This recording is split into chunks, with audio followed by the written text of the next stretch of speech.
I lied awake for days, counting all the ways I died. Everything I couldn't save, buried down, still half alive. It's got me crawling in my skin, but no one's coming out to hold me close.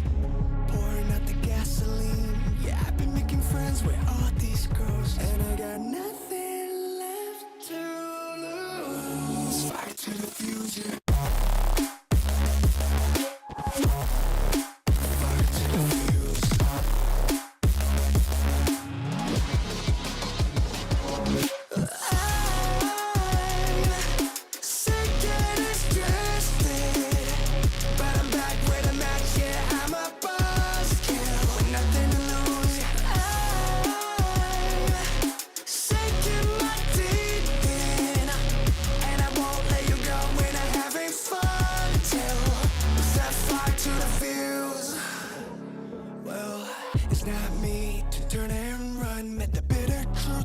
Choked it down, left a bad taste on my tongue, but my appetite's been growing now. I can see you crawling in your skin, but no one's coming out to hold you close. I'm pouring out the gasoline, so say hello to all my ghosts.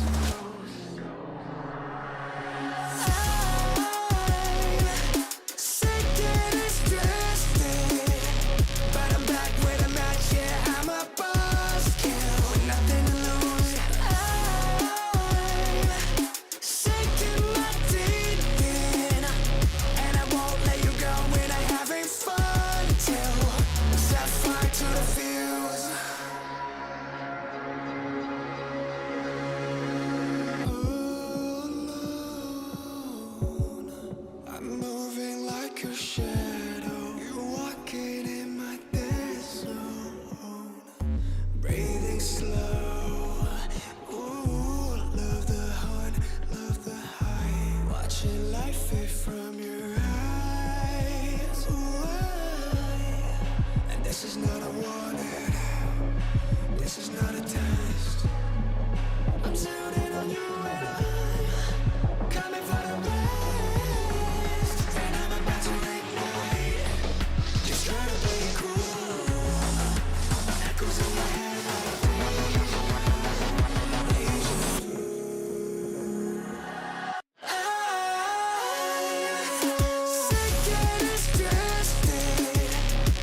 Try to make yourself remember, darling.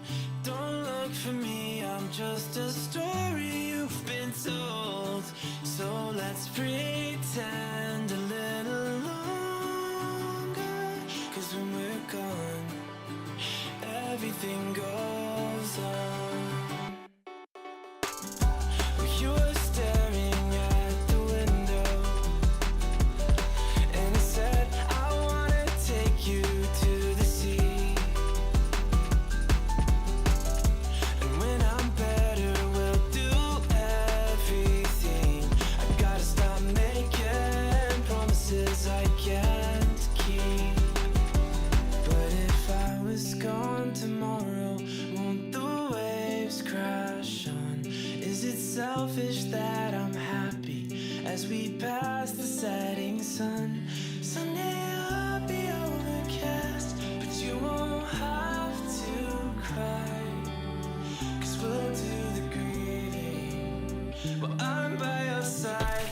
I said, don't try to make yourself remember, darling. Don't look for me, I'm just a story you've been told. So let's pretend a little longer, 'cause when we're gone, everything goes on.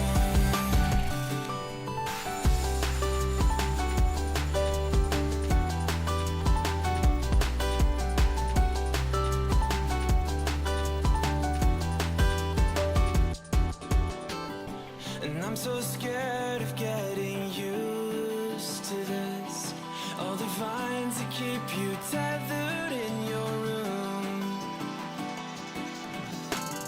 Well, someday both of us are leaving here, but for now I'll just bring this sea to you.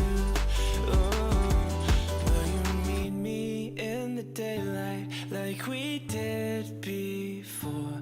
Then I felt you on my shoulder, and you weren't suffering anymore. You said, I'm sorry that you worried, but don't apologize. I told you to forget me, but you stayed by my side when I said, don't try to make yourself remember, darling. Don't look for me, I'm just a story you've been told. So let's pretend a little longer, and when we're gone,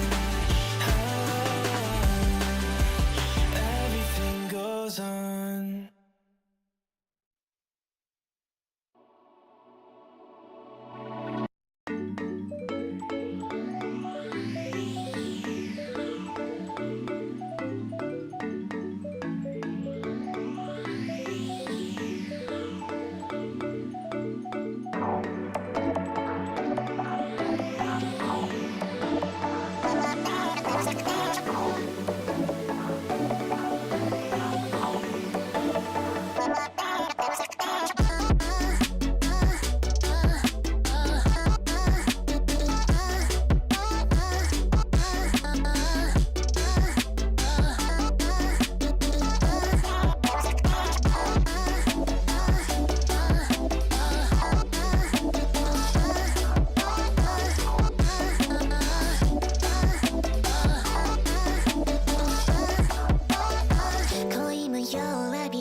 My nights are empty,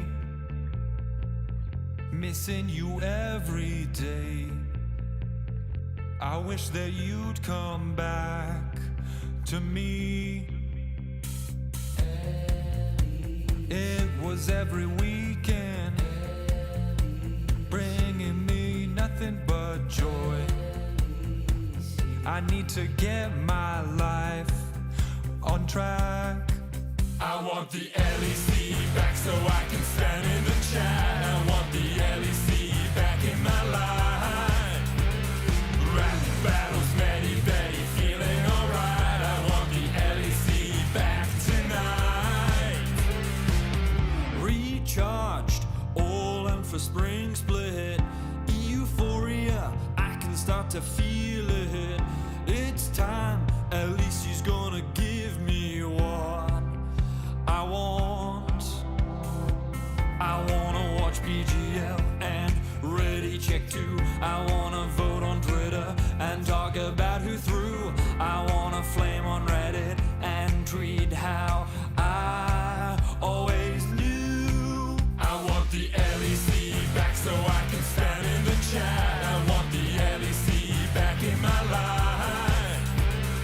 Rap battles, Maddie Betty, feeling alright. I want the LEC back tonight.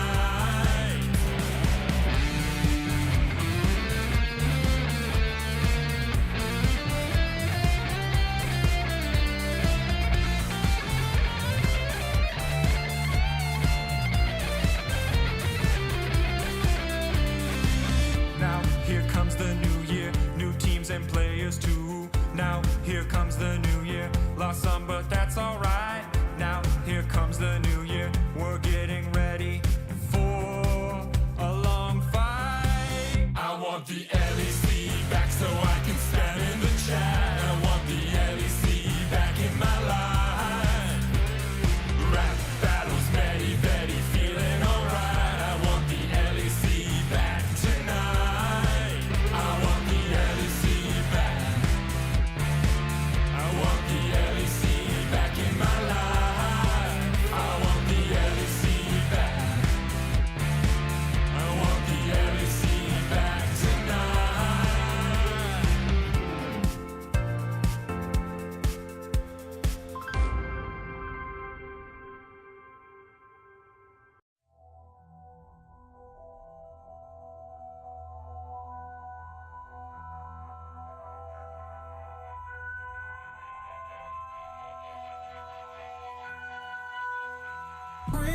Heavy is the head that the crown seats sold. Feel it weighing down on my shoulders.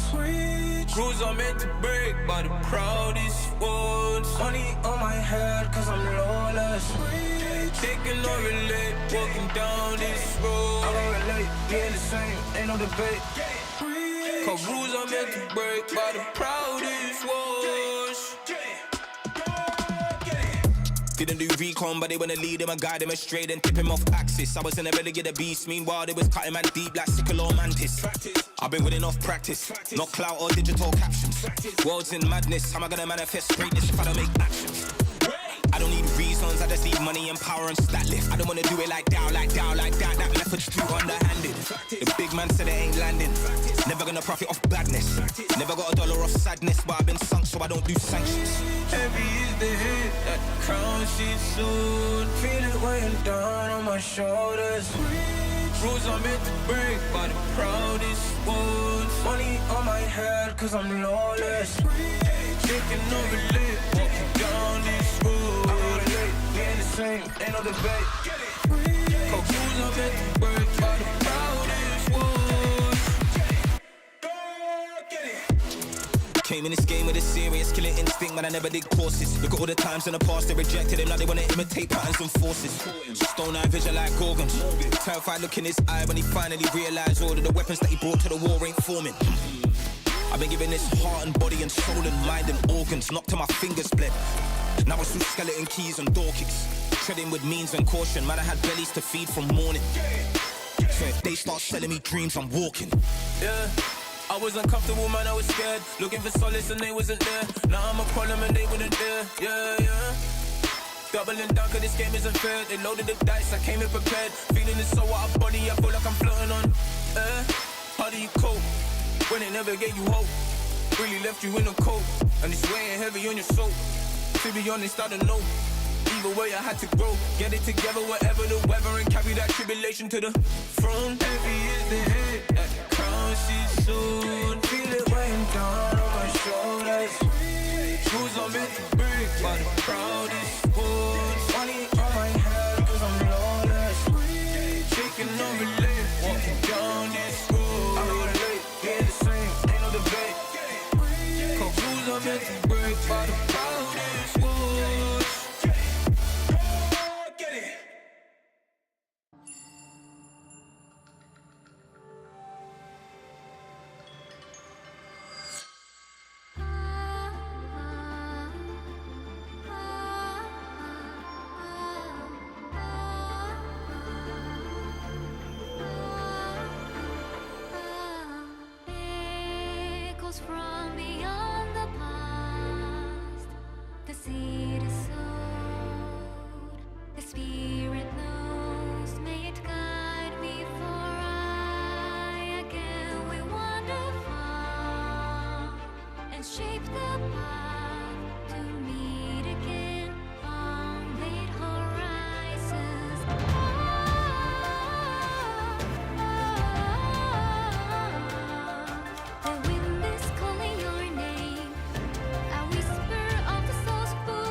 Confident like you never deceive. Big ego, bigger brain, it's really obscene. So we only wear designer cause we always look clean. And for that money, money, money, everybody you feed.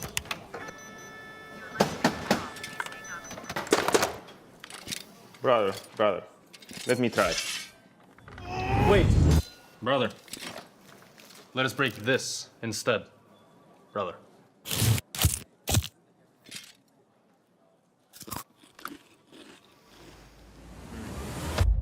Have a break. Have a Kit Kat. What is this, brother? Perfection.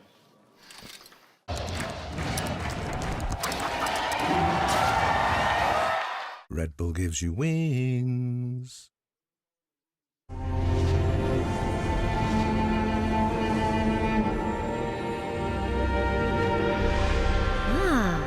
A new champion. Welcome to my shop. You'll need the right build. Choose wisely, because every upgrade brings you closer to the next level. So tell me, how will you level up?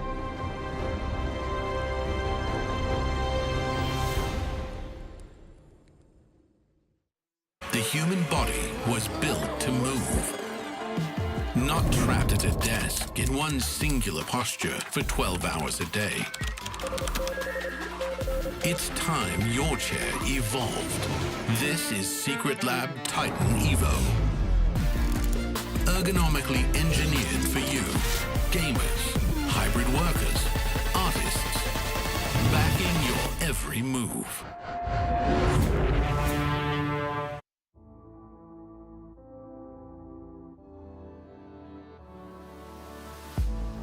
If you had it all, would you look the fall in the eyes?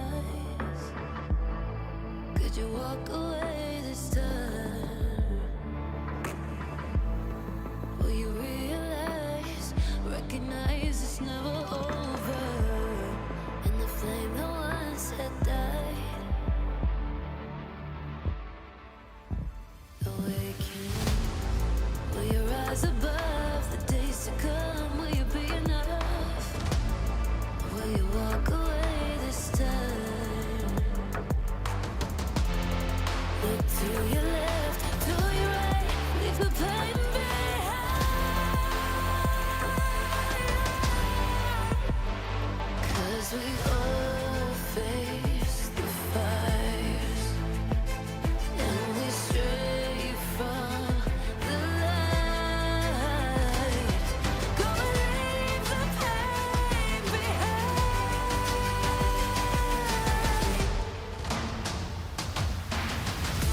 Feel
and welcome to week 3 of the spring here in LEC, where we are gathered for some awesome games. The last time we have 3 best of 3s a day, which some will be sad about. I'm not though, because these are pretty long days, but it's going to be fun. Welcome Odoamne and welcome Trouble. We got you here for for a special reason. But first, I do want to ask you how you are. You are, of course, the official co-streamer for Vitality. They're playing G2 later, so all good things. I mean, we're playing G2 today, and then we're playing Shifters tomorrow. So the most Vitality thing that could happen is to beat G2 2-0 and lose to Shifters 0-2. Right? But that's the fun of it. That's the fun of being with Vitality. That makes sense. I wanted to talk about a couple of things that happened this week, and more specifically, a quote that Caps gave on the G2 Hell player saying, well, we had G2 Hell with us before, and I saw that some of its former members spoke out about being denied access to ERL teams because of their gender, which is obviously a shame. Everyone needs time to reach a high level, and for me, I played in the LEC for a long time, but before that, a lot of my knowledge came from the players that I played with. And I wanted to bring this up as a topic because you may remember that around the World Championship, Faker had given a similar quote, kind of to strengthen and to give support to the women that do venture into esports. And the fact of the matter, Trouble, is that people like Faker and Cap speaking out about these things is just really, really important. I mean, Caps being our Faker here over in Europe, right? He's the role model for a lot of players, and Faker is the role model worldwide for all players. So being able to speak up about this is so important, because all you have to do is just look on the stage and look at how many players have come from the ERLs. They were given the entrance through the ERLs. They were given the idea of development and to evolve themselves through them. And eventually they ended up on stage. So it's such a huge opportunity and such a shame to be missed. Yeah, visibility is important and representation is important. And people will always say, well, can't girls just play? Can't women just play in the same way? Yes, but Trouble, you and I know, coming up from the ranks of online games as a woman, the amount of harassment, the amount of sexism, the amount of badgering, it is not a nice environment in many of these cases. So of course you would be dissuaded from stepping into the professional scene, especially Odo, if you then hear that, well, oh, well, we couldn't get a girl on the team because maybe the boys wouldn't be able to behave themselves. Come on. I mean, that's just a crazy quote, right? Because I feel like it's just mostly, I mean, the thing is, you see it so many times. There's so many conversations or so many, threads that I see where it's like, oh, a girl spoke, and everyone's like, all the guys are like, oh, girl. But that's just honestly just lack of education, because it's just, it's just bullying and harassment, because basically, it doesn't matter. You're either good or you're not, because in any of my teams, or like in any of the teams that I was in, the only thing that mattered was, are you good enough? And you should have access as a woman to these sort of, how to say, structures in the RL. It shouldn't be that you need game changers to have a space for them, because it's, as Cap said, you learn from the players that are better than you. And when it's been this case where women have not been playing in these teams, and you've been denied access to the best quality of practice that you can have, of course there's going to be a gap that's going to widen a little bit. And yeah, maybe game changers for now is a slight solution and stuff like this, but at the end of the day, it shouldn't really matter. It's an online game. There's nothing about it. You either are good enough or not. Yeah, there's just structural changes that do have to come, even within the orgs that have the ERL teams, right? If it doesn't feel like a safe enough environment for those women to be able to follow their craft, then it should be made as such. And I think that are some of the takeaways in general. Yeah, and I feel like people should speak up. If you are in a situation where anyone is getting bullied, but also primarily women that are the minority in this whole structure of esports, like, speak up, tell people to zip it, mute them, report them, like, do your due diligence, because one of them could be your sister, could be your cousin, could be your future girlfriend, could be your neighbor, could be people you know, and they're getting actively bullied online. And if you're good enough, it's a shame to not be given the opportunity, because some of the girls were, and they were shut down for this. Absolutely so. And with that, we also really, really appreciate all the women, all the girlies, everyone who wants to try and make it big. And that goes for everyone who supports us as well. So with that, thank you so much. I thought it was a very nice quote from Caps. And that's just one of the reasons why he's our GOAT. And will he be our GOAT today, though, Trouble? Because G2 is playing Vitality. So before we let you go, what's your serious analysis about that match? I mean, everyone's going to be looking top lane, right? It's like, oh, Broken Blade, the weak side king at Internationals, played so well, had an insane Shen performance. How's he going to fare up to Nako? All I'm seeing is Marek Brazda versus Caps. Is Humanoid going to show up with a B1-0 again and just take over the entire game? I think it's going to be a super fun series because the team's skill levels are super close. Yeah, you're going to have a lot of fun over at your co-stream there upstairs, but also when it comes to the LEC rivals, the check-in of that, G2 is leading in terms of sign-ups, and I know that you are, you're the captain, aren't you, from Vitality? I'm the captain, yes. So how are you doing in sign-ups? I don't know, I was forced to play 2 solo queue games. 442,000?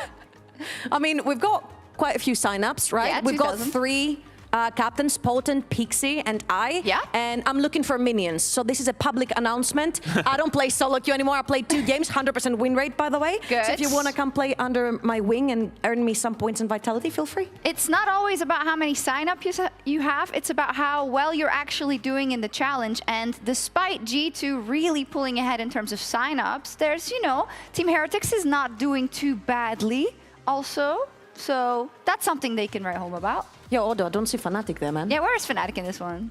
Hey, I mean, we're going through some tough times. It's the Dark Ages right now. We're about to have a resurgence. But honestly, super cool initiative. And it's really nice to see that no matter what rank you are, it doesn't really matter. It's not, fun. So challenger skewed. Because I wish I would have had, incentives like this. Because when I started, it was the only way you would see pro play or have any affiliation with pro play would be if you watch. But now feeling actively part of, such an initiative is really cool. I would have loved to have it back in my day. Amazing ad read. Well back done. in his day, now that he has a stash. He's crazy. too old. Yes, All sir. right. Thank you two very, very, very much, Trouble. Thank you for having me, guys. Good luck on the co-stream. Thank you. But we're going to head over and talk a little bit more about our first match, which is Na'Vi versus Team Heretics. And Dagda is standing by for a breakdown of Na'Vi.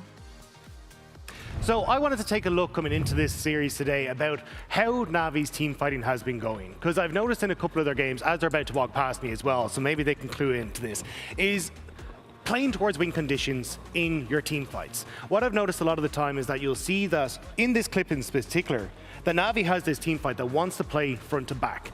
And in that core decision making, usually what you want to try and do is shift back into positions where you don't give your enemy multiple angles of attack. So then you can constantly play through your front line into your back line.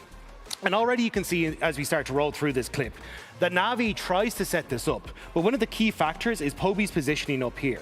Because as we watch this one play out, Poby ends up completely isolated from the team because he tries to set himself up on this top spot.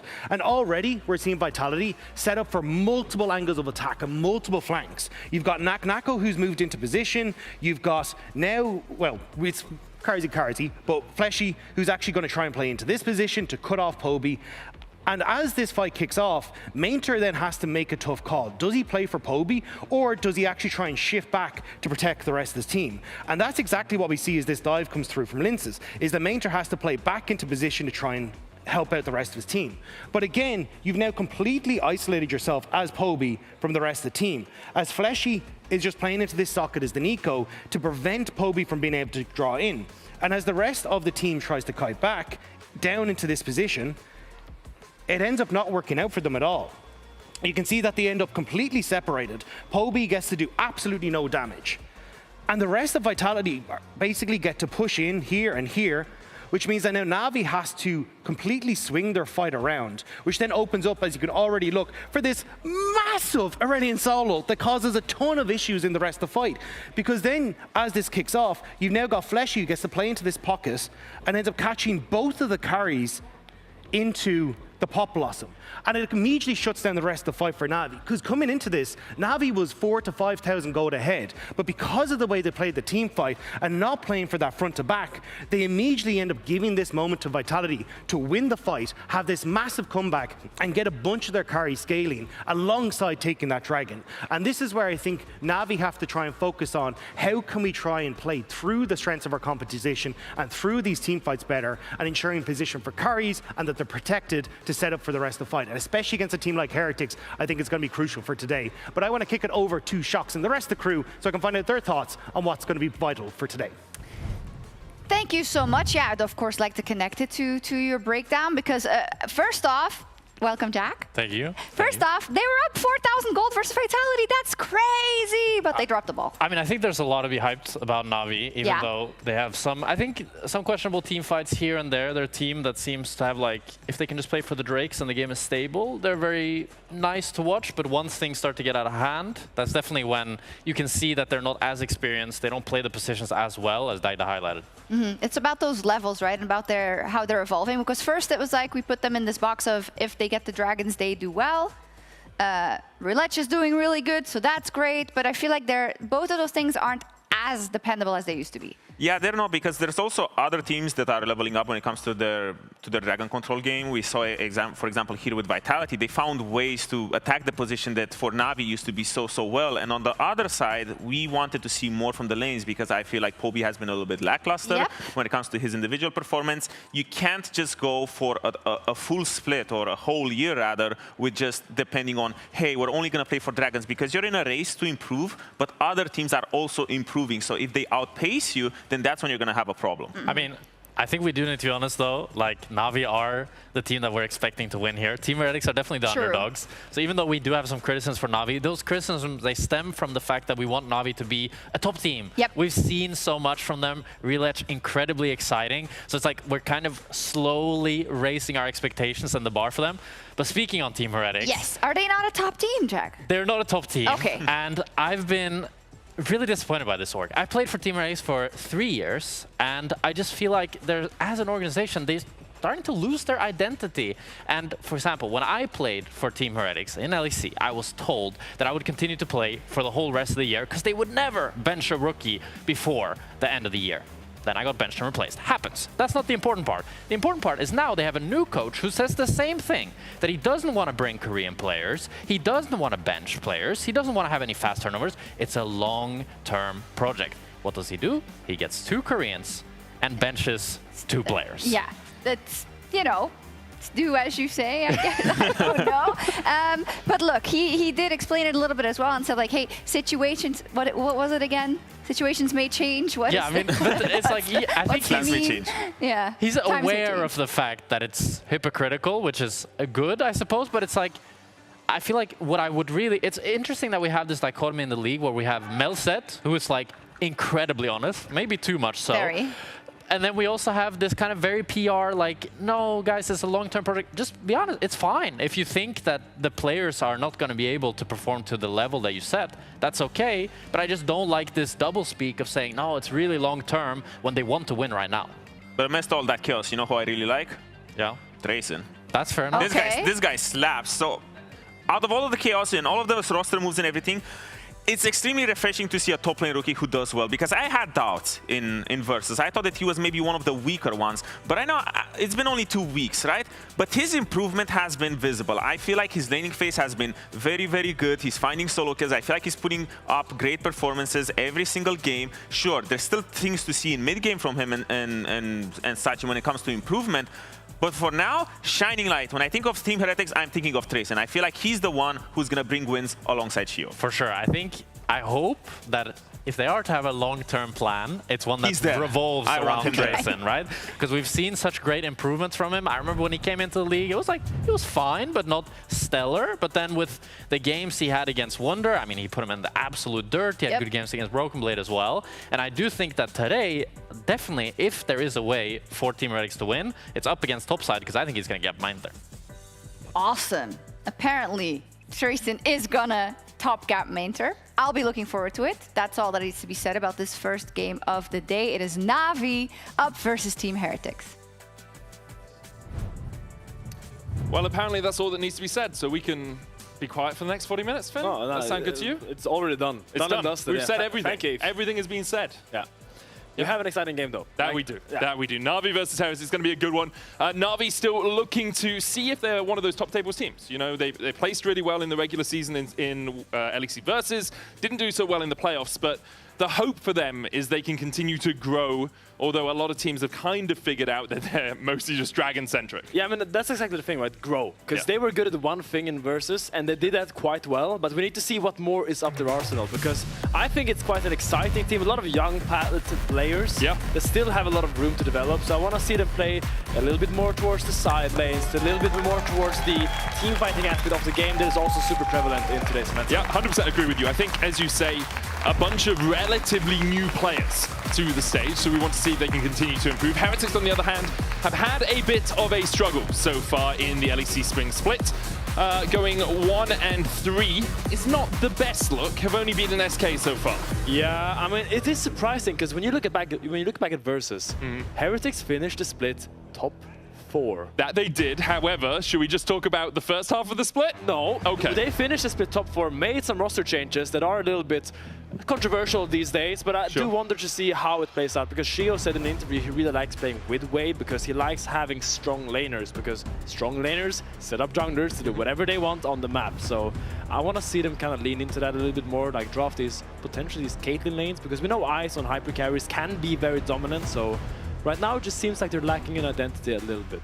We'll see if they can find that identity. Wei, coming over from KT Challengers, of course, did play there with Noah for a little while. Noah has had good success in the LEC, although Heretics did lose to Giant X last week, so perhaps not the best comparison for him. We'll see what Heretics can do this week. They have a very front-loaded schedule overall, having already played 4 of their 9 games in total, and they will be playing another one this weekend. Let's get on into the draft. It's been a while since I've been here, Finn. Obviously, I was off at Race to World first. I've been told that there were no mythic phases in these fights. I mean, we haven't got there yet, right? Oh, okay. Maybe the secret phase is still secret, so we'll see what is going to happen later on throughout the split. But now we are into draft and already seeing a Nautilus ban, I would imagine, which is quite weird, because when you think about the most picked ban champion, at least last week, that was Nautilus. It's actually the highest pick ban champion in our league so far, so not too surprising seeing it come out early, but still a little bit odd. I do always like it when Nautilus is strong, though. He feels like a quintessential support to me, where it's like, I go in, and if I'm in, and you guys must fight. I mean, has Nautilus ever been not strong in the last, like, 8 years? I think the start of this year, he's been relatively weak. Okay, relatively compared to what we expected. Like we've seen mostly enchanters, and then if you want to play engage, you play Leona or Alistair above him, right? We've seen more Thresh than we've seen Nautilus over the last few weeks, or last few months, I would say, potentially, right? So I want to talk a little bit about this draft, because look at what Heretics is doing. They are banning Azir, Orianna, Ryze. They are really targeting Poby's champion pool and challenging him. So I want to see if their plan is to now pick a strong mage mid lane to secure that mid lane prio, or if they want to give potentially It's Ashe Seraphine, man. It's Ashe Seraphine. As soon as you ban Nautilus and Ashe and Seraphine don't get banned out, you know exactly what's happening here. I'm so tired of them. I'm so tired of her singing and stunning an entire team. You don't like the fact she can hit a high note on the weekend of Coachella, no less, you know? She's there, she's got a pinky up right now. There's a Caitlyn looking already for Soundy. Let's see if the... I'm not going to talk about hovers, but I would like a Bard. Yeah, I really like Bard into low mobility carries. You can catch out the Seraphine as well on the backline. You have a Pantheon flying across. Point and click CC, so vital when you have something like a Caitlyn as well. No one is going to escape. If you land a Cosmic Binding into a Snap Trap, into a stun with the Shield Vault coming out from Pantheon, into a Tempered Fate or another Snap Trap, there's so much damage and so much single target CC coming out from that Na'Vi jungle bot lineup so far. Xin Zhao will be the next pick here for Heretics, so they are matching junglers. Shin into Pantheon is a matchup we quite often see. Yeah. How do you feel about it? I mean, to me, it's just like Shin is stronger in skirmishes, but Pantheon has that ult, so you can always kind of pressure the map a little bit more. I do really like the Xin Zhao Seraphine combo with Ashe. It's very common because Xin Zhao is a fantastic skirmisher, but he's not a great engager compared to someone like a Vi. They can just press your button and go. But having that Ashe ult follow up with the Seraphine ult just allows Xin Zhao to jump in there, knowing there's going to be follow-up, and knowing there's going to be a lot of damage coming their way when he goes in. So I think it makes sense this game, but the Pantheon first pick, we're going to see if it's going to pay its due dividends. Yeah, we'll have to wait and see. You have the Encore piggyback as well with the Seraphine and the Xin Zhao. He goes in, Crescent Guard, Encore goes through him, lands onto the entirety of the enemy team. Well, that's the hope at least here for Heretics. They're going to get rid of Sion, remove some of Maitner's tanks in that top lane, and we'll see where Na'Vi go with their bans. Again, mid lane pool's getting pinched a little bit. Akali, Ryze, Orianna, and Azir all taken off the cards. We are falling down to that second string, but you still look at things, you know, an Ahri is really good for follow-up on pick from an Ashe Arrow. You still have things like the LeBlanc, which we've seen work really well in terms of following up on picks as well. Yeah, and I'm thinking that exactly like you do, like the Ahri, Aurora as well is something I'm keeping my eyes on for the mid lane, because I think with this draft you just want a mid laner that is willing to rotate towards these river skirmishes and just follow up really well on the fights that Xincha wants to take. So Aurora, Ahri, Annie as well is really popular in the LPL, still really dominant there. So I think all of these champions make sense. We will see, because considering all the bans that came out early, it is very targeted towards those control mages, so I think they're setting up for some kind of skirmish heavy mid laner. Okay, something like Silas, perhaps, if you really want to skirmish, if you really want to get in there. If you're willing to blind it, I'm not sure, because I think they're blinding mid on 4 here, considering they're banning strong blinds here in the Sion and Gnar. Unless there's some top lane champion that really struggles against Sion and Gnar, but I don't really think so. Could be a Cassante blind, but these don't want to give them the Sion answer there, but I would imagine a mid lane champion coming. Oh, okay, it's actually Cassante blind. Yeah, it is Cassante blind. There we go. I mean, you got there, right? You still said all of the things that needed to be said for why a Cassante blind would work here. Yeah. Just because you didn't think it would happen doesn't mean you're wrong. I'm just sad. I want to see Trace on something a little bit more explosive. To be honest, he does make the Cassante look explosive. That solo kill on Caps that we saw last week under the tower, I think that was really cool. And it makes sense. You have a Xincha, Seraphine, you want some kind of a beefy boy that steps up, but that's... Main top. Come on. You're not going to pick main top. Come on, man. Olaf, maybe. Ambessa, more probably. Boo. Just lock the vein, bro. Okay, Ambessa comes in, classic matchup. Cassante, Ambessa, Cassante. We've seen it a million times. Cassante is going to scale, Ambessa is going to scale. They're not really going to die. So, kind of boring. And you need quite a lot of magic damage from mid here if you're an RV, right? You've got a lot of physical damage on the rest of your lineup. So something like the Aurora that you talked about would make a lot of sense. Gives you good pick potential on that backline as well. Go between worlds, dive in when you have the public execution. You've got the temper. You have so many ways of getting onto that backline here for Na'Vi. And now I want to be convinced. This is the crescendo that Team Heretics has set themselves up for. 3 mid lane bans, last pick for mid. I want to see what their plan was. Oh. As I hold my breath. No way.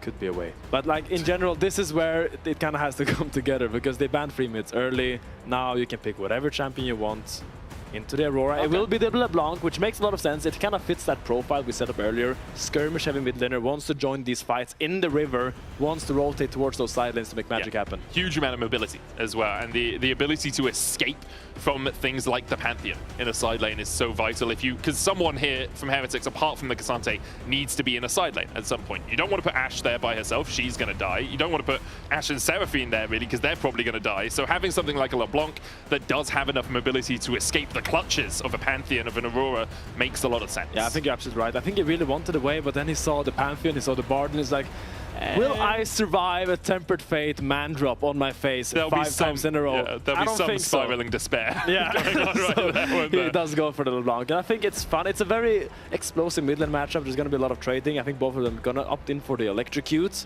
which is going to turn the matchup quite volatile. But in this game, the most important thing is actually the bot push, because both Ashe, Seraphine, and Caitlyn Bard really wants to push under the tower. So I think maybe we're going to see some early ganks, or at least some early rotations towards bot to make sure they can actually hit those towers. I'll keep our eyes peeled down towards that bottom lane. I do love it when we get some early action on the Rift as we make our way onto Summoner's Rift for week 3 of LEC Spring.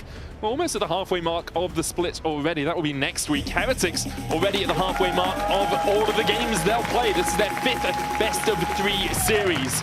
Can they start to find some winning ways? They've only beaten SK so far. Na'Vi sitting at 2-1, having taken down MKOI and SK in week 1, but losing pretty convincingly to Vitality last week.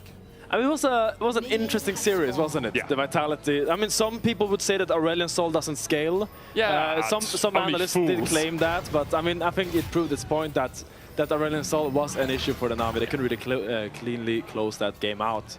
We see Poppy putting in some deep wards early to track the Xincha, and looks like the Ashe Seraphine has postured quite aggressively here. They want to push this wave in early.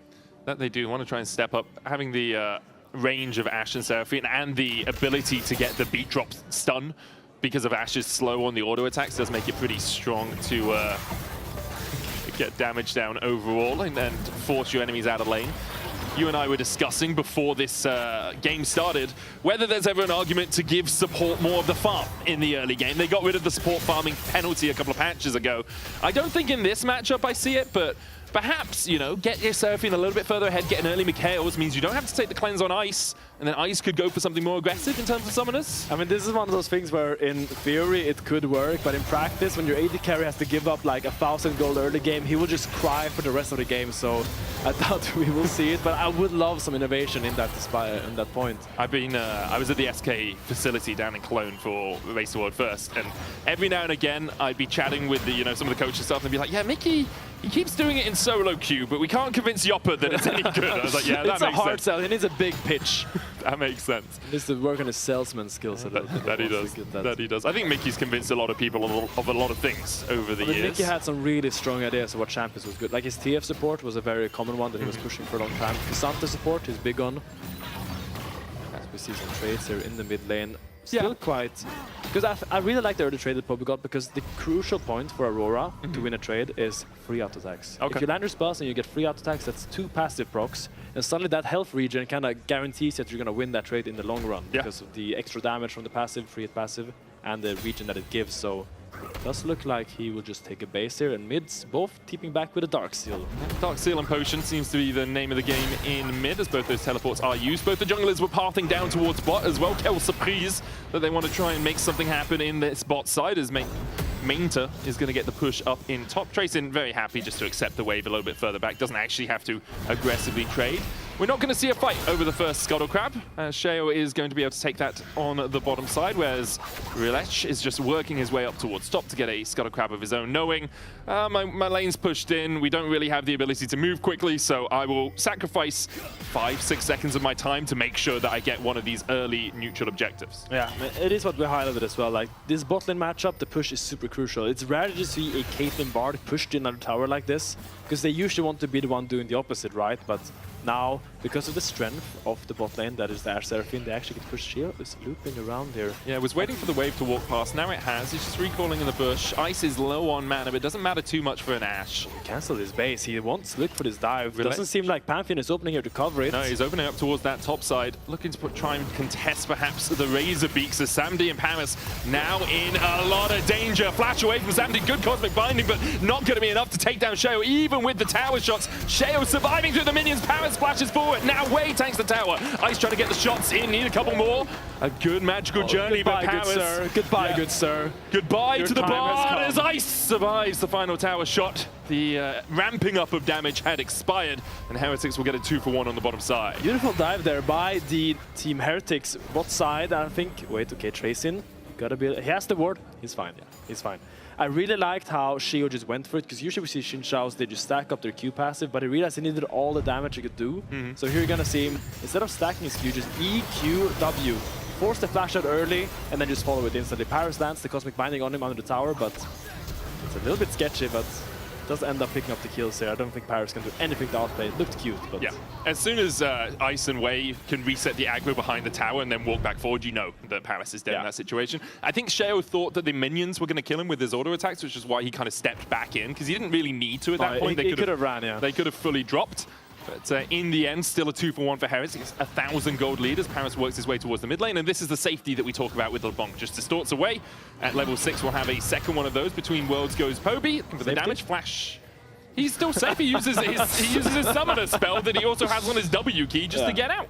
I mean, I think he actually could have ulted out there with the Distortion W, because he already used W. But it's fine. I mean, he loses the flash early. Cheeky little roam there by the Bard. Actually gets the flash out. I didn't expect it to lead into something like that. But now, Bard, you use your timer to mid, prepare to go back to bot lane and suffer. Look at this wave that Team Heretics bot lane is stacking. It's going to be so hard for Na'Vi to contest this. And Xin Shao already rotating down. I think this will probably lead to a dragon take. Because you can look here, Rilech is hovering, so probably no dive, but they do have the push the wave, go dragon. Bot lane prio, guys, is really important. It really is. Scuttlecrab prio important as well, as Rilech has actually been able to get level 6 first here by taking 2 extra camps. Solo away the Krugs earlier on. Sheo trying to trade with him. Power's forced to magical journey away. Sheo needs the crab to get towards that level 6. I think he might even still be short after this crab.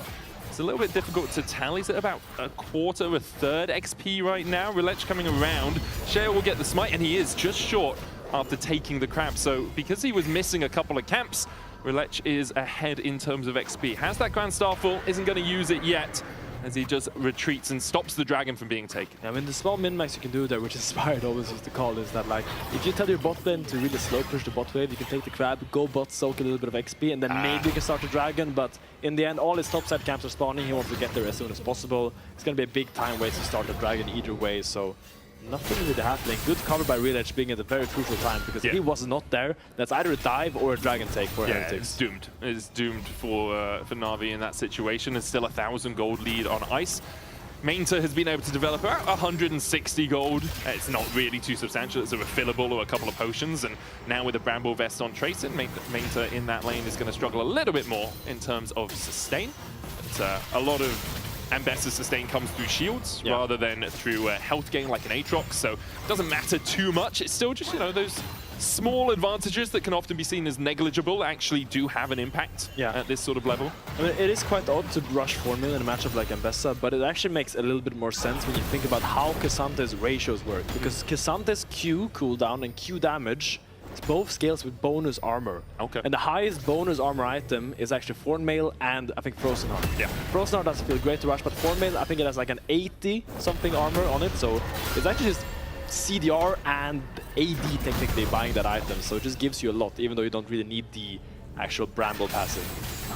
Makes sense. And I mean, the Bramble passive still gives you a small amount of healing reduction, That's lovely, from the HP reduction, HP regeneration.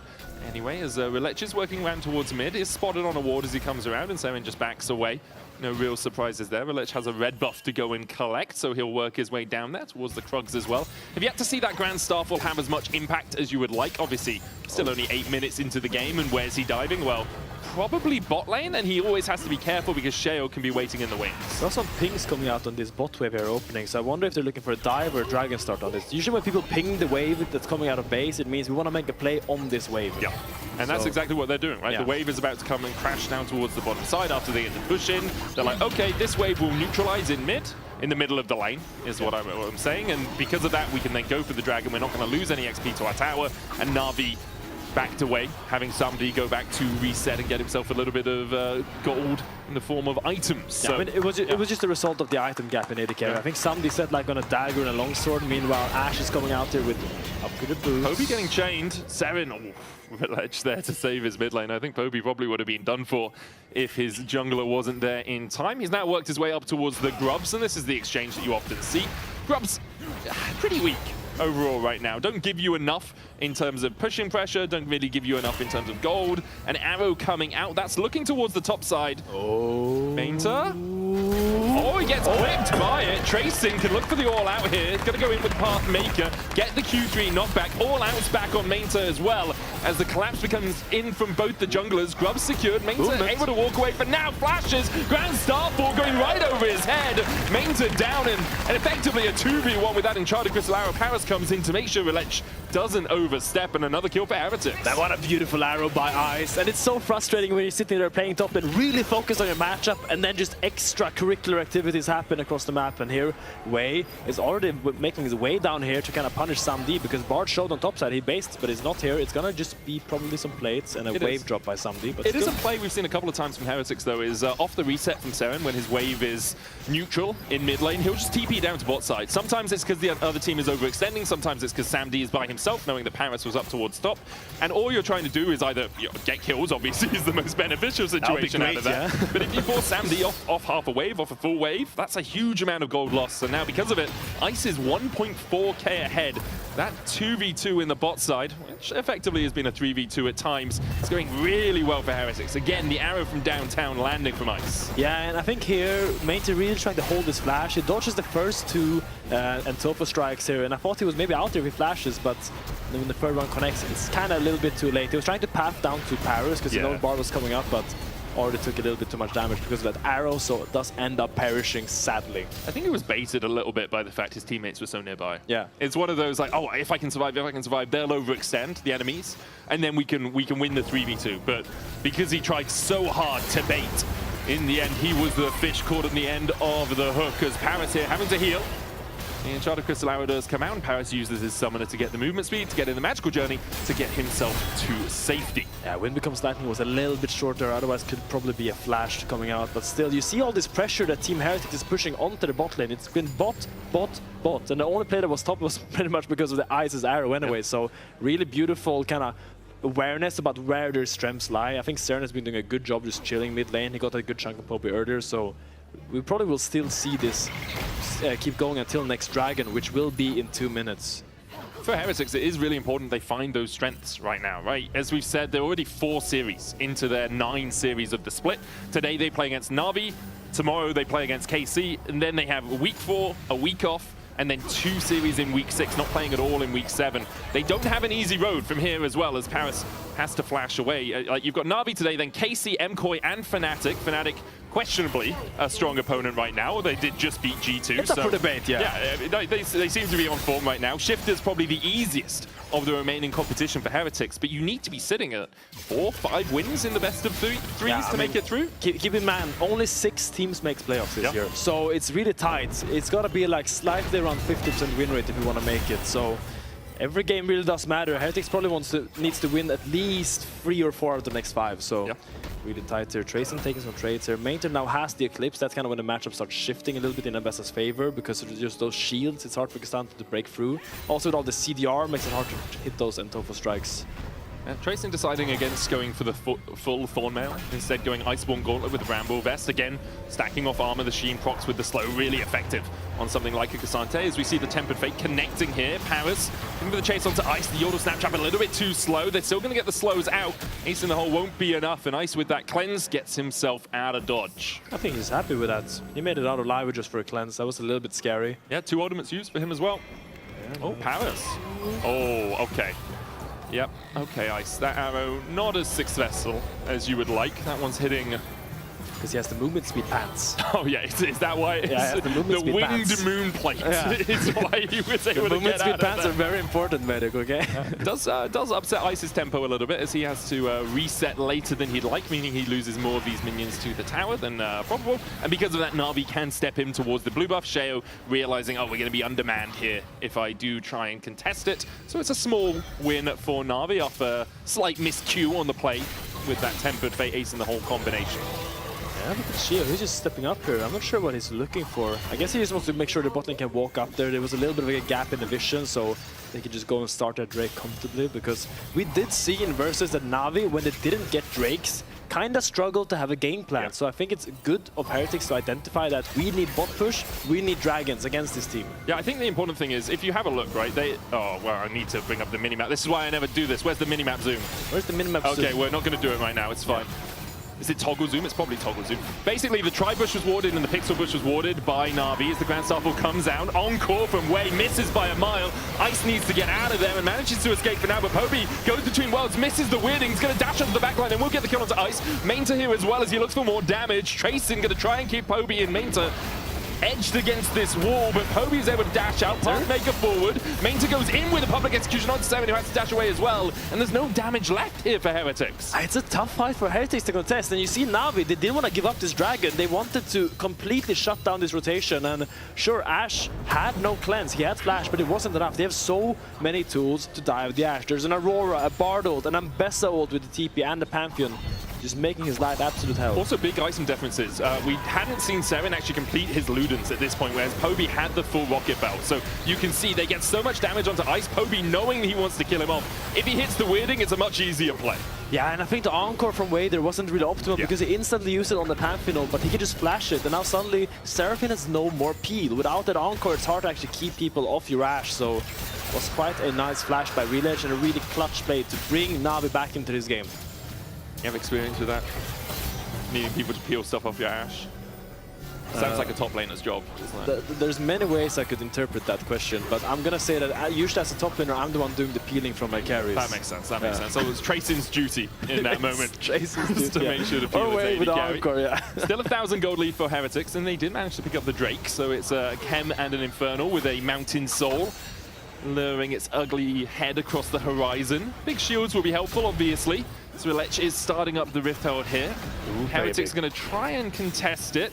Electro let the Rift Herald reset, go back to her home before any fighting really erupts. I'm just salivating imagining playing Cassandra with Mountain Soul in a game like this with barely like so full burst damage. Oh, he will be so happy if he gets that Mountain Soul. He's now buying a little bit of MR as well against the Aurora, but the thing is, against Aurora, look at the build Aurora is going for. She's going for Proto Belt into Storm Surge.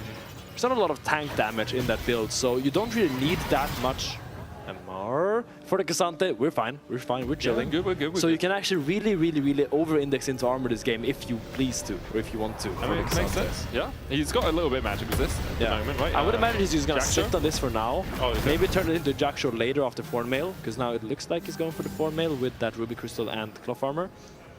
Yeah, makes sense. We'll see where he ends up going. But as you say, I really like those small optimizations you can do in terms of build paths, right? So often people will just be like, oh, just build the same thing. You know, I know I want some magic resist in this game at some point, but as you say, you can just delay it, right? You're not the one at threat at all from this Aurora as Cassandra. I mean, especially as a tank. So I'll hold that thought.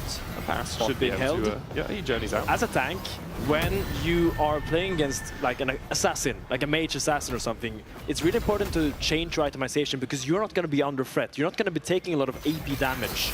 You're not as the Grand Starfall. They're looking for Ice once again. He does have the cleanse. Tempered Fate in first. Sheo trying to get in here to save his AD carry. There's the cleanse out, but we talked about the snap trap combination, and now Sheo is isolated. Jumps onto Paris, who flashes away. Encore gonna get a charm only onto Poby. With the CC chain continuing to land, Sheo will go down, and Heretics lose 2 in the mid lane. And it's Heretics skipping steps. They're making plays, like they're already going into topside river before the mid wave is pushed, and that leaves Ice so vulnerable for the collapse from Na'Vi. Look at Navi's comp. You cannot leave your immobile carry alone on a mid wave. You need to help him rotate, or he's just gonna die like that.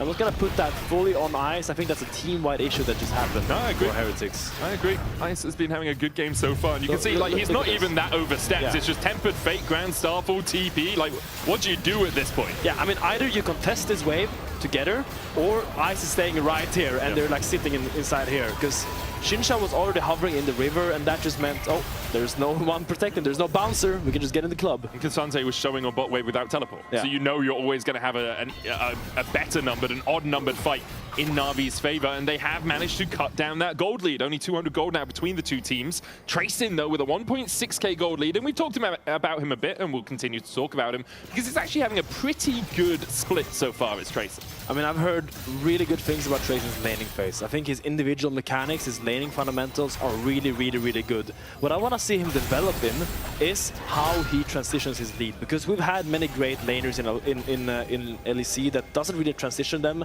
I'm thinking like Alphari, Irrelevant at one point as well, was similar to this, where they get these huge leads and then just sit there.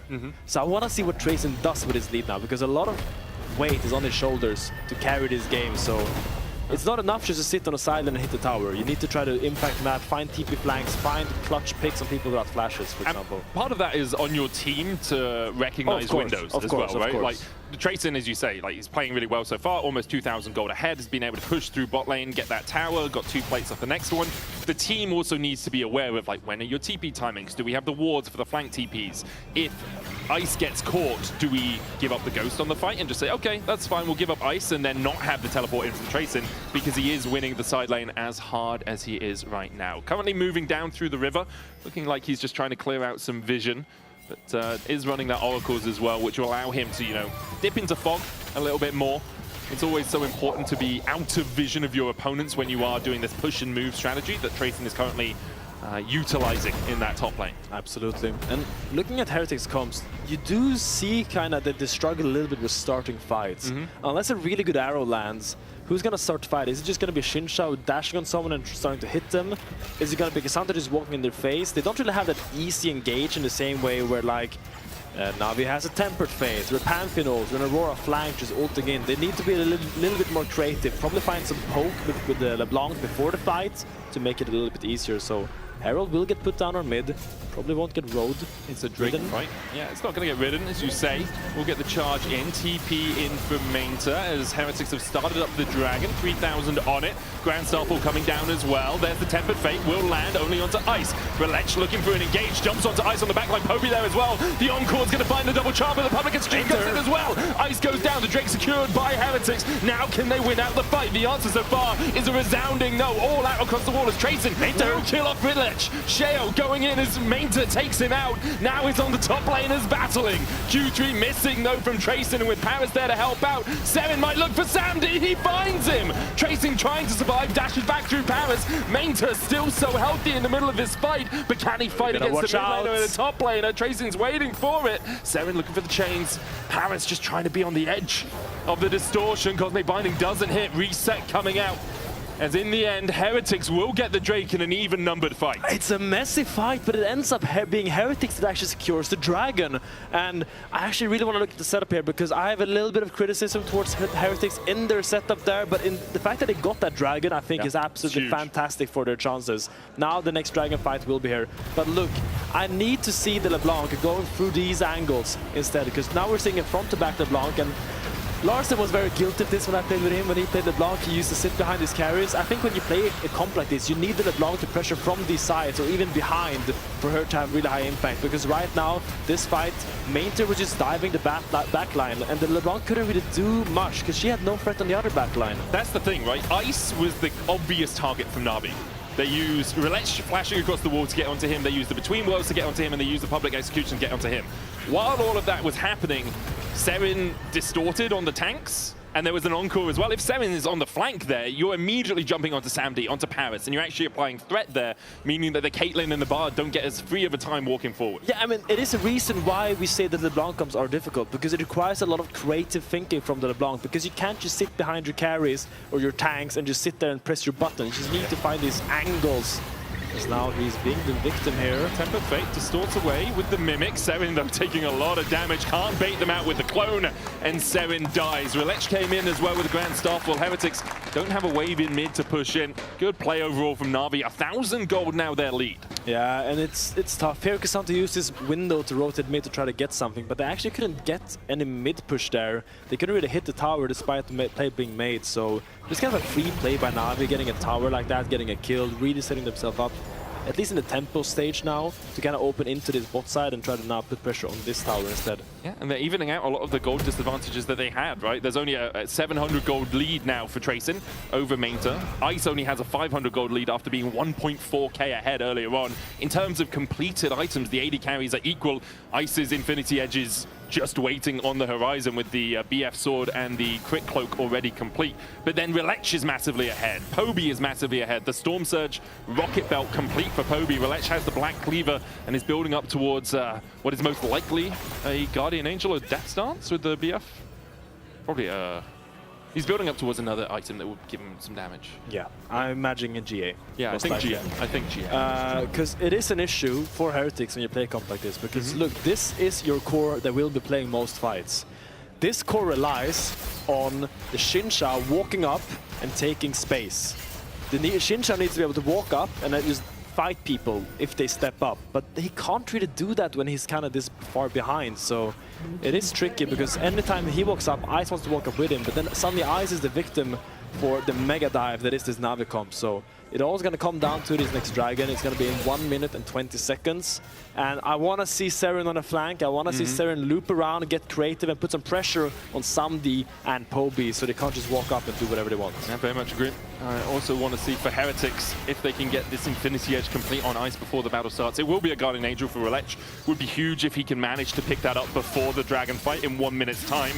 If Heretics, even though they are 2,000 gold behind, if they do manage to pick up a Mountain Soul, it becomes so much more difficult for Na'Vi to play. Like, even trying to burst down through Ice, the extra shielding that he will be able to get makes that burst a little bit harder. There we have those two respective items, Guardian Angel for Relech, and Ice has finished his Infinity Edge. So both teams at not full power, but at maximized power for this point in the game. Poby looking for a flank onto Ice. He doesn't have his flash. Temper Fate just short. Grand Starfall coming out as well. Tracing the one who's caught. Needs to get out of there. That's the tank. He almost goes down before the fight even starts. Tracing isolated. Seren next up distorts away. Use the Mimic as well to get himself across the wall. And Na'Vi say, we're not having you fight around this Dragon at all. They take the kill on the enemy top, and then they can just take the Drake equally as easily. Sheo will have to dash away with the Audacious Charge. Takes a spear through the back, but should be able to retreat. So I think Heretics needs to learn a skill. Yeah. It's counting on your fingers. Ah, okay. So if you want to contest a mid wave with 4 soul points, you need to count 1, 2, 3, 4 people at least. Okay. If you want to step up in that mid wave. Oh, for you have to count 4 of your team? Yes. Okay. Unless you have some crazy super champions, but here you see Ice, Tracing, and Wei are walking up in his mid wave, but look where Shio is, he's completely split. And Pob is already on the flank. Like, you were trying to contest this wave, but you gotta make a call. Either you all in on the wave, or you sit here, get really cozy in the river and wait for them to walk in. And I think they had a little bit of a split call. Some people wanted to sit in the river, some people wanted to contest the wave, and that's where Na'Vi punished really well, because they have the tools to punish when people are positionally caught out like that. Na'Vi doing a really good job of finding their ways into the fights. It's a 3k gold lead for them now. Baron an option if they want it. They have delayed the soul as well from Heretics, which is huge. 3 items complete on Sumdy. Poby almost at his 3rd. And for Heretics, you're really looking at it saying, ooh, well, we kind of gave up our early game lead. We've seen them do this before. Saw them do it last week as well. I mean, the Caitlyn was struggling in this game, but now she has gotten access to free items. And when Caitlyn has free items, she doesn't care the early game. When now she's starting to hit really hard. So I do feel like when I look at the Heretics comps, they do get a little bit outscaled, I would say, by the Na'Vi comp, just because how hard it is for them to start fights. Like, sure, if Ice lands fantastic arrows or Seren finds massive flanks, that's what you need to happen if you want to contest these objectives, but hasn't really been happening lately. It really hasn't, and you also struggle to deal with a 1-3-1 if it comes out, right? You can see Seren having to walk across and answer the bot lane push. On the top side, Mainta now is in a strong enough position where he can just push up by himself. Heretics, this is kind of the only point you can really punish Mainta if he oversteps, because if you try and catch an Aurora, she's equally as slippy as a LeBlanc, right? She can go across the veil, she can go between worlds, she can just dash out miles away, and then you always have the threat of Relech being there, and you have the threat of a Tempered Fate on top of it, right? Like, there's so many tools for Na'Vi to either answer a side lane threat or to delay in time for the rest of the team to collapse as we go in. Aizen, hold on, Ice just takes him out. Poby's damage is absolutely astronomical. He joined the astronauts on the Artemis. He's out of this world right now as Seren tries to dash forward, but just doesn't have the same DPS. Na'Vi once again find to take out the Heretics bot lane and will take the Baron as their prize. Christ, what a fantastic angle found by Poby. You see his build, he's going for the full one-shot build. Shadow Flame, Storm Surge, and the Proto Belt. Just full Magic Pen damage, going for the big one-shots, and he found a fantastic angle there. I would love to see that again, because the way he... I think he did the animation cancel on his Q into the R, which is something that I learned recently you can do in Aurora, where you Q R and the Q cast time kind of disappears by the R jump. Yeah. So you get a lot of damage really faster. You see he jumps over the pit here. No one knows. Actually didn't even cancel. He just made it easy.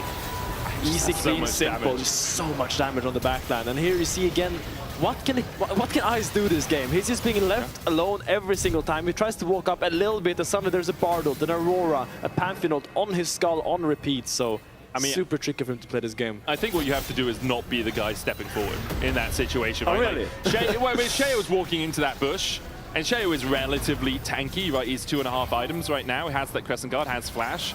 Wei and Ice should not be near enough to get jumped on at that point. You are very correct in that statement. It's just an overstep. And Tracing, who is your tanky player, was answering a bot lane push or a top lane push at the time. And now Na'Vi with the Baron with a 5,000 gold lead are just going to start to suffocate Heretics out of the game. Sheo, I wouldn't be surprised if he doesn't pick up CS in quite a while. He is going to be able to sneak away his red buff because Na'Vi are playing on the bottom side of the map. But these wolves, this blue, this Grump when it comes up, I doubt he's going to be given access to those at all. Yeah, I mean, the problems that we highlighted with the Heretics comps just grow astronomically bigger when you're being sieged. Yeah. Because suddenly when you're being sieged, what can you do? Like, sure, LeBlanc finds a really good poke comparison, to be honest, and this might be a bit of a lifesaver, but the problem is, you've talked about it. What do you do now? Right, you poked out Paris. One of the enemy team is a 3rd HP. How do you engage? Well, you have an arrow onto Mainta. That's a good first step. Tracing going in as well. We'll get the knockback onto Sumdy. Grand Starfall onto the backline. Crescent Guard coming out as well. But with Poby on the flank, you just don't have the follow-up CC. There's no follow-up, lady. Just turn it around. Like, Tracing went so deep.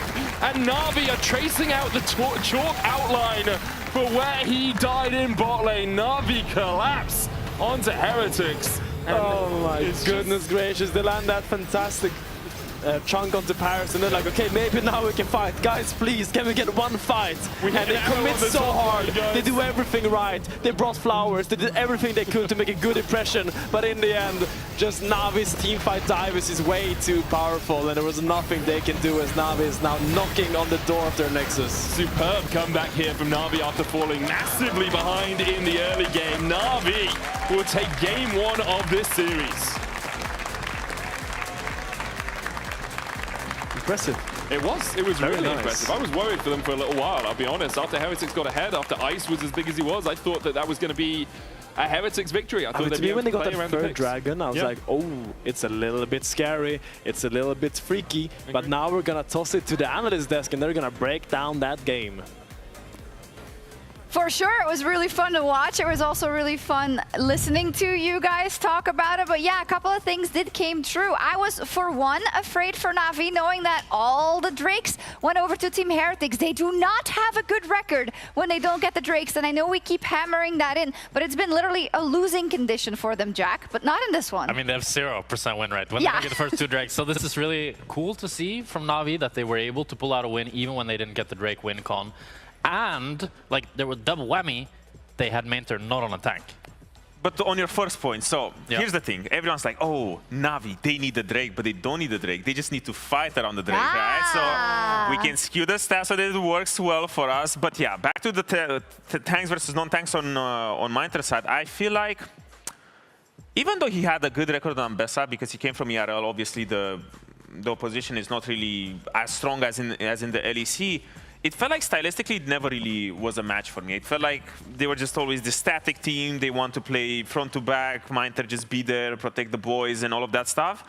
So it was nice to see that they finally break this curse or find a little bit more success on that side. It's true, but he didn't have a good time in lane. We have to be honest as well. But Trayson got very, very far ahead. He did get a good arrow. That was an insane did also get a good arrow. It wasn't 1v1. He'll take it. It was not 1v1. He'll take it. But then in those situations, of course, Rob, it's all about how you do in the team fights. And that's where then it paid dividends, the Ambessa. Yeah, I think that's where it really worked. And especially in working with Relech in so many of these instances, it felt like that was the 1-2 punch that you really wanted to focus on, because it was Relech who would fly in the Pantheon, and then you got this Ambessa to follow up. You got a lot of tools that can work alongside you, and I think that was the focal for me, because a lot of this could have gone disastrously. Like, you got to a good start. There was a great dive in the early stages from Heretics to get their bot lane ahead, but then Ice was just the focus, and they're like, as long as this Ashe dies, all of that gold goes with it. And again, it was just so well orchestrated on Na'Vi on the dives that it worked picture perfectly. And Jack, if you were Ashe in this game, what would you think about the enemy comp as the game goes on? I don't know, like Pantheon. Normally, Pantheon can't really engage, right? Because he's so squishy. But in this game, Relech was just starting every fight with ult, and Ice was just dying first. And it's like,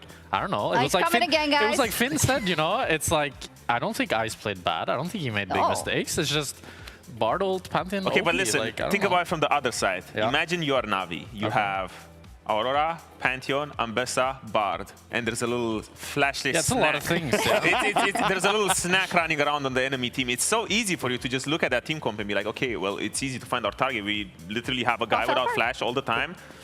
But pull the trigger. Like, this is actually a comp that Na'Vi have struggled with. They were 0-3 against Ashe Seraphine. They tried the Corki Nami a bunch of times. It didn't work out. Now they got the Caitlyn Bard. Didn't work out from the get-go, but then they were able to rely on this like heavy dive. So I think even within this game, it felt like Na'Vi kind of figuring out a lot of boxes for themselves, right? Mainter, not on a tank, not playing around dragons, finding answers to the Ashe Seraphine. It felt like, to me, Na'Vi started to figure out so many of these issues that have plagued them over the course of the last split. Heavy dive, that's what I'm remembering. It's super fun to watch as well, especially in those team fights. And Odo, you're going to break down one of those team fights, the one around the third dragon. Yes. Okay, Oli, come with me. See Let's go to the wall. See you, everyone. But everything came together extremely well for Na'Vi. It felt like everything, they figured it out, everything clicked, and it was back over at the third Drake fight when they finally, everything caught up together. They figured out how their team comp wants to engage.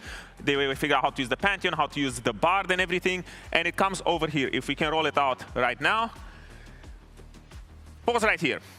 Team Heretics find themselves in a position where they're in a sort of a dead ball team comp. Ashe is still, you know, she got dove a couple of times, but she is still extremely strong. Now, Team Heretics team comp wants to keep everything on this side of the fight, while the focus on Na'Vi is that they need to find ways to engage. You have Poby over the wall, about to jump in, trying to make some space, and the only way this team comp works is if they find avenues to engage. The Bard ulti comes in, Pantheon even ults to the side. It doesn't even matter that it's not on top of the Ashe, but Poby's in the pit, Pantheon is on the side, and this is the creativity that we really wanted to see Na'Vi when it comes to these Drake objectives. Don't be there first, don't just hold the area and keep it in front of you. This was their only win condition. Sure, it ends up being 3-4-3. You run out of juice on the back end of that fight. But what happens is that even though they lost the Drake here, they got a lot of very precious shutdowns because this team comp, I wouldn't really say that it outscales, but as the time goes on, they find more and more avenues to engage. When you get more gold, it becomes a lot easier to pull the trigger. So all in all, even though they lost the Drake fight, it was a great thing to see. And this was the creativity that Na'Vi just shown as the game went on further and further. Okay. Cool. He does sound more It was very cool, yeah. with the mustache, doesn't he? It just the mustache is doing something yeah. for Come him. on, it's not about the mustache, guys. It's about Na'Vi. Yeah. That was the only thing. Daddy Bob! But I do agree. I think it's like fantastic because even I did at the start of the day, I was talking about, look, it feels like Na'Vi don't fully understand how they want to try and play through their win cons, but Oda just broke down. They have a really clear one here. They did. There's something also I wanted to follow up about. It's something that Finn was talking about in the game. Odo, you'll probably be the person to talk about it, but they were talking about how Trayson did get a big advantage, but that he wasn't necessarily able to push it, which is something that we've seen from him in the past. And I wanted to ask, from a top lane philosophical standpoint, right? It's very easy for us to say, you've got a 2,000 gold lead over your opponent. Why don't you push that? What makes it hard to push that late? Like outside of just your lane, obviously. So the difficult part is mostly the coordination when it comes to figuring out how, because it's a massive, it's a team-wide effort. It's not really about you, how do you give pressure, it's more so how do you coordinate with Seren in this case, on the other side of the map, how do you coordinate with the mid laner, or like the mid lane gang, you know, the 3 people on mid lane. When are timings that are good for me to move to give some resources to my team? Because every time you move as a top laner, you will end up dropping one wave, or you're ending up dropping prio, you give turns to the enemy top laner. And you don't want to just do this over and over, because let's say you do it over 2 or 3 or 4 times, all of a sudden that 2K gold lead is shrinking to 1.4K or something like this. So it's one of the more difficult parts as a rookie in the league, because especially with top lane being in the position where, hey, you're kind of by yourself, you're kind of just doing your own thing, you know, do your best and all of this stuff, is the toughest skill to master, because you need to be extremely precise and make sure that you coordinate people. You need to say to your mid laner, hey, on this wave I'm coming and I'm doing this. Don't push, I want to do this. Walk here, do this, do that. It becomes kind of a micromanagement thing that top laners usually do when they get a lot more experience, because this is the only way where they get to push the lead is if they start controlling all 5 players. Okay, cool. It's very interesting insight. That's something we'll have to track with Trayson if we do get to talk to him. But for now, we're going to take a quick break and we'll be right back with Game 2. Ice needs to get out of there and manages to escape for now, but Poby goes between worlds, misses the weirding, he's going to dash onto the backline and will get the kill onto Ice. Mainta here as well as he looks for more damage. Trayson going to try and keep Poby in Mainta.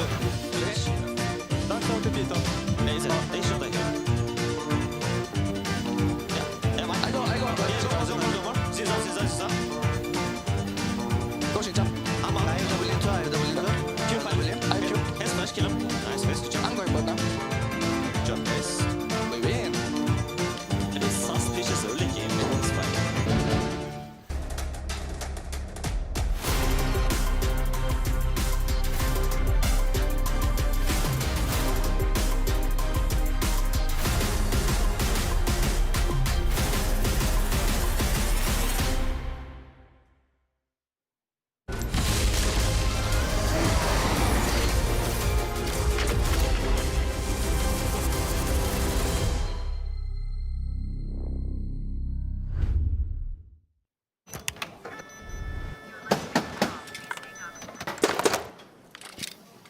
Brother, let me try.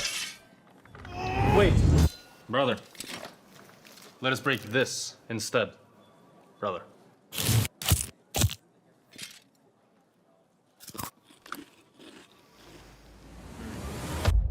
Have a break. Have a Kit Kat. What is this, brother? Perfection.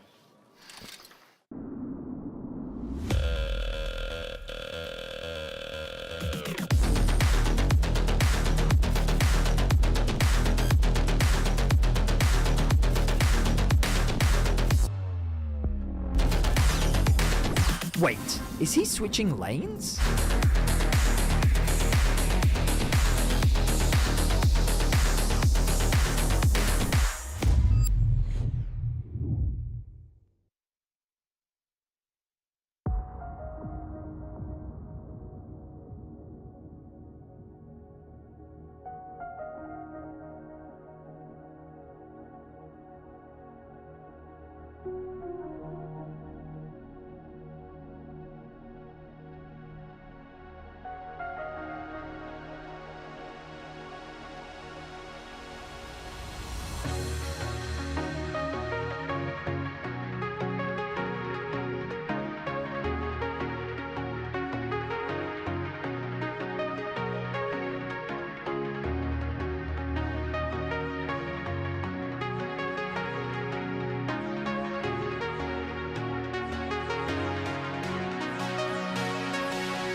Hello and welcome back to Super Saturday here in the LEC Spring Split.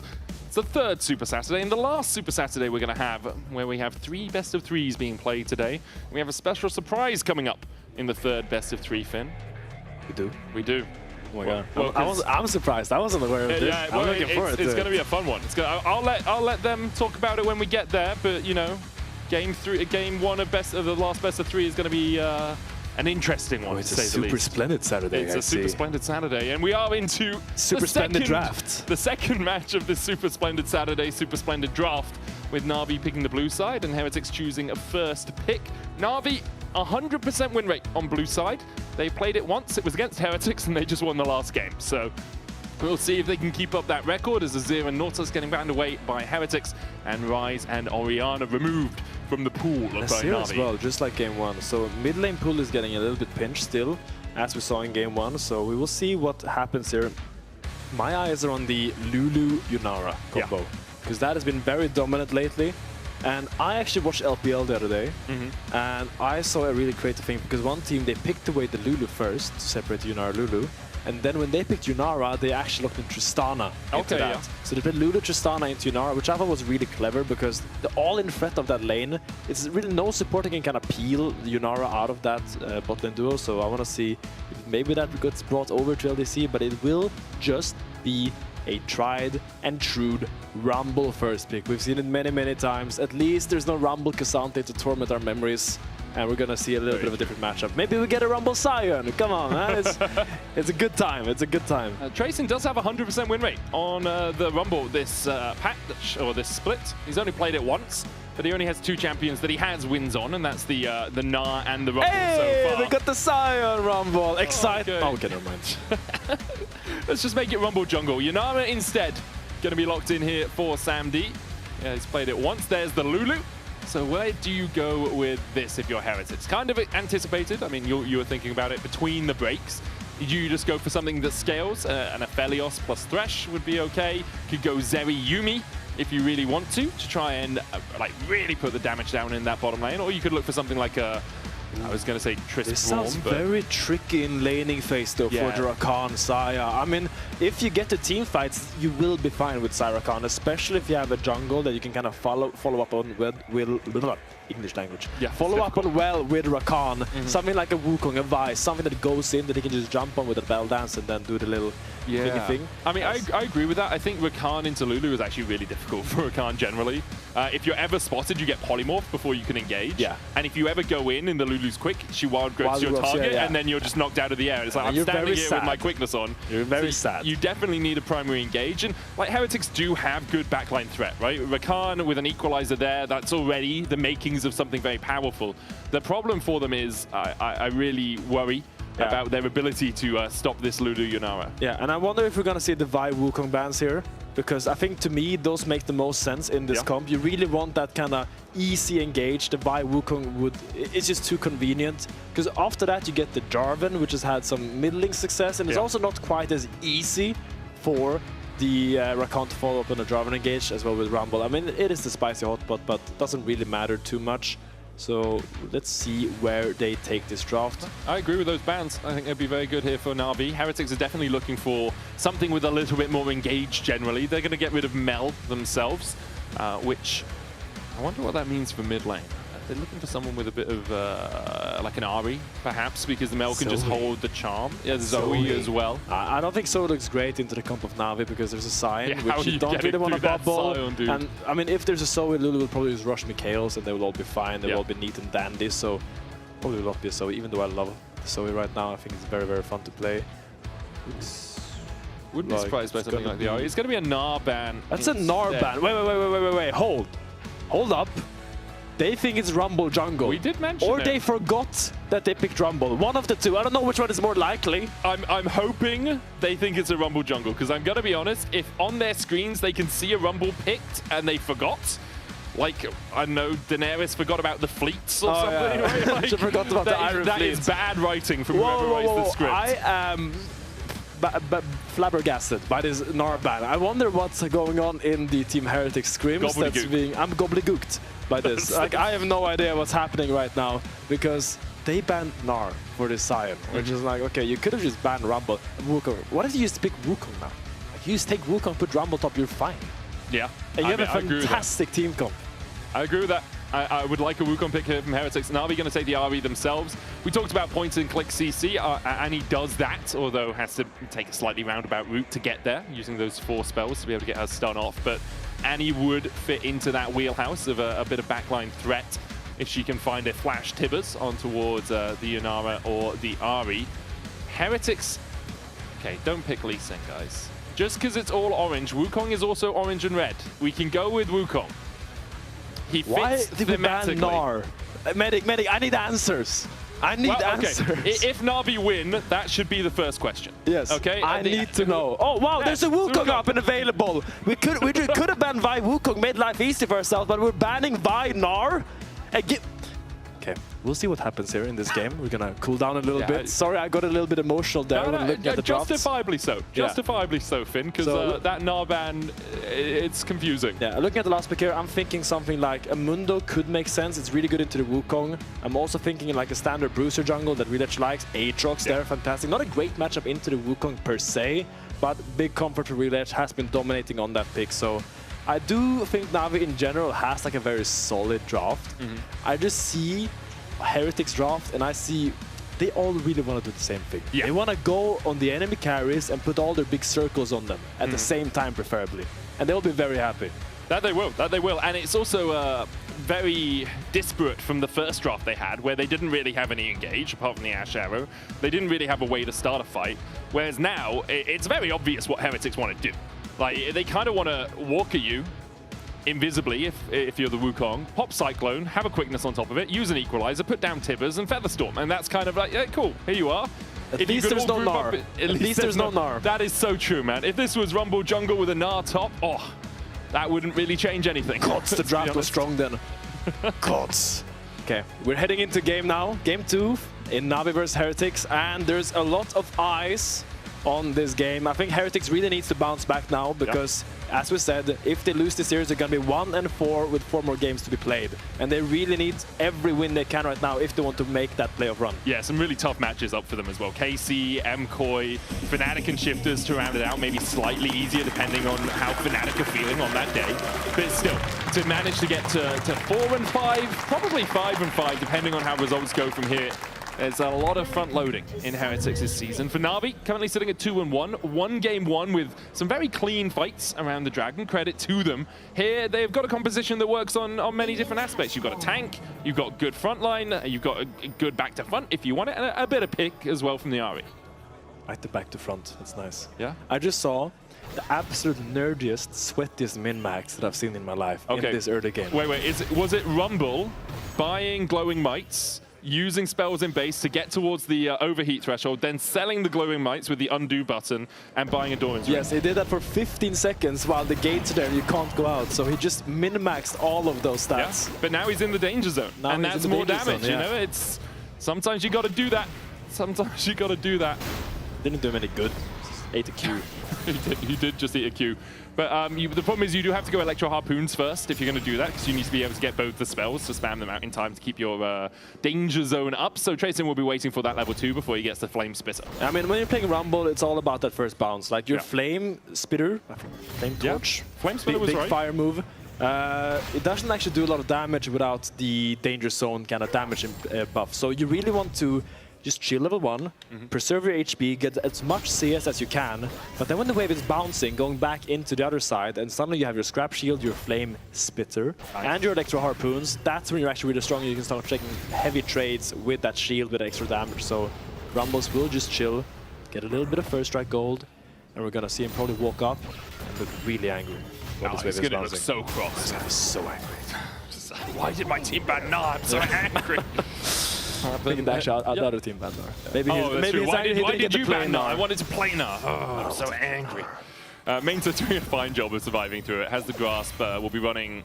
Do you run bone placing in this lane, or would you be going for second wind? Second wind for the for Sion? Yeah, for the Sion. Oh yeah, second wind. Second wind. Yeah, second wind Dawn's Shield makes the most sense. In general, like because you're playing so extended laning phases, second wind gives you a lot of better value on average. There are some matchups where you really need bomb plating, but those are like niche cases, like against the set, because it's gonna walk up. Okay. Na'Vi in the chat. Plot twist: we banned Gnar so they couldn't play him jungle. I mean, that would be tricky. Yeah. Imagine that you walk up and there's a minion hitting you with a Rakan behind. That would be terrifying. So yeah, truly, kudos to Na'Vi. Yeah. Truly scary moments right there. Have I missed Gnar jungle being a thing? Like, because I know Riot loves to put champions in jungles that shouldn't really be junglers. Yeah. But I mean, Aatrox's an example of that. Kind of rose to jungle priority this year. Relech here stepping across. Na'Vi's bot lane does have an easier move. Sandy trying to get a bit of vision in as Poby comes in for the collapse. Sheo using that clone, going to get pulled back away with a good double knock-up. Blade Caller coming out. Good charm as well from Poby as they manage to take down one already. And now Sheo's going to get chased out. Has to flash, but Samdi does not want him going anywhere. Slices him with the circle as Na'Vi pick up 2. Gnar would have won that. That's all I'm saying now. I'm sold. Oh, Seven might just be dead as well. Paris needed another auto attack. Foxfire is enough. Flash away from Poby to make sure he doesn't take another tower shot. And that's all she wrote. You have to feel for this game. Na'Vi win the fight around the bot side scuttle and are now 1.5k ahead. Jesus Christ. Okay, let's rewatch this fight here because Na'Vi clearly is walking in with a lot of intention to fight this. And Relech is kind of spacing really well, making it hard for them to go. Because Wei goes in onto Relech, he flashes out, and suddenly, when Rakan W is down, that allows Poby and Samdi to just take all the space they need and just run down this Wukong, this Annie, and the third guy. The Wukong, the Annie, and the third guy? Yeah. There was one more guy that died there. It was the Xayah. Insta-win. Yeah. Insta-win. I have to agree. Yeah. This is the sort of moment where you're like, hey guys, can we remake the scrim? He's making a compelling argument. He really is. He really is. Poby, again, finding a great charm in the middle of that fight onto ice. Had a really good game one as well on the Aurora. absolutely popped off. 13 KDA. His damage a minute not as high as I expected it to be, but still 650 is solid. It landed where it had to be. Exactly. That's all that matters when you play Aurora. Like, I'm a big Aurora player these days. You don't do a lot of damage over time, but when you do damage, hey, it hits. It really does. And because of Poby's influence in the first sequence of plays in this game, Na'Vi have this 1,000 gold lead and haven't really shown a sign so far today, and even across the rest of the LEC Spring, that they give up leads when they manage to get them. Sometimes they can fail a little bit about playing around their win conditions. As you say, no flash on Seren. Look at the cannon. He wants the cannon. Way. Of course he wants the cannon. He uses the stun as well. The Molten Shield comes out and Seren realizes he is not long for the rip. That's a child. That's a child. Seren does end up going down. Another kill for Poby in the bag. 6 Dark Seal stacks. Very fed Fox. Yeah, that's Foxfire. You want to be nowhere near. You're going to get burnt if you are close to it. Poby is going to have 1,000 gold lead after taking this plate as well. To bring some mittens. Bring some mittens for the fire. I don't put my hands in fire no matter what, man. Like it's. I'm wearing if I'm gonna put my hands mittens. in fire, I prefer to have mittens than not have mittens. That's all I'm gonna say. What if the mittens are flammable? I made an argument. Okay, we can move on. What if they're flammable, Finn? You get your wool mittens near fire. That's just going to keep on burning. I don't want to talk about it. Okay. Look, we're just starting Dragon Medic. That he is. And that's a fire dragon. Do you think he has the mittens or not? He hasn't bought any mittens. Okay. I don't see a single Brawler's gloves in his inventory right now. Instead, just the Ruby Crystal and the Longsword. Shea was going to try and sneak away a blue buff.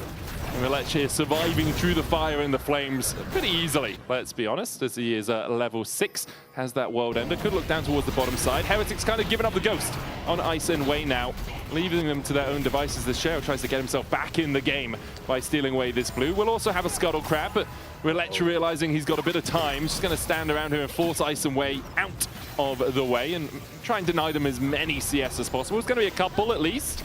Samdi stepping forward as well, but Ice able to get there in time. Relech now jumping across. Ice trying to get towards that level 6 that the polymorph out as Ice, even with the exhaust survives, but now flashes away. Still Paris gets the kill. Samdi takes a tower shot, and Na'Vi get out, killing the enemy ADC. That's a sad. Oh, wait! Wait! I respect it. I'm done. I respect it. The game was looking doomed. He needed to make a play right there. No, he needed to make the play, Medic. Okay, he saw the angle. Sten would not make that play. Finn. Yes. Okay, I understand the bravado required. Let's have another look at this initial play. Great polymorph onto Ice. He tries to flash away with the Blade Caller for the root, but he just can't survive through the damage. And then, at this point, Way's like, I can get a kill. I've hit the Gleaming Quill. Oh, the beat is about to drop, Medic. The beat is about to drop. He had to go. It was on the beat. You don't have to go in. If the beat is dropping, Medic, you must commit. There's 3 people there. Yeah. Smile away, boys. Smile away. The game is doomed, and yes, you can make a play like that. But even if he gets the kill, he still dies for it. What does having an extra 300 gold on your account do for you in this situation? A smile, Medic. A smile. He also doesn't have flash for the next fight as well, man. It's doomed. I mean, I think right now, let's be a little bit real. Heretics needs to find an avenue of opportunity. Yes. Because right now, I think that's going to come from a Sheo flash with a Rakon flash follow-up. So we're going to have to wait a few minutes for that to happen. But Tracin, he is pushing. He's still getting a little bit of money. He's 600 gold up on this matchup. And it's not a great feeling when you're playing on a team. You're just playing Rumble against Sion, and then you see what's happening bot side. I think when that happened to me, I usually close my eyes, like kind of mute them on Discord. Yeah, I mean, that's valid. Take off your headset, you know, just play your own game. So players can't take off their headsets here, just importantly. We're playing white noise into their ears. They hear us flaming in these moments. Sorry, Tracin. Yeah, sorry, Tracin. No headset off, but perhaps desires to take it off. Big steal from Sheo as he gets the Gromp away. Yeah, as you say, it's going to be hard for Tracin. He's playing money printer Rumble, has that first strike, and kind of just gets to print bills whenever he wants because he's playing into a Sion who'll take the damage anyway, right? So you are just going to get a sizable lead, only 1 minion wave ahead, but 500 gold is his advantage in terms of moolah, we will say. Moolah. So maybe here, Sheo looking for something. This could be what they need. Jumps onto Samdi. There's the quickness. Samdi flashes away and gets the wild growth and survives. And it was fun. It was fun. It was exciting. Oh, he's spun. Relech is also looking down towards that bottom side. It's been pinged out a couple of times. Spotted on that ward just near the top of the Dragon Pit. Ice is waiting to see if he can find something. Has the Feather Storm. Will chip away at Paris, who does have to flash himself. Relech now spotted, jumps in. Way's going to get the knockup. Relech looking for the damage here with the World Ender. Doesn't get the chains back, and Sheo almost claps Paris, who has to walk away. Exciting. Riveting gameplay here. A lot of fights happening in the bot lane, not a lot of like results. Oh, sure. But it's fun to press your buttons on the enemy. You gotta give it to them. Game actions, man. Yeah. That's why I play Storm in Magic as well. The more game actions I can take, the better it is. As Seven, not just to the side of the Charm and the Orb of Deception, and because of that, Sheo should be able to get this crab pretty easily. Has the numbers advantage. Na'Vi effectively counting to form and saying, well, they have form, we don't. Yeah. So counting is a very good skill that a lot of League of Legends players lack. Yeah, but it will take you really far. I promise you, if you learn how to count how many players is on your screen and how many are on enemy screen, not that you can see the enemy screen, but you can see them on your screen. But if you can do that effectively, you're going to win a lot more games, I promise you. It's tip time with Finn. Tip time, yeah. What other great knowledgeable tips do you have for us if we want to win our solo queue games that can be applied to this game as well? Ping on your way for everything you do, and hopefully someone listens. Yeah. Genuinely, it's a really good tip. Also, when you play solo top, it's really important that like, if you can bait enemy to get TP advantage and then just steal their TP with an TP bot, he will be very surprised. Yeah, he will be very surprised. Because no other champion does that except for solo top, and hopefully he hasn't played against a lot of solo tops. Used to happen with Akali as well, because you could shuriken on someone as they were TPing away. And if you're really good. Yeah, with the Q, yeah. Well, I haven't seen that many Zoe tops recently in pro play, but perhaps we're going to see a resurgence of them. I don't even think it's a resurgence. I don't think Zoe top's ever been played. For the moment, though, Na'Vi's still sizably in the control of this game. There's a Drake for them to take, if they so desire. Sheo is 6, so we have that combination online. The just look at the items gap. Look at this. That's a Sundered Sky, it's a Malignance, it's a Kraken versus all the items here. There's just components, man. It's just a scrapyard. So I think here Na'Vi, they just want to take any fight they can. They're just going to walk up in their faces and say, hey, what's up? I think that's exactly what they're doing. As Poby shows 7 what's up in the mid lane, using that 1,000 gold lead pretty advantageously. For the moment, Na'Vi will be able to take the Drake, and Heretics are stuck in the position they put Na'Vi in game 1, which is, guys, we have to wait a little bit. Maybe we can fight third Drake. Na'Vi had a really good showing at that third Drake fight in the first match of this series, so we'll have to see if Heretics can fight back equally. Sheo always waiting. Gracious, there is one to get spotted. They're hold trying hands. To move forward. Don't lose your hand partner. Did you have a hand partners? Buddy system. Buddy system, yeah. Make sure you hold your hands when you cross the street. She was here making sure Ice gets a little bit of farm, an ounce of muha, as you said. Moolah. Moolah. Yeah, it's got the L in it. That's fine. It's not a commonly used word for money, by the way. I was just running out of them.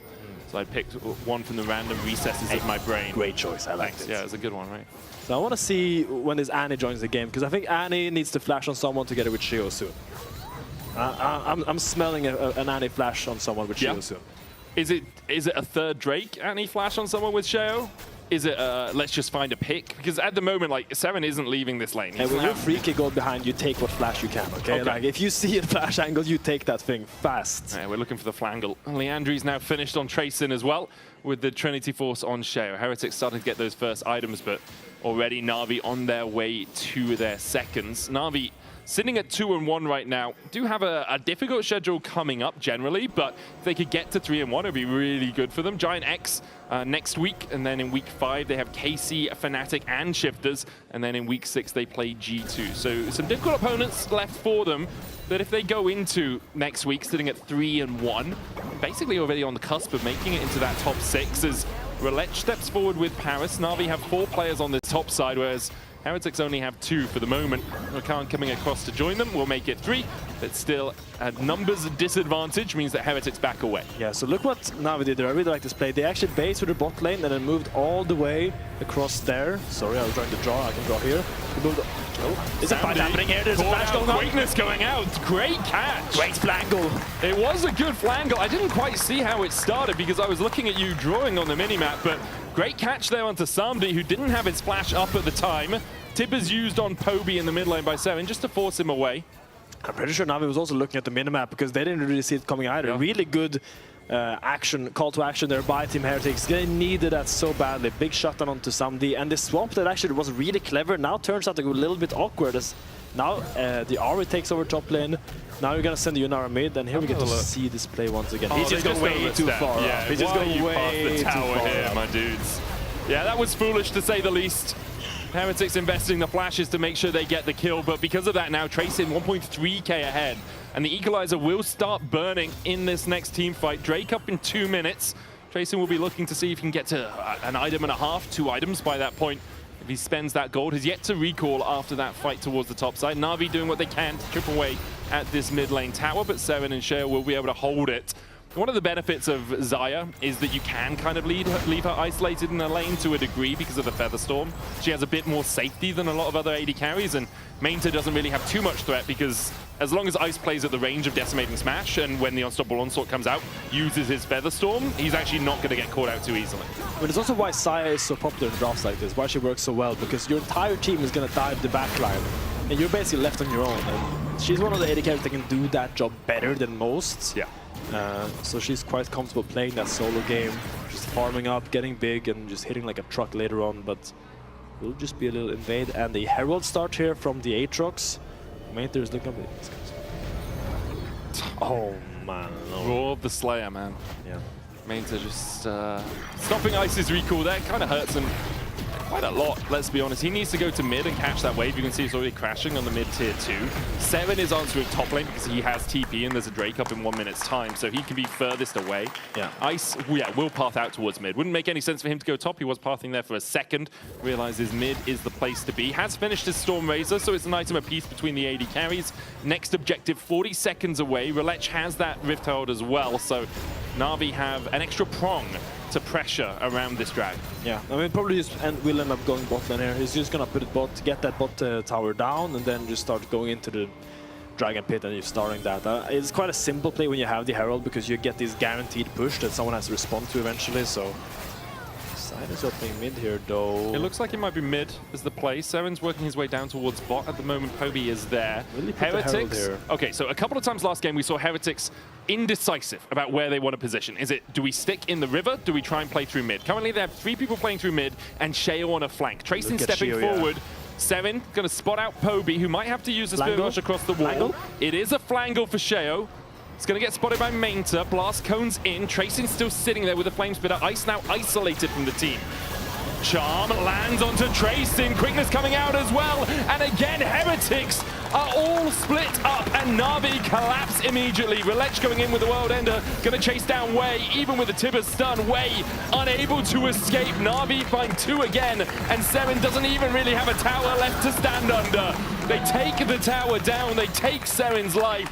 And now it's a 9-for-1 advantage for Na'Vi. I mean, it's questionable decisions. You actually got the Ahri ult. So all you have to do when Ahri ults out there is just back up for real though, and just really wait out that Ahri ult timer, and then suddenly you have an advantage. There's an ult advantage in the mid lane, but here Tracing takes a little bit too much space here. Fantastic charm by Poby finds him, and then, yeah, everyone just kind of goes in and tries to help him, but there's just nothing to do now. When your Rumble's insta went on like that, there's no equalizer, there's no flash being used, and just sad, man. All right, Heretics, they have all of the bones of good plays. They just can't quite get the connective tissue. Yeah, right, that was the bones of a good play. Sheo had a great flank. Seven was able to force the Spirit Rush out from Poby. They had Ice catching the mid wave. He could move across. They were guarding him as he did so.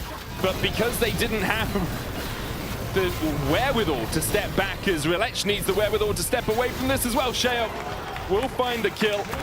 Manages to get a kill on his enemy jungler. But yeah, they didn't have the wherewithal to step back from the play, and it means that Na'Vi are able just to collapse. Yeah, I was going to call it Plot Armor, by the way, if Relech lived that. It does end up going down, so a slight solace in the Team Heretics department here. They just need anything they can get right now, I think. Yeah, you need flangles, to be honest, because right now you are playing a difficult game. You need to really set up your vision lines here and just try to hold, or like insta-go when people walk up, like here or here around the Raptors. I almost said Wraiths. Oh, Wraith. Oh, God, I'm old. Go back to the, remember when, wasn't there a Wraith where Gromp was for a while? That was a white. That was a white. Yeah, different kind of ghost. That makes sense, that makes sense. A lot of ghostly abominations in the jungle in the good old days. You used to have to kill red and blue buffs babies to take them. Remember, it was a lizard and there were two little babies? Kingsguard. I'm not sure what kind of... They were so small, they were babies, man. We're just out here killing them all. Cousins. Yeah. Yeah, for the moment, Na'Vi in prime position to win this game and to take this series home. Got a Kanik Rukan completed on Mainta. He is fine just tanking up Tracin's damage, who is the only player on Heretics with a lead. Has that Bloodletter's Curse complete, so like, if people are on the equalizer for a little bit of time, they are gonna melt, right? There's not a huge amount of magic resist coming out from the Na'Vi lineup. The problem is, Heretics haven't set it up where there's a good equalizer positioning, really. I hope they have the weak aura to step out of the equalizer when it's dropped. Like, if they don't... Fire! Exclamation mark. Fire! Exclamation Danger, mark. danger. Hey, we can't have computational weak auras anymore. Perhaps that's why you see more teams dying to the fire. There's a great charm from Poby once again. Featherstorm coming out from ice. That was pixel perfect from Poby to get the ultimate out of the AD carry. Shale was caught as well by Paris and by Sumdi and forced away. Village will go to his camps. Dragon is spawning in 2:30. Take a breather now. I would like, if we have a moment, I'd love to re-see that charm. Yeah, I mean, that charm was bizarre. Like, I would love to see it again, actually. I wonder if it came out before he Spirit Rushed, and then we just saw him Spirit Rushing to the other side, pulling the minions away from the charm angle. I'm wondering how I found it, because it was like in the middle of the wave as well. It was, yeah.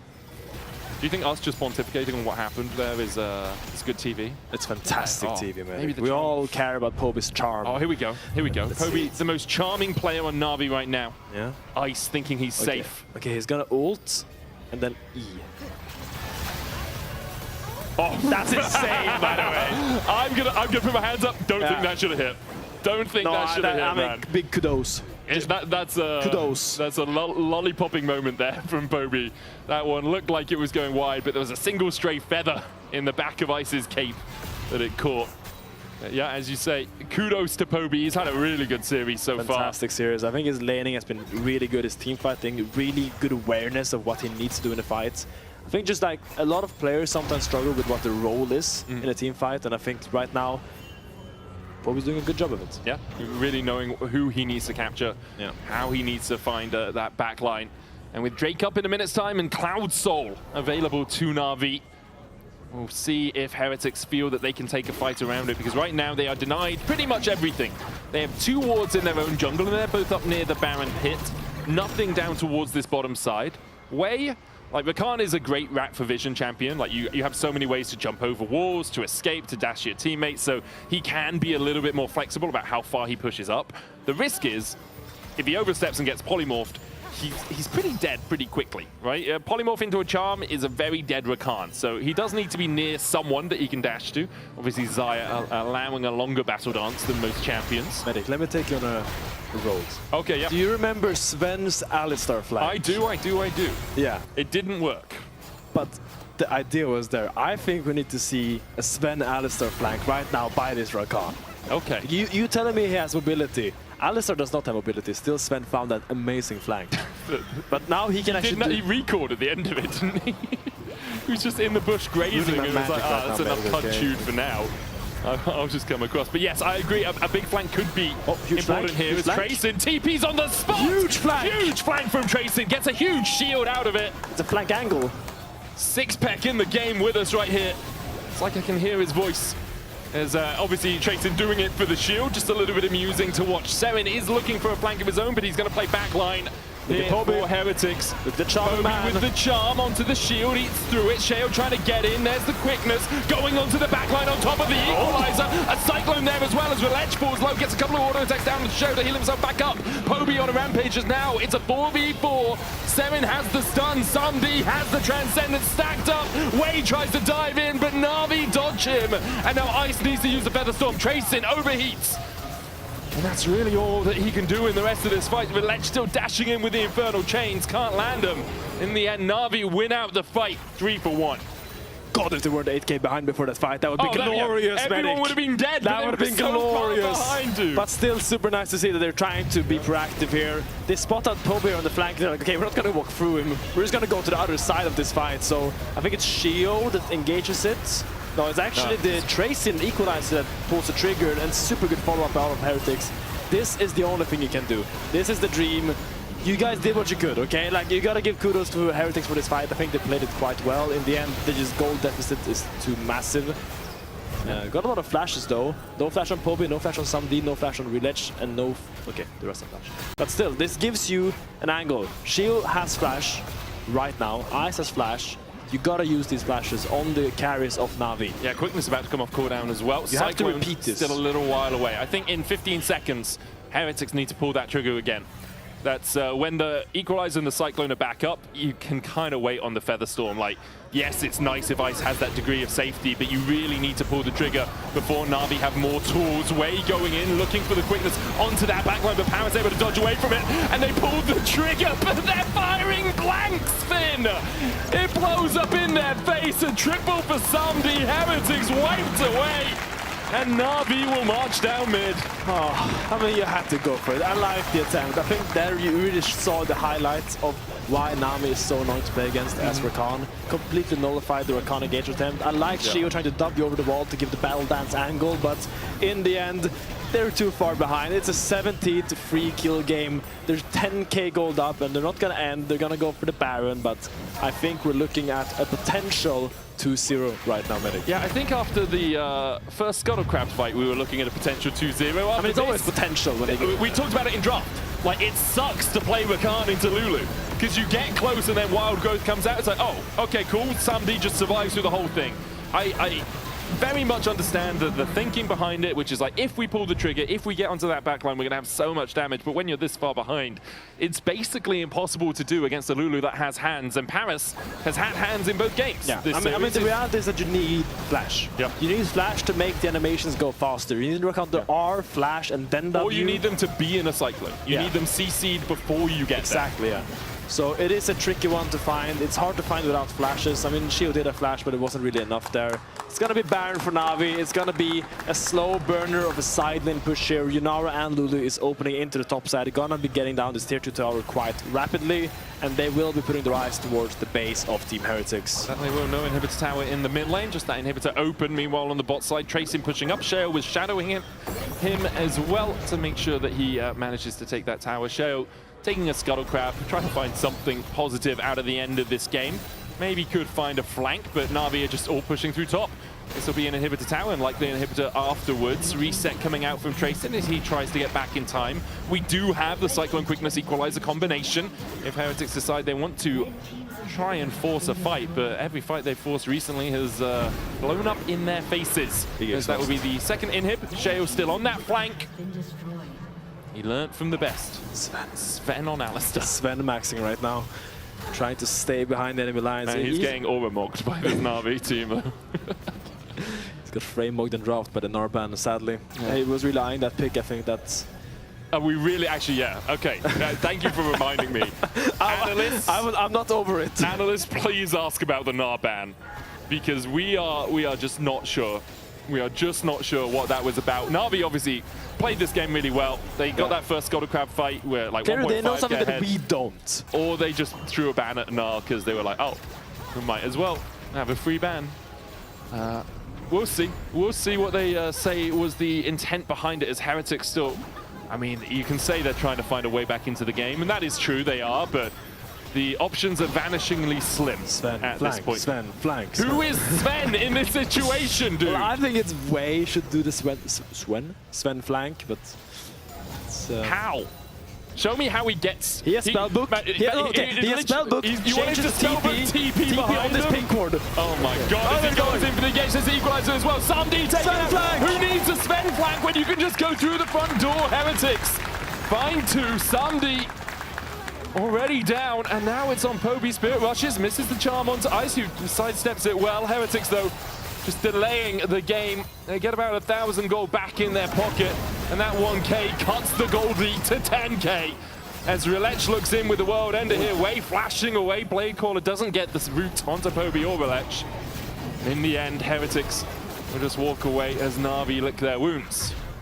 I'm sorry, I wasn't aware of this game. They don't need a Sven flank to find this angle. Look at this trigger finger here by Wei. Just goes so deep with the equalizer. Lulu did not have the reaction speed to block that out. Super cool to see, honestly. And you see what this comp can do. You see why this comp makes sense. And you see why they drafted it, because you do have this incredible fight forcing potential, but They need to do like at least 4 of those fights if they want to win this game. A few more at least. And I'm here for it. Oh, Heretics working. Maybe just an Elder is enough.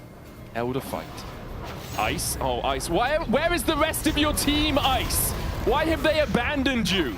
He's melting, guys. Go save him. Baby kitten, where's mama? Well, that's the problem. Like, he's trying to walk through his jungle when the rest of his team is nowhere near him. Poby getting burnt down. Good charm. Landing onto Wei. Flame Spitter out. There's the Spirit Rush. Wei now needs to use the quickness to try and dodge away. Doesn't want to go into Decimating Smash. This big ultimate invested by Wei just to get out of there. Mikhail's as well. Relech now on the flank. Sheo trying to dash out. Decimating Smash has to flash it. Poby still has a Spirit Rush charge. Maitner untouched so far. The Equalizer on the back line does land onto Samdi and will burn him down. But the rest of Na'Vi are just collapsing onto Heretics.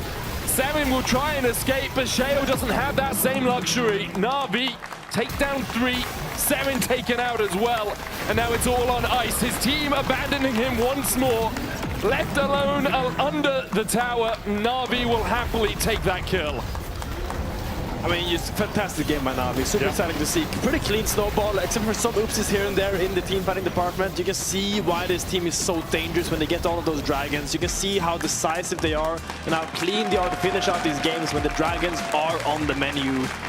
Clean 2-0 from them, and honestly, good thing to see looking forward for them. Yeah, I think they played around their comps really well. They did exactly what they needed to do. They found the weaknesses in Heretics' game plan, and they punished them. Game 1, like, we saw Heretics getting a big lead. Ice was 1.5k ahead, but because Na'Vi didn't give them the opportunity to find those picks with the Ash Arrow, they did a really good job of coming back into it. You can vote for one of those Na'Vi players in your Kia Player of the Series vote. Relech, Poby, or Paris are your options. I think they all 3 of them had really solid performances. Paris on the Bard and on the Lulu, really negating any chance of those engages later on. Poby as well on the Aurora and on the Ari. I think he only died like once through this entire series. You can make an argument for all 3. I would probably give it to Poby just for the charms in general and how clutch he is in this team fights, but also Relech in that Scuttle Crab is the one that walks up and kind of baits the engage on him so the carriers can play. So just really good teamwork across the board for Na'Vi, and exciting to see what they're going to do moving forward. Solid teamwork, solid team fighting overall from Na'Vi. For Heretics, you're now looking down the barrel of 1-4.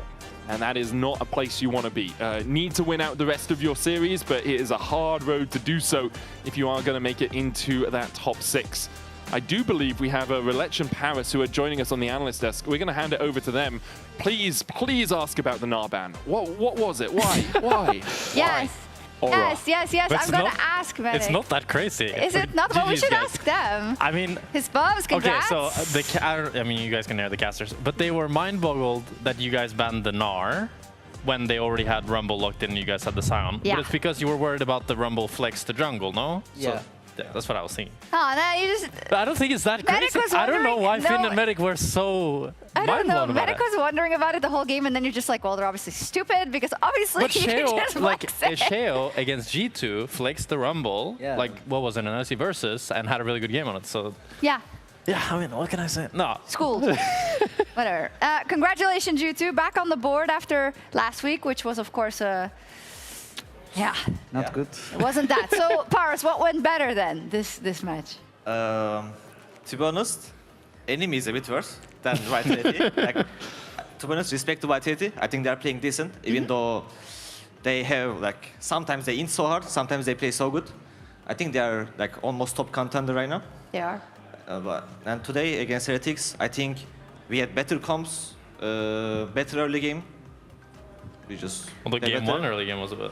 Yeah, but it's okay, you know, because they have S-Seraphine. You are supposed to lose early game, and you are supposed to get advantage after level 6. Yeah. And after we have Pantheonity, Bard ulti, enemy AD cannot play. Yeah, Ice did not have a good time. Yeah, no. I hate to be Ice that game. No, and you love to be Pantheon that game, no? Yeah, it's like fun. Every fight, every ult, I'm just going in on Ice. I don't care about anything else. I just ult, and I look H, and like combos are like this. It was fun to play. Yeah, I can imagine. Do you have like a lot of faith in games like that, that your drafts are now at a spot where you always find that they're well-rounded enough, even if you don't do as well in the early game because, you know, everybody knows their assignments? I mean, comparatively to, let's say, Versus? That was a complicated question. Can I hear the question again? Do you think you've gotten better, essentially? Yeah, better at like making drafts that are drafts where everybody feels comfortable, that you're able to overcome even, let's say, an early game deficit?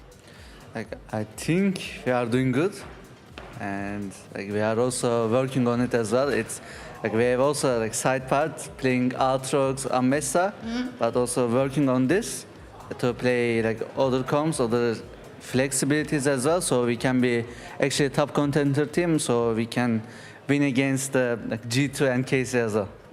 I wanted to ask you, Paris, because when I played against you in 2024, I thought you were the best support in ERLs, right? It was Kadui and Paris, you guys won your Masters, and maybe it's my ADC ego, but I felt like you were kind of carrying Kadui. But then when you came into LEC in 2025, it was not the Paris that I was used to seeing. I think you've been much better now on Na'Vi, but I wanted to just ask you, like, what do you think happened when you joined the league?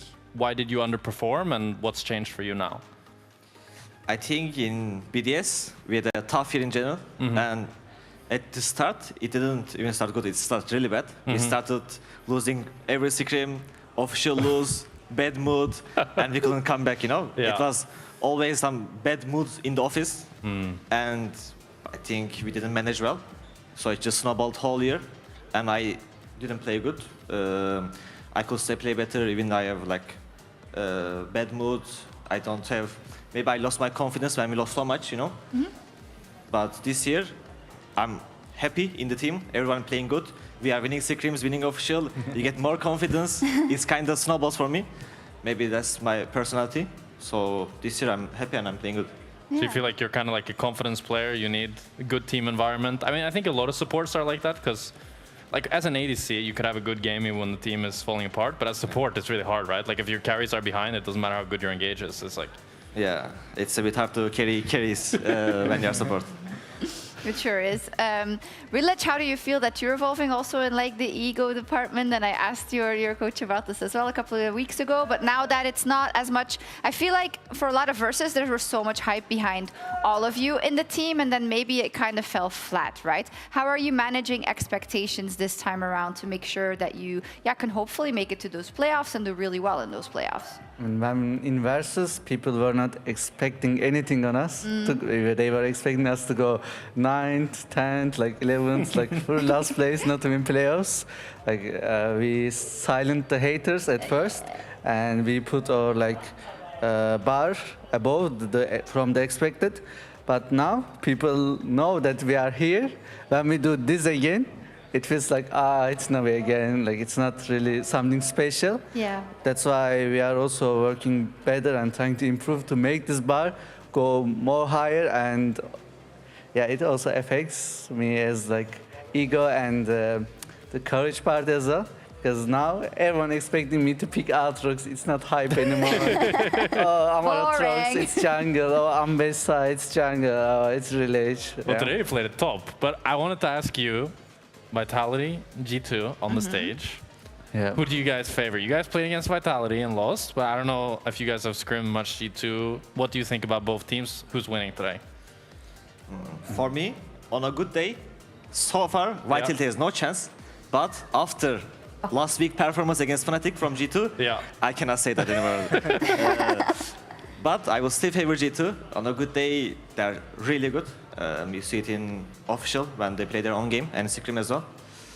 I will favor G2. Okay. Yeah, like for me, same as well. If G2 wake up to win, they will win. And if they didn't wake up to win, it's gonna be a bit messy. Okay, I like it. Vitality can win in that case. They could, yeah. Thank you so much for your opinions and for and congratulations on your 2-0, Paris and Rilech. Yeah. And we are going to take a quick break to see if G2 did wake up today in time to play Vitality.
fans over there.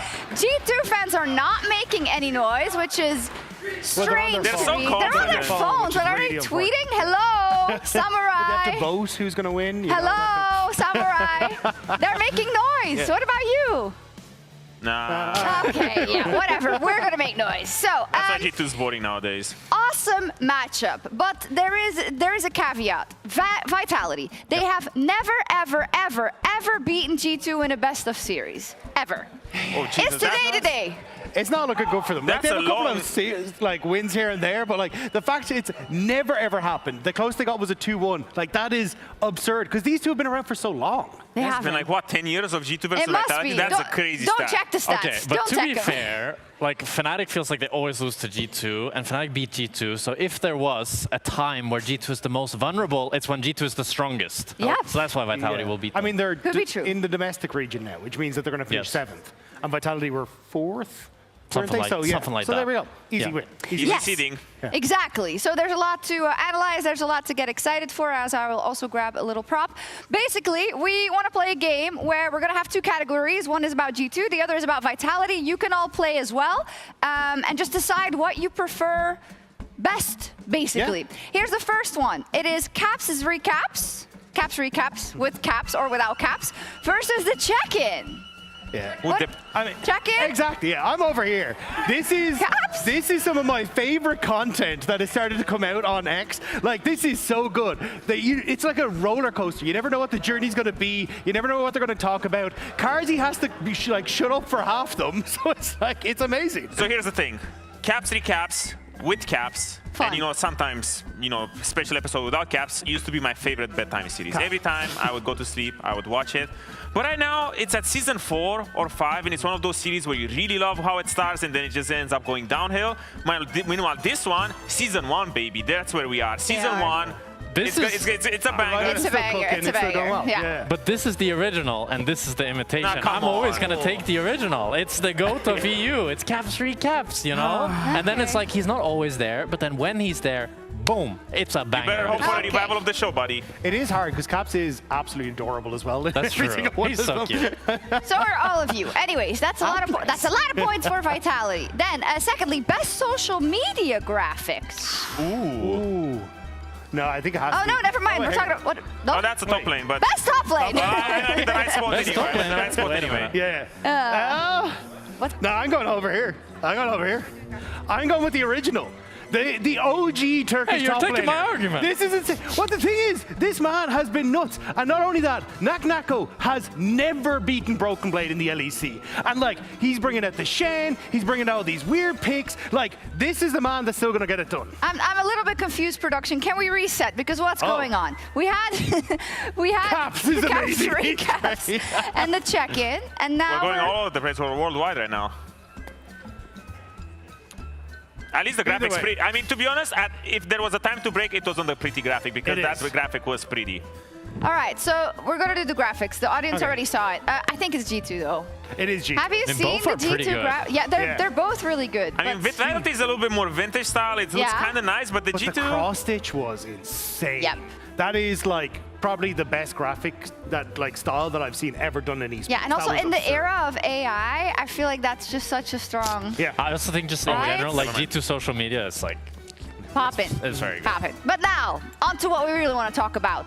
Broken Blade or Naknako? Okay, back to this. Huh? I mean, okay. I'm gonna ask the fans actually. Vitality fans. That's a bit biased. Like, come on. A little bit. Hey, Vitality, do you I'm think- already outnumbered Broken over here. Blade or Like, what's happening? Naknako? It's definitely Naknako, by the way. Like, not even close. Why? He's the best. He's just the best. He's better. He's better. He's better. He's better. Wait, okay.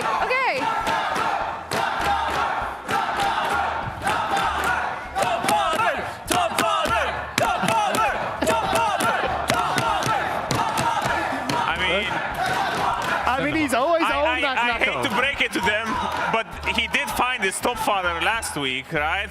We haven't seen top father Broken Blade in a while. Now he's looking for his own top daddy, you know, and Naknako is the top daddy right there because He is. it doesn't matter. good. It doesn't matter that he never won against him, right?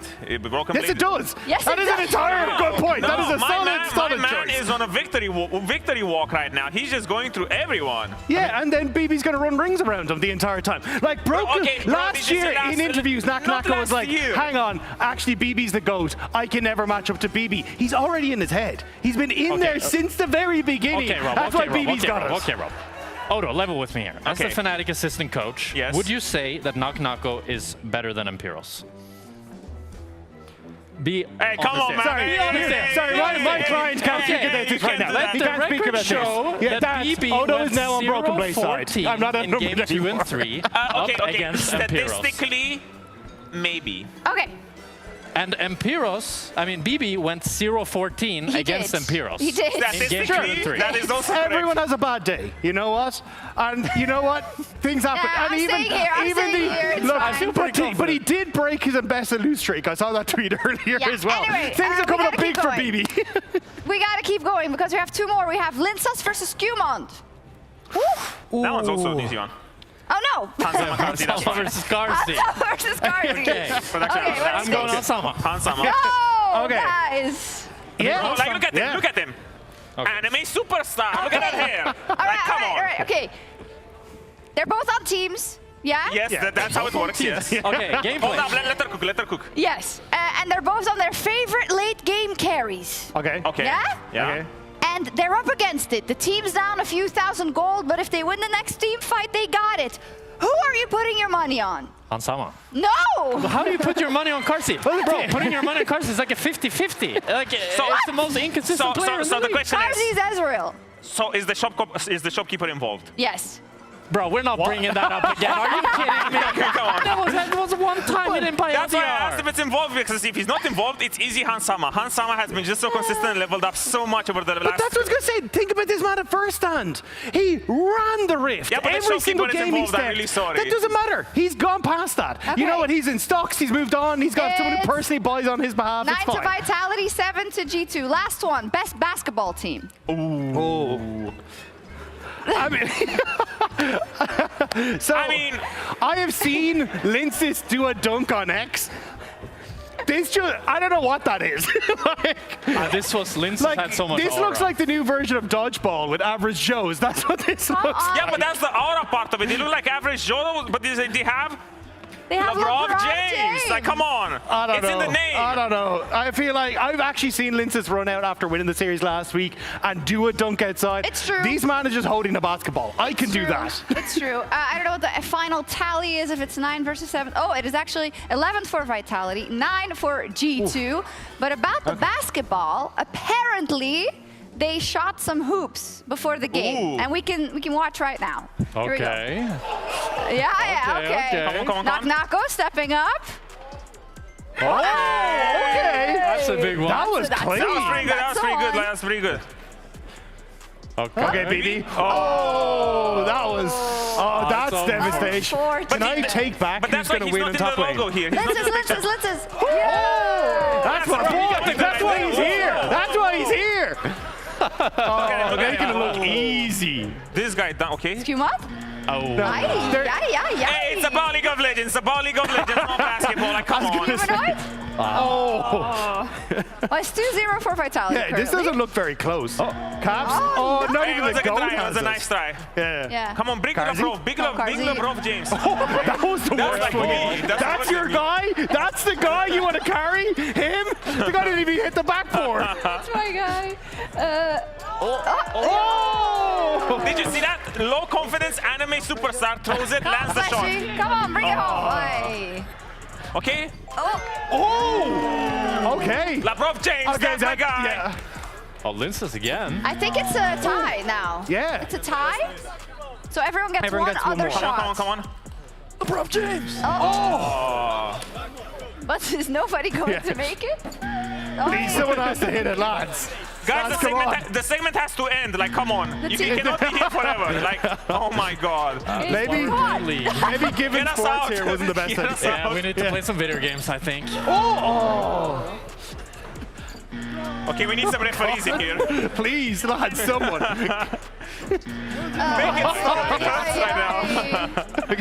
Okay, we got two more. Okay. Someone has to. BB. Oh my god. He did a backspin on it. Okay, Nako. Well, So is it just a tie? Is that the end? It's a tie, and it's time for Vitality versus G2 Esports. Let's go. Yeah, let's go. That was something. As a man that hasn't played basketball since high school, I don't want to judge. But I was expecting someone to come out. Was it Wilt Chamberlain who used to shoot three throws underarm? I think it was Wilt Chamberlain. More effective, apparently. He scored a lot more points, but it looked weird, so he didn't do it. I know Wilt Chamberlain dropped 100 points one game. That's all very I know good about player. Wilt, yeah. That's the extent of our basketball knowledge. Thank God these players are playing League of Legends and not basketball. Hey, Lintus's form looked like Lintus looked really like clean. a proper, elbow, whatever. Also, like LeBron James is throwing it at the backboard, hoping it goes in. I think that was strategic because the backboard wasn't properly attached, so like you could just yeet it at the backboard and hope it would just drop straight down. Anyway, League of Legends to be played. Vitality up against G2. Vitality on a fine run of form since their loss to KC. They continue to dominate teams that they play up against. Probably the most exciting team in the LEC right now. I mean, it's a good time to be a Vitality fan. It hasn't been in a long time, but right now, if you want to invest, it's right now because they have some really exciting players, fantastic social media presence as well, just great personalities. It's a super exciting team to watch. They're exciting outside of the game and inside of the game, and the plays they are making are good as long as you don't look at the drafts sometimes. Sometimes the draft can be weird, but we're all abuzz about Vitality right now. G2, on the other hand, coming off a loss against Fnatic. I think the question always was could they keep up the form that they had at first stand? Could they continue to develop and grow? And the LEC stage is not the glaring lights of Sao Paulo. It's not the opposition of Gen G and BFX and BLG.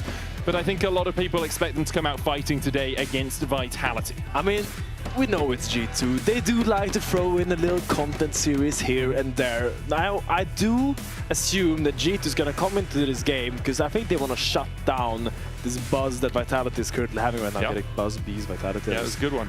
But basically, they want to shut up all the fans saying that Knock is better than BB. They want to make sure that they reclaim their throne in EU as they have held for a long time. So a strong showing today would be important to spread that message. Yeah, definitely. It would. It would. I think if G2 can win today, I mean, the thing is with G2 now, and this is a debate we always have as casters, is like, if they perform poorly in the regular season, can we say that they're falling off? Can we say that they've been bad? The answer is no. They were 7th seed going into LEC Versus playoffs, and then they won, and then they went to first round and made finals. So at some point, you do just have to have a bit of faith with G2, but what they often do is struggle against some of the lower tier teams, and then manhandle some of the upper tier teams. Right, and so we'll see if they can do that today against Vitality. We'll see if only one B is allowed in the top lane, or if BB can make Naknako his top son, I guess. Absolutely, yeah. Isn't that a Dota player, top son? I'm not sure. Maybe, I don't know, man. Okay, let's see. We are into drafts right now, and just like the first series, we're seeing Orianna, Azir, Ryze bans. They're very common, it seems, to just target that mid lane pool. Meanwhile, on the other side, it will be Karma, Bowers, and Nautilus. And now we're once again at a stage where there's Ashe Seraphine, there's Yunara Lulu, and there's Rumble. Now, BB's Rumble has been up and down at times, and I do wonder what route now G2 decides to take here, because they have all the options in the world. I think an Ashe would be I mean, Ashe feels relatively safe. G2 do tend to leave BB's picks to 4-5 on most drafts, but here we are. Rumble going to get locked in to start us off. G2 putting the faith in Broken Blade in that top lane, and Naknako, who, in my opinion, probably the best performing player in the LEC right now. I would agree. I think Naknako's laning phase, his game impact, his aura, like the Jax just pressing S in front of the Azir wall, like I think everything he does right now is just magical, and I want to see how he does against BB, who has been the best top laner in our league for a long time now, at least. Results-wise. Yeah, definitely results-wise. I think people would argue individual skill, people like Kana up there as well, right? But results-wise, BB has always been at the forefront of the league since joining G2. Vitality going to lock in the Jarvan, who currently has yet to pick up a win in LEC Spring. Alongside that, they'll bring in Bard, who has a slightly better win rate at 6-2. This is the draft where it's like, oh, you want to play Ashe Seraphine? Go ahead. Lock Ashe Seraphine. We have a Jarvan Bard ready to go on them at any given moment. So it's kind of an aura check right now, because Ashe Seraphine is objectively the strongest bot lane right now in the meta. But do you want to play Ashe Seraphine against a Bard and a Jarvan? And the answer seems to be no. Yunara Lulu instead is the pick for G2. Does mean they'll be looking for engage from their jungler, like Equalizer needs something to follow up on or someone to lock people in place for it. Caitlyn Bard going to answer into that Yunara Lulu to try and get the push in that bot lane early doors. The Caitlyn's range does really help into Yunara. You can kind of chip her down before she can go in with the Whimsy and with the help pick shield and with that cultivation of spirit. I mean, in general, Caitlyn Bard is a fantastic duo. They love pushing. It's so nice for Bard to have a pushing AD carry because he has so many options then. He can roam to mid, he can just sit behind the Caitlyn and with a Tempered Fate set up those traps that just do so much damage later on. So the only important thing when you draft Caitlyn Bard, you need to make sure they can push on repeat. We're going to see a lot of jungle attention towards bot, so probably in the top lane you want to look for something a little bit more self-sufficient in this draft for Vitality as we head into the 4-5 phase. Oh, we have things like the Jarvan Renekton, if you want something self-sufficient. Also the Gnar can work pretty well. G2 will have the option of banning out a couple of those if they want. Looks like they're going to go towards the Ornn as their first ban. Doesn't want anything that can really enhance those team fights. Also adds a degree of scaling to your comp with the ornaments, with those masterwork items, so can kind of negate your composition falling off a little bit more. Yeah, Nako did have a great Ornn game last week on the Ornn versus Rumble matchup, so makes sense to take that away. But there's still Sion, there's still K'Sante. If you want the tank, you have the options to still lock them in. So in the end, you can only ban so many tanks. I wonder if that's going to be what it's going for. Otherwise, into the Rumble, it's a little bit tricky to pick carry champions in general. Galio. You could go Galio. I mean, it Galio would make somewhat kind sense, of like but works. Galio kind of still loses to Rumble though. Yeah, but you negate it. Yeah, I mean, it's mostly about that Grand Hero's Ball. entrance. Yeah, Grand Hero Ball. That's what we're calling it from now on. Yeah, it's mostly about that ability to get onto that backline with the Jarvan, right? On the Rumble though, PB has had a pretty good year. 4-1 so far on it. Tons on the Yunara, 7-2. Broken Blade's only loss actually to Lost Ratones playing the Rumble. So perhaps a bow special is the way you're going to deal with it. Aurora locked in for Vitality. G2 now need to pick their jungle and their mid lane as Vitality leaving Nako's pick for last. Yeah, I mean, this Aurora could also be a flex. True. Aurora into Rumble has been quite popular, especially in the East. I think they like the strong laning phase that it offers. So giving yourself a little bit of options here in the 4-5, probably will still want the tank top here. I would imagine, especially when you see that Vi Rumble, playing Aurora into that could be a little bit scary. But you could also go Galio mid here, in theory. And also negate that dive together with that. I mean, you can put the Galio wherever you want, to be honest, wherever you're comfortable playing it. Garen Hover unlikely to be picked here, but interestingly is the most picked top laner all the way up until Master. Only in Grandmaster and in Challenger is Jace more picked than Garen as a top laner, is in most solo queue games. Surprised, but I am also compelled by this Lissandra. Used to be an answer into the Ahri in these skirmish heavy mid lane jungle team fights, and I really like to see it here. It's a great lockdown, works really well together with the Caitlyn as well, with the Jarvan Aurora. There's a lot of dive from Vitality, a lot of lockdown and a lot of strong lanes. Aurora will be pushing the Rumble, Caitlyn will be pushing in the bot lane, and I think this allows Linces to look for early invades. Divine not very strong before level 6. With the Lissandra behind him, I think there could be some magic happening. Yeah, very much agree. I think there's a huge amount of pick potential from Vitality just because of how much CC they have on so many different members. Does need Kazi to get into a position where he can do the majority of the physical damage for this lineup, because only Jarvan really provides it, and the Liss and the Aurora are going to be very magic damage favored. On the side of G2, you have good pick potential. If you get onto that backline, you cease and desist alongside an equalizer. It's just going to burst someone down. You've also got solid front to back with the Yunara. The only problem is you don't really have a tank for G2. So if your front line in Skumond isn't that tanky, and the wild growth doesn't help him, you are going to struggle a little bit. None of that's Vitality. That's true. Zero tank gameplay. That's what I love like to see. Yes. A lot of damage, a lot of big health bars going to zero very fast. Let's get on to the rift. Vitality versus G2, the marquee matchup of the day. As we'll see if Vitality can continue their winning ways. 3 in a row for them. For G2, a win against Heretics and then a loss against Fnatic. We have some people on favored picks. BB's Rumble so far this year has been solid. We've got the Yunara coming out from Hans Summer. We've got Kazi on his Caitlyn as well, who's been having a whale of a time. Has yet to lose on it this spring. I have to see what he can do, how much pressure they can get through bot lane. Humanoid already ahead. 5 gold lead for him. Huge. Massive ping on the ward. I mean, they've really shown, I think, Vitality, that this Kazi Caitlyn pick is their bread and butter. They always do super well with it. He has an incredible kit. I think it was like 14 or 15 KD on the Caitlyn. 17 to 11, incredible. So it's all about getting the push. Together with Fleshy, they've had some fantastic laning phases, and I think this is a matchup where they in theory should be winning. So I want to see how hard can they push this G2 bot lane as they're coming straight from first stand. Yeah, Vitality on average 1.5k ahead at the 15-minute mark, so they've been able to get those early leads, something that we couldn't always say for them. We'll see how well they can do into Labrov and Hans Summer. Don't have control of that second bush, which does make it a little bit harder because Labrov can just poke his head out, do a couple of autos, then jump back into the darkness. And Kazi does have a ward at his disposal, but will want to use that to catch out any jungler pathing. Linces on a sneaky path here. Did his blue, then goes in, flags and drags across the wall, we have to assume, to steal away the enemy red. Not spotted by G2 at all.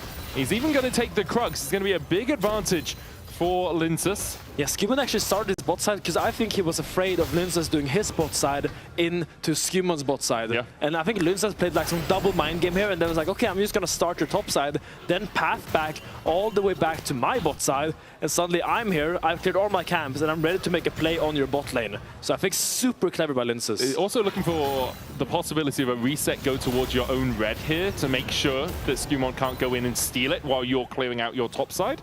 It looks like we'll see where Linces goes. It's going to path across towards the wolves for now. Skewman will look for it though. I did see the ping going out that he wants to go to enemy red, so we will see if Linces actually goes there to contest him after these wolves, or if he goes for the greedy full clear, but he might end up losing his red for it. Yeah, you're going to lose your red if you go for the Grump.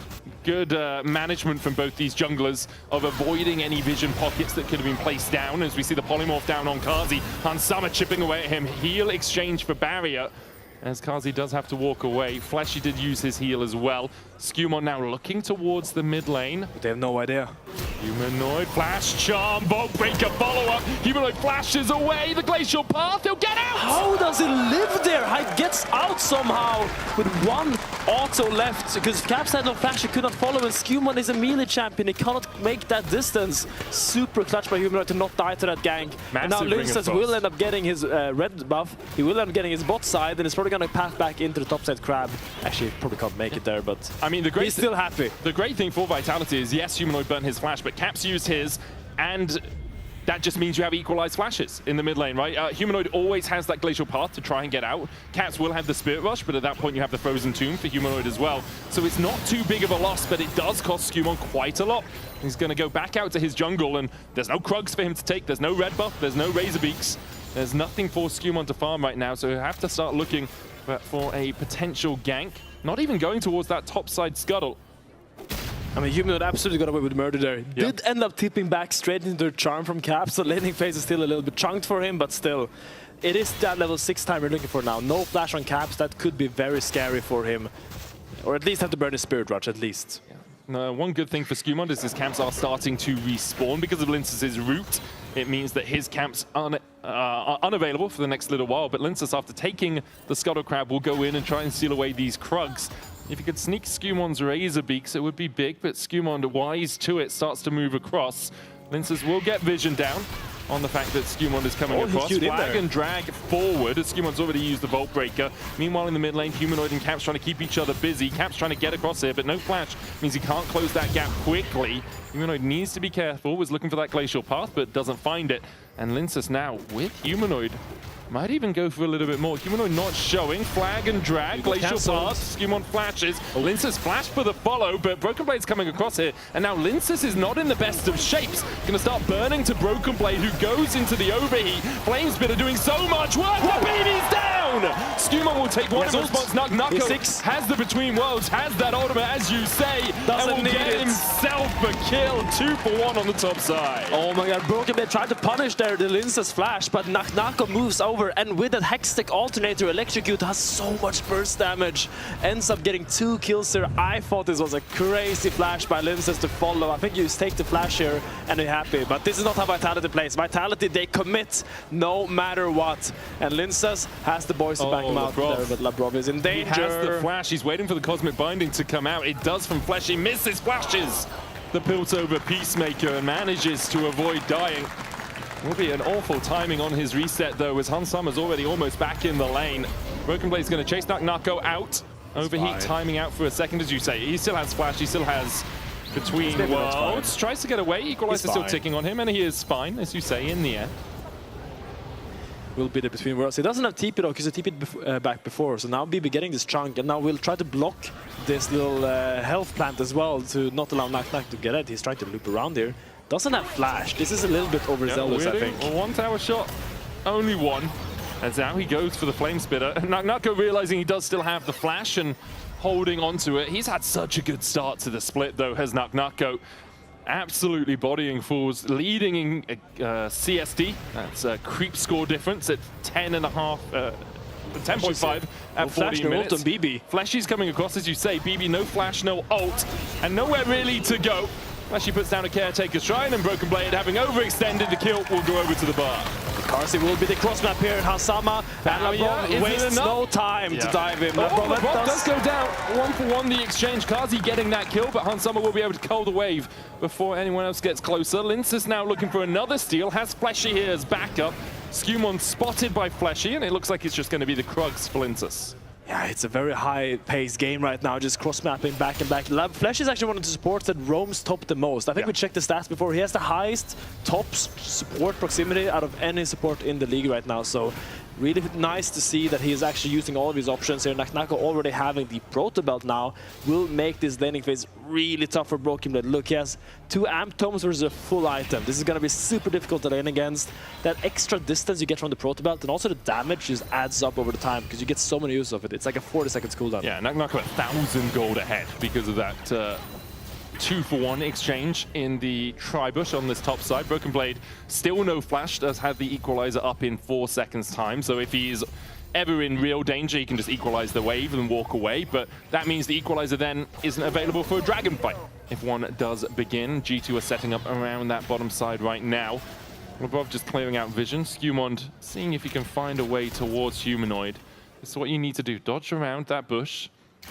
Be here out of vision, steal away the Razor Beaks, because some of your camps were stolen too. Humanoid has the Frozen Tomb and the Flash, goes in with the Glacial Path, is charmed up. Put the damage into Caps with an Ice Shard, but the flank still exists here for Skewmond. Lince's coming across as well. They'll spot Skew.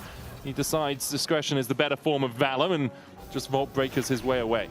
Humanoid holding the Glacial Prison there, making sure he doesn't waste it for a potential fight later on. We'll just take the chunk on Caps, probably get the TP out now. We'll probably get TP advantage, but the game is a little bit difficult to play right now for Carsey. Look at the XP difference. He's almost a half a level down now. 500 gold down, and his Yunara is scaling like crazy. When you fall behind as Caitlyn, it becomes really difficult to come back because suddenly your game plan of pushing does not work anymore. So what I think Vitality will do is pivot, leave Carsey alone, and Fleshy and Lince is just going to try to roam around and create fights elsewhere.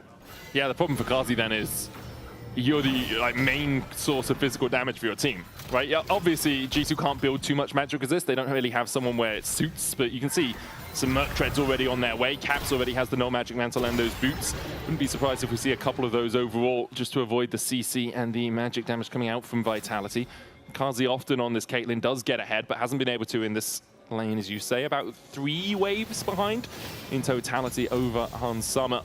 It's nothing awful. He can still play the game so far, but they have shifted the game plan. You see Lince's going for these Raptor mates permanently, trying to keep the pressure points in the top side jungle, because he knows he has the Dishonor that will move first, and he has the Aurora that is constantly pushing, so maybe goes for the Krugs here, or will just maybe go for the Grubs. Actually, he wants to path back down bot because he expects a dive from G2 onto his bot lane. Yeah, a dive definitely could happen. Now you've got Tempered Fate for Fleshy, and all summoners up for the Vitality bot lane. Could also just be a Dragon. Linces slowly working his way down here. He's in 2 minds about it for a second. And yeah, he's actually just going to go back up towards the Scuttle Crab and towards the Grubs instead, giving up the ghost of this Dragon to G2. I'm a little bit surprised he doesn't want to contest, because look at the item difference in the jungle. This is usually a time where junglers always tell me you need to force fights. If you have Sunder Sky Spike and the other guy sitting on components, you want to match him no matter where he goes. Agreed. So we'll just end up doing the trade here, the classic trade, the Grubs for Mountain. I will say the Aurora will enjoy these Grubs, because it's going to be very easy for her to get those tower plates going and accelerate herself. But maybe it was a missed opportunity, who knows? It's an interesting decision, right? Because Hansama also hadn't finished the Kraken Slayer, so even though the AD carries were slightly item mismatched, it wasn't a full item to components, it was better components to other components, right? So they decide against taking the fight, maybe thinking Humanoid wasn't strong enough, or just deciding overall our strength currently sits in Knuckle in this top lane at 1.2k ahead. Because of that as well, Linces will lose his red buff to Skewmon, who's still looking down towards this bottom side, sneaks around vision once again. Both the junglers have done this really effectively. And without Fleshy here right now, Kazi, there's the bot breaker. Cease and desist will follow up on it into the Wild Growth, into the polymorph. Like, what's the man got to do? Labrov takes the kill, which G2, I mean, they'll be okay with, would have preferred to give it to Hans Summer, but now Kazi falling so much deeper into this hole. I mean, that's the result of what actually has just happened. Kazi just cannot play the game right now. The moment he has a little bit of breathing time, he wants to go put the ward to make himself even safer, and he just face checks a buy. As Knuckle goes for something, and Broken flashes it, but Linces is here. Equalizer down to try and clear out the wave. Linces, flag and drag, or just a straight cataclysm. They burn BB as they flash away from Linces, gets him out of tower range, and Vitality get another on the top side. Important cross map there. I think a little bit sloppy by BB. If he just knew that they made a play bot and insta-equalizes that top lane wave, there's no cross map. But BB goes for the trade a little bit. Knuckle gets a really good chunk and allows them to actually finish that dive, despite the fact that Skewmon was opening up there so rapidly. But that bot lane tower is looking very squishy by the minute. It would probably end up falling right here. Yeah, if you're Kazi as well, you come back to lane, it's like, my support has 100 HP, dude. Like, we just have to give up this tower. We can't stand under it. And no amount of hot chocolate will heal that. Yeah, it's like, man, you can sip all of the Chocky you want, but it's not going to work. As first tower goes over to G2, and with it about a 700 gold lead, Hans Summer is 2.4 thousand gold ahead. What was not too big a deal 50 CS ago is now quite a sizable advantage, Finn. It's a very big issue indeed. Ardent Sense from Labrov, Kraken Slayer, half an item almost on Hans Summer. Any single time you take a 5v5 or 4v4 team fight, he will just out-damage the opposition by like 2 times right now. So suddenly before it was Vitality's time to force. If you look at the items right now, now G2 wants to take every single fight they can around Hans Summer. Wherever he goes, he better have backup and he better be able to click forward. Importantly, that gold lead will shrink a little bit when Kazi finishes his cull and gets his quest complete, because you get that infusion of gold. But we're still looking at like 1.5k or thereabouts as Humanoid goes in onto Caps. Frozen Tomb coming out as well. Tempered Fate to stop the Spirit Rush. Cosmic Binding needs to be perfect. It wasn't quite, but they still get the knock-up as Caps is able to Spirit Rush out. There's the charm onto Linces. Broken Blade coming in with a Flame Spitter. The polymorph on Linces means he can't flag and drag away immediately, but he can do afterwards. Yeah, I mean, really good block there by James. I mean, Labrov, sorry. He actually gets the combo cancelled there by Jarvan as Fleshy gets caught out here, tries to take the portal out. Will end up using his flash.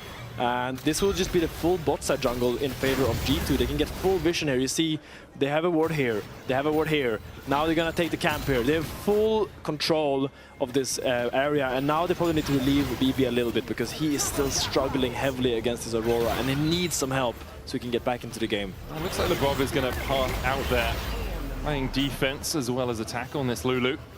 As Nukko is just in such a strong position. The thing for Vitality now is you have to translate this into kills on Yunara. Like, you have to find a way to take this 2.2k lead in topside and say, okay, kill Hans Summer on repeat, because that is exactly the way you get into this game and the way you get Kazi back in a position that he's actually doing damage, because at the moment, he is really struggling to have any impact. Basically a full item behind Hans Summer now. I mean, I'm going to be honest, I think Karst is going to get dove by Caps every single team fight and just die. Yeah. But the important factor is, can Aurora, Lissandra, Jarvan do the same thing to Hans Summer? Because they are really accelerated, they are really strong. Like, Nako almost has taken this full tier 2 top lane tower by himself. 2 levels up as well, man. He is 2.3k gold up onto BB's Rumble. He will do a lot of damage. And if he can find these angles where he stealths in from the side and lands a QEQ electrocute combo on the Hans Summer, then that suddenly can shift the entire fight. It really can. Hans Summer's, 7-2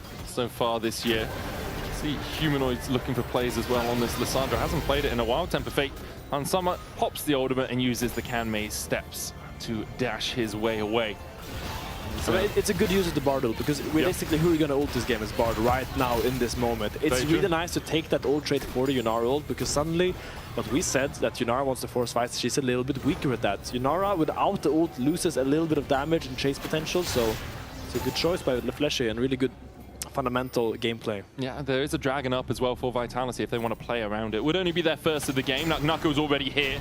BB pushing in the top side. Nukko has the teleport, so play for Vitality as well. We'll just take the Drake, make sure our strongest members here as we begin it, and then we can always TP back up to that top side with Narco. Caps looking to see if anyone paths greedily down towards the bottom side, but no one does. It looks like Narco isn't even going to invest the teleport. Broken Blade having to step away without vision of who's running up the river. Needs to play very safely right now on that rumble. I mean, it's a really good rotation by Narco. You see, he barely loses anything. He's still in time to catch almost his full wave. He lost the cannon though, dude. It's massive. It matters. He got the XP though. He did get the XP. He got the XP, but he still used like his entire timer to rotate down, get the dragon for his team, and barely lost anything on the top side. Yeah. So great use of his timer there, making sure that he's not just sitting alone in a side lane, just growing bigger, actually impacting the map with that lead that he has responsibly. Yeah, agreed, and that's exactly what you want to see when someone has this sizable of a lead early on. Also respecting the fact he doesn't know where Skewmond is, not stepping forward like he has been doing previously. Instead, playing a lot further back. Rifthold on the map, and Skewmond working his way around towards it, teaming up now with Hansama and Lebrov. It looks like Rifthold will be started. Narco can move first here, though, from the top side, so G2 kind of calling for a fight. Teleport available for Humanoid as well. They might just want to try and get that out. As G2 on this Rifthold, 5,000 HP on it. Broken Blade looking for the equalizer. Humanoid going to TP in.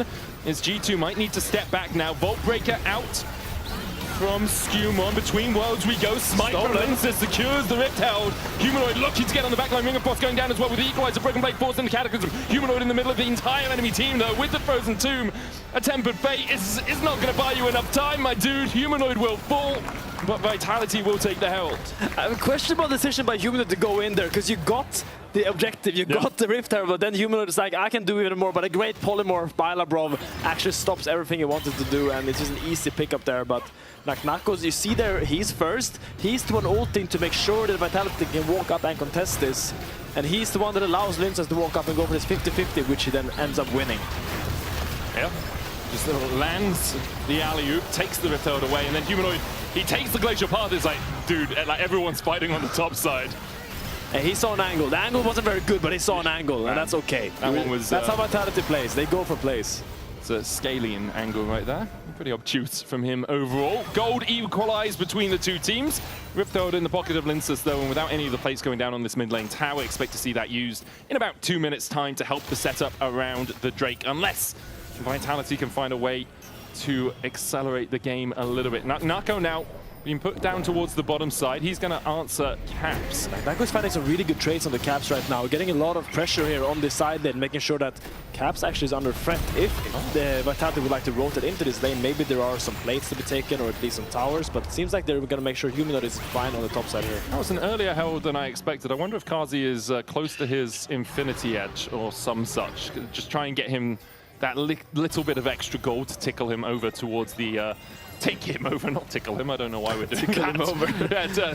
I've been watching too much Vitality social media. Looks like he's about 400 or 500 gold away from it, so yeah, so he's there's close. A little bit left to go. He wants that before the Drake, really.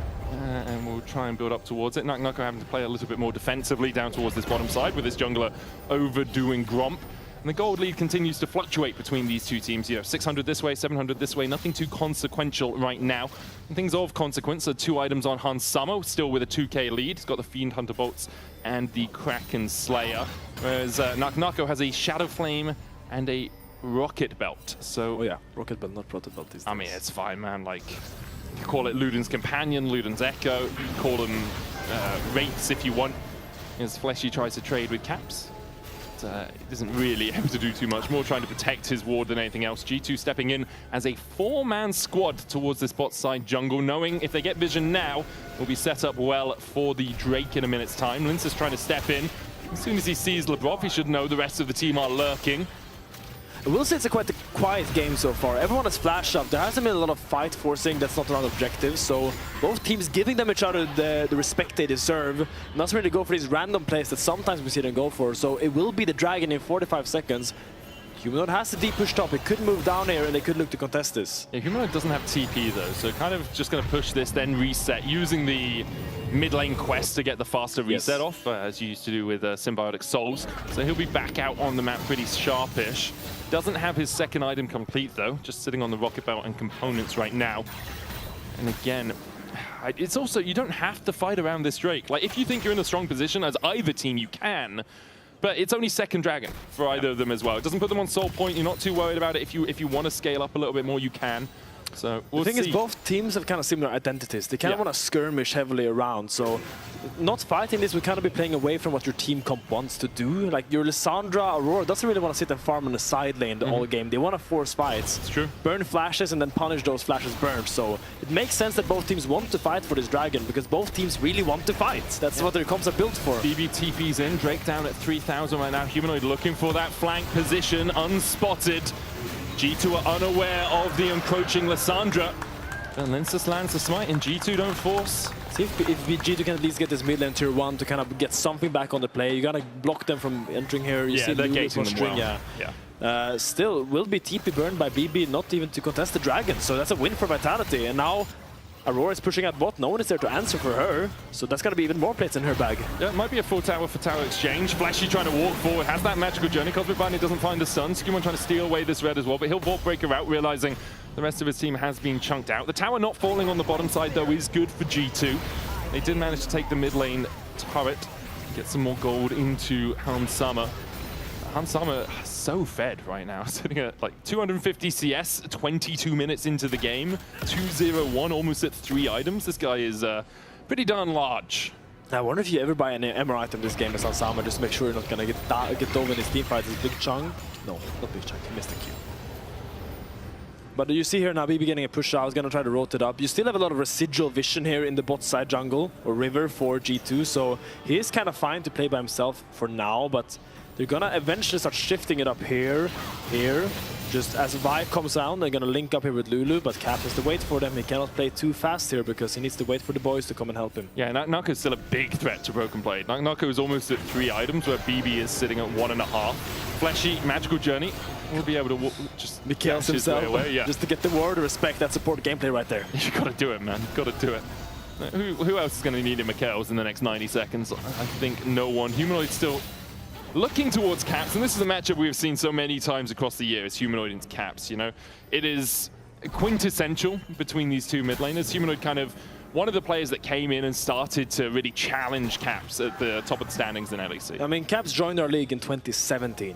And ever since then, he was kind of like the best mid laner. He didn't win 2017, but since 2018, 2019, 2020, he was dominating our league. And it wasn't before Humanoid and at Mad Lions roster actually took them down, where he started to show that he can bleed sometimes. And I think it's super cool to see this historic matchup now playing in different teams. Now, Humanoid going from Mad Lions to Fnatic to Vitality. It does still feel like this Vitality roster has that same spirit as that old Mad Lions roster. Yeah, I mean, you got Kazi and Humanoid there. Yeah, right? that will do it. The quintessential spirit of Mad Lions lives on. And not as much Gnar the Wukong though in the top side. No, man. Bring back Armut. That's what I'm saying. He's got so many champions, man. He can play Gentleman Gnar. Dino Gnar. Yeah. Astronaut Gnar. Normal Gnar, Astro Gnar. That's a meme that might actually be aged out by a lot of our viewers these days.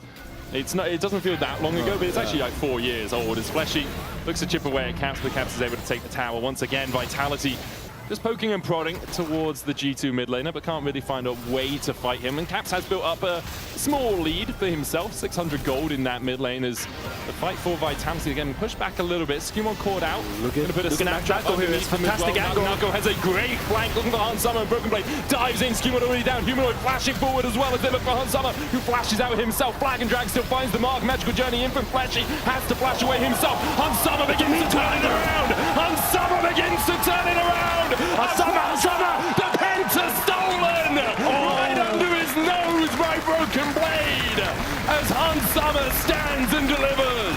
Scumbag Broken Blade takes the pentakill from Hansama. You saw it looked so good when the combo connects and everyone takes the portal, but they go into the meat grinder. That is Broken Blade and Hansama. We talked about him all game. He's so strong, he's so fed, he's so well nurtured, and he just puts on a show. That's team fights. Just incredible stuff. There was so much weight on him, so many players trying to get on him. But incredible stuff by G2 to get him out alive. I believe the Mikhails was used, the cleanse as well. skewmon overstepping a little bit here. Hansama almost clipped by the Tempered Fate. But the angle is so good from Naknako here. It looks like he's gonna land a mega ult here and completely split the fight.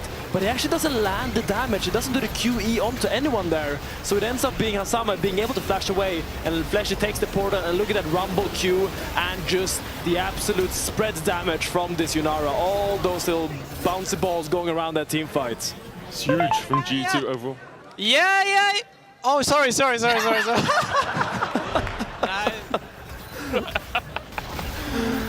was too hype in the moment. It's one too many yes in that team fight for BB to give over the Once you pentakill to get Hansama. 3 times, you have to take the kill. It's just it's the rules. Hansama now all of G2's gold lead, 4.5k ahead, and they're going to push in with this Baron. Vitality overstepping in a single fight allows Hansama to answer some of the doubters on our analyst desk from previously. People that said, well, you know, it's Kazi you see pop up in a team fight.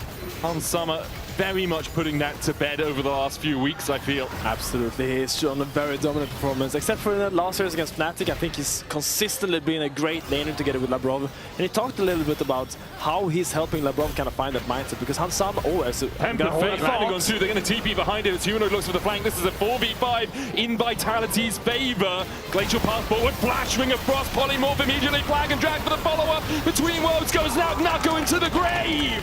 Go Hansama and skewmon broken blade too late on the TP, as once again that bot lane inhibitor tier 2 mark has caused the demise of G2's advance. Oh, and Naknako is fully scaled now, level 16. He does so much damage with that ult combo into QE, and it's gonna be the Dragon Start here from Vitality. There's coming in a TP here from Naknako, and you gotta be a little bit more careful. You can't just hit the towers just because you feel strong, because the flank is still a real issue from this Vitality comp. You need to mark them, you need to ward them, and make sure no one is coming from a funky angle. BB looking for the steal, Linces just smites it. Held onto it wisely as BB is able to just walk away. And all credit to the flank, great ward for the TP, but Fleshy landing that Tempered Fate was absolutely sublime as well. We'll have another look at it here. It starts with a chunk here from Naknako. Look, I think he finds it on the caps, kind of pushing him out. Actually, it will be the Tempered Fate here that he just follows up on beautifully. So much damage coming out there. Now it's just a slow chase as Humanoid goes for it. It's actually blocked by Labrov here with the Polymorph, but in the end it doesn't really matter because Humanoid is just decorative at this point. It's all about Naknako and Karsi in these fights. It's still a large lead for G2.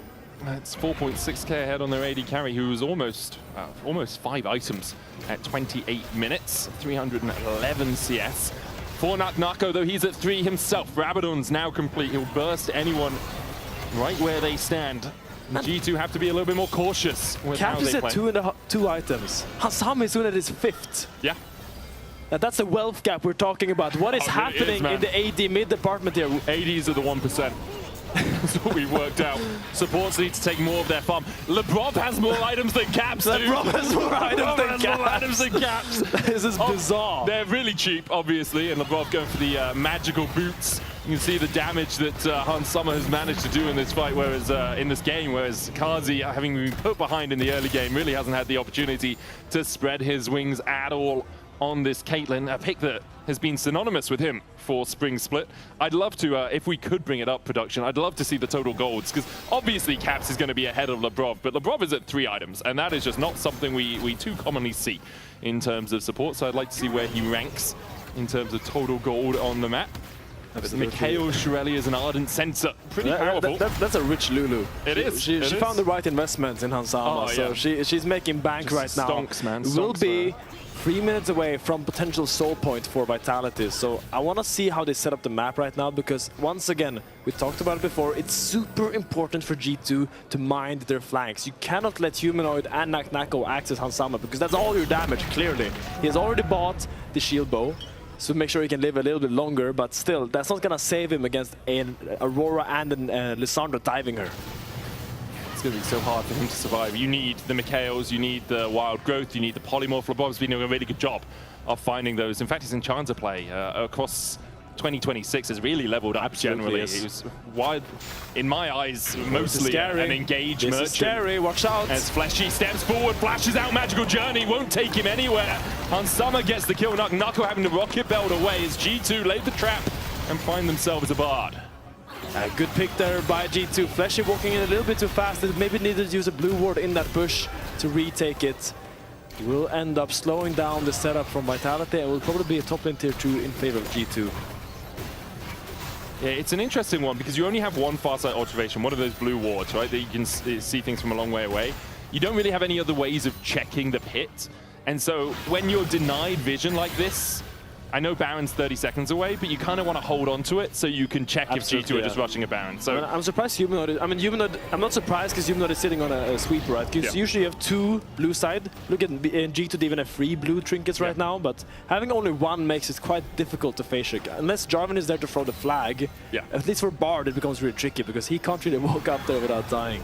Yeah, so once again in danger here. Q as well. Magical Journey out from Fleshy. That's the heal as well, but Hansama just melts him. Nako trying to trade back in. Shilbo procs Hansama. I'm getting deja vu. Can't see Nako as he went across the veil, and because of that, Hansama was able to walk out. He just walked in, died, waited to respawn, walked up, walked into the same place and died again. Yeah, but someone's got to do it, and apparently it's Fleshy's job. Because Fleshy's down though, G2 will be able to take the Baron. Humanoid and Linsus are pushing through the bot side to try and take tier 2 to get some gold back, but now G2, I mean, they're really using the fact Hansama is so far ahead very effectively.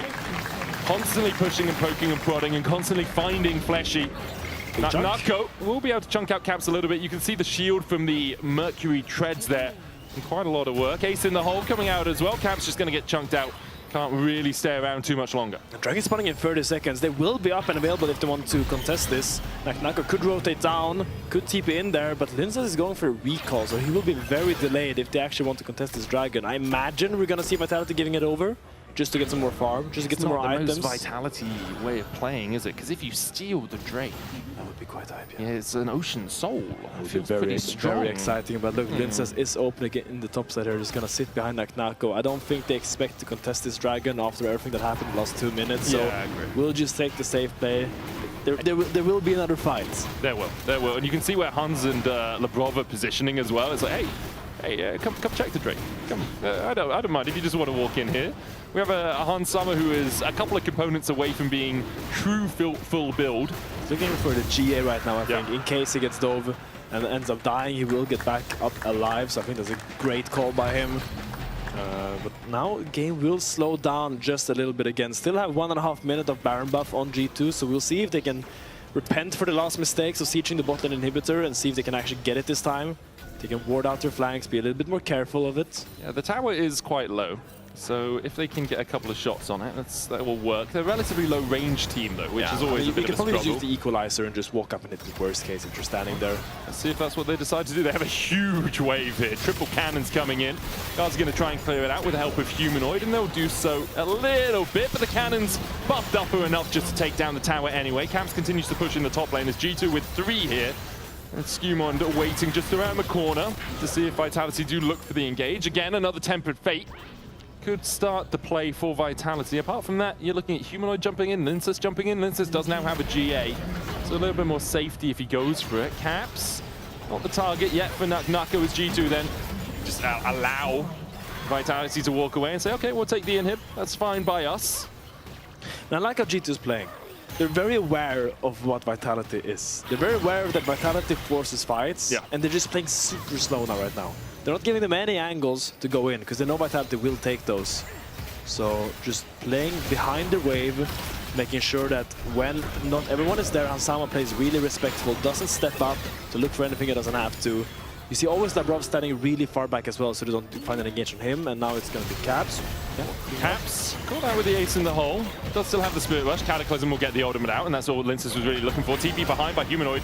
Flash away from Caps, dodges the Tempered Fate, and still has a Spirit Rush. And meanwhile, the rest of the team are just pushing through mid. They got waves to play with. It's all on Kazi to try and defend for now. G2 will walk away.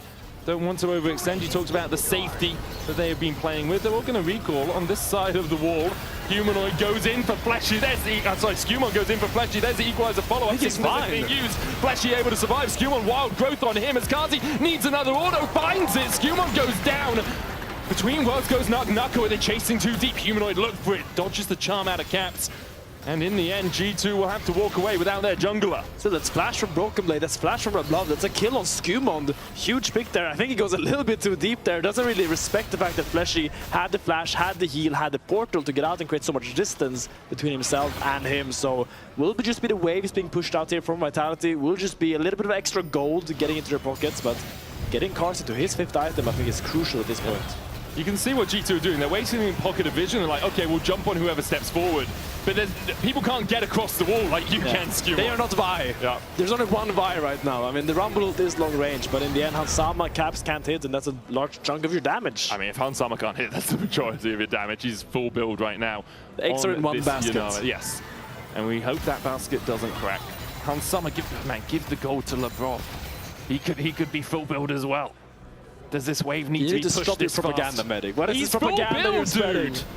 Like, Hansama doesn't need the gold. Spend that gold. Oh, it's like, oh, I need he wouldn't know what to do with the money. He's got an elixir already. You think support player's ever been above 4 items? He wouldn't know what to buy. It's true, man. It's true. You I always run out after 2. Yeah. I'm like, okay, I've got my 2. Now it's wards. The rest of the game. What is it? Dawncore? Oh, Dawncore. Yes. I always imagine Dawncore to be like the support dream. Oh, it's like a support rabbit on a support Infinity Edge. The thing is, you so rarely get to a position where you're like, Dawncore makes sense here. Yeah. Carzzy does try and chip away at Hansama, but unable to get too much meaningful damage onto him because of his lifesteal. So I want you to guys pay attention to the Baron and the Dragon spawn. They're spawning almost at the same time, so this gives Vitality actually an opportunity to kind of go for the other one. Yeah. If G2 ends up over-indexing into the Baron, Vitality can all just run to the Dragon and secure that soul point. But meanwhile, if G2 wants to deny soul point, then maybe Vitality goes and just tries to rush the Baron. Yeah. So this is actually putting G2 in a position where they have to play really well. They have to make sure they push in all the waves and don't give Vitality an opportunity to trade. They've been doing that well so far, and if you look at the timers as well on the inhibitors down towards that bottom left side, both of those are a long while after these 2 objectives spawn. So you're going to have super minions pushing in, which means you have to step further forward as Vitality to make sure the super minions aren't on your Nexus towers by the time you get to the objective. Especially with double TPs, like Caps and Broken Blade won't do the most damage to towers, but will still do a sizable chunk of damage to towers with that AP change, 100%. Right? So you do need to be cautious about a double TP into Backdoor coming out from G2 if you overstep. Vitality trying to step forward with Fleshy and Linsus. Linsus, I think Fleshy really wants Linsus to lead the charges. Like, dude, please, just put a flag in the bush or something.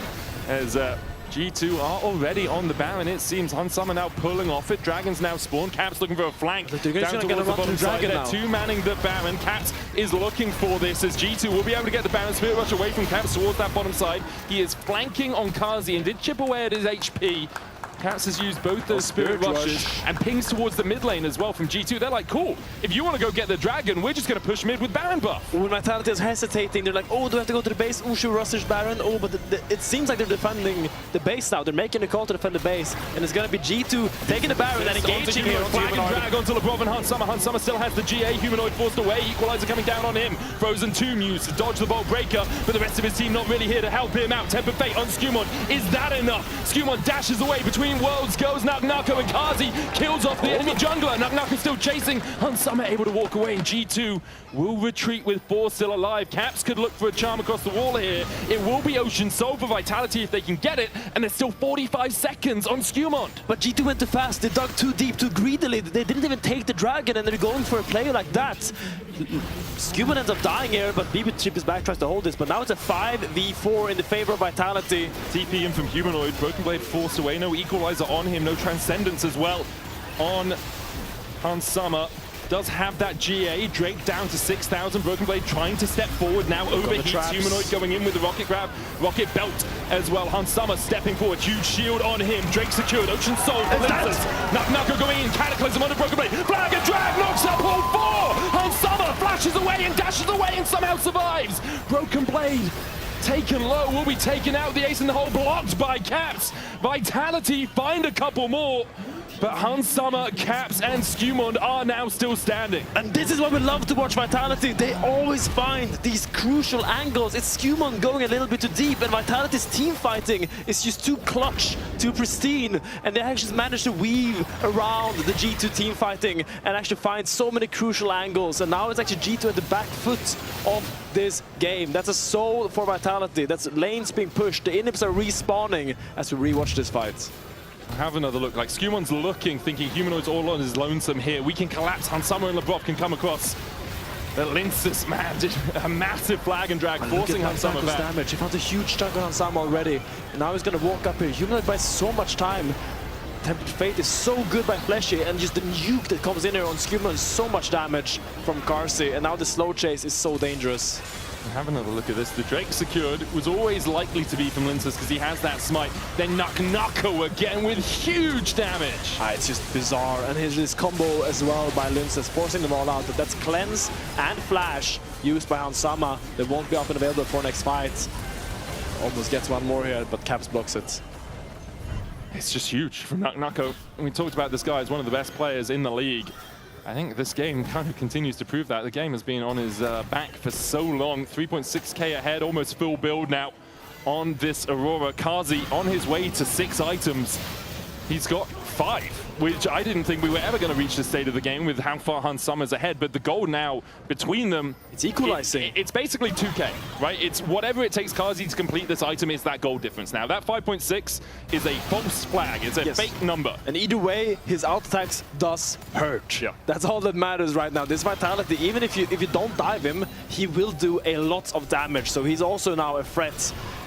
And it's all about, it does seem like Vitality struggled to find a footing on the map though. Yeah. G2 is doing a really good job holding these jungle entrances, not allowing Vitality to get some vision. Because now the Baron is spawning in 2 minutes and it's going to be a slow burner. It's going to be a slow game here from G2, and they want to get this Baron and then get this game as soon as possible before Carsey gets his last item. Yeah, importantly for G2, the bot lane inhibitor did go down to minions while the fight was happening around the Ocean Drake. So again. Have 2.5 minutes before that inhibitor is back up. As you say, Fleshy stepping forward. Nako looking for caps. Vault Breaker, Fleshy magical journey. He gets through it just in time. The polymorph a fraction late as Fleshy survives the Ocean Soul, healing him up just a tad there as well. Skumon queued onto a trap, so he couldn't actually follow up with the cease and desist, or Fleshy would go down there. So really clutch by Carsey, I guess, putting down that trap. It was protecting his support, who has had a rough time stepping into that blue side in that jungle. particular area, he's had a tough time, yeah, for sure. Skumon also going for the Abyssal Mask here to try and get more damage for Broken Blade and Caps on that backline. That's really clever, actually. Yeah. Making sure that whenever he's diving, they are marked with that negative MR aura. So the Rumble ult and the Caps follow-up will do so much more damage. I think that's super clever itemization by him, because he still wants MR. He doesn't really want the Spirit Visage or Canic when he can get something of this value. And there's no point building damage when you have an Ahri, a Rumble, and a Yunara. Like, yeah, no, that extra 100 damage will not make a difference. And the other option would be something like a GA, but I feel like if Skumon's dead, usually the team is very quick to follow afterwards. As seen the last fight, yes. G2, though, still do have the pressure in this mid lane, able to force Vitality onto the back foot. 43 minutes into this game, still on a knife edge. Baron up in 40 seconds, Elder Drake in 2 minutes. Carsey's bot lane still, it's going to be super hard for Vitality to contest this Baron if Carsey's not here with the team now. Because they can't really get any vision. You see, like, you need to push in this wave and then enter through the river. That's the safest way to enter to the Baron area. But without your Caitlyn, you're going to have to run in really late. And that just means Caps is going to be on the flank. Skumon is going to be on the flank. The BB ult is going to go really, really hard. So I think this just might be a Baron start from G2 on spawn. TP to the mid wave for the health shield here from Nako. Feels like he's going to be the one face checking. Carsey wants to base for his item, but he's cancelling it. He can't base right now because the Baron is going to get started. Vitality stepping forward. Caps eats an ace in the hole, but eats it well. Has a shield to survive through it. Broken Blade now resetting. Should have a full Zhonya's. TP's back out. Big item CD for him. He'll have a shield as well. Nako's expiring relatively soon as G2 have the setup around the Baron. Vitality trying to poke their noses in, trying to prod. They use the flag from Linces. Can't really find much more vision. They'll clear out vision from G2. Humanoids about to show on the bot wave. G2 have an option. Immediately go for the Baron as soon as Humanoid shows. Humanoid doesn't have TP. He doesn't even have the teleport, as you say. And that's just Baron. Vitality unable to step forward. Humanoid had to go to bot to get towards those super minions, but G2 will get the Baron. 40 seconds now on the Elder. Vitality kind of gave up on that one as soon as Humanoid showed in bot lane without that teleport. Now Humanoid needs to work his way down towards bot again. They don't want this inhibitor to fall. And G2 is just running the map right now. They're pulling Vitality back and forth constantly with these pushing side waves. Humanoid has no TP, has to respond to that bot wave, or the threat of Caps and BB TPing in there, or I guess only Caps because BB has no TP, will be dire. But now it is that Elder spawning in 10 seconds. And they cannot give this Elder up because that will be the game. So Vitality really needs to find some semblance of vision here. Needs to find some kind of vantage to walk in here, but it's so much damage coming out onto Linces. A big chunk onto Linces. Has the Honey Fruit, has a camp as well to heal off, and that Ocean Soul. Unless you're going to put some vision in the back of the pit, but the Dragon is out of vision. It's a 50-50, as you say. Elder down to 8,000 Caps, looking for the flank. G2 walking towards the bottom side. Linces going in. Flashy, magical journey straight towards Caps, who's forced to Spirit Rush away. Linces in the back of the pit. Flashes away from Skewmon. Tempered Fate to delay the Dragon right now. Naka with a stopwatch. Equalizer on the back line as well. Cataclysm in. Linces looking forward between worlds. We go. The smite from Skewmon finds his mark, but can G2 fight through it? They've already lost 2. Broken Raid, Labrov and Caps need to get the hell out of here, and will manage to do so. Vitality still on the chase. Linces flag and drag. Smite on Caps for the slow. Flashy flashes. Cosmic Binding flashed away from Caps. The Elder in G2's hand, but Vitality still have 5 men alive. And the game keeps on going, Medic. The game does not end just because Elder dies. It is Vitality that wins the fight, despite that Skewmon wins the 50-50 smite fight. And now they're 5 versus 3, pushing on to this Nexus, or at least the inhibitor here. They're trying to get something out of this. The question is, do Vitality stick or twist? Do they go for the full Nexus push? Still 25 seconds on Hans and Skewmon. They don't have TP on Humanoid. He's pushing through bot. He may just be apply some pressure in mid and then look towards the bot inhib instead. Linces flags and drags out. They cannot push this against Rumble with ult. This game is gonna go on. It's gonna go to another Baron Medic, most likely. This is what we expected. Yeah. This is what we were promised in G2 versus Vitality, and this is what being delivered. Look at this. Linces actually goes in here with the combo, but is forced to flash out. But then he ends up going back in with the combo, and it's Nako taking so much space here together with Linces, jumping in, daring them to go on him, and Sonya's the buy Q there. And Hansama steps a little bit too far forward there. The GA will not save you if you just get one shot. Doesn't matter how many GA passives you have if you just die to one ability. Vitality have something in the water that they drink in their gaming house or whatever. So far they've had, this would be their 3rd over 50-minute game of Spring. They had a 54-minuter against KC in week 1. They had a 50-minuter against Na'Vi. And now, if they can live for 2.5 more minutes, or if they can fight back for 2.5 more minutes, we'll have another over 50-minute game involving Vitality. There's something about this team. They have resilience. They have stickiness, as we like to say. Elder expiring in 22 seconds. Vitality wisely giving up the double inhibs once again. But Baron's 2.5 minutes away. Those inhibs will spawn in 5. The question is, can Vitality find a grasp back in their own jungle to step forward towards the Baron again? And whoever finds the play right now becomes the hero. There are so many ways individuals can step up and find opportunities here. My eyes are on these TP flanking wards that should be coming down in a bit. Because I think if Humanoid finds a TP, Nako finds a TP, suddenly G2 is in a dire situation. You really need to play well, because Hansama, you have no GA right now. He sold it for some funky item. I don't know. Bloodthirster probably, yeah. And it's gonna be crucial that they do these step-by-step setups, because if there is a TP ward that someone comes behind, just like the one Fleshy pointed there, that might be the one that wins the game for Vitality. Both supports a full build. I don't think I've ever uttered those words before in a game of League of Legends, as Caps has to Spirit Rush away from Fleshy, who was chasing him down.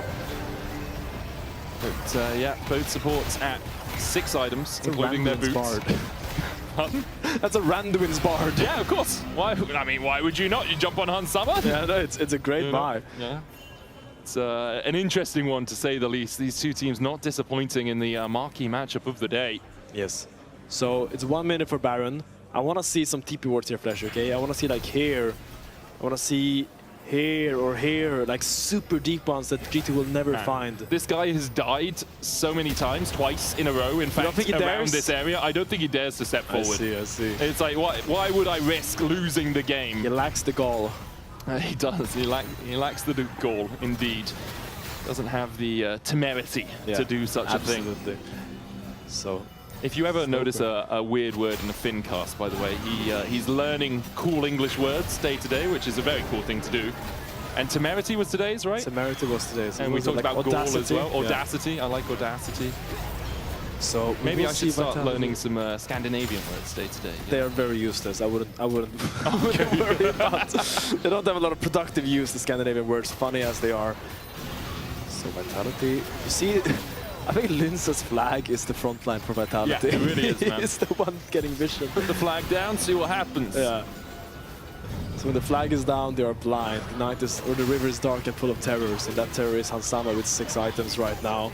G2 pinging the next bot wave of Vitalities because they have double super minions and they know someone has to go and answer that. It's Humanoid who's being sent down there. He has TP this time though, that I will say, so he can make his way up here in case he needs to.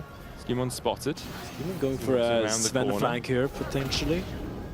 Flashy dodging away. Hello. Charm, they spot Skewmond. He tries to dash away. Will Vitality go further? Season desist immediately onto Naknako. Temper Fate to try and stop him. TP coming in from Broken Blade as well. Between worlds goes Naknako. Skewmond on first. The Ring of Frost from Humanoid! He's out of this world. A double nap for Kazi. Hansama though. Still a touch on the back. Kazi trying to step forward. Needs another auto though. Get him! Broken Blade falls too! Say it once, say it twice. Humanoid wins the fight for Vitality. It's a quadra kill for Kazi, and they're trying to push down, but look, Caps already got the wave. Medic, I do not think they can end this game.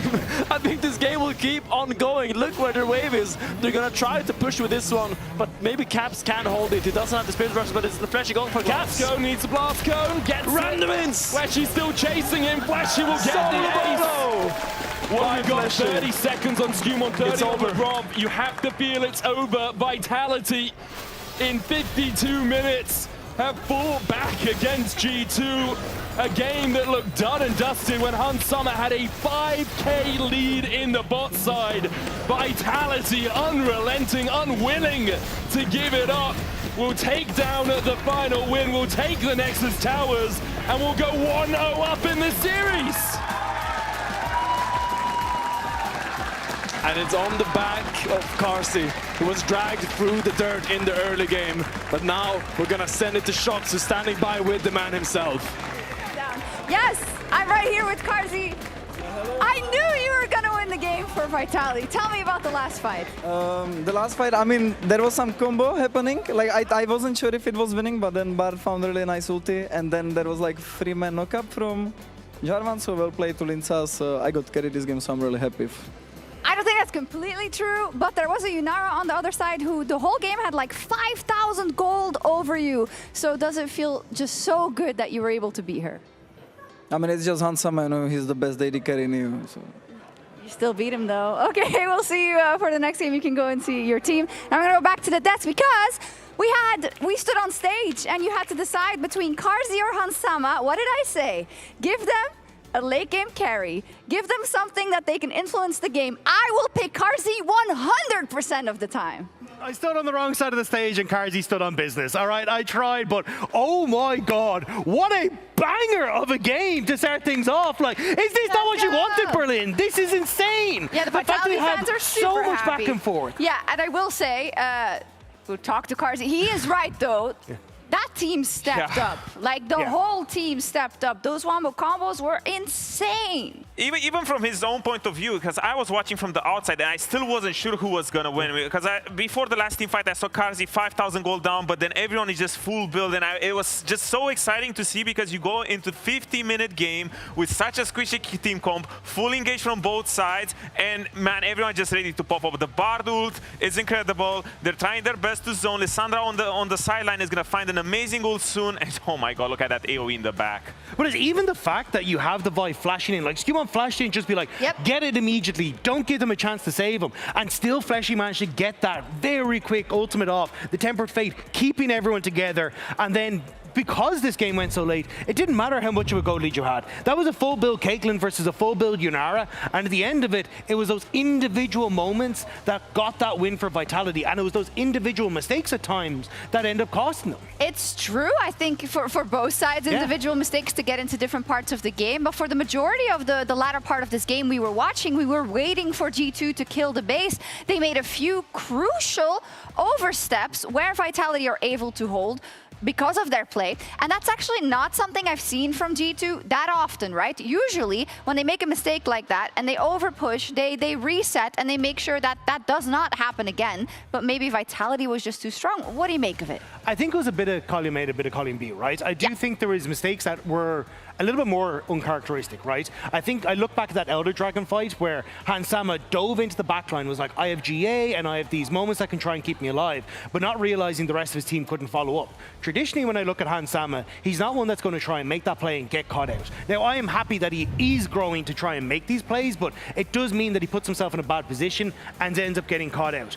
On the flip side, though, I think that was also because of a ton of pressure from Vitality. Like, look at these fights. Like, it is just go, go, go, go, go, go, go. There is just this engine of running over you between the Lissandra and the Jarvan and all these different things that you have to watch out for. And look at the difference between this fight and the previous fight we just saw. It's just so hard as an ADC right now in this meta where there's just 5 people who can just blast you and blow you up every single fight. Is just so incredibly difficult for both of these sides. Hansama, he has to bob and weave, he has to dodge, he needs to look out at, you need to look out at Bard, you need to look out at Java, you need to look at Alessandra, and all of a sudden, you don't find times to dish out the damage. And now, the one time where he feels like Javan is in GA, the Bard ulti misses, Elder, we get it, now I can finally step up, he just gets blown up. Boom.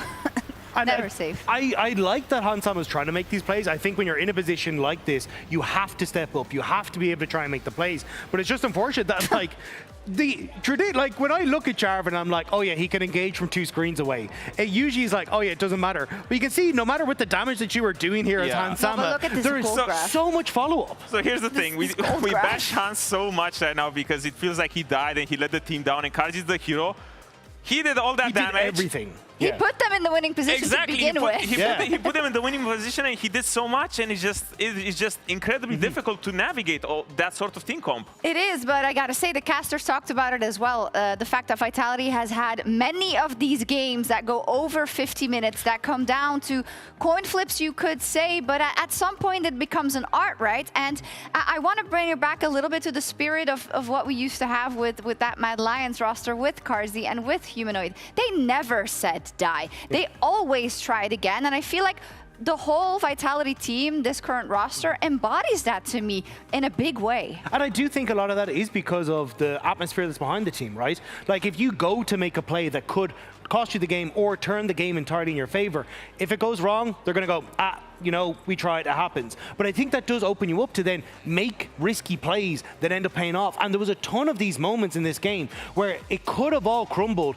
but it was one individual player that stepped up. And I think that's the magic of it, is that with the lack of pressure in that moment, you can find that magic, you can find that spark, and suddenly that can be enough to blow open the game. Exactly, it's that lack of pressure that makes everything so easy for them to make these comebacks and for them to finally step up. Because for me in my teams, I felt like when you're expected to win all the time, you have this pressure where if you fall behind, you tense up, you become a little bit more stressed, and you're always looking at, oh, hey, Nak, you're the fat guy this game. Come on, pull a rabbit out of the hat.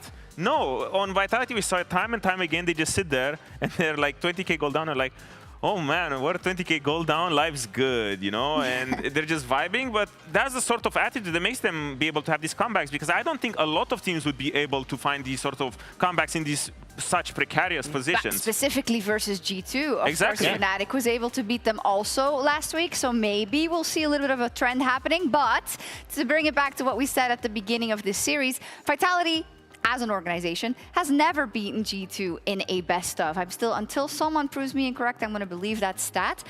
But it's one thing to win one game versus G2. I mean, Gen.G couldn't do it, I guess, but Vitality definitely could. Yeah. So, but how do they parlay this into more? Because I don't necessarily think that you can rely on these chaotic end of games, one fight, crapshoots to win, or can you? Well, They were the aggressors, I would say, this game. Even though they ended up falling behind in the mid game and Hansama became an absolute demon, it was Linsas. It was Fleshy as well, just linking with him time and time again. Linsas has been stepping up and creating this sort of magic. So even though in the later parts of the game it becomes chaos, it becomes, you know, creativity and all of this, their early and mid game is extremely solid because Linsas is stepping up and he's coordinating all of the lanes to find good pressure points. And it is obvious that Vitality came in with a game plan.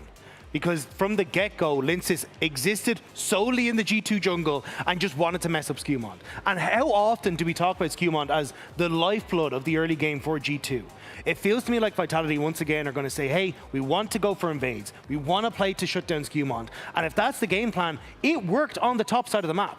It's just about trying to shore up that bottom side that didn't look so hot, right? Which was surprising because Caitlyn and Bard have been the duo for Carzzy and Fleshy. Like Linsas even said they're the best Caitlyn Bard we have in the league. Well, Hansama didn't think so. But if you can shut that down, like this early game should have been a lead for Vitality. And I think that's where they'll come in once again and be like, we want to take things like the Xin Zhao, we want to look for invades, we still have things like Ashe Seraphine up and available, let's play that style. And there'll be no Yunara on the other side because it's fearless. Let's go. What an unbelievable first game. I had an absolute ball, so I only hope that we're going to see 2 more of those games. Or maybe Vitality closes the door in this next one and just makes it a clean, crisp 2-0. We'll be right back. Kill me. I use Mikael. Yeah. We're balanced, bro. Yeah. Oh, sorry, bro. Shit, man. Nice, bro, nice. Yes, Martin, good job. I'm almost done. I don't know, something. Okay. I think it's... Looks bad. Start. Yunara. Nice, go to it. FJ. No flash, Yunara. Double low flash. I'm dead, okay? Double low flash. Nice. Go mid, try and.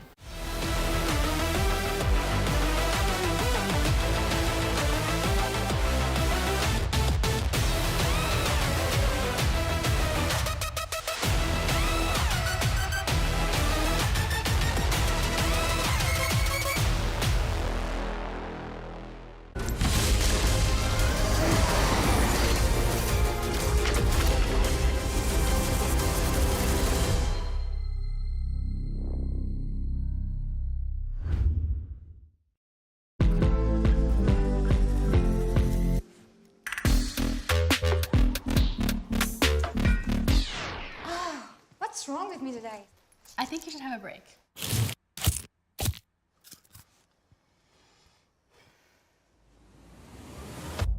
Have a break. Have a Kit Kat. Baby, cause I'm crushing. My body wanna talk. What was that? Whoops.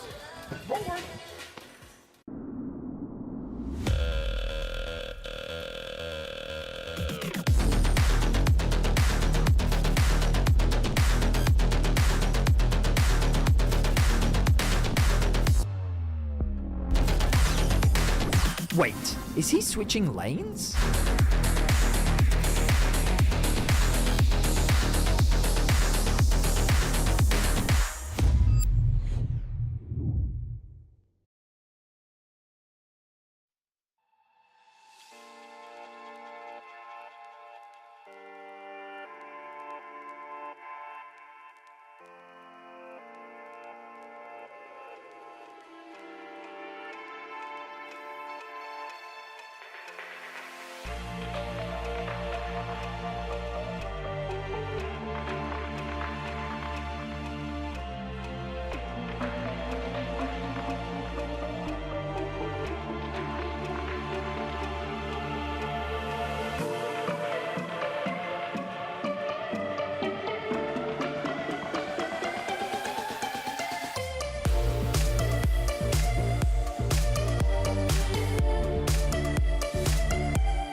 Welcome back to LEC Spring, where Vitality just won a 52-minute long game versus G2 in a very back-and-forth affair, as we saw G2 getting a huge lead on the bottom side, but being unable to capitalize on it. I mean, if I had to bet on any team that would be in G2 in a 52-minute game, I think Vitality would be high on that list. Vitality game 1 specifically. Yeah. They never lose a game 1. It's just what they do.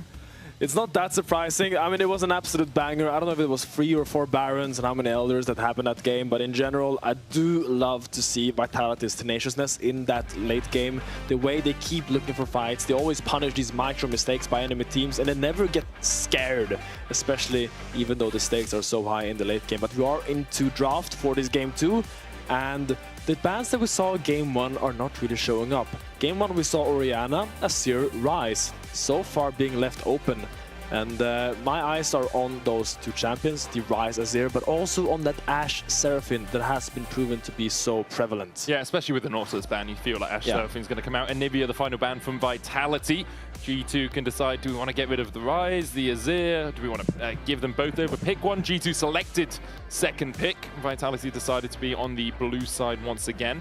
They have actually only lost so far of the 2 sides. They've lost games on the blue side, not lost games on the red side, which is an interesting statistic, but they have only played 2 games on the red side. So, you know, statistics with rider first selection now as well, where you're not guaranteed to have equal red and blue side games, it kind of becomes a little bit more up in the air, depending on side preference. Statistics are a con man's tool. Yep. As we see Naknako hovering the Pantheon, which I think is a bold move.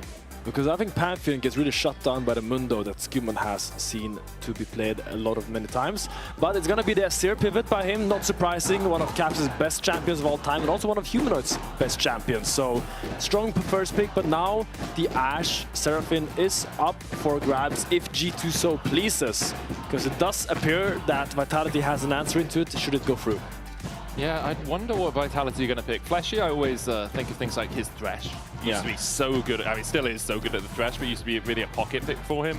You could also look to things like the Pike if you really want to try and punish in that bot lane. I'm thinking, let's go Samira Pike, baby. Let's just go all in them, because I think Samira can block it. I doubt we're going to see Samira We're Pike. not going to see Samira Pike. But you basically have 2 options. You either go hyper carry and scale, like a Jinx, like an Aphelios, or you go, we need to kill these guys. You can go the Korkinami, you can go for the Nautilus engage support with whichever AD carry you frankly want to, and try to shut them down in the laning phase, because it does appear that it will be the Ashe Seraphine locked in here, which is to the surprise of, I think, no one. Yeah, no shocks there. Hansama undefeated on the Ashe, Lebov undefeated on the Seraphine, the split. So probably a very strong combination we'll see from G2. Vitality, after picking their mid laner, can look towards their bot side here as well to make sure they're not pinched in the second set of bans, but it then does give G2 the option to pick something on 3 and then ban out for favorable matchups for it. So you could pick something for Broken Blade and then say, okay, we'll just ban top laners that are good into that, right? There's a few different options here for G2 with having that last pick. Pantheon is going to get locked. It will be the Pantheon that, I think this is to kind of help the side lanes put more pressure, because the Pantheon as a jungler by himself is not that strong, but when you have Pantheon, it allows your side laners to play like complete psychopaths. It allows them to just push up knowing that they're going to get back up, or at least forcing the opponent players to call their bluff. You don't have Pantheon on your side right now, he cannot ult, so you all in, but then suddenly there's a Pantheon dropping on your skull and you die.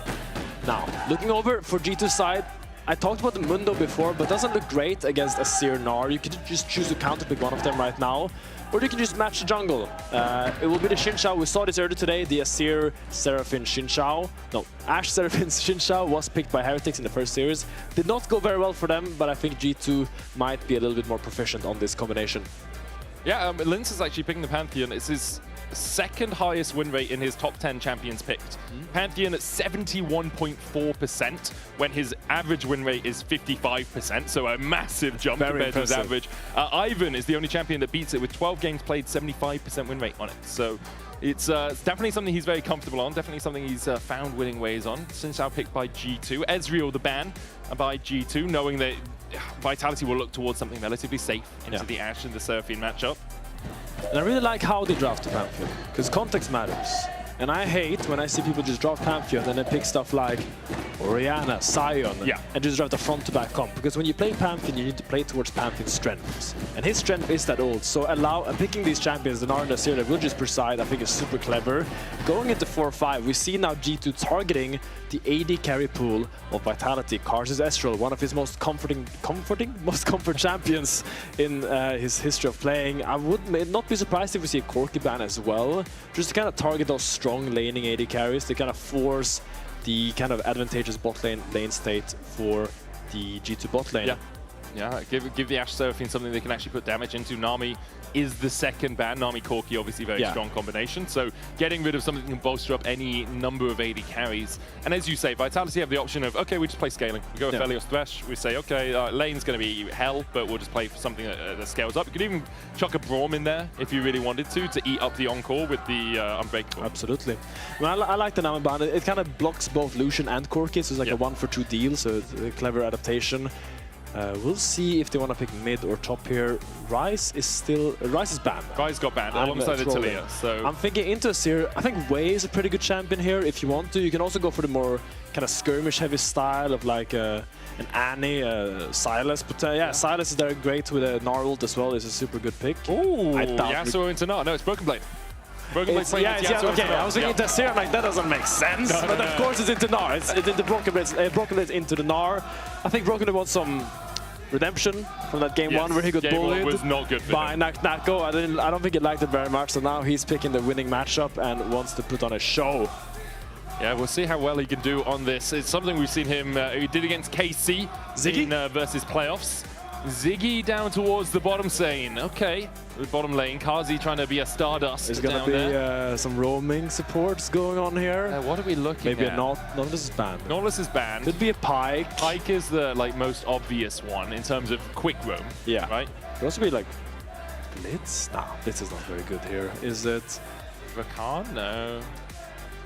Trying to think you could just stand with Leon as well, or like a Rel. Yeah, Rel would be fine. Rel makes a lot of sense. It's just a big suck-in ult. It's really good time. So it's also really hard for Yasuo to play against Rel because it's just really easy to mark him in team fights. So you just lock him down. Yeah, you all of those can't get to anything to dash. Yeah, and also nothing gets blocked by the wind wall as Rel. Like it's not like the Leona E that you can block. It's not like the Pyke Q that you can block. It's just really easy targeting actions there. So where is Caps going in the mid lane? We have to assume that the Yasuo is top. Yeah. You talk about skirmishing, things like the LeBlanc, like the Sylas, two big options, and it is going to be LeBlanc locked in for Caps. The LeBlanc-Ashe combination, something we saw them bring out at first stand. You can find picks underneath the tower. A little bit harder to do that on Humanoid, because he can just dash away with the shifting sands. It's a high skill expression comp from G2, but they are the team I trust the most to execute a comp like this, because we saw almost the exact same comp earlier today by Team Heretics. And I think they really struggled to make do with the fact that LeBlanc has to find these really, really creative angles and chunks. Flanks. But I believe Caps is going to make that happen. What I want to see, though, is Broken Blade. You need to make sure you make this Yasuo worth it. Yasuo into Gnar is a good matchup, but it is very easy to int on Yasuo because there's going to be Pantheon ulting on your face. There's going to be a Rel roaming up there because Ziggs does not need any help. So Nako is going to have all the help he needs, and you need to make sure that your boys are matching that. And for Vitality, what a game this would be to win. 2-0 versus the LEC versus champions. Put yourselves up at 4-1, top of the table, all by your lonesome after having played KC, Na'Vi, Heretics, MCoy. Yeah, a great result for them halfway through the season. Definitely on a fine run of form. For G2, 1-1, not really where they want to be, but they've shown consistently that even though they sometimes have poor starts in the regular season, they can bounce back. Let's get on to Summoner's Rift. Let's hope for another 52-minute banger. I had a quick look. G2 haven't had a match last longer than 37 minutes the entire split. And Vitality have had 3 that have gone over 50, which is pretty impressive.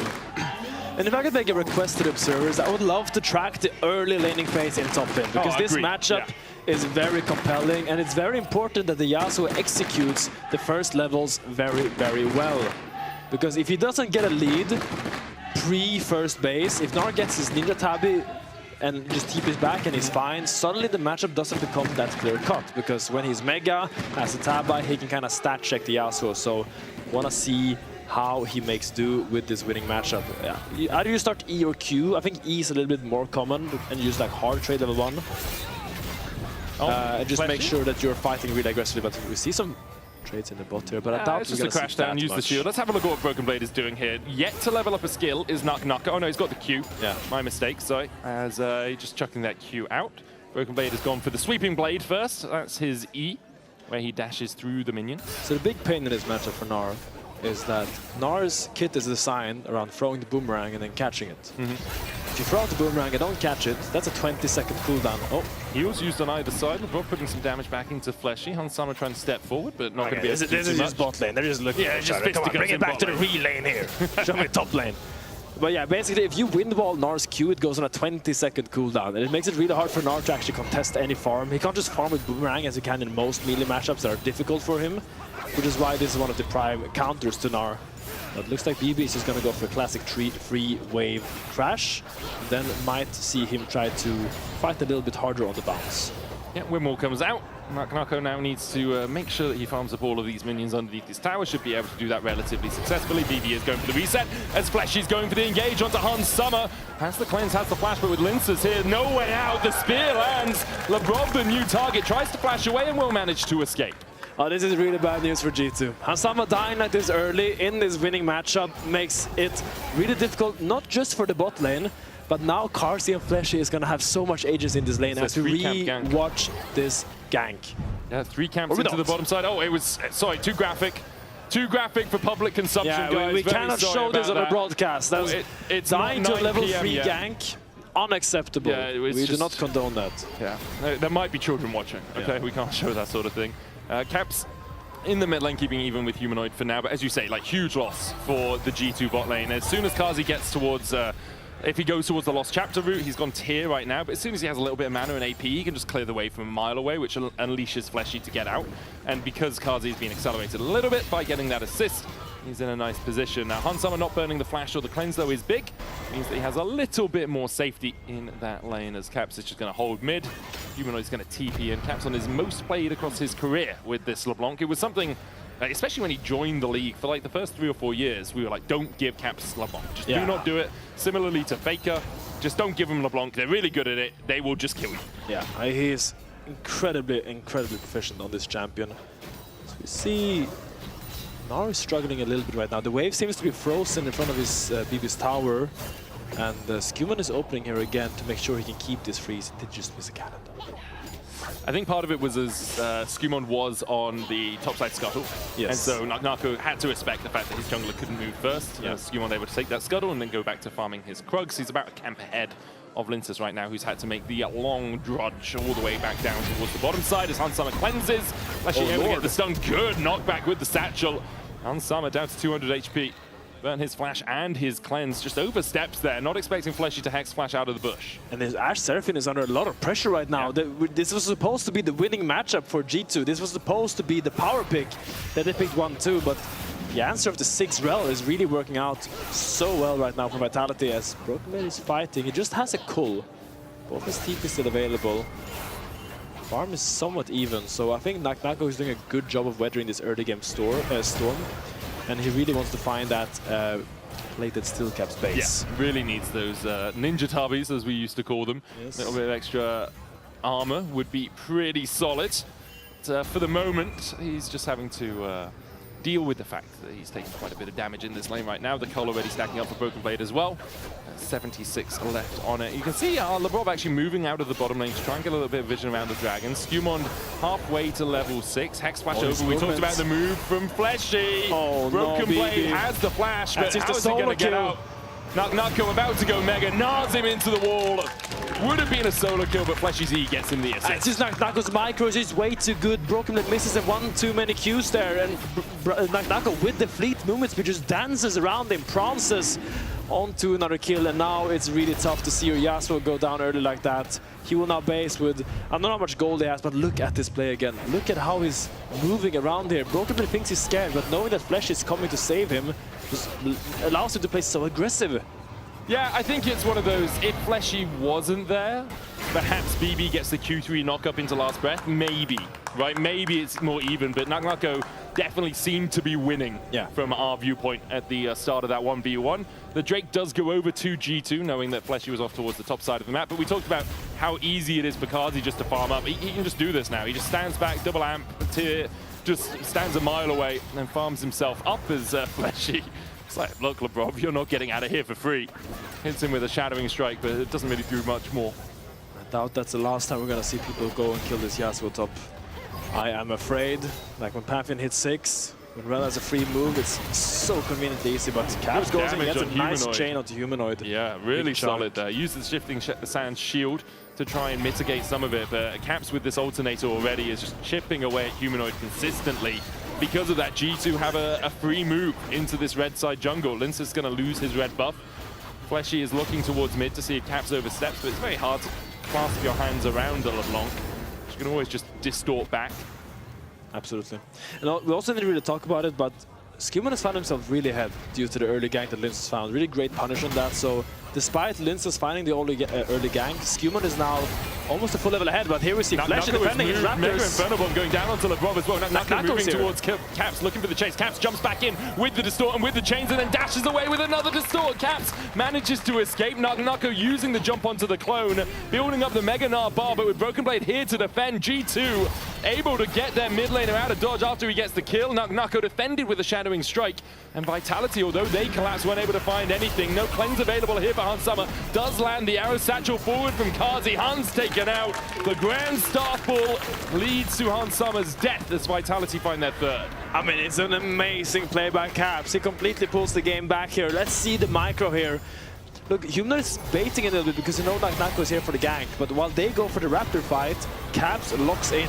Humanoid tries to find the angle, but he goes back, fans the chain and the electric hit proc, and it's just so clean. Kites towards the Yasuo to make sure there's no way of him dying there. Really nice early flash from Caps as well, because if Humanoid flashes out, the chain tether could have been broken. Yes, so Caps is like, I'll flash. If you're going to flash now, we'll see what happens. Yeah. But make sure that I'll take my chances. Can't get out of that flash range. As the chains onto Fleshy again. But importantly, the thing we didn't see was Hans Summer dying immediately after that, right? So Vitality, yes, you lost the initial play. Caps made a really good outplay. And then they're like, oh, here's plan B. We'll just kill Hans Summer again without his cleanse, without his flash.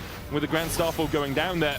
Gold still pretty even between the two teams. Only about 300 the advantage. And Vitality do need to be cautious around Caps, who's 720 ahead in mid. But if they can keep this going, Vitality trying to find advantages in other lanes. Yeah, you see Flesh is trying to soak mid lane XP to hit level 6 here so they can contest this, but he's just a little bit short if you look at that purple bar above his face. It's so close. I think if Flesh was level 6, they really wanted to contest these grubs, but will end up going over to G2. Don't think they're going to be hitting that many towers. Maybe Caps will hit a few, but still nice to deny from Dinar and the Asir that pushes those side lanes so fast. Oh, definitely. And I do think they didn't have Kazi's Mega Inferno Bomb. He did have TP. Humanoid didn't have Emperor's Divide, so perhaps Vitality would have pulled the trigger, but I think it would have been a little bit risky. No, it was also very mini. He was very far away from Mega, so he was not in the best fighting position. But now they can just play their lanes again. And they're getting leads in the individual matchups. They're ahead in top, ahead in jungle, ahead in AD carry, or bot lane here, and ahead in support.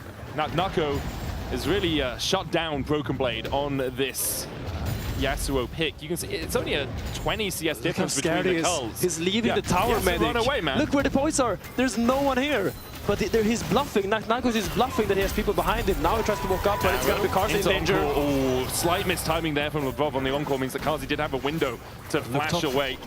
He's diving him. He's just playing between the towers. Oh, he took a tower shot though. Yeah, but he doesn't care. Nako is just putting on a show right now. 10 CS up, 700 gold up on this Yasuo. He doesn't even have an item lead right now. He's playing like this. He has plated Steel Caps versus Vamp Scepter and Berserkers, and he's just playing so aggressive. Flash forward from Flashies. He looks for the Magnet Storm. They'll get onto LeBron, who flashes away. Mega Inferno Bomb's going to catch onto the Seraphine, and she goes bye-bye. Skewmon, though, with the Crescent Guard and Linces, not really able to get to the support of his team, means that he'll go down in a one-for-one exchange on the bot side. A little bit too deep there. Great flash out there to make sure they bait them all in before they back out. So really nice to get a little bit of a bounce back kill there onto Linsas as we watch this again. The ulti comes down here. I mean, Fleshy knows he can go in because there's no encore, there's no Enchanted Slayer. Yeah. Like, you know they're down, just insta go in. Hans Summer does manage to flash away. Meanwhile, Nako and Broken Blade still trading towards the top side. Last grab in from Broken Blade on a Mega Gnar Nako, who doesn't have the Gnar, the ultimate to pull Broken Blade back. Nako stepping back wisely there, BB not wanting to go any deeper. I mean, Nako just needs to get his base right now. He's sitting on 2k gold right now. You cannot be this greedy, my guy. You need to go and spend that gold so you can actually contest this Yasuo, because right now Yasuo does have a technical item advantage in this laning phase. Yeah, it really does. And Knuckle will want that teleport up in time, waits for the cannon minion wave, but then the Steel Tempest Q3 out from Broken Blade keeps him around. Knuckle's actually going to stay as Caps just absolutely deletes Humanoid's health bar. That was 3/4 in the blink of an eye. As LeBlanc can do so much work in situations like these where she has a bit of freedom to find those flanks just to, and in the lane as well when you're ahead, when you have Eludens to parts. You can absolutely chunk away your enemy laners. Oh, the Steel Tempest, how do they not hit, man? He's so cocky. He has so much gold in his back. Why would you just base Knuckle? If you can glide on your enemy laner like this, why do you need to but now base? he's going to hit the tower with the grab. He's going to get some gold back. I think it's just greeding. I'm not sure what he's greeding Knuck for. goes back as soon as Caps Please shows recall. on the mid wave. I So beg you, Caps please went into recall. fog, and that's why Knuck go back to wait. Arrow. Look at the arrow, look at the arrow, look at the arrow. they Humanoid know. pings it. Okay, that's, that- yep. I think it was aiming for Humanoid, actually. Could have been aiming for Knuckle backing in the bushes. Scumon's going to go in. Last Why breath did he again. get base? He's been staying here for so long, Aaron. I don't know why he's just staying around looking for death, but will end up going down. A good punish by G2, making sure no inch will go unpunished. Flash forward, wind becomes lightning, and Lincus becomes Caps food. Caps, when he has a lead like this, is so often unstoppable. 1.2k ahead now on this LeBlanc, and Humanoid really struggling to find an answer. Knuckle needs an ego check, man. You can't be staying with 2.5k gold in your back. You think you're gonna outplay everything. Come on, my guy. I love the confidence, but like also, come on. This lane state hasn't changed for 2 minutes, even though he's 800 gold up. Really good play by Broken Blade. Really nice combo, finding the knock-up, so makes it clean and easy. Lincus here getting called out by Caps, and it's just not your jungle anymore, I'm afraid. It's Caps' jungle. As soon as Caps gets the push in mid, like Humanoid is force low, so he has to back away. And then because of that, the Caps can just move whenever he wants. He has the timer all of the time. Next Drake picked up by G2 as well. They have a Hextech and an Ocean now. 3 minutes before Mountain and the third dragon of the game. For G2, they have a 1.6k gold lead, all situated on the top side of the map. Kazi and Hans Summer haven't really been the story after there's a couple of early kills onto Hans Summer. Like from Lincus getting the kills on Hans Summer. Yeah, Hans Summer dying is what I mean. I've been casting WoW this whole time. You want me? We can talk about Unks if you want. We can talk about Unks, yeah. Yeah, we'll bring Hans Summer back with an Ancestral Protection totem, guys. Or a Rebirth could be nice as well. Which phase of the fight are we in right now? Is this phase 2 kind of? I think this is like pool 50, still figuring it out. Okay, that makes sense. Nice wind ball by BB now, no cooldown.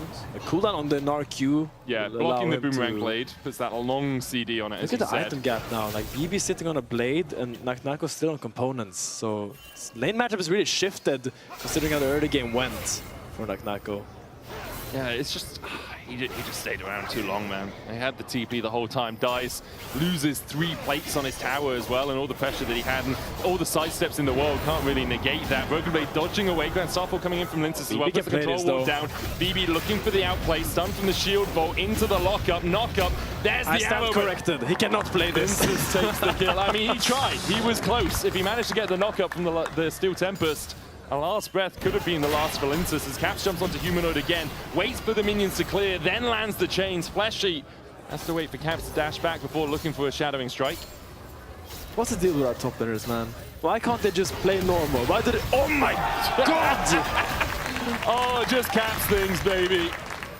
Like, Fleshy is there to try and protect it. He doesn't have Locket, so all he can do is stand and watch as Caps jumps in. Mega Inferno Bomb onto Hans Summer, with a bouncing bomb going the wrong way. Hans Summer will just be able to walk out of it. I've seen a lot of games of League of Legends Medic. I've played many games. This is one of the weirder ones I've come across. Yeah. It's so hard to pinpoint what is happening because there's so many weird plays that are not really conventional, and yeah, I'm not sure. Something is happening right now in the studio. Some mojo is going on. But in the end, it is G2 sitting comfortably on with almost a 2k goal lead right now. Yasuo is scaling and Caps is turning into a monster in this game. And it's not just gold, it's XP as well. Look at Caps versus Humanoid, that's almost a level and a half. And then look at Skewmon versus Lincus. That's almost a level and a half as well. Like, Lincus has 138 CS to 94. Sorry, Skewmon has 138 to 94 on Lincus. The only reason Linces is ahead in gold is the fact he's picked up 4 of his team's 5 kills. It's absolutely correct. I mean, this game will be getting really tricky for Vitality if they cannot stabilize, because these team fights will be tricky. Magnet Storm in as they look for Hans Summer. Kazi there with the damage as well. LeBron the first to fall. Crescent Guard out from Skewmon, and Vitality will happily just accept the 1 kill for now. Fleshy looking to chase forward. Arrow used on him for the stun. With Caps here, it becomes a little bit more precarious for the Vitality players. Fleshy's still looking. There's the chains. Let's just get some damage across the wall. Drake so up. Vitality want to take this. LeBron already back up. He's on his way out. They have no Enchanted Crystal Arrow. They do have an encore. Caps is just going to keep poking and prodding and seeing if he can get close enough. Rift Herald used as well with an encore to back this up. G2 could charge in. Caps going to reset, has the TP. Drake down to 1,000 as they manage to secure it. Lince is going to flash out of the back of the pit to avoid the oncoming Rift Herald, and TP down to the bot lane from Caps as they look to charge into this tier 1. He drives. Wow, okay, so it will actually be the Dragon take for Vitality, denying that soul point for G2. And Caps couldn't really find it in that fight. He got a little bit too chunked early in that sequence, so... Does he make the Apex? Right? He does. Is he going to hit it? Mats Verstappen. Battery fully charged. Wow, fantastic. Battery fully charged. Problem is he's going to get overtaken on the next straight. Yeah. He used his full battery for that, but that's okay. On Corns, Kazi flashes away. G2 looking for the tier 1 in mid and looking for a little bit more. Flashy has to crash down his way out of the fight. G2 will take 2 towers over that play, and now they're looking towards Naknako, who is not in the best of shapes. No turret for him here. Caps on the chase. Naknako doesn't have flash, but does have that Gnar. Wallop, chains misses, Gnar into the wall. Caps has a bounty on his head, uses the clone wisely. Mega Inferno bomb! Just doesn't quite hit his Achilles heel, as Caps is able to survive. It's a tricky situation here. Humanoid is pushing out bot, trying to get a little bit of gold. That's a rocket belt rush Asir. He's not that threatening, I think, compared to what is across the field in Caps that is 3-0 with almost 2 fully completed items. So I think Vitality needs to try to unlock these sides a little bit more. I think what has been working for them is this Pantheon. When he finds ult on side lanes, probably not on Caps, but probably on this Yasuo, that's really where you can actually accelerate the game, because Dragon is running in 3 minutes. You probably want to make something happen a little bit before that if you want to be able to contest it. Yeah, very much agree. The question is, how do Vitality make that happen, right? Fleshy has been in good positions often in this game. We've been seeing a lot of flashes into Magnet Storms. G2 stepping forward with the threat of Caps ever lurking on the horizon for Vitality. They do have to back away. Managed to pick up a couple of their own camps, but will give up their red buff, and G2 still with that 2.5k lead, most of it sitting on their franchise player in the mid lane. Naknako is going to be given some gold towards this top side. He'll get himself a tower. Only player really that matters with a lead. I know Fleshy is 100 and 200 gold ahead, guys, but I'm going to be honest with you. Supports being 200 gold ahead doesn't really matter unless you're really at an item break point. Naknako have 300 in advantage himself. Fleshy still looking here. Shadowing Strike's going to land. Fleshy needs a crash down. That wall can be tricky to get over. Does manage to do it just in time. Chain's going to land on Humanoid as Caps distorts back and dodges away from a Humanoid's Emperor's Divide, which could have come out. And right now, we're either going to be witnessing a Caps LeBlanc masterclass or a Vitality team fighting masterclass. It's got to be crazy. It's one of those two, man. and I'm here for it. I think the fact that Caps is now going to recall, get his Shadow Flame, be able to open up top lane behind Broken Blade if he so pleases. Meanwhile, I think Vitality, you need to start finding a little bit of fights, because if you just wait and let G2 scale up, I don't have a lot of hope for their late game team fights, unless Naknako and Fleshy find some legendary combos. We'll have to see. You do have the Gnar Magnet Storm combination. X-Flash over here. Nope, Fleshy decides against going across the wall. A Baron available, 90 seconds still on the Dragon. G2 will want that for soul point. Vitality obviously will want to stop them getting it, but G2 could sack it in exchange for a Baron of their own. Yes, delay their soul, but a Baron allows you to push so much easier. A Baron is a Baron. Here, Caps tries to look for something on Naknako. Don't think he's gonna die. I think he's looking for some gold. He's just pushing BB out of his lane. You see BB was walking down to this wave, seeing that big, juicy minion wave, and it's like, oh. BB, you got 2 items, dude. Like, that's enough for you right now. Sorry, Caps, please take the wave. I insist. Look, man, if Caps ever says to me, I need the minions, I'm good with that. He's getting the minions. Like, come on. You're welcome to them, dude.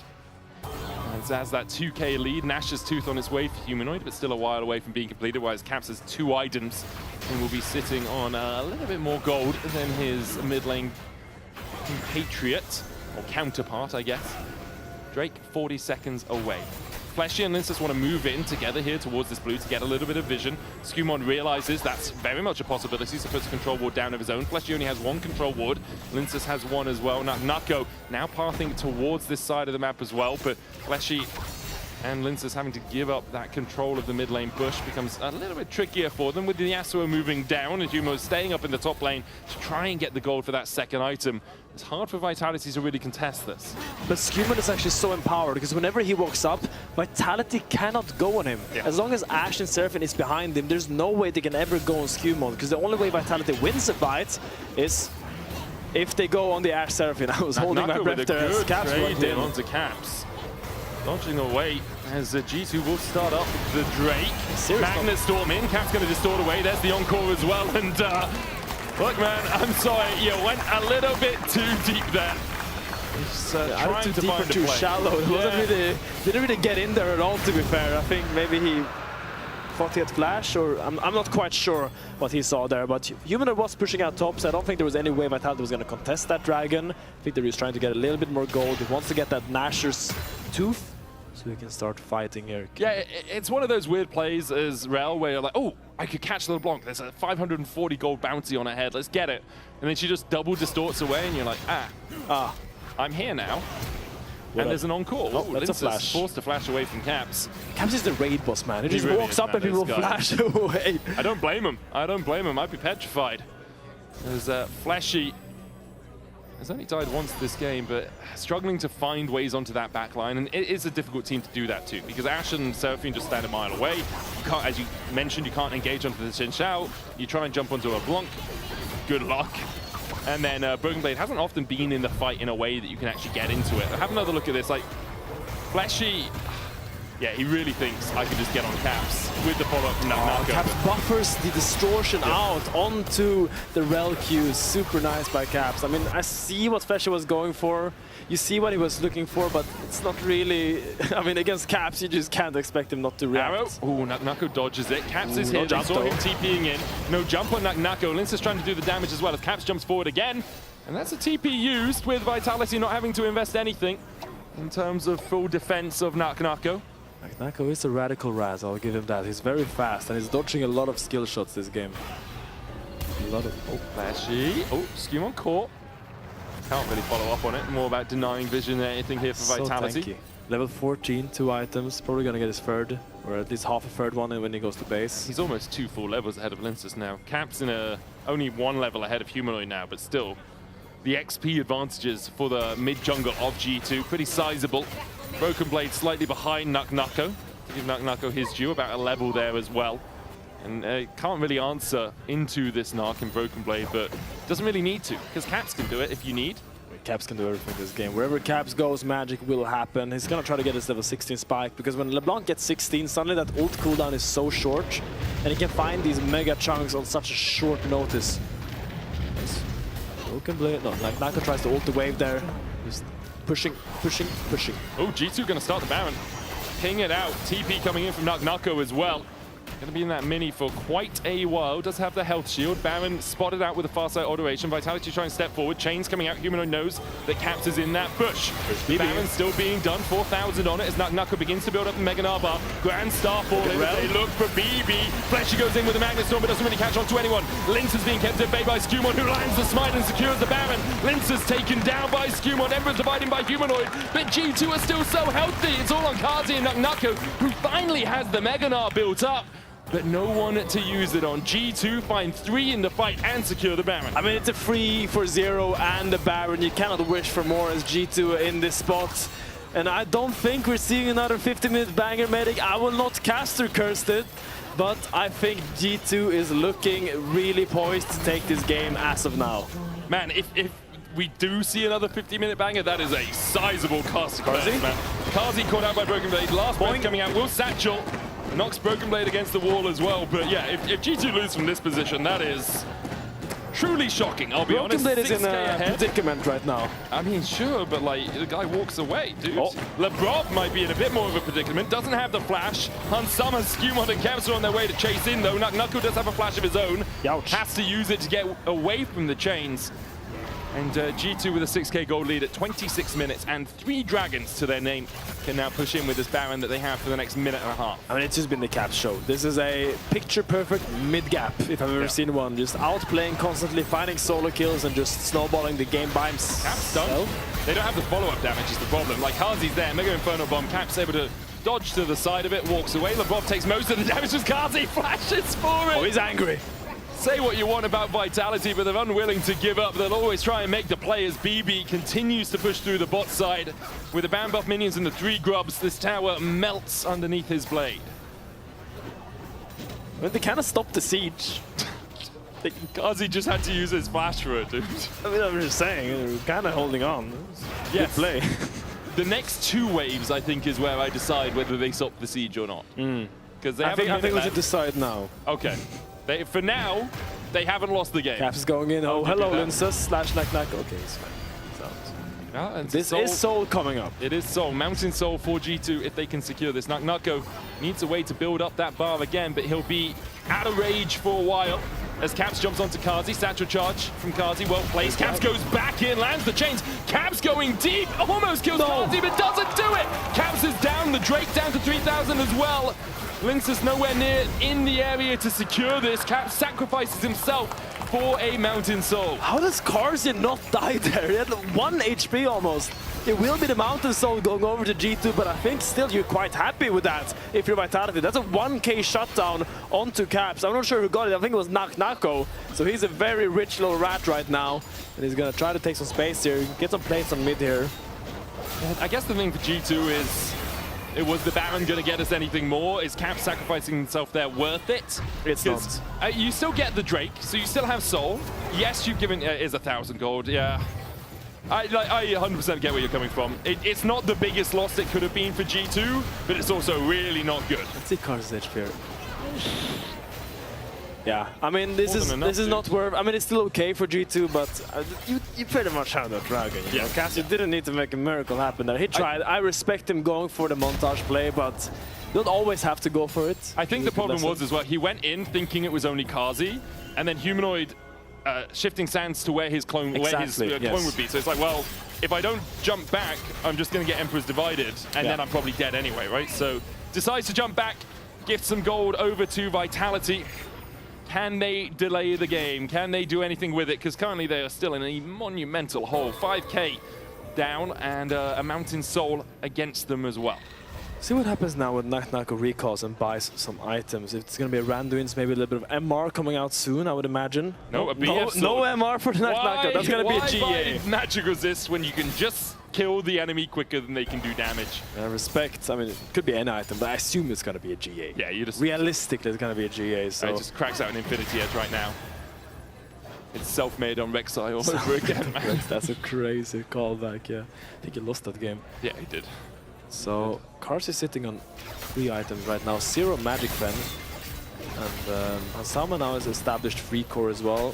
3 items on Skewmon with a GA. It's gonna be hard. I think it's all about backline access right now for Vitality. They kinda need to dive through Skewmon because they cannot really play front to back anymore, which is weird considering they have like 1 front line and that's a Xinqiao, but you can buy so much space. Yeah, especially with the Encore coming over the top of that Crescent Guard. Caps waiting in the wings to see if someone does face check. Linces stepping forward. Caps jumps in, lands the chains. Linces has to flash the arrow. Okay. That would have been follow-up on the chains if they'd landed. And while all of that was happening, Broken Blade gets the tower in the bot side. That he does. So the game somewhat slows down. We still have Baron spawning in 50 seconds. Yeah, for G2, I guess the game kind of does have to slow down. If Vitality aren't giving you a way to take the fight, you don't have a huge amount of options in forcing a fight yourself. We talked about this in the Heretics draft as well, right? Where you have Enchanted Crystal Arrow, you have Caps just jumping in and poking someone out, and then you have the Encore Skewmon combo, right? Skewmon jumps in, you Encore on top of it. But if Vitality are just standing back saying, okay, take what you want, we'll poke our heads in, see if we can grab something, but if you just want our blue buff, Gore will just back away from our blue buff. You kind of have to wait for big objectives before you can force the tempo. Yeah, it's literally just caps with a sweeper. Yeah. Finding flanks, finding angles, trying to find some one-shots in the enemy jungle. Because without him, it's difficult to push the game forward as you highlight Medic, but it looks like G2 wants to push mid here, or at least take a lot of topside control. Yeah, playing towards Baron is Baron, spawning. Right? Yeah, Baron's up now. So G2 try and gain control around here. Cap's still waiting in the darkness. Skewmon just going to start this up by himself and might just be able to solo it. Spotted out by the Farsight alteration. Lebrov's seen in mid as well as Naknako looks for something here, but Caps is going to keep him at bay.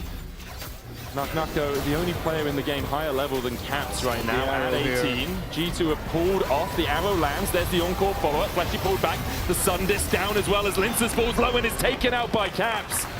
The Vitality jungler now down. Naknako looking for the Mega Gnar. Fleshy could go in with a Flash Magnet Storm as well, but G2 not really giving them the option to engage. I mean, they still have the wombo combo, but they kind of need to find it now because the Mega Gnar is going to run out. So GT is going to start this Baron and dare them to walk through all of the Caps' one-shot potentials. Will just be a fantastic pick onto Linces there with the arrow. The CC chain was beautiful. They couldn't really get the Aegis Assault out in time to block the incoming damage. Will end up falling down. Still only has level 1 boots as well. We'll have something like the Mercury Treads to try and avoid that. Looks like he might be going down the Steel Caps route instead here on the Pantheon. We'll have another look at it.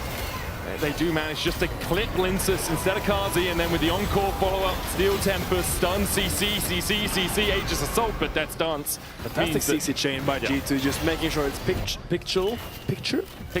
Pixel perfect, also true. That's what it was, yeah. Just making sure he doesn't have any opportunity to press that E button and deny the incoming damage. Yeah, Caps is Thanos. It's true. He snaps his fingers and the enemies disappear. Apart from Naknako, the one guy that has kind of held him at bay whenever he can this game. Skewmon now with the GA. And 3 items on Hansama, who does have a 2k gold lead. Hasn't really been about him this game. The last game was very much about Hansama until it was about Kazi. But for this game, Hansama has been a passenger on the Caps train, as we have said so many times in the last few years. Hansama is just absolutely chilling, being a little passenger princess here on Caps. I mean, the whole team is. I want to stress, like, Caps so often just puts a team on his back. And, like, all of G2 have played solidly this game, but they've been able to play to a good-ish level rather than excellent because Caps has been exceptional. I mean, Caps is creating pressure out of thin air. He's just squeezing water out of a rock, making sure that no matter what Vitality has in store for him, he has an answer. So again, G2 just waiting for this Mega Gnar. Yeah. You see, as soon as he goes in mini, Caps is like, okay, we can fight. They jump onto Fleshy immediately. Naknako's going to bounce his way away as well as Broken Blade looks to step forward.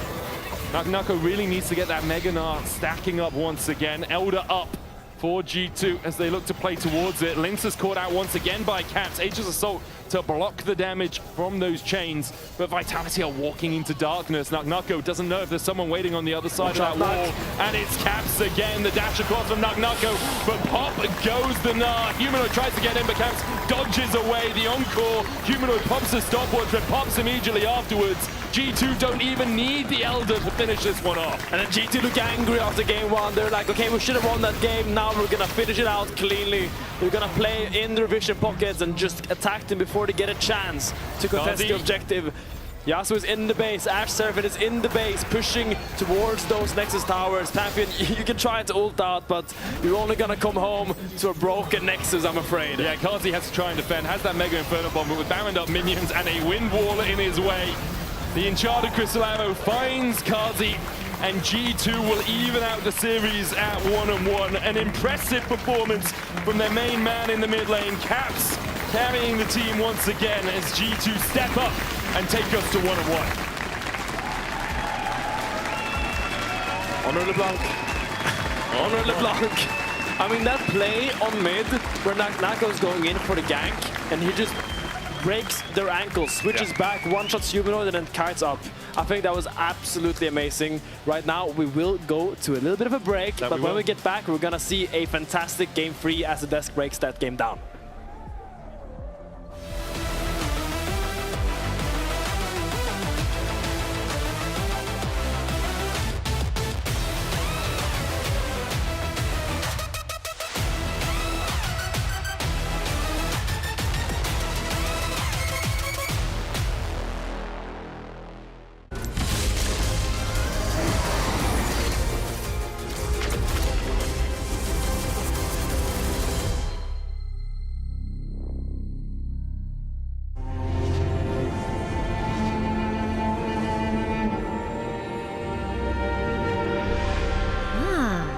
a new champion.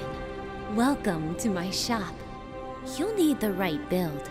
Choose wisely, because every upgrade brings you closer to the next level. So tell me, how will you level up?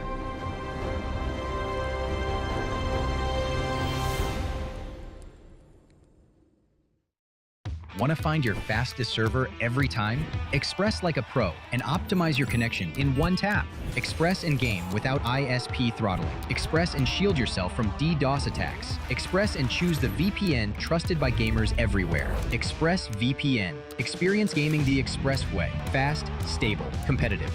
Outplay the world. It's time to Express. Unlock free Hextech rewards, exclusive skins, and more. Scan to subscribe.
What's the deal with our top laners, man?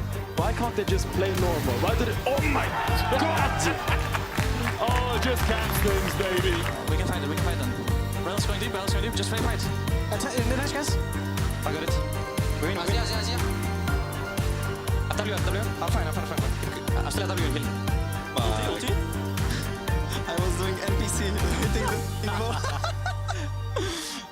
Nice try, guys, nice try. Caps is the greatest player we've ever had in Europe, but often we think to ourselves, maybe someone else can finally reclaim his throne.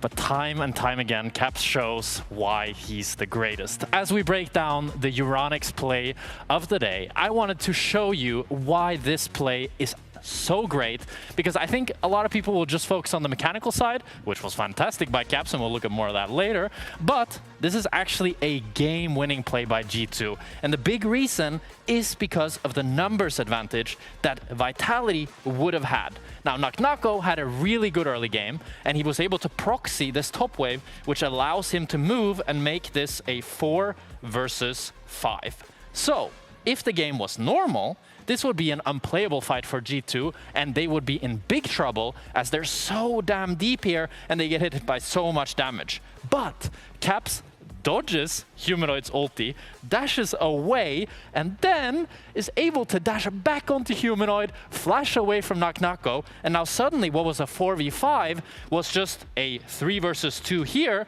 with Caps buying enough time for the rest of G2 to play the fight, and then Naknako wants to try to run down Caps, but now he can't. He gets isolated from the rest of his team, G2 collapses, Naknako has to burn his flash as well. So what would have been an incredible fight for Vitality turns into a winning play from G2 solely off of Caps. And we have some other plays as well that, you know, I don't even need to break them down. I think we can get them up, I hope at least, of just Caps absolutely smurfing this game, because his mechanics was incredible. The way he was able to just maneuver consistently and find these plays, I mean, this is some of the most 1v9 mid that we have had in a long time. His reaction speed, his mechanics, it was just absolutely insane. I mean, the plays speak for themselves. Like, I was down to doubt Caps. I was down to say Naknako could be the new, you know, it could be the new guy at the block and actually start carrying for another LEC team, but I don't know. Caps is inevitable. How dare you? How dare you? Like, we can never count out Caps. We never can. Look at those stats. I mean, it's as Jack said. There's always this time as a player when you face G2 and you're thinking, yeah, Caps is he's not really him, but he's good, but he's not really him. And then he just does this, and you're like, oh man, he's just another one of those days. Because as Jack broke it down, that really broke the game. Because when you have this sort of instinct, this clutchness to you, where you can be, oh yeah, it's 1v2 or 1v3, and I kind of like those odds, so I'm going to take it and do crazy stuff. That's what made him our GOAT. That's what always made him have this showcasing. Yeah. Oh my God, where am I going? I don't know where you're going, but you're welcome here. That's what happens when you play against, when you look at Caps, you choke. So he's like remembering the memories of so many flashbacks. You're cosplaying all of his opponents by choking yourself. Yeah, pretty much. Happened many times. No, and people might be like, oh my God, they're talking about Caps again. Okay, how can you not? What did you do, Vitality? I love that in the voice comms after, Karzi was just like, I was just an NPC.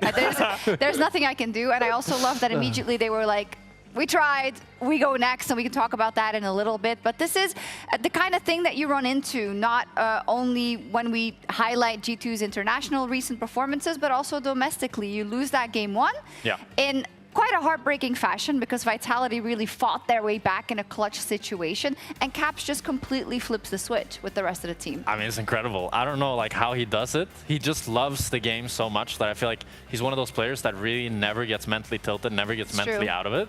And I think going up against Naknako, we had the same expectation of him, that he would be the difference maker for Vitality, and he had a great early laning phase. I thought things could look up. He did. So the thing that was extremely impressive about Naknako, he played the counter matchup and he was winning.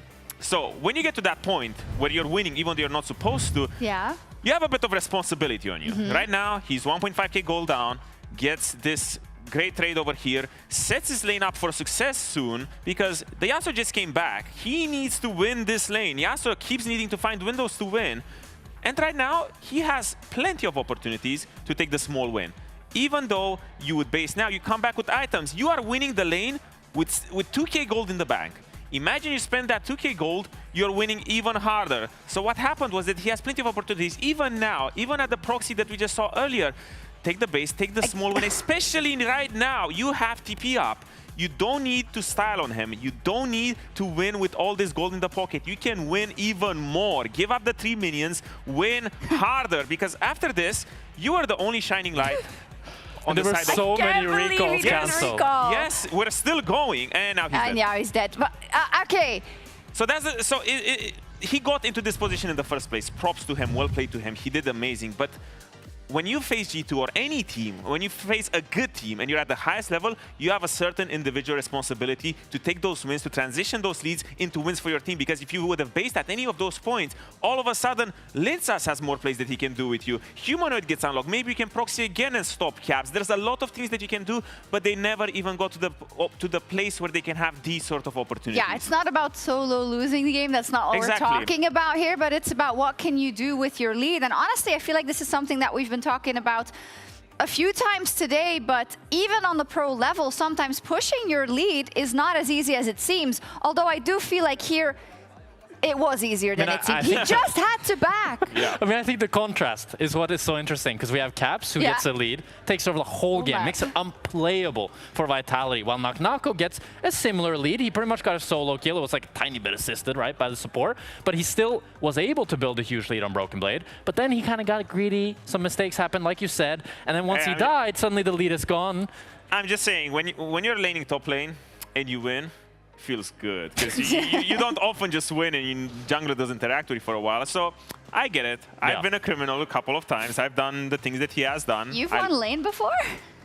Not often, but when I would also not base and just die, you know? So yeah, it's one of those rare occurrences, but... It is. We're about to head into draft for game 3. This is, of course, where, I'm looking at you, Pad. You can't hear me, but I'm looking at him because the incident, right? We're never going to forget the incident where in the playoffs they played KC in the last draft. Carzzy was put on Seraphine. No. Yeah. They already made good on that. They played well versus KC in all those 3 games, and they didn't make that same mistake. They had a couple of draft oopsies, maybe some would say, against MKOI. Yeah, I mean, got away with murder. It was pretty funny to talk with the players after that game, because both Linsas and Fleshy was very honest in that they didn't like their draft. They thought their draft was losing. And yeah, not saying the kindest words to the coaches. So hopefully, I think Vitality as a team don't really have a champion pool issue, so it's weird to me that they often find themselves in very strange drafts. I feel like they should always be able to end up with a cohesive comp, because all of their players can play the normal champs, and even Naknako can play a lot of the weird champs as well. Exactly. It's just a symptom of overcooking. When everyone is so comfortable to take everything, you don't really think, I guess, where you're saying, oh, this is my tier list, this is the best champion, I'm going to pick it, I'm going to carry, I can just play anything, you know? And then by the end, you end up having this weird little soup. Let me ask you, I mean, they should put Naknako in a good position, right? Because he did have Broken Blade's number twice. It's just that they didn't really follow Well, up. they are first pick, so it would be quite unfortunate. It would be hard, actually. He's probably going to be putting the Cassandra in the bag or something like this. The times of carry top laners are over, Naknako. You are on blue side. Huh? So do you think Renekton is, I feel like Naknako's had a ton of success just blind picking Renekton. And any lane stomper is what really Naknako is loving, but right now the Nami is very open. winning in EU. Very across the world. The most winningest. The most winningest. Probably going to be paired up with the Corki or the Ezreal. That's kind of why they're looking to pick it, I think, because those are it's the flexible. two. Yeah, the 2 premier ADCs that are available. Oh, Garen, lock it in. What's with the Garen hovers? I don't know. I feel like we've been seeing Garen hovers so much. He's cool. Like, he has a big sword. Then again. Oh, no. Illusion! Yay! It's Illusion. No, we talked about this before, Shox. When you see Lucian, it's not EA, it's no. Lucian Melia? Lucian Melia. It is a good matchup. I mean, it's a strong pairing for laning phase, but then again, I'm looking at the other side of the trap. How do you round this up? Because you need a little bit more firepower, because Nami will... It's weird to say, but the Nami will outscale the Milio. No, I don't agree, bro. In terms of firepower, in mid-game, you get to... I mean, you get more burst with the Nami, but Milio is... It depends. Okay, if the Milio ulti has high value, I think Milio outscales. But if Milio ulti is useless, then I agree, Milio is kind of useless. Oh, but it is music to my eyes. It's Ezreal for Well, you wanted to see Carzzy Ezreal. Carzzy Ezreal, yeah. We'll see if they clutch it out. We haven't seen Lucian Milio in so long. I personally much preferred the Lucian Milio over the Lucian Nami. I thought Lucian Nami was always kind of overrated. What? Well, for me, it's just when I go into game 3 or when I look at these drafts and I look at the first 3 chip picks, I really want to see proactivity. Champions that can force stuff on the map. When I look at the Milio, I'm just thinking reactivity. You're just waiting, you're waiting to react. You have great tools to react, but right now I want to see a little bit more. We see the Syndra locked in on the side of Humanoid. Syndra! mean, Syndra is nice into the Lucian. It's hard for him to like dash in and get good ultis, because you always have that. And then just the Sion looking for BB. I mean, it's solid, right? You just get some front line. Also, Vitality, one of the weaknesses of their comp is they don't really have great tank killers. Yeah. Because like both Ezreal and Syndra, they have high burst and a lot of range, but not the most DPS. So I think Vitality, they really want to look for kind of a tank killer in top to make sure that BB can always be vulnerable at any stage of the game. I'm looking at champions like Gwen. I'm looking at champions. Oof. What is outside of Gwen, to be honest? Because I feel like Gwen is the only big tank killer. is quite good, I'd say. Ambassador is quite good. Aatrox? No, it's not good into Lucian Milio. If you're thinking at tank killers, it's not. Camille is very good here, but I don't think Camille is playable. No. I'm not sure, but Camille into Lucian is always really nice. It is nice, but I feel like it's just going to be one of these standard drafts from both sides, because you can't really find a good tank killer on top lane outside of the Gwen. Yeah. So you might just be looking at 2 tanks, looking to make this game mostly about the ADCs and the utility around their of their supports rather. Yeah, I agree. It's mid laners here getting banned out by Vitality. They're kind of trying to target Caps, which I think is definitely a good plan after that game too. Try to not allow him to have a winning matchup. And as you said, Odo, I mean, with the Gwen ban, we'll have to see. I think maybe Vitality will just go Renekton. I could see it, to be honest. I can see it. But it's not the most exciting. It's not exciting at all. We might run into the elusive 5-pick jungler from the side of G2, because there's just realistically no onus on them to pick the mid lane or like the jungler now on 4 when you already get to see all the cards. Come on, predict something. Predict something? I'm predicting a fat Kassanti on the side of Vitality. Okay. That's my hot prediction of the day. Renekton for Nako instead. I feel like he's going to want Renekton. You really want Renekton when I don't want Messi Renekton. can hit the football at you? I think he wants Renekton. Oh, yeah. I don't think Caps will look in Fizz. Wait, actually, maybe? No. I mean, TF would be interesting. It provides some CC that G2 really needs. I think some sort of CC mid laner makes a lot of sense. I don't know how the matchup. I think the matchup for TF is pretty rough into Syndra. Yeah, it is quite rough. I don't... Oh. Okay, what do we think? Usually I hate Zoe, but because it's Caps, now I'm excited. I really want to see what he can do. I love Zoe. I hope she wins. It doesn't seem like it's a Caps champion, to be honest. I don't often see him play this champion. Maybe we have seen him play I feel like Zoe and Caps, they go along for sure. Yeah, I like it as well here because you really wanted something with CC, but you also wanted something with range that can lane into the Syndra, and I think Zoe really fits that bill much more than TF does, although Mundo here is very, very nice. Why? Because there's only really one CC for G2 thus far, and it's a Zoe bubble, right? So it's really easy to keep that Mundo passive up. And just as we talked about how Vitality carries don't have a lot of DPS, it's the same thing for G2. Lucian, not the greatest tank killer. Zoe, not the greatest tank killer either. So Mundo and Sion should have a really, really good time this game. Well, here's my counter-argument. Mundo. No, Aatrox.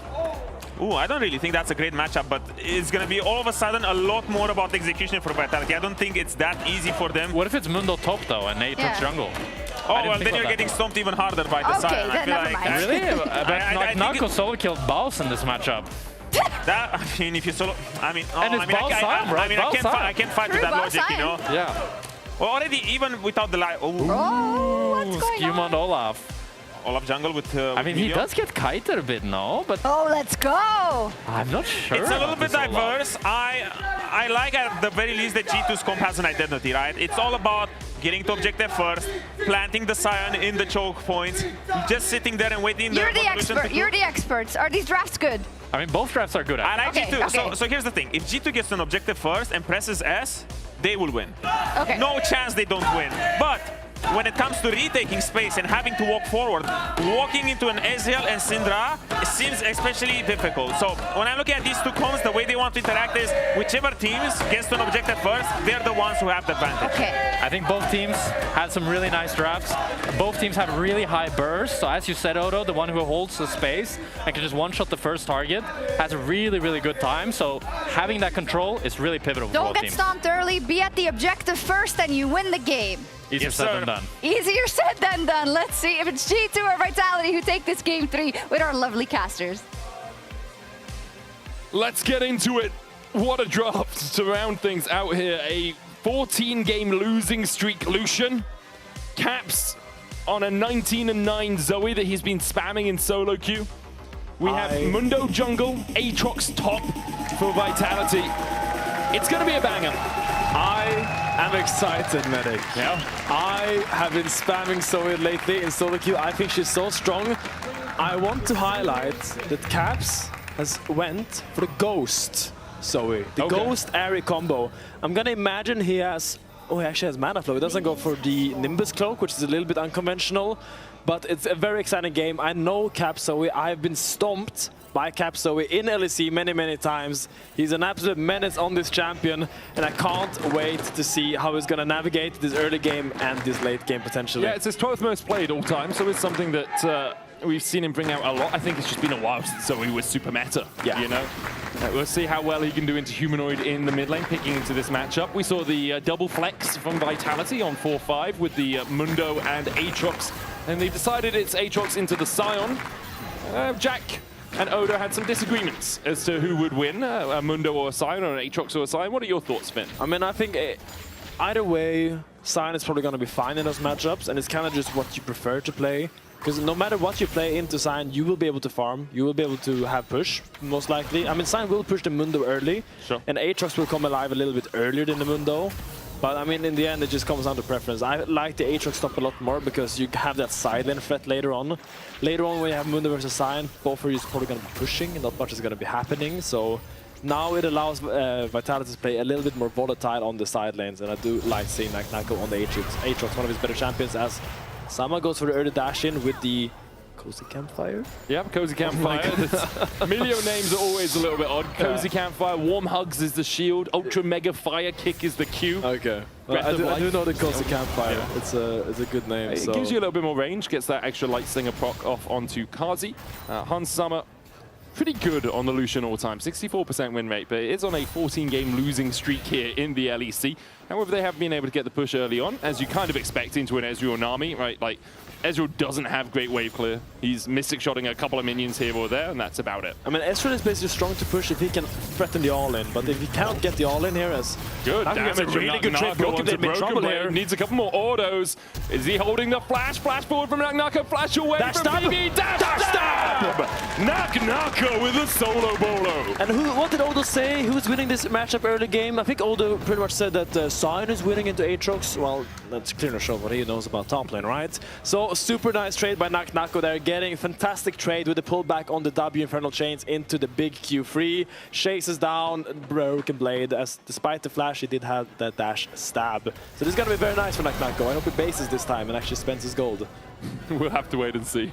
Does still have that teleport. Broken Blade using his to get back into the lane, but the wave not in the best of spots for Nako to get an easy recall off. We'll see this hits the Q1 after dodging the decimating smash, then lands the chains, then Q2 into Q3. I mean, it's just bread and butter. Like, this is just how the combo works. Like, when Broken Blade walks up there and then misses the Q. Oh, Nako gets some damage on the Broken Blade, needs another tower shot, not gonna get it. Skuma with the undertow will find the kill. And we found out. Yeah, we found out that they did in fact not base and spend his gold. And he got dove and got punished for it once again. You would think he would learn from his game 2 mistake, but he did not. But it was so hard to base there because you get the zombie format of the side and then he TPs back onto the wave that's already crashing towards your tower. It's like, well, it takes like 8 seconds to base and just he was fine. He was just greeting. Here, Caps finds Aranduins. One of the harder ones to use, I think. Sometimes you get a Proto Belt and you're very happy. You get the Exhaust Ignite, you're very, very happy. And sometimes you get the Propane Hydra and you're like, okay, well. No, just portal jump forward as Kazi. Arcane shifts forward. Bubble only landing onto Lebrob there. Cozy Campfire topping Hans Sama up with the shield from the Warm Hugs. So top matchup is even now, pretty much. So that was... I was excited for about 45 seconds. You can get excited again. Maybe the pickaxe is going to be enough. Like, Broken Blade only got himself a Bramble Vest, although that is pretty powerful against Aatrox. It is quite nice, yeah. Yeah. So we'll see what Caps does here, because Humna does have the TP advantage. He has TP'd back and is now trying to keep Caps in this lane. Has 2 potions to 1 currently, and very commanding position. It is usually around level 6 where the Zoe can start looking for fights, which like dashes over the Syndra Q, lands the potential bubble, and then gets a trade back. First levels are a little bit tricky. You can kind of contest push, but it really is in those skirmishes that Zoe shines. In the 1v1 laning phase against Syndra, not super easy to get much done. Linsa's here trying to step forward. More about getting a bit of vision before the next Scuttle Crab spawns than actually any fight. Like, Linsa's wants to be farming as much as possible, really, on the Mundo to get himself ahead, especially since Skumon got this early kill. Skumon spotted, will be hit by an infected Bone Saw. or just the cleaver, as we more commonly know it. And Lince is going to turn his attention back to his Gromp. By taking the Gromp now, should be able to get to that 20 stack mark on his jungle pet, which means his smite will be upgraded in fact, while Skumons is not. He's sitting at 21. So Lince will have a better smite on this Scuttle Crab fight than Skumon. Yeah, he's already going mid there to help push out this wave. He's throwing an axe there to make sure that Caps Q1 shots it. So Caps can actually move down for the Scuttle and have prio. You see Humanoid is kind of looping around. Doesn't really want to give up this crab at all, it seems, but it is... Hans and Lavrov getting pushed out of bot, and Caps having pushed in mid means that even though Lince did get the upgraded smite, he's not able to get in range to smite away the Scuttle Crab. The kick back on Fleshy and Kazi is Skumon just waiting around the corner, seeing if Kazi oversteps. Arcane Shift will get him out. In the end, much ado about nothing towards that bot side. Bubble wide. Stuff here. Caps constantly doing some funky stuff, my dude. Paddle stars Humanoid, misses the Sleepy Trouble bubble, but with a barrier in his pocket, very, very safe to put the pressure down onto the Vitality mid. And while he does that, places a control ward towards his blue buff, knowing that Linces isn't a dragon. So where's Linces? Probably on the top side of the map. Currently at the red, could look to try and steal away this blue, and Caps doesn't want that to happen. So he makes sure the control ward goes down to protect Skumon's investments in the top side. Yeah, also spots him out with the vision plant there, so they have full information of what Linces is doing right now. Caps will probably keep this push until Humanoid as TP can get back, so I want to see if he can transition it to something more than just mid-push. Maybe a little roam, but most likely not. He does have a lacking mana bar, so he'll just probably take his base here, as will the G2 bot lane, looking for a recall here. Trying to stabilize those lanes before next objective. Yeah, pretty even between the two teams through this early game. Do you think there is a problem for Vitality of getting through this Scion? Like, Broken Blade is just going to scale up. Already has 256 stacks on that Soul Furnace, getting all that extra HP, and who's going to work your way through it? Kazi can do it. His Ezreal is strong, but it's not the best set of tools to give someone to work their way through a tank like Scion. I agree, and I think historically Syndra has struggled against tanks, but with all the new Syndra changes, she's less of a lane bully and more of a consistent damage threat. She does actually have quite a bit of damage. I think she will be able to deal with the Sign somewhat well, but of course if Sign is rocking up with a Koenig Rukern and a 800 health shield alongside that, I don't think it's going to be easy to deal with him, but hopefully it doesn't get that far if you're Vitality fan. Yeah, a lot of them around as well. Currently 3-1 in the standings, looking to make it 4-1. Basically, not guaranteeing a spot in playoffs, because we can't say that with how many permutations there are still available, but 4 wins is very close to top 6 in our league, depending on how things round out throughout the rest of the season. 5 wins pretty much guarantees you a spot. Probably, again, that's not me saying that as a definitive. That's me saying historically 5 wins would get you in to our top 6 on most occasions. It obviously depends on how the rest of the results go. G2 currently sitting at 1-1. And a loss against Fnatic last week has stung, but this week they've shown up a little bit stronger. We've seen some good sides of them, and we've seen some poor sides of them. Game 2, very solid. Game 1, a few mistakes made that didn't need to be made. Absolutely. So Lince actually picks up the Protoplasm Harness. Yeah. To get that right, which is basically another Mundo ult.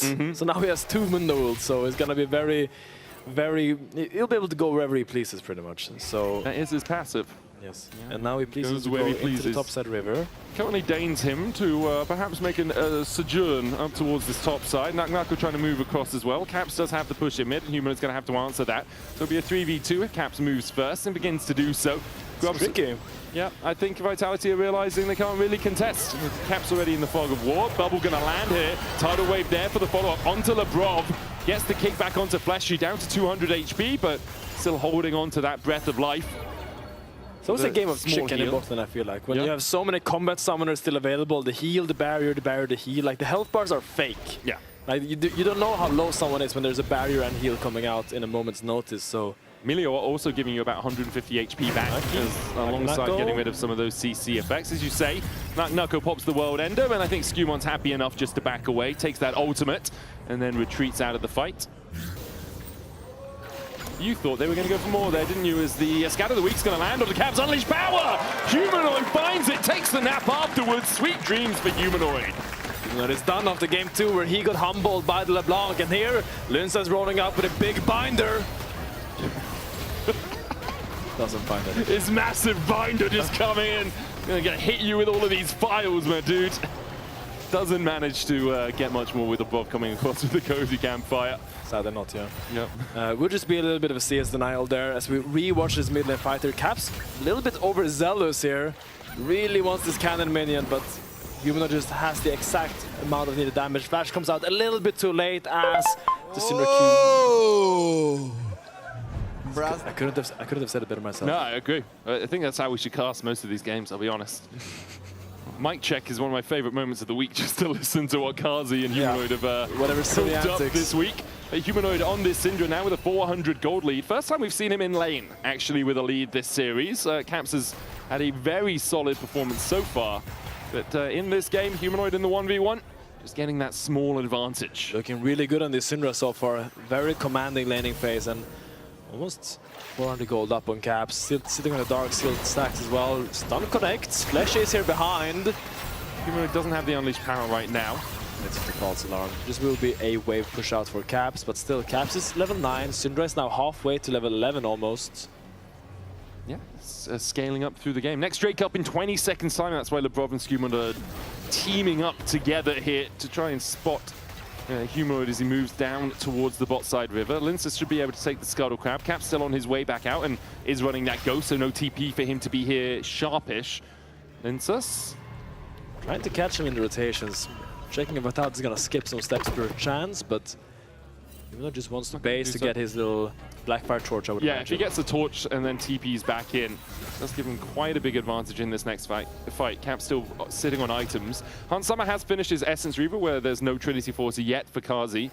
Having to stack up that tier means he's a bit delayed in terms of gold for the itemization of the Trinity Force. Dragon started though from Vitality here. Syndra will rotate down. Won't even use the teleport, which I find a little bit confusing if you wanted to start the Drake, so Mundo goes off it, waits for his mid-laner to push, and he will go and start it once again. A couple of pings coming out from both teams as Nako and Broken Blade trade towards the top side. Chains for the pullback. Cap still looking to get up here. Nako is about to realize he's in a 1v2. Flashes away from the Sleepy Trouble Bubble. Now needs to get out from the paddle stars as well. Skewmon getting caught out. Good bubble, but he goes in with the Ragnarok and trades back onto Linces. The Protoplasm Harness alongside that maximum dosage, healing Linces up enough. Meanwhile, on the top side, Nako was able to escape. Lebrov dies to Humanoid. The torch enough to burn through the Milio. Wow. Look how tanky the Mundo was there. With the Protoplasm Harness, the W and the ult, he just walked out of there scot-free. He tanked up all the damage, all the bursts from G2, and then they had nothing left in the tank. Humanoid just walked up and killed him. Yeah, huge as well for Vitality. 1,000 gold lead. They get their first dragon on the board. There is an Ocean Soul in this game as well, and both teams will be looking at that very hungrily. We'll have another look at the play down here because Linces goes on to Skewmon. They know he's here. They know he's waiting, and they think they can take the fight. And at this point, I think they were a little bit more concerned. Yeah, I mean, they thought they had a damage to get through him, or at least they tried to get something back, but can't really go further than that. And now Humanoid is already there. Caps rotate the top, so it's a 4v3 scenario, and you just don't have the numbers to actually commit to this fight. And Humanoid punish as well. Yeah, he really does. And the only gold lead now for G2 is Skewmon in that jungle. 600 gold, his advantage. But you have 400 in top, 700 in mid, 400 in the AD carry role, and a couple of hundred as well for Fleshy on that Nami. Humanoid had a really big Lissandra play in game 1. Game 2 was very quiet, but now has really come out swinging here in the third game of this best of 3.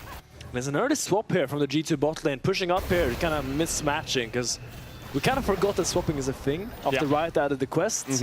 But now, in the mid game here, you can still put your Sign bot, and you can still put your carry bot lane into the carry top. So like, the Aatrox cannot now play aggressive, because there's a Lucian Milieu staring down his tower every single wave.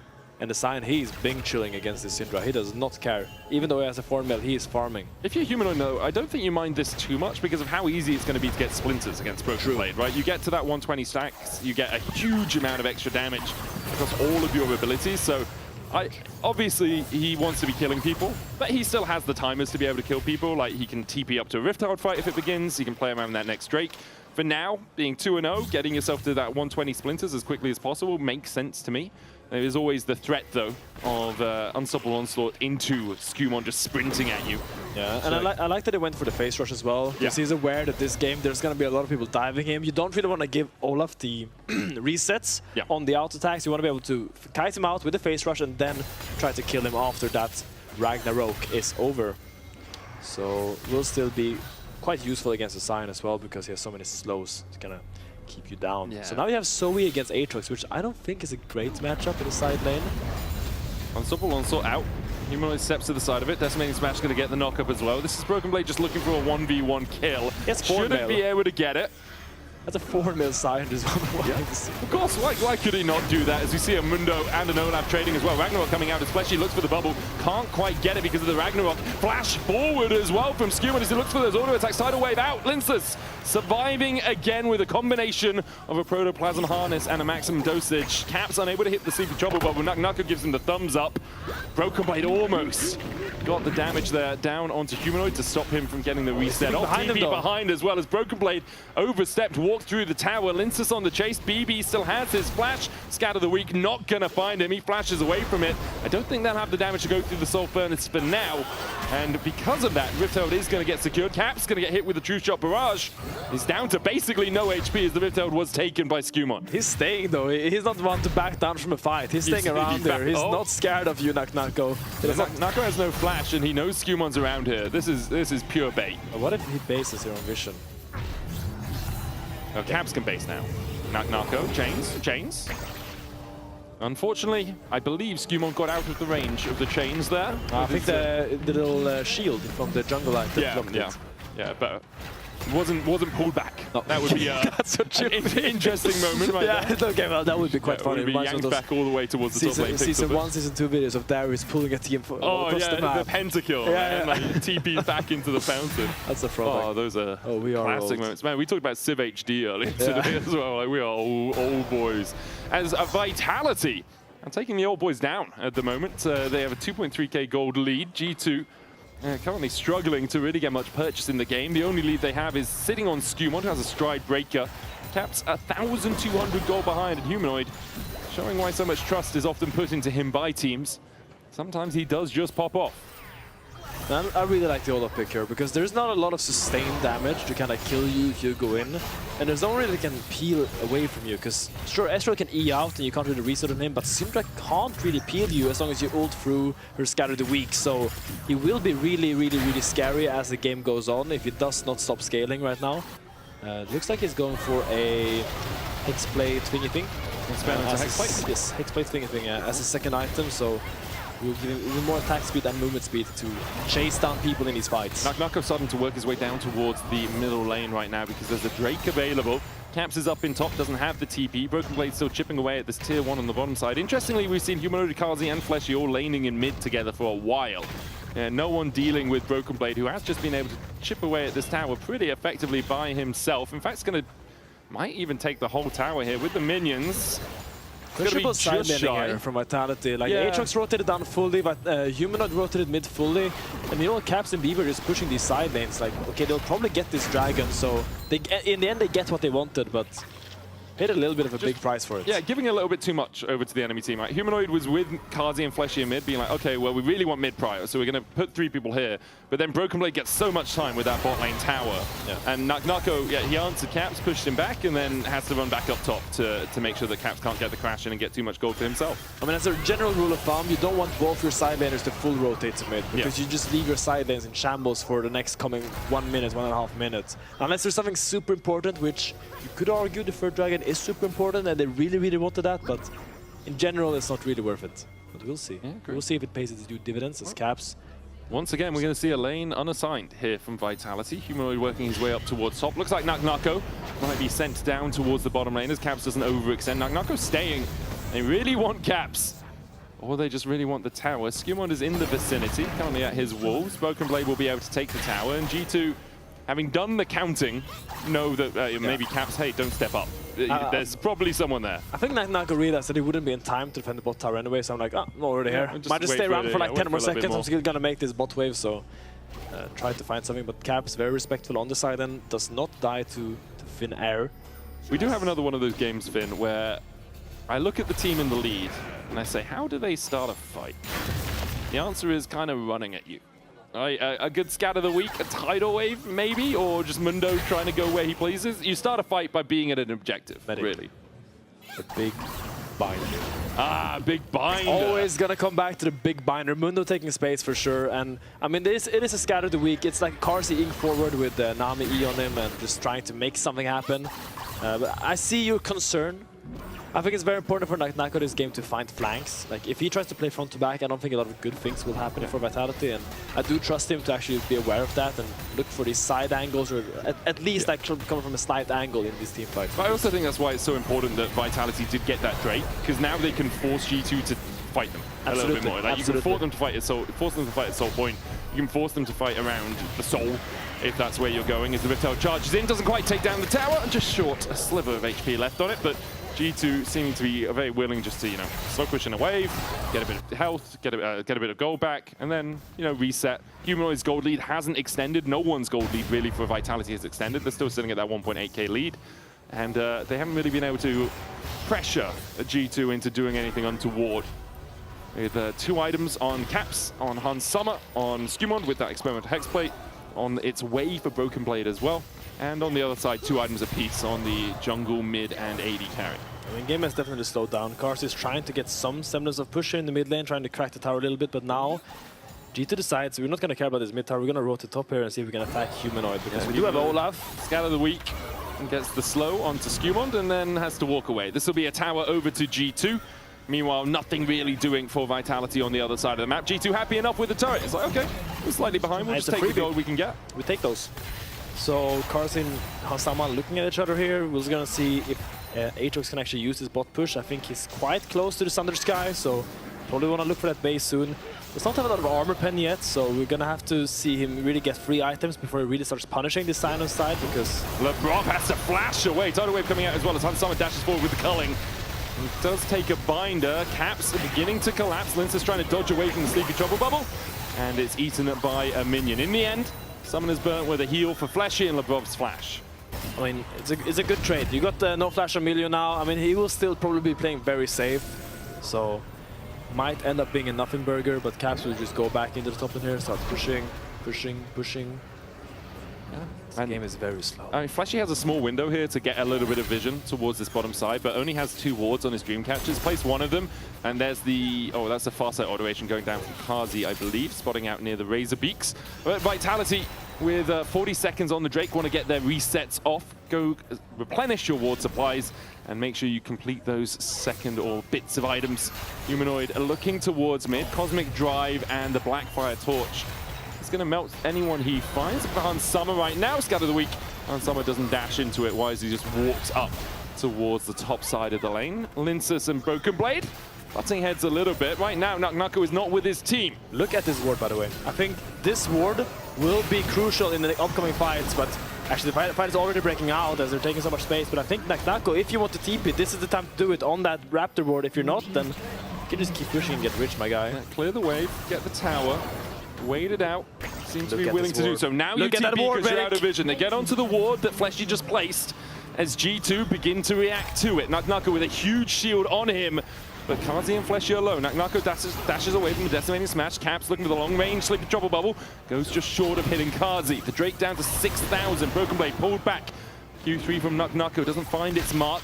G2 just waiting in the fog of war, jumping onto Linces again. Sleepy Trouble Bubble not hitting. Nako coming across. Humanoid there with a Scatter the Weak. Drag back. Broken Blade has to flash away. Tidal Wave used as well as Caps tries to jump in. Sleepy Trouble Bubble not hitting anyone. Drake secured for Vitality. Some point now for them as Humanoid looks for the knockback, but Unstoppable Onslaught out from BB gets him to safety. But what about the rest of G2? Where are they going to run? Beginning to step forward. Ragnarok coming out as Skewmon tries to turn the table. Sleepy Trouble Bubble was going to land on Humanoid and forces him to back away. Now Nako with the World Ender is going to time out, and in the end, G2 able to extricate all 5 members out alive for the cost of a Drake and their mid lane tier 1. I mean, they made it out alive, but still, that's Drake over to Vitality, mid lane tower over to Vitality. They're taking all the victories here, and Nako with that flank bought enough space. I wish he held his position a little bit longer. Whoa. Gets stopped there, Broken Blade, but in the end, he did his job. He pulled G2 away from the Dragon and back into River, so Vitality could then take over that area. Yeah, did a really good job of it overall. In the end, Vitality will be happy enough with the prize they received. Obviously, would have wanted a little bit more. Broken Blade using the Unstoppable Onslaught when he did means that he didn't fall to the Scatter the Weak Unleash power combination that Humanoid was lining up on him. The gold lead shrinking a little bit, though, as G2 have been able to even out mid by about 500 gold or so. Humanoid was 1.1k ahead, and the rest of the leads haven't extended as much as they could do. Vitality 1.6k ahead, and the next real point for them to fight around is in 3.5 minutes time. An Ocean Soul on a Mundo is going to be very difficult, and Aatrox as well. Incredibly difficult for G2 to work their ways through. Hey, at least the healing reduction is going to be very valuable, so there's a silver lining there somewhere. I always think it's the most effective stat in the game. CP Trouble Bob is going to land here. And Caps isn't there for the follow-up. Love is like, Mr. President, get down! The moment the bubble hits, everyone just starts hovering around him, just protecting it. I saw Flashy running the opposite direction, man. That guy doesn't want to be sushi. Okay, like Kazi can eat it. You get hit by a bubble, you deserve the consequences. That's my viewpoint on support. That's pretty harsh, medical game. Just don't get hit, bro. It's Caps. He's got a dash. You don't think Caps would hit you with a bubble? Caps would definitely hit me with a bubble, but I'm not playing on the LEC stage. Okay, that is... that's a pretty valid argument, I don't know what you're going to say. So Hansama taking space here. I think he's quite close to the Infinity Edge power spike, and I think that's really where Lucian Milio becomes really scary, when that Lucian dashes forward with that Milio. Bubble onto Humanoid. Mikhail's being used. Yeah. Gather the week back onto Caps. Skirmishes here, stepping forward here. Skirmishes has to use the Ragnarok to run away. Ouch. And then, yeah, as you say, ouch. That's a big investment as BB continues to pound down tier 2s in the bottom lane. This is a split-pushing Sion. Yeah. I mean, I was going to say I've never seen it, but then I thought, actually, Baus played in our league. But in general, it's quite odd to see a Sion play this much side lane compared to the Aatrox. And I think at times we are seeing Vitality overgroup a little bit as well, absolutely. right? No, So I was going to get to that because I think it's a great play punish by G2. I think BB is very aware of the threats that Vitality have. And their engage isn't that strong. Yeah. So like when the Aatrox rotates away, he's not that scared of his team because Hansama won't die. Skewman probably won't die. He can just ult out worst case as he just did. So they can actually get a lot of extra gold on side lanes by just baiting these rotations by Vitality. Great, now Vitality trying to set up around the Baron. But there's a control ward in it. Lince's now going to spot that out, clear it out himself. Humanoid cleared out the bot wave. Expect to see a Void Staff on him now. Has the Blighting Jewel, and there's the Void Staff. 3 items on Humanoid. Fully stacked up, 120 Splinters of Wrath. Means that everything is doing that increased damage. Okay, I have a pet peeve. Look at this Sion. Look at his man. Look how tanky he is. Sure. Ezreal is buying 0 armor pen. Aatrox is buying 0 armor pen. This man will not die if he walks up to a team fight. There's no Black Cleavers, no Cyrildas, no nothing. But eventually, right, everyone else is dead. And then the Sion can't survive 5 of you. I'm not saying it's good logic, but it's logic nonetheless. Think about that. You're making a great point, Medic. Okay, so we will see if that actually bears fruit, because I'm a little bit worried that this Sion is growing very rapidly, becoming a bit of an issue, because he will just walk up in these team fights, and I don't think Vitality has damage to deal with him. We'll see if Humanoid can get through with his bit of magic penetration. He does have the Sorcerer's Shoes and the Void Staff, so maybe that's enough. But I agree with you, I'd like to see a bit of armor pen. I guess the Olaf Q shreds armor a little bit, so it's not too bad, maybe. The Olaf Q? Yeah, Olaf Q shreds a little bit of armor. Yeah, but the Olaf is on Sion's team. So him shredding the armor, I think, is counterintuitive in this regard. You played on CLG. You can so make that argument. Makes sense. You can make that argument, yeah. Truly counter logic. Lince's here, dodging to the side of the undertow, coming out of Skewmon. Good damage onto LeBron. There's the culling as well with an Acroprism onto Broken Blade. He's down to about a 3rd HP. Skewmon now having to retreat. Sleepy Trouble Bob is going to land onto the Mundo. Nako trying to get in the way. Ragnarok forward by Skewmon, but he's just down, and now the chase continues. Broken Blade's on the back line, and the rest of G2 don't have the tank in front of them. Hansama uses the barrier. TP coming in. This is Ocean Soul with no jungler for G2. Vitality looking to clean it up. I mean, they were not tanky at all. Skewman runs in there, just gets one shot by all of Vitality, and now Caps may be in trouble. He has to flash away. Kazi's not going to chase any further, doesn't need to. There's a Baron and a Soul for Vitality. Caps taken out by the True Shot Barrage. Kazi finds his man. Say what you want about Karsi, but when he gets Ezreal, he always delivers. It's a fantastic pick coming out that might just be the Baron, or it might just be something mid there. Look at Nako is going up. Hans still has the flash, and not Nako! Flash, Darkin Blade follows it up on LeBron. He'll keep chasing and then decide against it. Doesn't want to get kicked back Baron has to be the option now for Vitality as BB is just pushing out the bottom side, knowing he can't do anything at this objective. And you see on the player cams of Vitality, you see their massive grins, they're smiling, they're having a fantastic time while they're just running G2 across the map. There's a tiny window. Humanoid shows up, doesn't have TP. Broken Blade does have one. Skewmon has the Ragnarok. You could just sprint in and look for the steal. Skewmon's working his way across there now. 5,000 on the Baron. I think it's going to be too late. And there is the Baron for Vitality. There was a very, very small window where G2 could have tried to contest, but without Caps' TP, perhaps without the knowledge of exactly where the TPs were for Vitality, they decide against it. Vitality now 5k ahead of G2. Lessons learned, armor pen does not matter as we look at this fight again. Broken Blade, you see he's trying to take space here. His ult flashing on Humanoid, but doesn't really have any follow-ups. Humanoid is too far, Caps is behind the line, so now suddenly you use Sign Flash, use Sign ult, and now you just have to run. But Skewmon decides, no, we're not running, I'm gonna do whatever I can here, and tries to get on Humanoid because they know we have no flash, but does end up falling here as Caps becomes a victim of a true shot barrage. As he said. I'm terrified. We've had the ooh and we've had the whatever that was. I'm terrified of whatever's happening in Vitality Team Comps. Man, like as long as they're vibing, it works for them. Vitality have often been, they've been a team based on mojo. That has always been Vitality's motto, right? They, even when we saw them making it into Worlds with Yamato talking about climbing the mountain, you know? It was always a team that relied so much on individual skill alongside good macro. Tidal Wave coming out as Humanoid is called out, gets the Scatter of the Weak back and Ansem almost dies. Meanwhile on the backline, Kazi's getting chased out by Skewmon. Skewmon trying to flash but can't kill off Kazi. And now Linces turns it around. Caps rocket belting out of the clutches of this Mundo. Another Scatter of the Weak hitting onto Broken Blade. They've lost their jungler once again. A long-range Sleepy Trouble Bubble not going to be followed up by a Paddle Star. Meanwhile in the mid lane, Nako continues to knock on that inhibitor tower. Vitality pushing through two waves and no real answer coming out from G2.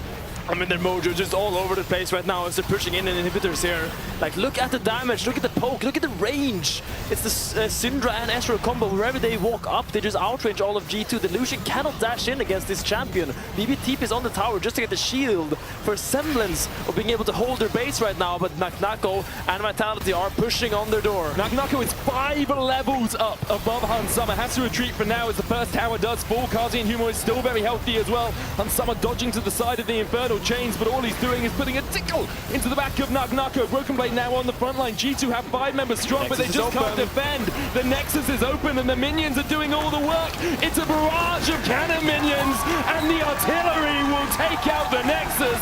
Vitality 2-1. And Linces just says push the Nexus, and he goes in and takes it for his team. Many big smiles on their faces as they take down G2. They came in here with a lot of questions. Could Vitality contest G2? Is G2 just in the regular season form? And the answer is Vitality is just better. Huge win for Vitality. You can vote for one of them in your key player of the series vote. Nako, Humanoid or Kazi are your options. 4-1, top of the table. Vitality standing above it all right now. And the question is, who can catch them? These guys are on fine form. GX perhaps can chase them down. We'll have to wait and see, but right now, they are the top dogs in the LEC. We're gonna hand it over to Shox, who's ready with an interview. Humanoid, can you join me for a second? Please? Yes? Huge victory. Humanoid, you can join me first, actually. First, what is your first reaction to this huge win versus G2? Wow, it's crazy. Yeah? Yeah. Are you lying, or is that the truth? It's the truth, we won. Okay, listen, because you also said that you wouldn't know what you would ask if you were the interviewer, we wanted to give you a chance to do that. You may interview your team. Go. What the hell? Why am I put on the spot like that? I don't know. Nako, what happened to your leg? Like, you were walking kind of weird today. I twisted my ankle, broski. You twisted your ankle doing what? Playing football. That guy's not a football player, I guess. See, it's not that easy, is it? Ask Karzi something about Israel, I don't know. Yeah, he was smurfing. Karzi. But I actually don't know.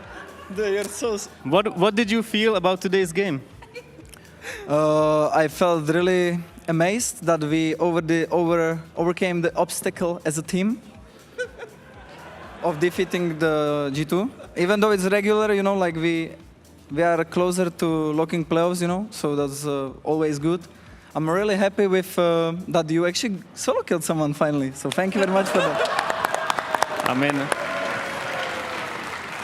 thank you, thank you. Well, I mean, wait, where is it?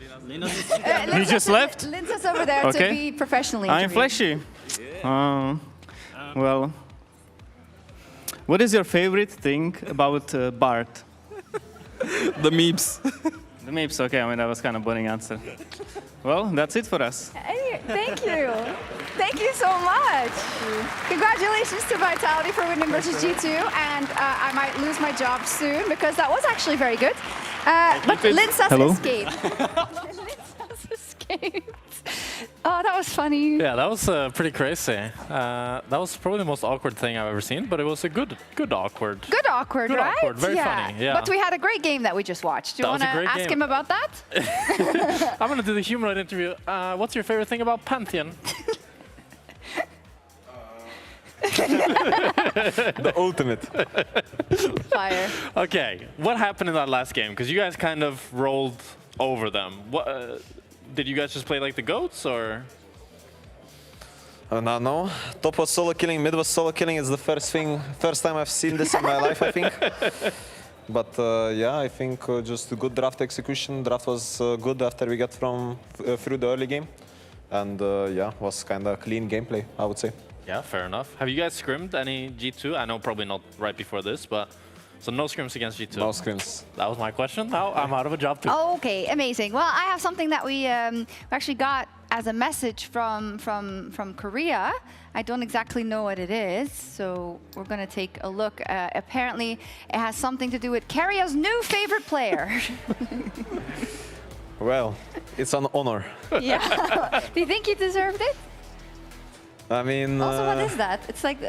I don't know how they did that, but whatever. looks a bit edited potentially, but I'm not sure. Maybe he just got it after the game one. Maybe.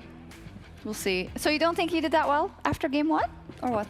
I mean, I think we did well. I think game two was very hard because, yeah, I think just was kind of hard to get through the early game. I think they snowballed really well. I mean, when we played the game one, they kind of threw. It felt like they were playing a bit maybe scared. Yeah. And we probably just thought that we can get through the mid game with weak early game in game two, and that was not the case. They kind of stepped up. So I mean, Caps in game two was. Yeah. When I played against G2, this was a long time ago in 2023, I felt a really big, like, you know, it's like G2, you know, huge organization, and just from now after they come back from first stand, do you feel like there's any sort of like more intimidation when you play against them, or nervousness? Because when I played against them, I felt so nervous. I was choking like crazy. But you guys were performing really well today. I mean, I think we are a very good team, so there's kind of no nerves. I do think, I mean, for me personally, like Scuman is really good, but I felt like it was maybe a bit scarier because I was also a rookie, like to play G2 when Yike was there, because I felt like they were quite more aggressive in early game. I felt like there were more plays. But yeah, I think now like we can for sure match all the top teams, so we're not really, doesn't really matter who we play against. Yeah, it seems like it. Do you feel like you've really, in what way do you feel like you've taken a step forward? Because I feel like we've always known this potential with this Vitality, but then often there would be games that were thrown, and I know you guys always laugh about that, like, oh yeah, well, my mid lane inted or whatever, but I was always wondering, is there also like a more serious side to that of like, okay, well now in review, we're gonna make sure that these things do not happen because we actually know we can be so much better.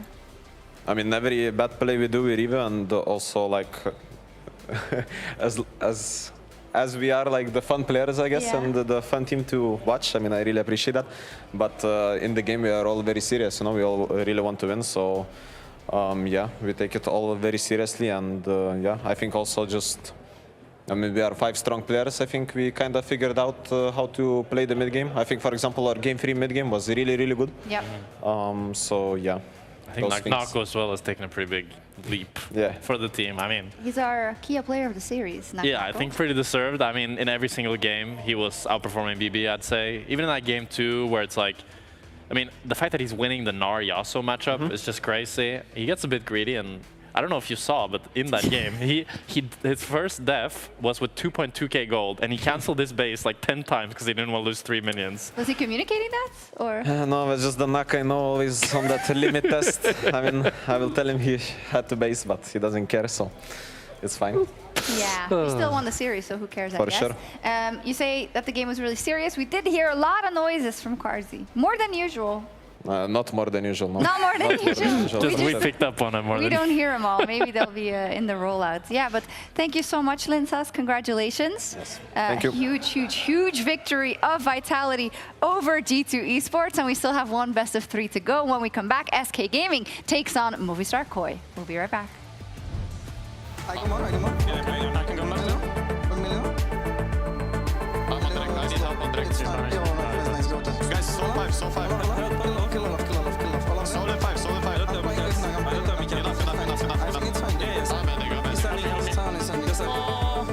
Let's fucking go, let's go.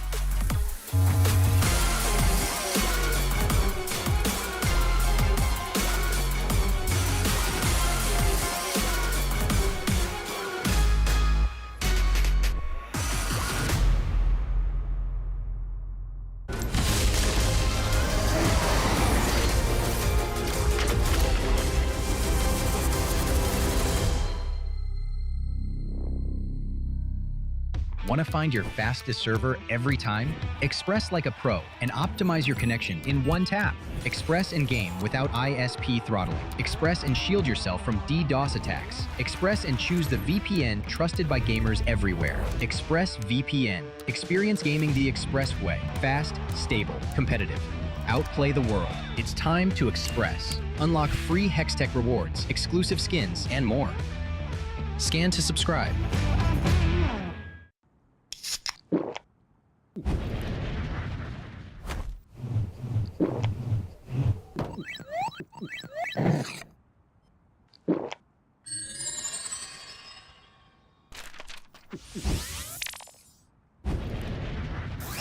Red Bull gives you wings.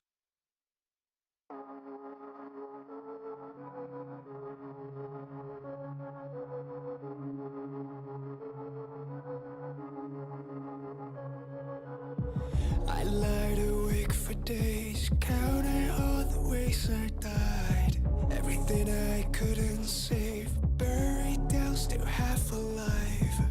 It's got me crawling in my skin, but no one's coming out to hold me close. Pouring out the gasoline, yeah, I've been making friends with all these ghosts, and I got nothing left to lose. Fight to the future.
It's time for Movistar Koi versus SK Gaming, and I've got head coach Melzet here from Movistar Koi with me because last week it was a week. I don't think I've ever, no, that would be a lie, but I don't think I've often seen you as upset on the coach cam, right? So I want to talk a little bit about how you experienced that last week and how you parlay that into a productive week.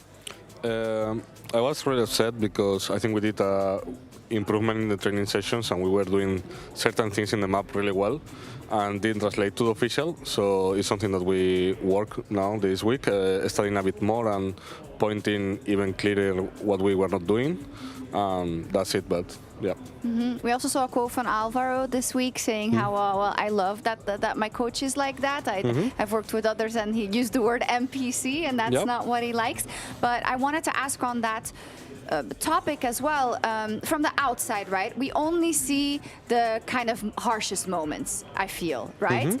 And I'm assuming there's a lot we don't see because your training structure is very complete, right? And I feel like we only see the tip of the iceberg because obviously you're not constantly battling with your players, right? No. So what are some of the other things that we don't see where there's a lot of care put into kind of the week ahead? I have a lot of talk with them individually and as a group. I often tell them, like, when I'm being demanding with them is because I believe that they are great players and I think they are an amazing group and they are excellent human beings. Like, there is a lot of good points. I just pushing them because all of the team agreed that we need to improve in certain areas to achieve what they want. So that's what I'm doing and they know, and it's something that is all talk by several ones, like they know exactly what I'm asking. They don't think this is something unreasonable, and yeah, that's it. Maybe I'll ask a bit of a naughty question, I want to say, because you hold them to such high regard, and we have always seen that Movistar Koi can be incredibly good. Their ceiling is so high. But how do you explain the fact that sometimes some of the players in very important matches in the LEC seem to regress to a level which is way below their standard? We work a lot these years taking away pressure from them and making sure that they were comfortable. But at some point we realized, like, you cannot avoid it at some moments, like in finals or international events. So we changed the approach. Now we have a psychologist and we have a full staff taking care of them. So it's not like randomly, or we are doing things like, okay, let's put pressure on them and good luck with that. Of course. We have a full system to support them, and that's what we are trying now. So they break that barrier and they show their level more often. Okay, cool. Thank you for that insight and good luck against SK today. Thank you. Welcome back to the LEC ahead of our final best of 3 of today. Then you might be a little bit confused as to why I'm standing over here. Hysterics is unwell today, so I will be your play-by-play, joined by none other than Dagda ahead of this best of 3 between MKOI and SK. I'm very ready to see how this one's going to pan out, but it'll be an exciting series and it should be an exciting game. So honestly, I'm just ready to get into the games. Like, it feels to me like for MKOI, they have a huge amount to prove coming into this series, whereas in SK, I think they kind of just get to punch around and find out what happens, right? See if they can make something stick. And I think that kind of loosens a lot of the pressure on SK and maybe puts a bit more into MKOI. Yeah, I'm very curious as to how the team is handling the pressure that is starting to mount for Koi. Because as you highlighted, things are only getting harder. It feels like that the way in which they're losing is due to silly mistakes more so than it is systemic problems. So on paper, Koi should still come in as heavy favorites. And we have seen them bounce back before and just slaughter their opposition. So the question is, which Koi are we going to get today? Yeah, well, I mean, if I'm looking at anyone to slaughter, it's Jojo in that mid lane. Absolutely. That guy has been absolutely phenomenal this split. And going up against Leader, who has had some decent moments as of late, at least in the last week. I still think he's going to have his work cut out for him against Jojo Pure, because, my God, it doesn't matter what champion is, this man just seems to take over. Yeah, he is really locked in. I love that sideline that we did with him in week 1, where he basically said, I don't know what it is, I just feel focused, I feel ready, I feel I want to win, and I believe I can win, and that man is having an absolutely stellar performance. Let's see if the rest of Koi can step up, because for SK, they find themselves in a different type of pressure, because for Koi, theirs is about expectation, where they should be, a top 3 team in the LEC, whereas for SK, they have a very difficult schedule ahead of them, with so many of their games scheduled to be front-loaded in the split, they need wins fast. They need to be performing right now, and they need to be finding those victories so that they still stand a chance to qualify for the playoffs where only 6 spots are available. Yeah, I mean, I think they would love to see themselves get towards that, but again, when you're sitting at 1 and 3, Heretics the only team below you at 1 and 4, it is looking difficult. But also just from the perspective of like teams get to see a lot of you in the first couple of weeks so they can try and figure stuff out. But we'll have to see what the plan is as we start to get in towards draft, because again, I feel like that focus for me is on these mid lane champions, like getting rid of the Orianna, the Azir, and even the Mel to a certain extent as well, as JoJo's already performed on that. Well, it looks like that Koi will be sitting with first pick. SK going to be on the blue side. Akali very much targeted towards leader. That's going to be banned away. Also opens you up for an Azir priority from Koi, and that's why we're seeing both the Azir and the Orianna taken away. So a lot of mid lane focus, as you highlighted already. JoJo going to be that player to watch here in this best of 3. Yeah, still things like the Karma up and available though. Vi, some of these junglers still up as well. Varus, another AD carry that we get to see a lot. Rumble. So there's quite a lot of those kind of first pick worthy champions that are there. It's just a question then of what the response is going to be with the Yasuo ban. I mean, against leader, respectable. Yeah. At first, I'm sitting there thinking to myself, is there something specific that they're worried about that Yasuo can counter? And then you're completely right. Leader as a player, we saw him play it in the matchup against Poby, where he was actually able to get a solo kill. Perhaps Ahri is the pick that they're thinking about in mid lane. I mean, it was Into the Rise, so maybe that's the other big pick, because again, with like, maybe this last ban could be the Rise from SK to put a little bit more pressure there. But that does say to me that that's probably the pick they're going for. And with SK banning the Jarvan as well, I mean, the Rise becomes even more popular in that situation. Absolutely, I completely agree with you. There's no way JoJo won't lock this one in right now. They'll take a little bit more time, of course, because they have the time, but that's a quick lock in. SK now need to find an answer. We've seen Leader bring out the Cassio before. Perhaps that's the direction he's thinking. Yeah, I mean, I think for the moment, Ashe, Seraphine, still very, very popular if you want to try and lock that in. And then you can always go for that Cassiopeia on 3 if you want to. Gives you a lot of range, good engage, decent disengage as well, thanks to the Cassiopeia if you want to go towards that. It does mean leaving Skeens to that second rotation though, which hasn't always been the best for him. But definitely there is enough left in the pool if he wants to go towards that.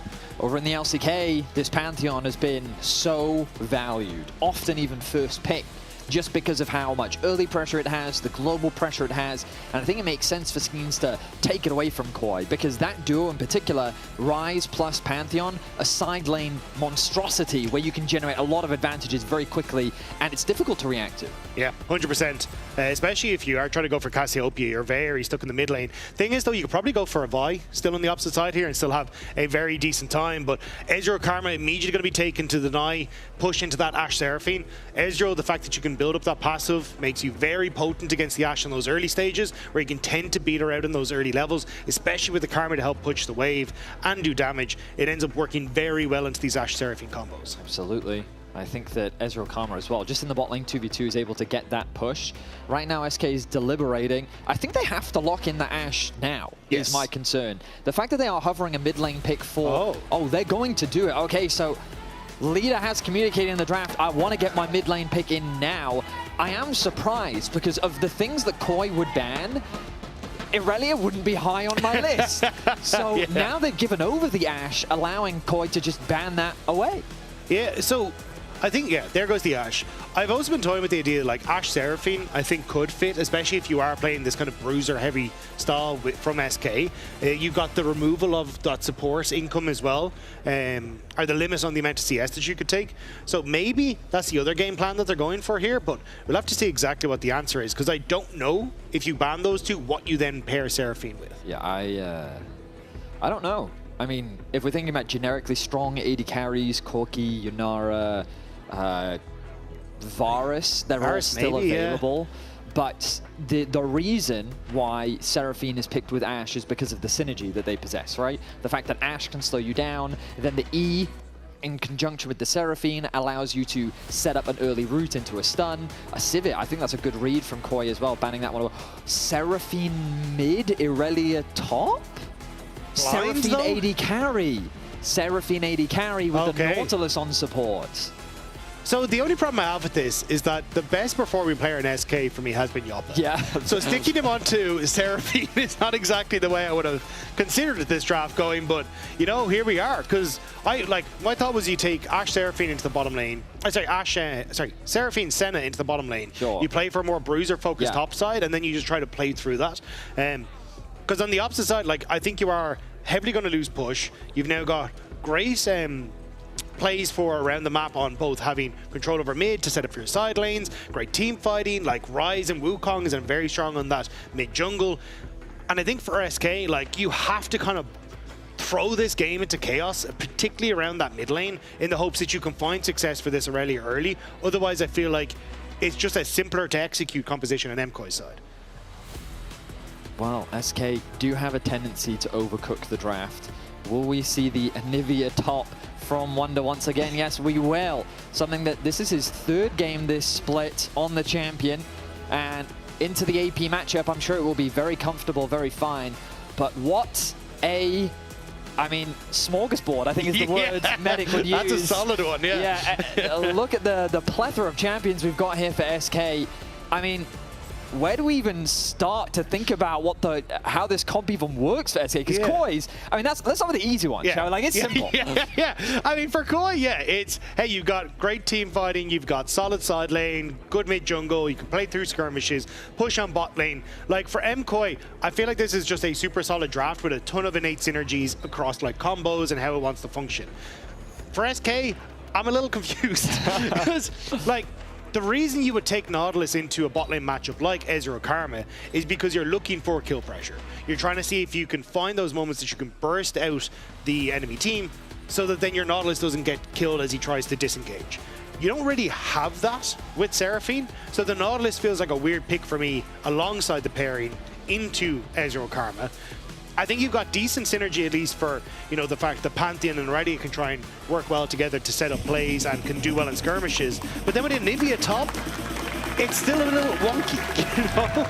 Well, we're going to be finding out very quickly how this draft from SK comes through, as the pressure is on for both sides. For SK, it is very much about they need wins on the board, and what better time than now to take advantage of a Koi that seems to be floundering early on in the split. In contrast, Koi are trying to prove themselves as a top team here in Europe, securing top 3 in the LEC last split and still fighting for those top spots. The way that they've started off their split has not really met those expectations, so both teams definitely need to step up today. There's right now a bit of early information trying to be garnered from Koi. They drop an early ward onto the Raptors. It seems that in terms of early starts, though, Skeen's going to be starting on his red buff. Yeah, I think the focus is going to be on leader in this mid lane, though. Like, this is kind of one of the picks that he is well known for. 22-8 in his career, 3-2 in the LEC, with 2 of the wins being over Caps and Humanoid. So certainly a strong pick for him. But with the early chunk out, and also the damage JoJo's getting down, had to burn the pots early, didn't quite have the full passive stacks there as he went in, which made that trade a little wonky for him. So it was already quite cocky to early level 2. And he flashed it as well. So, I mean, that was beautifully done by JoJo, because a series of sequences, I mean, Leader's just going to die. Leader's by himself. He doesn't have he does have flash. Elyoya flashes over the wall, gets that first kill, and MKOI find themselves on the board. I think that has to be the best feeling as a jungler. Just, oh, you're delivering me a kill. I just get to take it. Great. Okay, so not starting off the best, and already the bottom end, though, Alvaro taking a bit of a chunk there as well. Yeah, I mean, you're going to take that mid lane as JoJo. Yeah, I'm quite frustrated with Leader. I would never have told him. Because, I think it's already quite arrogant to pick Aurelia into Ryze, because this is not an easy matchup early, right? Ryze has a lot of early push, and then not only do you go Ignite, you go Doran's Blade. So getting early level 2 is so important in the matchup, and JoJo plays it so patiently and punishes him so effectively. And then, I mean, the good news for Leader is he still has his flash, so the room for outplay is still potentially there. You can see in terms of XP, he's about half a level down. He's going to get a nice base off, and the fact that he gets to, he actually chooses to cancel his base. All right, so we get a bit of trading in the bottom lane.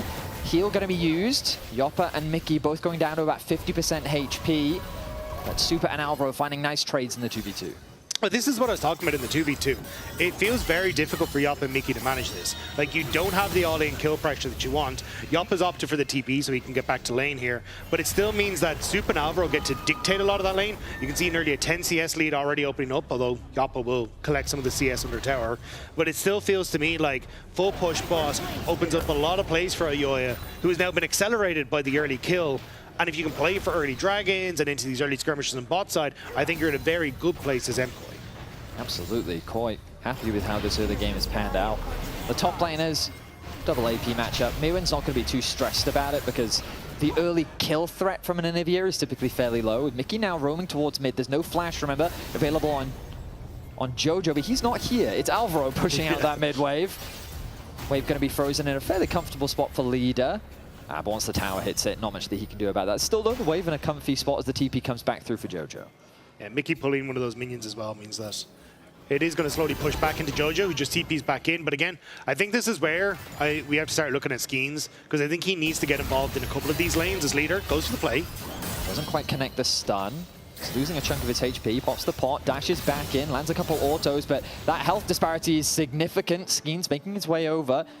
Does have the flash stun available, but Jojo, I mean, he's taunting him. He knows he has the HP advantage. He's winning out on these trades. He's also playing incredibly patient. Like, he's not using the Rune Prison to lock him down. He's just like, yeah, continue to dash. I'll take a few autos. I'm not overcommitting with any of these spells until you actually jump in on top of me. So Jojo kind of just gets to do the damage while leader dances around him. Well, Dragon will now make its way onto the Rift in a few seconds' time. With the Pantheon hovering around the top side of the Rift, it's unlikely that SK will look for anything early. With the prio that Koi have been getting, this should open them up to an opportunity, especially thanks to those observers are highlighting for us. Skeens will be spotted on the ground. Yeah, Skeens, I imagine, will reset and try and commit towards this bottom crab in the hopes that he can tick over to that level 6 ahead of Ayoya. But Ayoya is sitting on mid, just trying to help out and make sure that Jojo can collect the wave. But honestly, I think Ayoya is in a great spot. Like, he got that early kill again. He's been accelerated. Can now go towards his Grom. May finish it at 530, which gives him that little boost then to have the extra upgrade to the smite for this next Scuttle fight, which it looks like Skeens is moving over for. Yeah, he is making a beeline towards that crab. You'll notice as well, leader went for a fast push in mid, even hovered around the bot river to see if he could figure out whether or not anyone was already setting up in the river. Now that the crab is spawning, both junglers ready to contest. Ayoya pulled the Gromp though to make sure he got the upgraded smite. Wait until 530, so now he has that smite, which means Skeens has to disappear. So it'll be the level 6 for Ayoya, and maybe a little more actually off the back. They're hunting for them, but this is a difficult chase. Ayoya gets the level 6 instead. Koi using this opportunity to drop a little bit of vision down. They'll garner some info, and yeah, that's an easy dragon start for them. Smite will come off cooldown for Ayoya, and this should be an uncontested dragon. Fantastic early game so far for Koi, largely driven by their advantages gained in the middle lane, which Ayoya getting that first blood, as you mentioned, really putting him in a fantastic spot. Yeah, and there's not really much that Skeens can do to respond to the time that Ayoya is doing this dragon, because he's got to clear through his bottom side up towards top. He will hit 6 off of his Krugs, but can't go for the ultimate play on bottom side.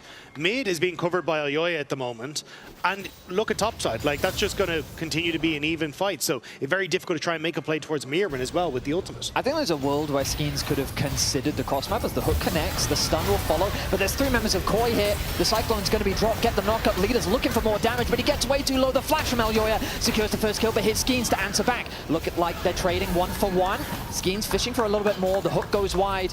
Just be a 1 for 1 in the middle lane. A little greedy from MKOI, honestly. Like, we just talked about how Ayoya hadn't backed, so that was kind of your reset timer for Ayoya to get back out of the map. By making the play mid, there's a reset advantage already there. So Mickey happy to make this play, and sure, MKOI have reinforcements, but you know the Pantheon's about to hit 6. So MKOI overcommit a little bit, and it will be the turnaround on towards Ayoya in a 1 for 1 trade. I think in an ideal world... Oh, hang on a minute. Wait a sec, they what? actually get a kill onto Alvaro as we come back to live. Hopefully we can get a quick replay as to how that one transpired. Super going to be pushing in the bottom wave. Will get a couple plates for himself, but... Okay, so the goal ultimately stays even. Yeah, I'm very shocked that Alvaro got cut out there. Again, I'm not entirely certain. Skeens in the area, though, seems to be making it work. And then that's 2 kills around the mid lane that have definitely helped out. And it seems just Alvaro trying to get a ward in, gets caught. Yoppa actually with the roam there as well, with Mickey making things work. Yeah, a bit of support or combat resulted in Alvaro's demise. Grub's now available on the map as Skeens in the top half of the Rift. Mirwin going for a nice trade. Good placement of the wall there to deter the Rumble from chasing him down. Supports once again hovering around the middle lane. I think we can expect more of this as the game continues. And to kind of go back to that Nord's point that we talked about in draft, I think this is one of the big values of the pick, when it is just that roaming support angle where mainly they're not spending time bot lane. You have to give that advantage to the Nautilus in his ability to set up plays and even lock down targets on the side of Koi. And that's why, like, again, I think it was greedy for MKoi to go for the play, right? You don't have that engage tool. You kind of have to play defensive until Elyoya is in a position where he's even with Skeens, he can take the fight. So by going forward in the fight, it just sets up an easy kill for SK, and then Alvaro getting caught a second time. So now what started off as fantastic has now netted 2 early kills for Skeens, which has got him back into the game to match Elyoya. And as well, it's operating on a point where Mickey now has the tempo lead and he can dictate a lot of the plays, like maybe looking for this on bot lane. Sundered Sky completed for Skeens. He's shadowing the bot lane for now. They should know that that control ward is there. Hook goes a little bit wide. Alvaro using the movement speed of his shield to get him to safety. Skeens really wants out the push. The root will connect. Super forced to cleanse, dashes away to safety. Stun doesn't quite land in the middle lane. Leader has this passive fully stacked, but he's losing out on this trade as the Q from Jojo doesn't quite connect. Very tense affair in the middle lane. Jojo, though, still with the advantage. Nice play, though, on the bottom side. So Mickey using the E. Oh, hang on. Elyoya hovering around mid lane, fishing for an opportunity. Leader on about 60% HP will now tick over to level 8. Puts the second point in his W. But he goes in. The stun threat is there. The realm warp used. Now Elyoya comes through. The stun doesn't quite connect. Jojo threatening the kill. Here comes the ulti from Skeens to try and save his mid lane. It's not enough. Leader will fall. But the tower with the ignite doesn't quite get the trade kill, which means right now it's a 1-for-0 in favor of Koi. Elyoya desperately trying to find his way out, but it's a kill going the way of Koi. I cannot believe Elyoya got away with that. With the amount of people that were in that mid lane from SK, and he doesn't fall. And it's Leader trying to, again, play hyper-aggressive, but doesn't really have control over the area. So MKoi, good side step from Elyoya. The realm warp from Jojo gets him a range, and Elyoya gets the bonk, but no one chases after him. So manages to escape off the back. And sure, SK, well, they commit to 2 at the moment, but I'll take the kills in mid over the Void Grubs. Remember that in the draft, they prioritized this Irelia over something like the Ashe, the traditional Ashe Seraphine combo that we're used to seeing. Leader now finds himself 0-3 on the pick. He is down 30 CS against Jojo, a full level behind, with Jojo comfortably beginning to scale on this rise. The double mana items that we're so often used to seeing on the champion fully underway. Rod of Ages we have to expect will come very, very soon, and once he gets that and that starts stacking, this mid lane is going to be even scarier in the side lane. It's also just the amount of push they have over mid to now look for things like Dragon. Sure, Elyoya doesn't have his ultimate quite up and available, and there is some key ults down on MKoi, so maybe that's a window that SK to try to punish. But with both jungle and mid ultimates down on the SK side, it still becomes relatively tough. It's the control that Jojo now has is just starting to bleed over now from the mid lane into other parts of the map. Absolutely. Koi, though, they spent a lot of this game covering for that mid lane, as you were highlighting, and Jojo, we talked about him being the player to focus. Looking for another trade, though, as Leader looks to build up the passive. There it is, 4 stacks now generated. Instead, just going to use that window to clear out the middle wave. A lot of vision invested on that bottom side jungle for Koi. They've got some potential TP flanks available. Mirwin ready with it. Hook does connect onto Elyoya. Chains as he comes through. He's quickly going to fall. That's an easy kill. That's an easy steal of the Grom. SK now set up beautifully to secure this dragon. Nice invade from SK. As I say, the CC chain was perfect. And we'll set up now for SK to actually turn over towards that first dragon. There was no real roam set up there coming through from the rise because he didn't have that ultimate up and available. So SK punishing some of those ultimates while they're still down.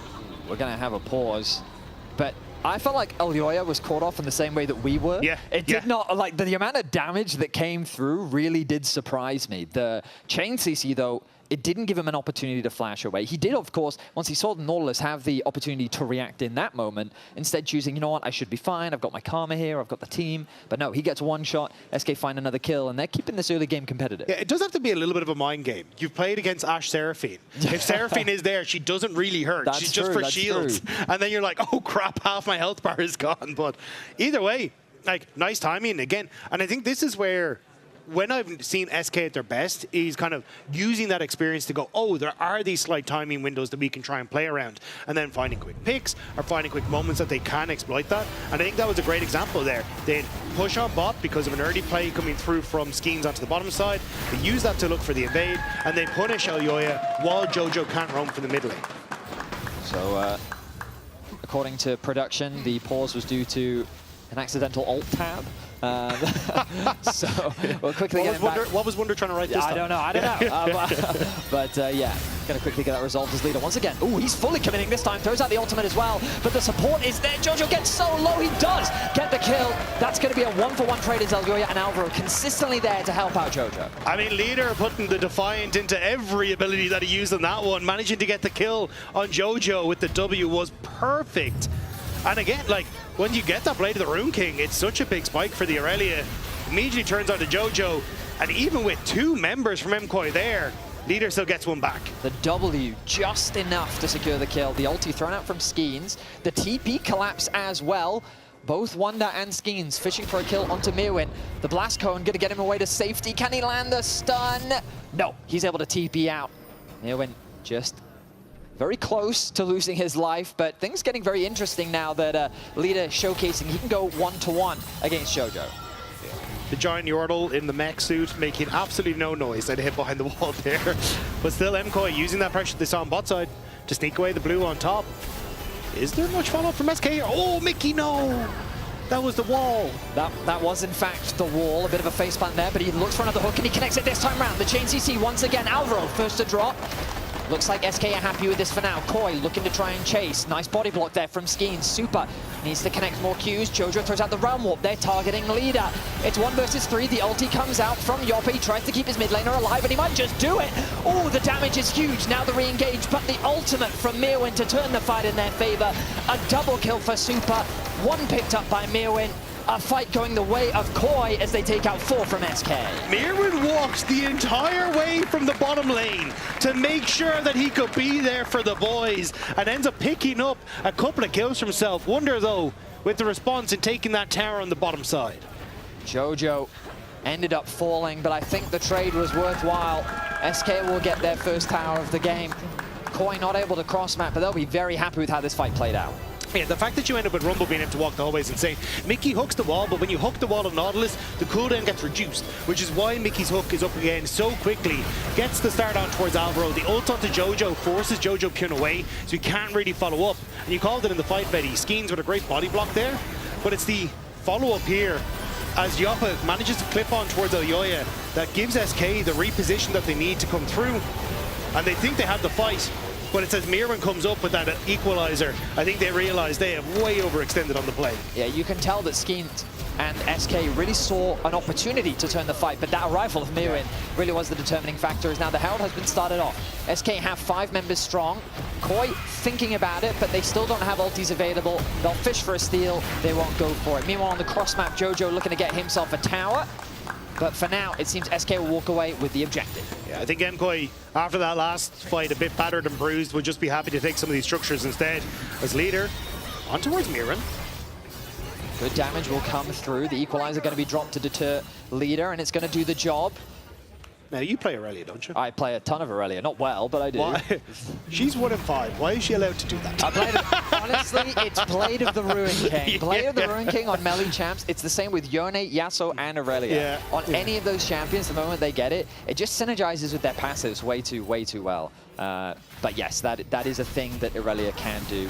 But you'll see as well in the team fights, I feel like Aurelia's very difficult to navigate in team fights because her mobility comes from landing those good hook, connects onto Alvaro. He's going to get down to about 50%. Oh, he's just going to drop.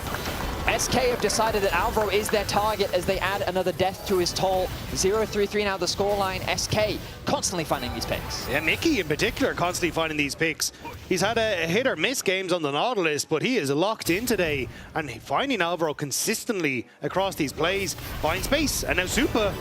Skeens lands the stun. He has to flash away from the root. Yoppe, so good at this Seraphine. I mean, our stats... Oh, hang on a second, Jojo taking a bit of damage, but our stats informing us that Yoppe, 13-6 all-time on the Seraphine, 7 wins in a row.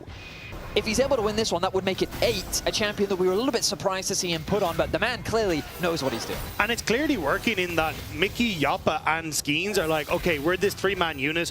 We've got slows from the Nautilus that can work with the Seraphine. We got the synergy with the CC that comes through from Skeens, and it's just making it very difficult for MKOI if they do misstep to actually play out the fights. And Super got caught on mid there, burn flash, and now a Dragon. Seems like MKOI will take the Dragon. SK going to trade it for pressure on mid and top. Looks like this is a worthwhile trade for SK. They're going to get a lot of damage down. They can safely walk away to the topside river as they look to steal away camps from Alyoya as well. The top tower soon to fall. Wonder getting a huge injection of gold as he finds himself 30 CS up, and this will be his second tower of the game. That's the thing. I mean, the fact that you got both of these towers, all the plates. Wonder is going to be a very big bird that's going to be flying around this map. I'm expecting magical things from him in this game. Nice interruption there from Super. One of the things I just realized was Anivia is a counter to Ryze. Yeah. But she's top lane, of course. Yeah. But later on, that counter still will be relevant in the team fights. The fact that Jojo is relatively short range, it's still difficult for Ryze to navigate these fights against the Anivia. It's also miserable for Mirwin and Alyoya, right? Like, any of these champions that want to play close range have to deal with the wall, have to deal with the slows. Plus then Yoppa being able to help out a ton as well, because with that AoE slowing field, Yoppa's E's just become immediate CC routes. So I think there is some nice synergy on the SK side, but I think the biggest surprise for me has been how well they've managed to play around this Pantheon Nautilus combo. Because for me, that has been the story of getting control in the early stages, finding picks, and punishing mispositions from MKOI, in particular from Alvaro and Supra. Absolutely. I feel like the game plan from Koi has been focused around middle lane and trying to get Jojo ahead and put leader behind, which, in their credit, they've done. Yeah. They've been successfully able to put leader behind. But now that he's got his blade, he's feeling more comfortable in the side lane. And as you highlighted, Skeens, Yoppa, and Mickey seem to be the roaming death squad right now for SK, while Wonder has just farmed. And he's happy with that. Double mana items, 6 stacks on the Rod of Ages. The wall going to come down. Mirwin, now the target stun comes through as the equalizer's dropped. He's getting dangerously low, but they don't want to overcommit. The rest of Koi is here to escort him to safety. The TP committed. The run walk going to be used. Yoppa dangerously low. Jojo flashes in, gets the first kill. Alyoya is there to support, drops the ulti of his own. The wall going to be used to try and dissuade Koi. Alyoya trapped underneath the tower. He's going to exchange his life. Ends up being a 1-for-1 in the trade. Yoppa TP'd in front of Super. So Super just went, all right, I'll deal all the damage that I can to you before you TP out of here. And it means that you see it here. So Yoppa presses the teleport button and Super goes, great. I'll near one-shot you, so by the time you get to the top lane, you've got nothing left. Yoppa in his panic tries to get the ult off, doesn't manage it. Jojo with a good flash forward to finish him off. But it is Alyoya who ends up trying to go a little bit too far underneath the tower that gets walled off and seals a kill back. Nice response, I would say, from SK overall. Ends up being a 1-for-1. That gold really... Neither side has had a major advantage this game, but they're looking for one as Mickey Hex flashes over the wall, connects the hook onto Alvaro. The root will come down, but Skeens is hunting and he will find that stun. Alvaro cannot escape. He will fall, and SK find themselves another. Again, SK constantly fishing for these picks, and it's been working out for them. There's pressure on that bottom side, though, with the Rumble. Wonder has to try and respond. So SK trying to invade on top side, but I'm not sure how far they want to go. I'm looking at the bottom lane right now, and I see that Mirwin is very deep in the lane. Wonder doesn't quite connect the wall. Looks like that's going to be really a nothing burger as both top laners walk past each other. 2-0-1 scoreline for Mirwin. He's been doing a good job of having big impacts in the team fights, while Wonder's been impacting the side lanes.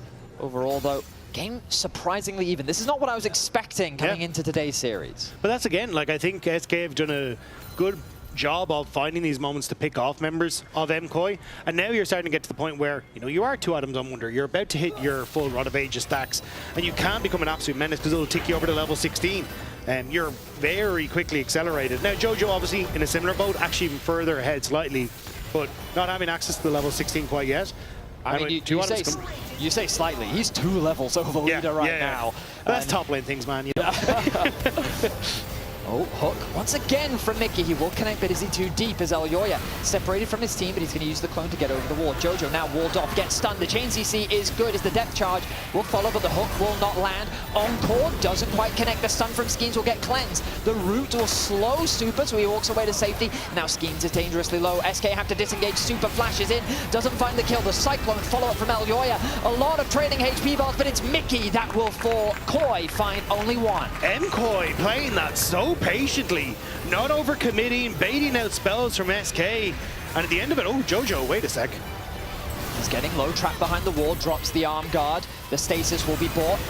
Leader trying to damage reduction, but I don't think he can reduce enough. He's forced to flash over the wall. Equalizer used, Mirwin chasing the run walk, used to hunt for even more. Have they gone too deep? Mirwin now finds himself with the rest of his team. Jojo over the wall. The egg will be procced as Koi find themselves. He TP'd! Oh, he TP'd! He's able to get away to safety. Wonder, beautifully played, but the dragon will go the way of Koi. Man, everyone's going everywhere in these fights. Jojo gets ulted on by Skeens and he round warps out. You get Wonder, who should be dead, and he TP's out. But somehow third dragon to Koi.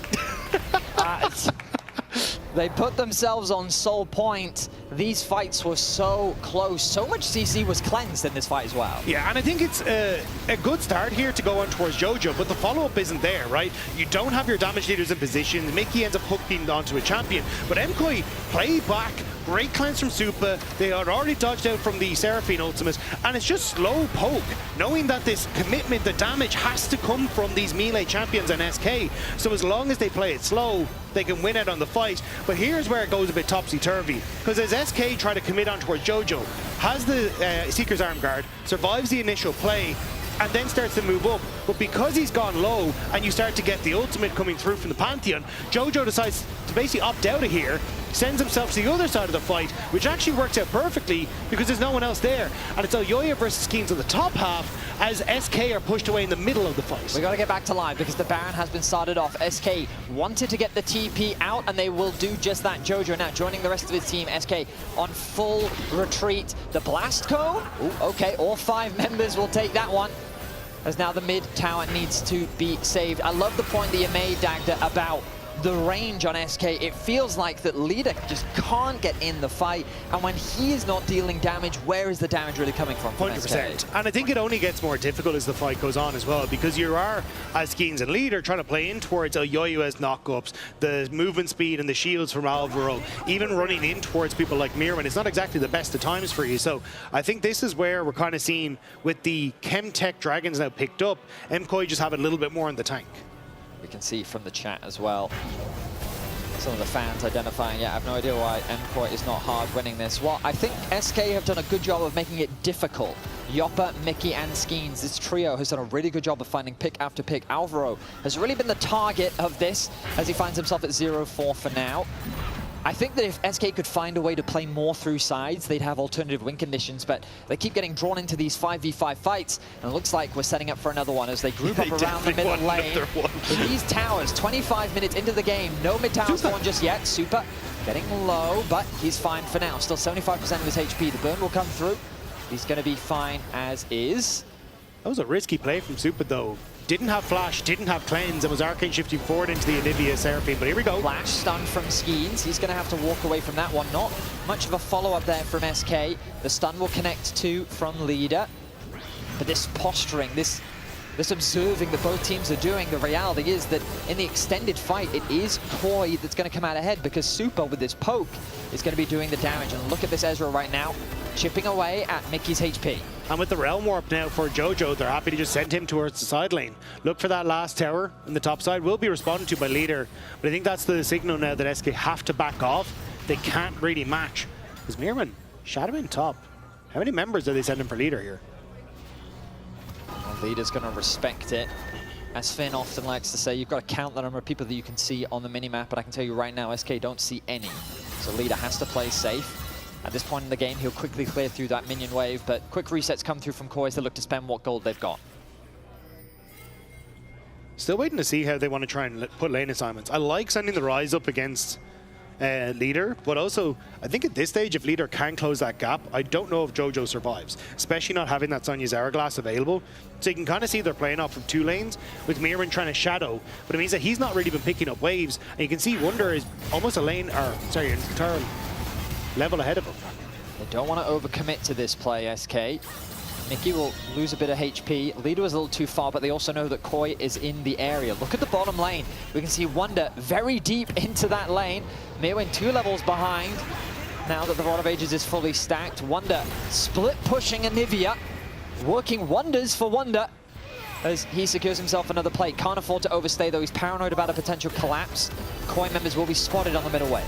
Still though, he's buying a ton of space for the rest of SK, because all they want to do is try and protect that top side, give Leader a chance to get up towards his GA or Death Stance, whichever he's preferring here. But again, just kind of buy more pressure on sides, because Leader is going to be more effective than Jojo Pyun when he can get up towards a couple more items, and the Anivia is very far ahead of this Rumble. So I'm not entirely sure the Rumble can really hold on anymore. Well, I think it's all going to come down to this fight as the Soul is on the horizon. It's Koi that have better position in the river. They've got a good ward behind the pit as well. The mid tower will finally fall. 27 minutes, 45 seconds. This has to be one of the latest mid towers we've had this split. Koi, though, fantastic positioning around the Dragon. Look at Mirwin's flank.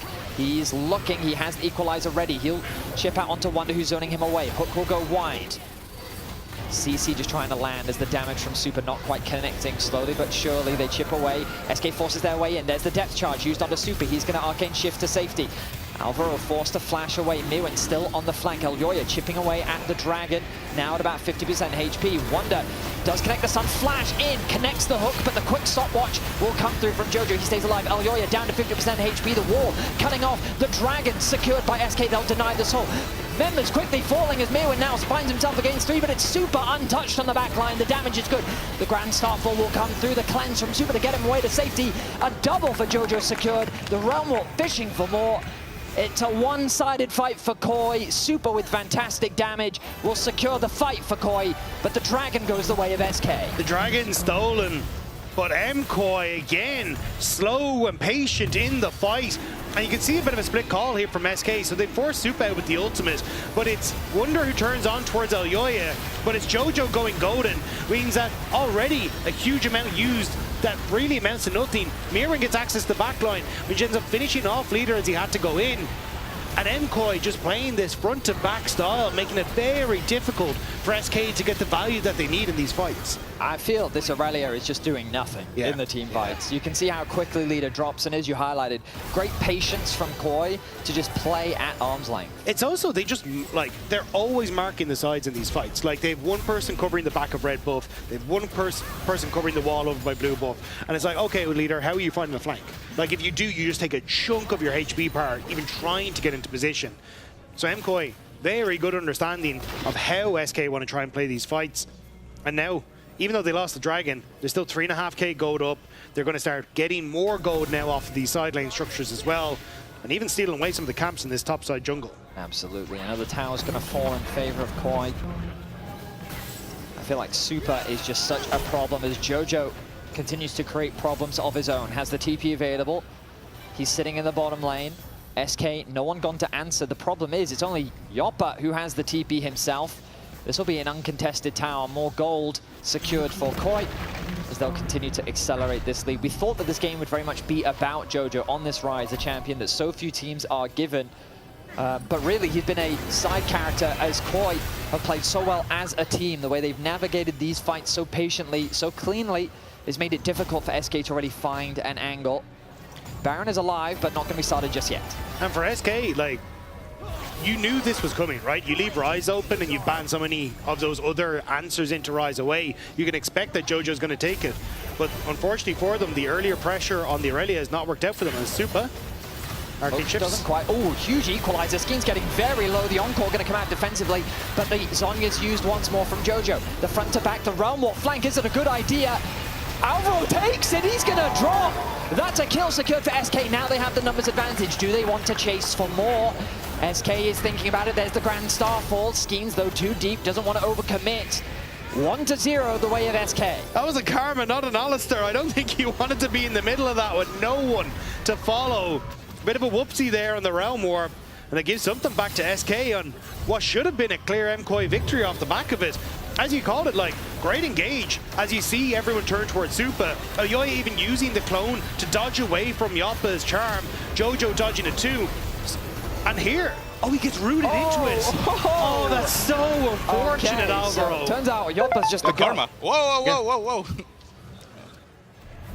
Yeah, yeah, very accurate. Okay, well played there by Yoppa. So Alvaro, he wanted out. He absolutely wanted out. All right, well, we get back into the action. Baron's still the premier threat, but the Dragon Soul is looming, a minute 20 away. Base has come through, and there is the actualizer for Jojo. So, he's been a little bit quiet this series, and I only mean that in the sense of he hasn't made any carry plays, but now he definitely can. If you thought that this Rise wasn't doing damage before, he is very much going to do damage now. It's also who goes to mark him at this stage, like in a side lane, or match him in a side lane, because already you're seeing that there's a ton of push that is constantly being put here, which is making it very difficult for you to match any sort of answer on towards the bot lane. And now that the actualizer is completed, I think Jojo just 1v1s whoever he sees against and takes the bot lane structure. So now you have to invest 2 people down just to deal with Jojo, which would have to be Wunder and Yoppa. But if they're both gone, you've no real setup. Ooh, Jojo was spotted on the flank. Leader doesn't quite connect the stun, but he is hungry for a fight. He knows he can't afford to go too deep with the phase rush. Gonna get Jojo to safety. There is the ultimate thrown out from Supa. He will chip away at Yoppa's HP bar. The heal gonna come through though. Decent amount of healing is still available for Yoppa. Do they have enough damage though? The wave throw is good. Bot tower going to be secured. Wunder doing some good work earlier on, but Koi's focus is on the Dragon. They do have TPs available. They could go, flash, hook, doesn't quite connect now. Mickey is way too deep. Throws out the depth charge onto Jojo. The Grand Starfall going to be used to connect on the 4, but it's Mickey that's first to fall, and now Skeens is isolated on the back line. Wunder is incredibly low as Mirwin uses the stopwatch, but Mirwin's going to quickly fall. No, he stays alive. Elyoya sets his sights on the back line. SK members dropping quickly. Skeens though re-engages, targets Elyoya. He's staying alive. Leader will block the GA. He's going to lose his life as a result, and it's Wunder left to fight against the remnants of Koi. They hunt for more. Wunder's trying to get away to safety. It's not going to be enough. The egg will be procced. 4 members of Koi stay alive. The TP again! He'll get away to safety, but it's likely going to be a Baron for Koi. SK just don't have enough in the tank to kill MKOI. Consistently, they try to find these fights, but now MKOI turn over towards the Baron. Wunder is there. TP coming through. TP will come through. Wunder's trying to stall, but he is a one-man army, and it is not enough. Jojo, he's going to hunt. He realizes with the blast cone that Wunder's going to get away to safety. Now they can turn their attention to the Soul. I don't think SK is going to revive fast enough to contest, as the wave will be cleared and Koi set their sights on their 4th Dragon of the game. Yeah, especially Jojo can just use the actualizer, absolutely rip through this thing if he wants to. But that just makes things even harder. Like you're seeing in these fights, SK are throwing everything at the kitchen sink to try and get onto a key target, try and burst someone out, but they just don't have enough damage with this Seraphine, and even honestly the Anivia hasn't been able to get into position. Mickey throws out the hook onto Alvaro, but MKOI are in a decent spot. Mirwin able to try and zone away on the backside of this. And as this ultimate comes through from the Pantheon, Supa just hops over the wall. And Elyoya is just like, great, we can take care of Skeens, because Mirwin and Supa are ripping through the rest of SK. And Leader is waiting for the moment that he can look for these engages. And at this stage, it was like, maybe he can try and carry the fight. But he's so far behind, the damage from Supa is too high. And he's forced to flash away and still ends up going down at the end of the day. Yeah, I can see the damage potential that's there from Leader, but I feel like that Supa just, he's having the easiest game of his life. There is 0 threat onto him. Jojo was the one that got ulted onto, and you'll notice as well Wunder TPing just before he gets transformed so he can use the safety of the egg to actually get him away to safety. Baron secured, Soul secured, Koi looking to clean this one up. We'll wait and see, BG Rails. We'll wait and see. As Teleg Port Master, that's a good one. I like that. It's not ideal, but that's how you're using it. Leader getting very low hit. Encore connects onto 2. The stun will come through onto Elyoya. He loses about 50%. There's the True Shot Barrage to chunk out. Hook not quite connecting there from Mickey. Goes a little short. You can see that SK is trying their best to make it difficult. The wall used to isolate Mirwin. He's going to be forced to go golden. The stun will connect, but the shield is good after the TP. Supa running low on mana. Jojo going to reconnect with his wave in mid though, make sure that he's able to get the tower. SK clear out top, but can't really defend. So now, going to be forced to back away because Jojo's going to start to put damage onto the mid lane turret, or can Realm Warp up to this top side. Hook will connect onto Mirwin. There is the depth charge. He gets chain CC'd. He's going to die. SK finally get themselves one back. Now that set their sights onto Elyoya, he's going to use the clone to get over the wall. He's forced to get the heal from Alvaro to walk away to safety. SK buy themselves a little bit of time. Only 30 seconds left on the Baron. I mean that Koi can't really do much with this. It is unusual though, with a 6k gold lead, that MKoi are kind of just deciding to group up constantly. It's giving the opportunity for SK to wave clear and even find little picks like this. It's a good hook from Mickey, and the CC is there from SK. And Jojo was on mid lane, so SK just said, okay, cool, let's send it and hope for the best, because at least that's half of the gold lead from MKoi elsewhere on the map. Yeah, I agree with you that Koi should be prioritizing splitting SK up if they can, because when you've got all 5 members of SK, a Nivea plus Seraphine, that's a lot of wave clear. Yeah. And I don't think you're ever really getting through when you don't have Baron. And again, I think at this stage, with that was close. Yeah, with the actualizer completed and also now with the Death Book upgraded as well, I think you're in a perfectly fine spot as Jojo to just beat everyone on his idling.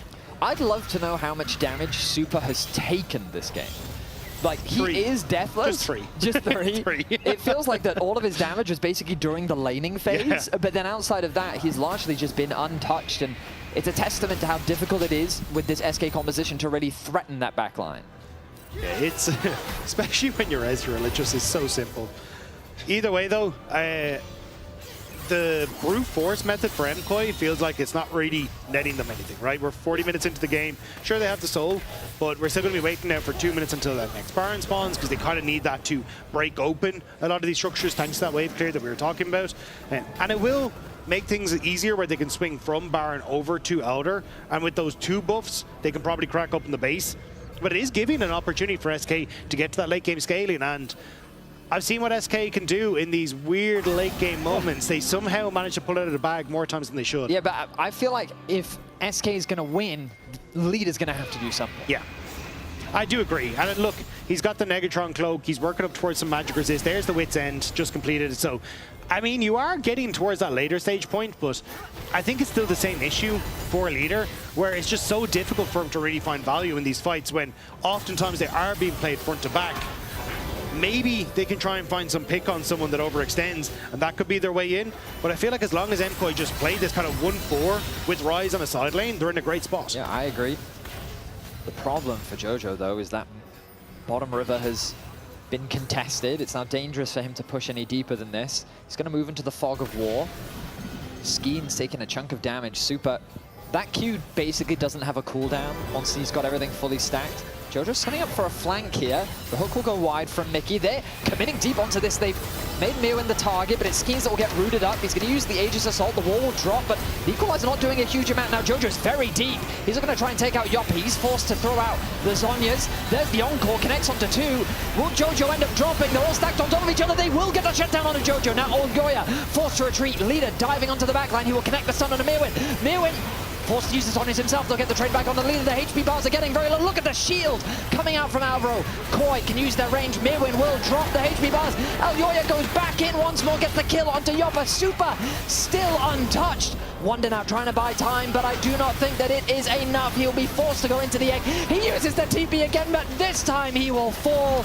Koi find the fight. Elyoya gets the triple, and SK have nothing left. SK have no damage to hit the backline. Everyone gets lined up and no one drops. Instead, MKoi will start to take down the structures in the base of SK and look to end the game. Beautiful team fighting from Super, well executed from Koi. They'll find a nice fight. They will find game 1 in this best of 3 against SK. SK made him work for it, but Koi will close things out. It was a funky comp from SK. And maybe if it wasn't as far behind, it could have worked, but we're going to toss it over to Jack, who's going to talk to Mirwin. Hello, Mirwin. GG's, very well played on that game. There's been a lot of talks of contract renewals over at the MKoi camp, and today you played up against like the old GOAT, Wonder, and had a pretty good game. Do you think your contract is getting renewed after this game? I mean, I think he did nothing, honestly. Don't think it's like they wanted to farm sideline and like use TP to just go out. So yeah, I mean, I don't know. Well played to them. I think I played chill game. I think I did like finals, can be better. But yeah, I think I played well with my team. So yeah, we'll keep it up and get this serious. Nice. Thank you very much, Merwin. You can go join your team and hopefully fulfill that promise. What do you guys think, my fellow analysts? Do you think they played a chill, nice game, or? Yeah, I think it's also cool that you learned that you can now send your interviewee off, and it's not like Thank in the you. back Yeah, of Took your a little bit, but interview. there we are. But you got it. Really fun game to watch. Turns out you do need damage. You do need damage because on the side of the shields. The shields, yeah. I was kind of memeing a lot because every time I see Alvaro on a ranged champion, I feel like he's just getting caught left and right, and he's just kind of dying all the time.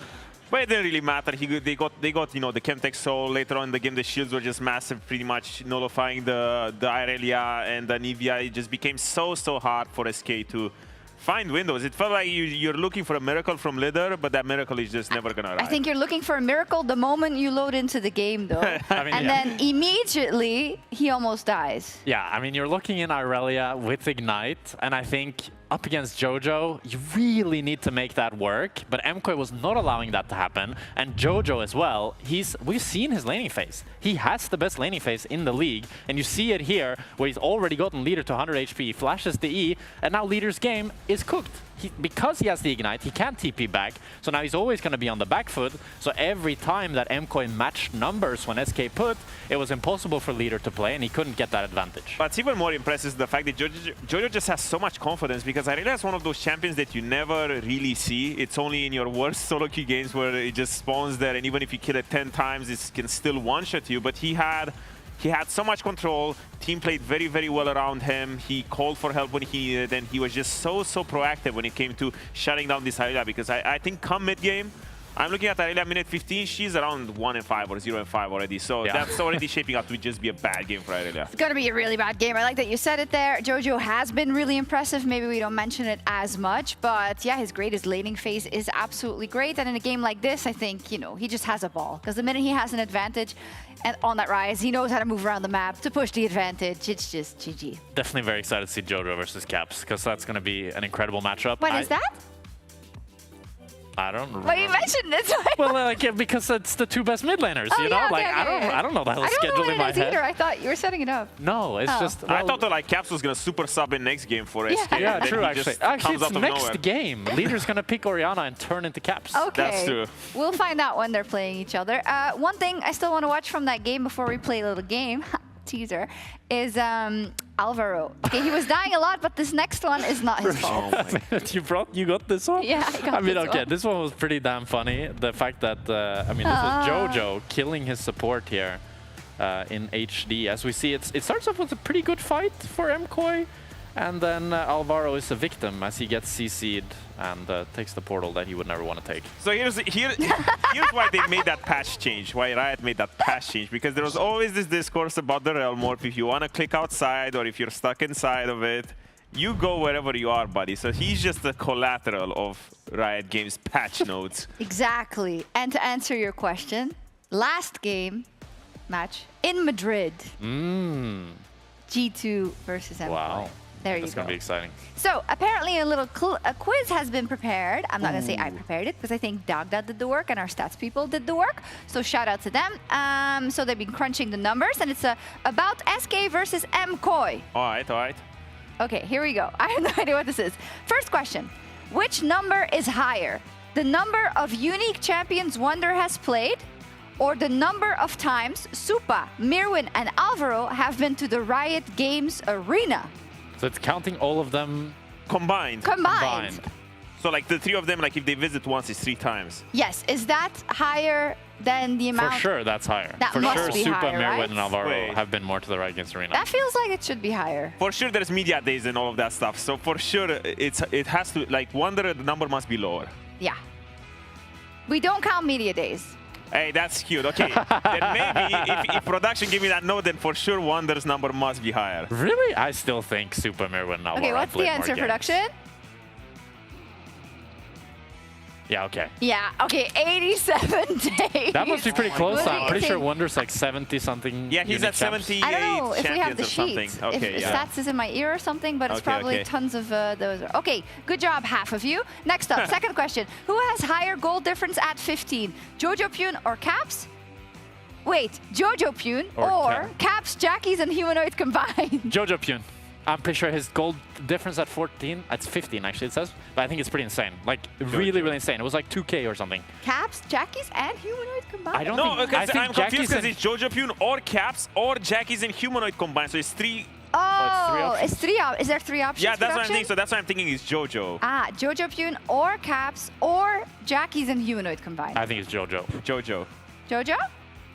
No, it's all three combined. Oh, all three combined. Yeah. I still think Jojo. I think Jackies and Humanoid, they probably have like nothing leads. There's, Okay, like well, nothing burger. if it's about Mad versus MDK versus SK, then it has to be Jojo. Otherwise, it's a trick question. Okay, the answer is Jojo Pune. I told Easy, you. Let's go. smart analyst. That's smart. impressive. Yeah. Wow. Impressive. Okay, next question. It is, oh, we saw it, 880 gold. Third question. Who has the higher damage per minute? Yoppa Oh, this one is like a trick question. or Jojo Pune? It's going to be Yoppa, I think. Yoppa has to be. Why? Because Yoppa had, I think the SK has had a lot of really long games. And Yeah. when you're an ADC in a really long game, that boosts your damage per minute. Plays a lot of Ezreal as well. And he played a lot of Ezreal. Seraphine. I mean, he has Seraphine Hey, in this come one. on. But I don't think they're counting this one. So I think Yoppa. Yoppa? What do you Yoppa. think? Anyone? Oh, Yoppa. Are you playing? You falling asleep? Who knows? Bitch. Who knows? The answer is Yoppa. Could tell that one. Good analyst, smart Yeah. analyst I mean, again. we've played enough of these games. You know? I'm so self-conscious because we had this whole discussion about like co-streamers yesterday, and then now they're tuning in and they'll see us playing this game. What's wrong with this game? Exactly. I love What's this wrong game. with this game? Nothing. Fourth question. Which number is higher? Total number of domestic titles from all SK and MKOI players combined, or, please scroll the teleprompter, number of solo queue games Jojo has this year. What in April? Yeah, but Jojo only plays ARAMs and watches Worlds. That's true. Like, he barely plays any solo queue. I think it's the amount of domestic SK titles. and MKOI combined. I mean, Wonder has a lot of titles. Mickey has a lot of titles. For sure, it has to be Jojo. There's around 40 titles in total. Yeah, I think Jojo just doesn't play solo queue. I'm 40 pretty sure. games in 4 months. Bro, he That's just- 10 he- solo queue a month. Yeah, That's a game every 3 days. I think I'm going to go with more titles. I think he just plays ARAMs. For sure, no way Jojo doesn't play. I no think way. he plays ARAMs and watches VODs, bro.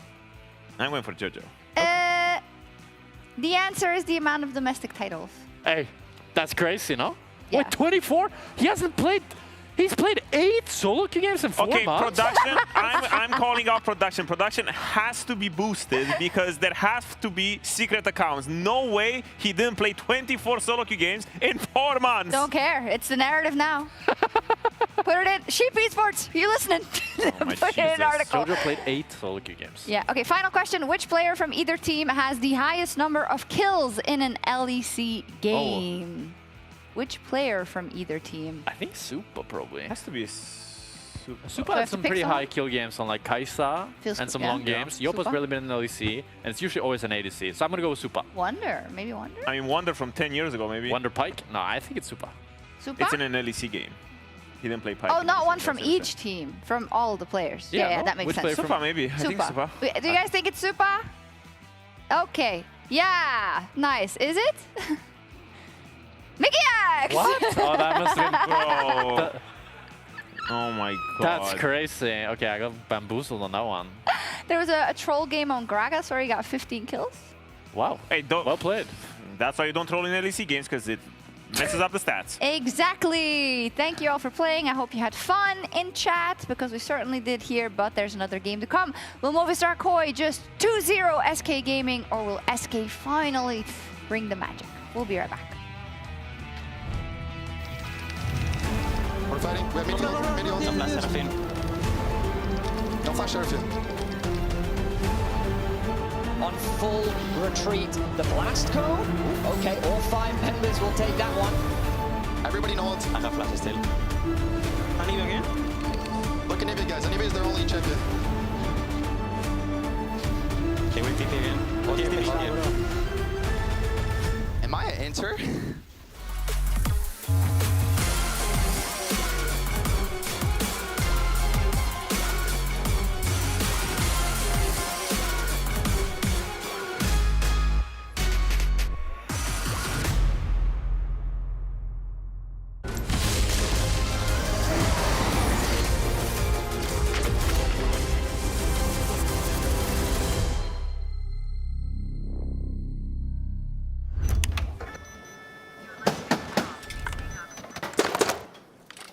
Brother, let me try.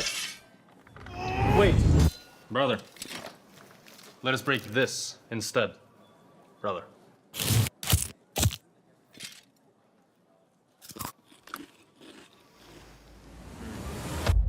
Have a break.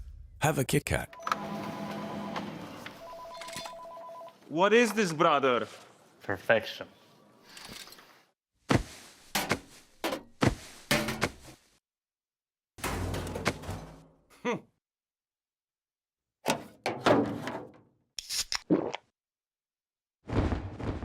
Red Bull gives you wings.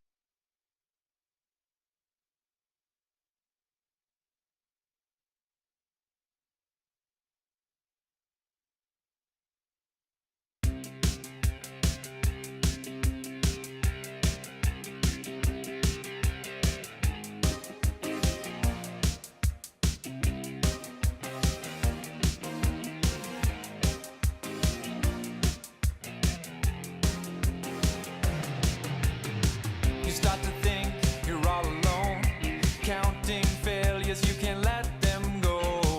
I can tell you need a little something from me. You got spirit, baby, you got heart. Hands are bad, but we can fix that part. Time for you to know what you could be. Push through it, cleanse through it. No limits, you can do this. You want it, just take it. You're on the edge of infinity. Push through the pain, you can go all night. Breaking limits, set the world alight.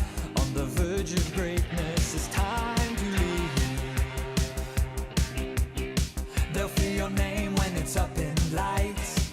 You'll know your worth when you win the fight. Tell the world you won't go quietly. Push through it, cleanse through it. No limits, you can do this. You want it, just take it. You're on the edge of infinity. Ignite the competition. Rise above the pain. Rock solid, your conviction. We're here to win. We're here to win the game.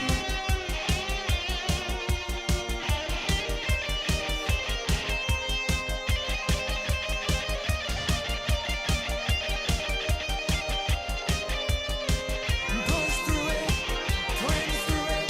We're here to win. We're here to win. Push through it, cleanse through it. We're here to win the game. Push through it, cleanse through it. No limits, you can do this. You want it, just take it. You're on the edge of infinity.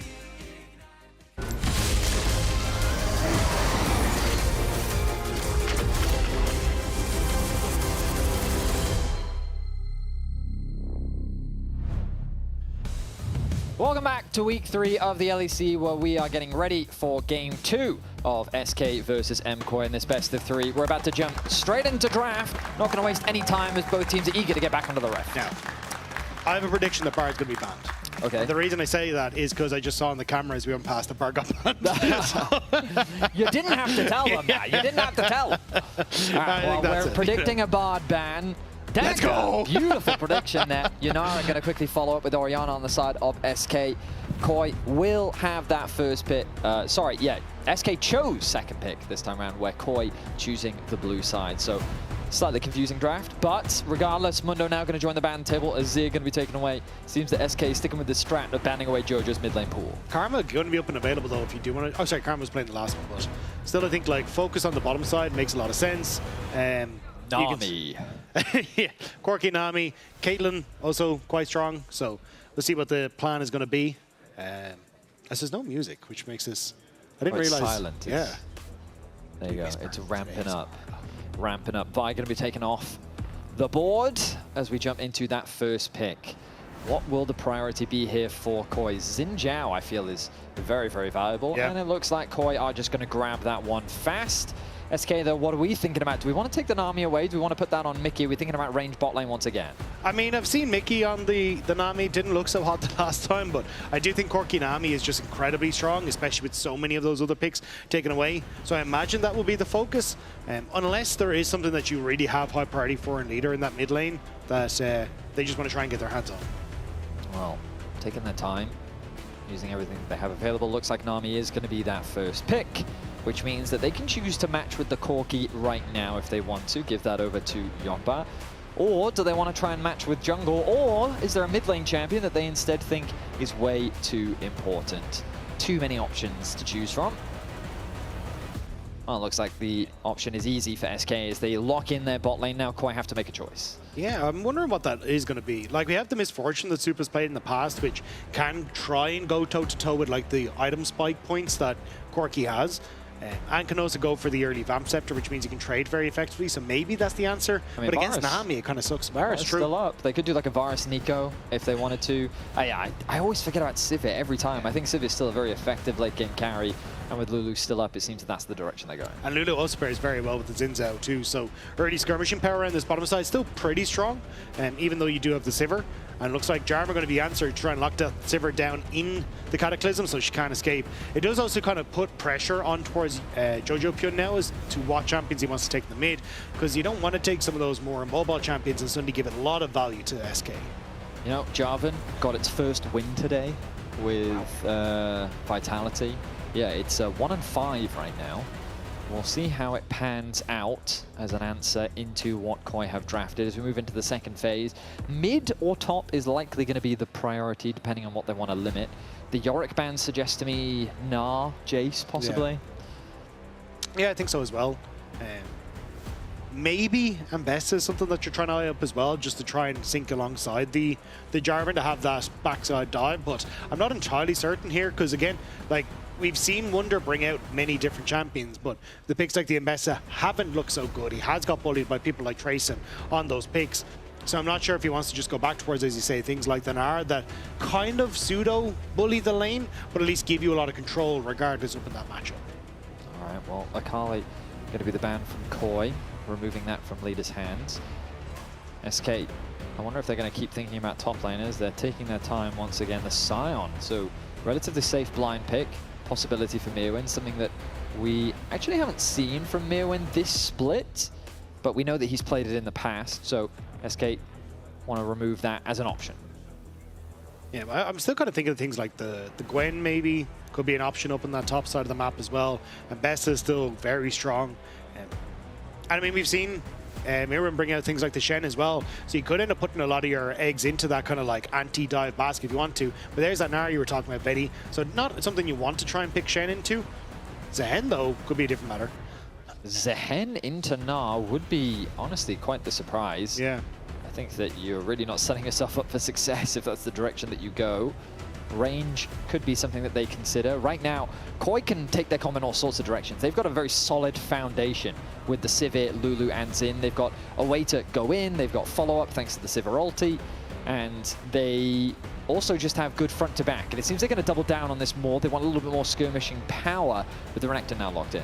It does mean, though, that they don't have very good engage, which is the other side of things. So unless you're kind of like maybe going to blind the Galio here or something to just go, hey, we slice and dice in and then we can put the Galio down. But either way, like, your engage tools for MKoi are somewhat lacking.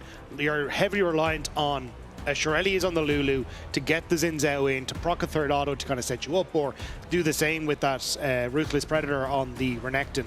So I think it'd be interesting to see how MKoi play these out. But I guess when you're looking at SK's comp, it is definitely something that wants to play into MKoi, which should help them out in that regard. Yeah, the challenge is going to be, can they get onto Corki? But you could argue, who cares about Corki if you just kill whoever's in front of you? Exactly, Corki has no wall to play behind, right? So seems to be the game plan for now as the Aurora, very meta, very traditional. This is a little bit more of his style. The question is, does he have good ultis to steal? In the side lane, this champion can pose a lot of threat, but in the mid lane matchup early on, this can be quite a tough one to play. Yeah, I'm trying to remember if I think it was Leader who played this matchup previously when he brought out the Silas. Yeah, and it did not go well. He did get solo killed in the side lane. Yeah. So I'm I'm still waiting to see what the answer here is, because I remember the Poby in that matchup ended up maxing Q, didn't take points in W, and just completely poked him out of lane in the early stages. And it was Jojo, a Yone rather than... Oh, it was a Yone, was it? Yeah.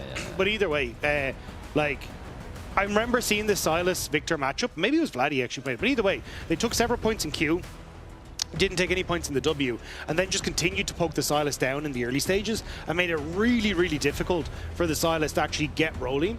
So I could easily see Jojo Pyun going for something similar, especially when Jojo Pyun is very clearly the strongest laning mid laner that we have. I think it's a very risky pick from Leader. Absolutely, but that is somewhat Leader has become known for. We'll see how things pan out as SK find themselves backs against the wall. Remember that they really need these wins. The schedule for them is a tough one, with so many of their games front-loaded in the first half of the split. We're jumping into game 2 of this best of 3 between SK and MKOI. MKOI lead the series 1-0. If you've just joined us, game 1 was quite the banger, very back and forth. SK made it much harder for KOI than they anticipated, especially with the lead that they had. So it was actually Jojo who played the Victor into Humanoid. So Jojo well versed in this matchup, it would seem. So I wouldn't be surprised to see if he ends up playing a very similar style here. And it should give a lot of control over the mid lane to MKOI, which honestly is kind of what you want. But here we go, the boys. Congratulations to Miwin, Super, and Alvaro. 100 games in the LEC. I mean, we had that fun stat earlier about 84 days. Times they've been to the LEC. Been to the studio, yeah. I mean, they've been very close for a long time now. And they're looking to make their way back to the top of the LEC. The regular season is where everything starts here in spring. Jojo positioning himself in a way that is looking to bully Leader early on. And yeah, you can see that the Aerie helping him out with that as well. 2 procs of the Aerie there. Helps the closer you are to your opponent, because the Aerie will then come back to you quicker and you can already start proccing it once again.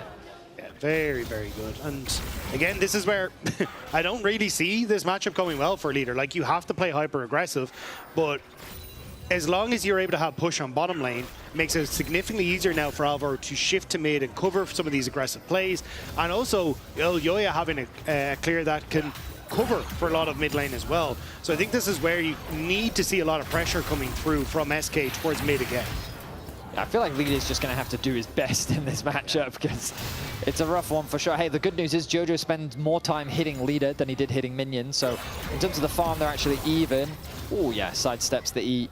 Jojo now observes. If you could click onto Jojo for us so we can see actually if he's taking a point in his W or not, because this is something Dagda was talking about before.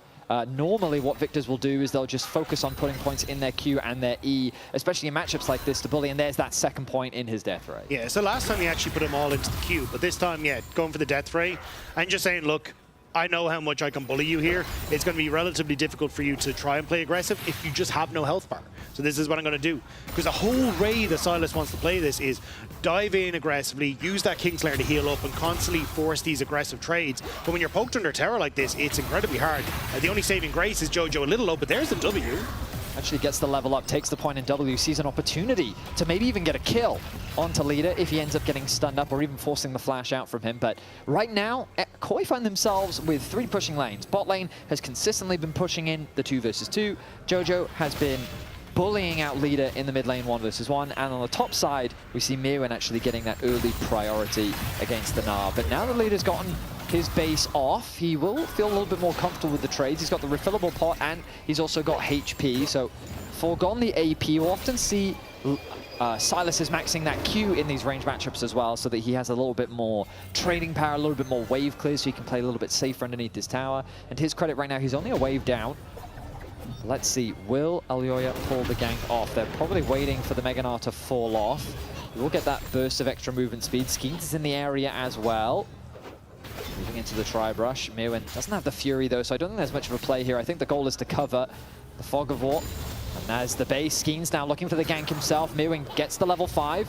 The passive proc from Wonder, playing at arm's length to avoid the range of Miwin. Miwin, I don't think you have many places to go, my friend. Uses the slice and dice. Will create a bit of a gap. There's the flash. Skeens chases after him, gets the slow from the W. Needs one more auto. He'll find it. Oh, Wonder has the flash. Now Leader is forced to flash himself as Alioya looks for a gank, but it's SK that draws first blood. That nearly went real bad for Wonder. Didn't end up taking a tower shot in the end. Miran doing his damnedest to get out. Now Mickey spotting Elyoya with Skeens come across. Okay, Elyoya, he is in a very bad position here, gets knocked up. The bubble connects as well, and Leader will get himself a kill. Poor decision-making there from Elyoya as SK find their second. Yeah, especially as his top lane went down. You knew the Skeens was going to be there. And kind of bails Leader out of what Jojo had done a really good job of controlling in these early stages. Leader will happily take that as now feeling way more confident to trade. Yeah, you can see Leader actually taking a second point in his W. Often in these matchups, because you get bullied so hard, you just take the range wave clear, you accept the fact that you're not going to be able to do much and you clear as much as you can. But Leader's saying, you know what, now that I've got this kill, why don't I try and use it? Gets that second point in the W, goes for a bit of a fish, and now he actually has the gold lead in the mid lane matchup, even though he's down about 10 CS. So SK off to a fantastic start here in game 2. Yeah, interesting to see though that, because usually with the Siluses I've seen things like the Dark Seal, not double Ruby into Sapphire. Like, working up towards things like the Riftmaker and stuff, or even the Rod of Ages, yeah. So definitely much more of a bruiser focus build, but definitely something that will take a lot of the power out of that early pressure, right? And sure, you will be tankier, which you probably need to be jumping into a lot of what's there on MKOI, but you won't have that burst power that I think you kind of want for trading effectively. You will spike much later into the game as well, right? But maybe that is just the game plan, as the Mega Gnar is used in the top lane. Wonder just getting a bit of a trade-off. Very nice trade-off against Meowin in this matchup. As the lane goes on, this should get harder for Renekton. Ooh, Leader gonna get stunned up by the gravity field. The ulti gonna be dropped across as well. Nice trade. Now he looks for a trade back of his own. Decides he can't commit for it. Really nice spacing from Jojo. Takes 50% of his HP for 0. Mickey has to swing by mid, drop that heal. The bane of every mid laner's existence, as both mid laners will walk off. Yeah, the red buff going to help out Leader a little bit as well with that health 3 gem, which is definitely a nice little addition to the kill that happened. Was Mirman, you are okay. Fair enough. I think. I mean, he knew that Wonder had no ultimate available in the Mega, so I guess he was playing around that. And I guess the skull shot's a little bit harder to land when you don't have the ranged form. So I see Elyoya hovering around the top side of the map. He's very close to level 6. He should get that once the blue buff is secured. But, I mean, that should now. Yeah, the pings immediately come down once that Scry's bloom is procced.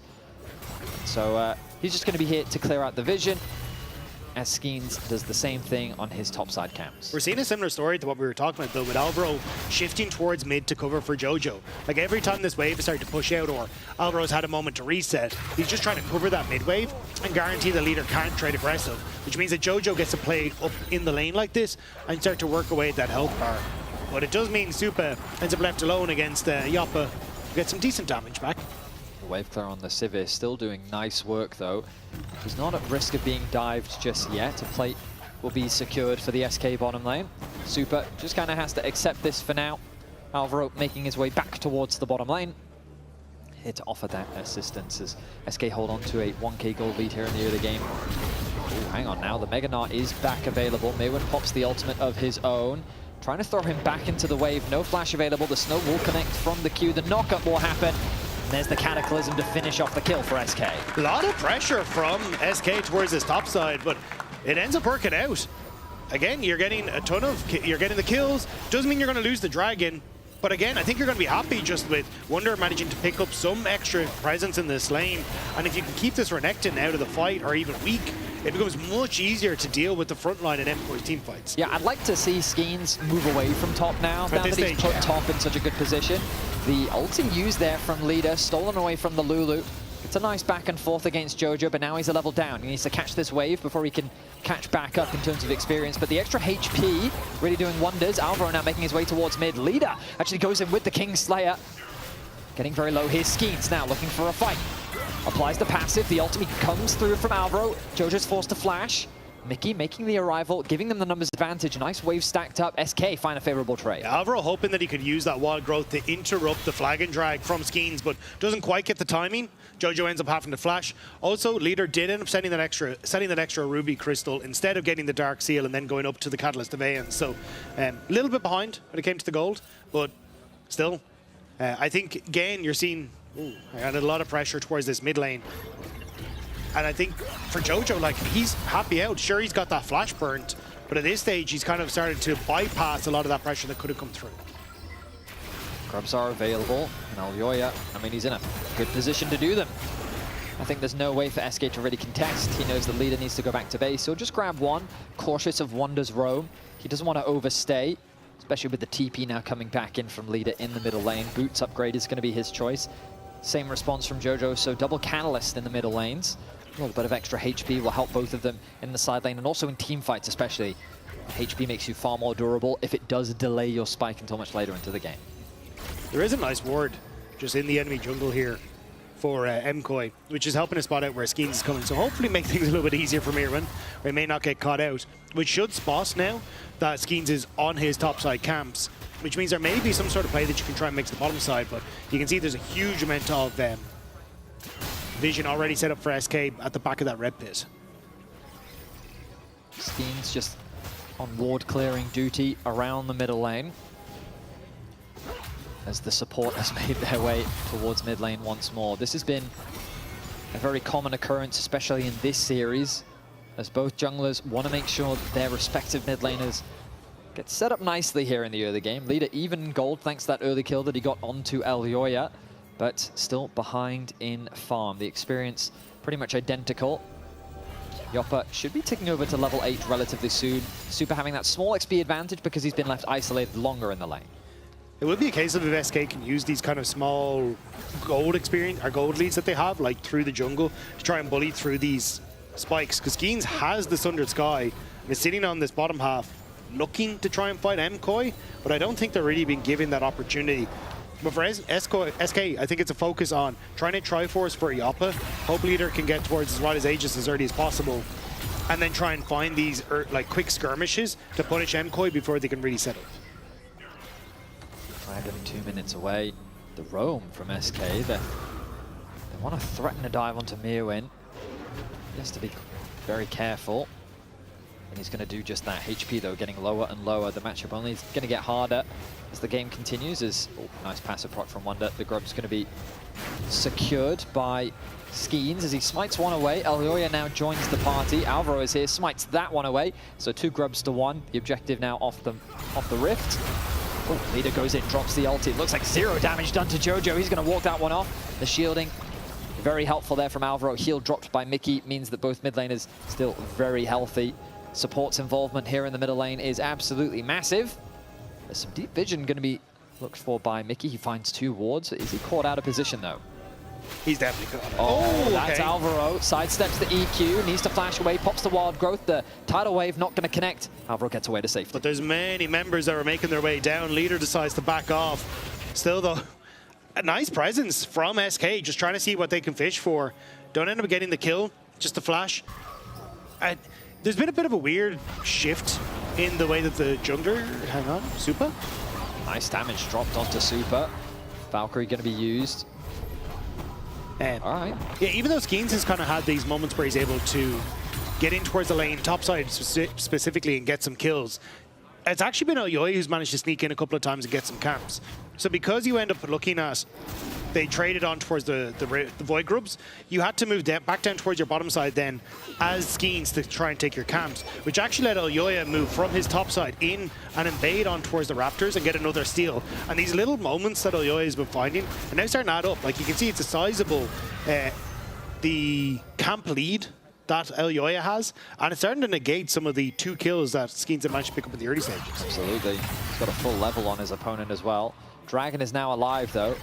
While the jungle pathing might be a little bit awkward, the positioning that SK have over this objective is superior. Lulu sitting in the top lane with Super up there as well suggests that this will not be a contested objective. Most members of KOI have completed their role quest. They want to get the Renekton out of this lane, and they want to allow for Super and Alvaro, maybe even to get themselves a plate here in the top side. It doesn't really get better from Mirren in the bottom lane, though.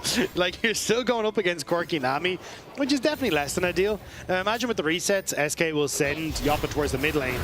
Well, Wonder taking a lot of damage here. Oh, but he's building up that Mega Gnar. I see that Mickey's on the way as well through the lane. It's a good polymorph from Alvaro there. Right as Wonder was about to go Mega Gnar, could have been a moment to try and shove Super under the tower as that shield was down. But now, support there, and you've got Leader looking to swap places with the Gnar in this top side. I just think that they choose to put Leader in top, I guess because Yoppa was already hovering around mids. They just wanted to leave him in that lane assignment. However, the Gnar and the Renekton now matched up once against each other. Mickey, he's not going to... Oh, he will read the play. The Wind Becomes Lightning does connect, but the charge not going to come through from Elyoya. Doesn't want to go too deep. Herald in 30 seconds time. Pings are coming through onto the top side. Leader spotted clearing out a ward, but he will see Elyoya as well. But again, that's a lot of control for MKOI in this top side of the map. You can see all the vision that they managed to lay out. And Elyoya is just going to continue to put pressure down, steal away more camps, and can always fall back towards that Rift Herald in about 15 seconds. First items almost completed across the board. You're still waiting on Mirren to really finish off his one. But Elyoya... Oh, that's going to be the ulti popped by Elyoya. He feels pretty confident to actually take this fight. He gets the wild growth. He knocks up 3, but the re-engage comes through from Skeens. Good damage. The Cataclysm connects. Elyoya's forced to retreat. Leader now joins the fight. He sets his sights on the jungler of Koi, and he will find himself another kill. That's 2 for SK. SK collapsed well, and MKOI overstayed their welcome. We just said they could have fallen, MKOI could have fallen back and played for the Rift Herald, but SK read it well. They play off of Yoppa's Triforce spike, and that fight went so well for them. It absolutely did. SK here in game 2 have come to the races as they find themselves with 5 kills to 0, a 1.6k gold lead. They're going to get the Herald as well. Things looking fantastic in game 2.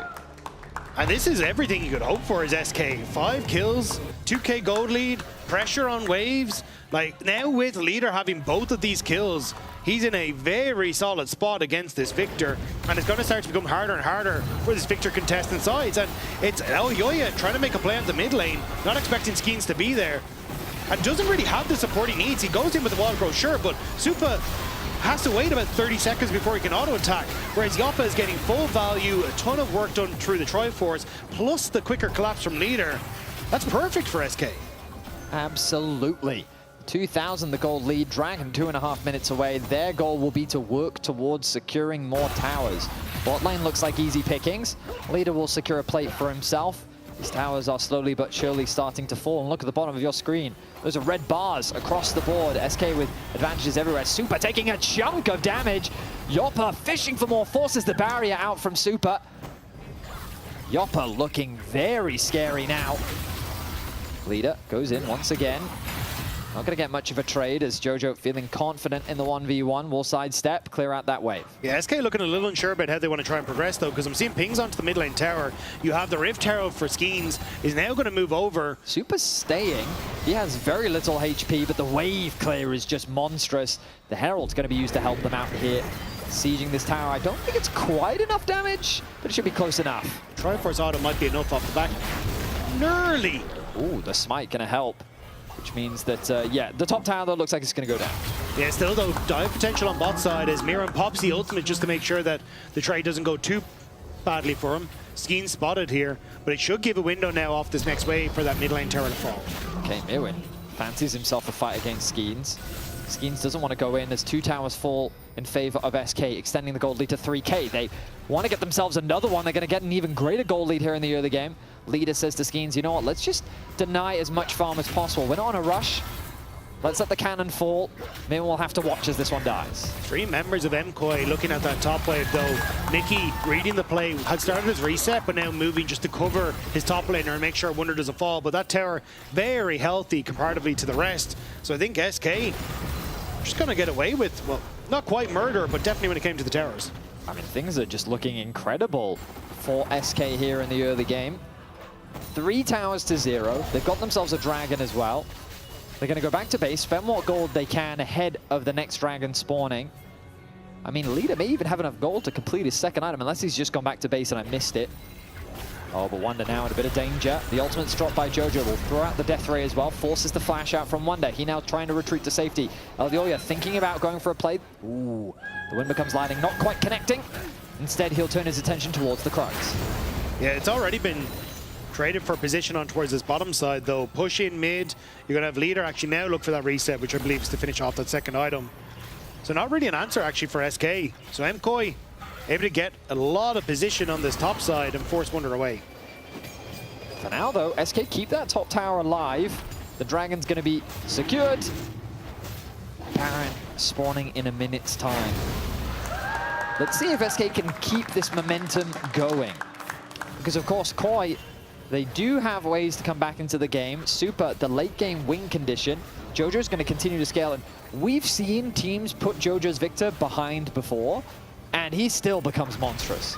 The man is a very talented team fighter, and so even with a lead like this, SK have to be careful about how they push this advantage and where they move on the map, as Koi may very well look to pounce and punish. Yeah, especially if they can try and play around the choke points with this Victor W. It really changes the course of a fight, and especially when you are playing with relatively short range composition, it can be make or break.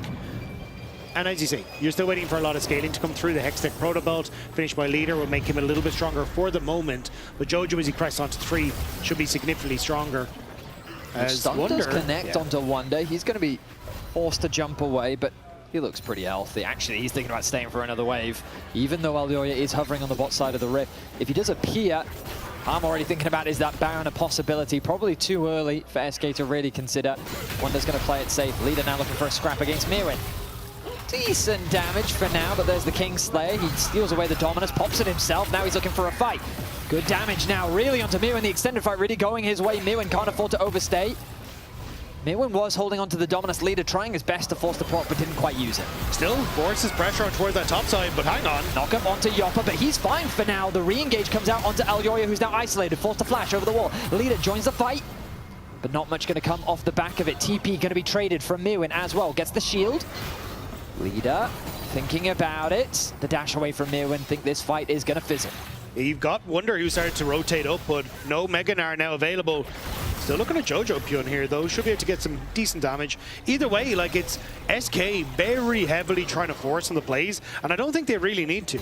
Like, you had the win for Leader in that top side. You were starting to push in and get control over mid, and that's where you can start to group with people to start to get these towers.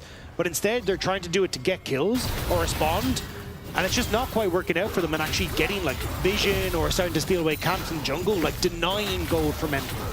Mirwin's focus right now is to clear out this wave. He pops the Dominus. Super's now made his way over. On the hunt, going to be stolen by Leader, but I think that he is not long for this world. A shutdown will be secured, and Leader caught overextended in the top lane. Nicely done by MKOI, and there's the ones that are actually pinging around this Baron area. Imagine it's more to clear a vision as SK, after stealing away red, start to creep across through this mid lane.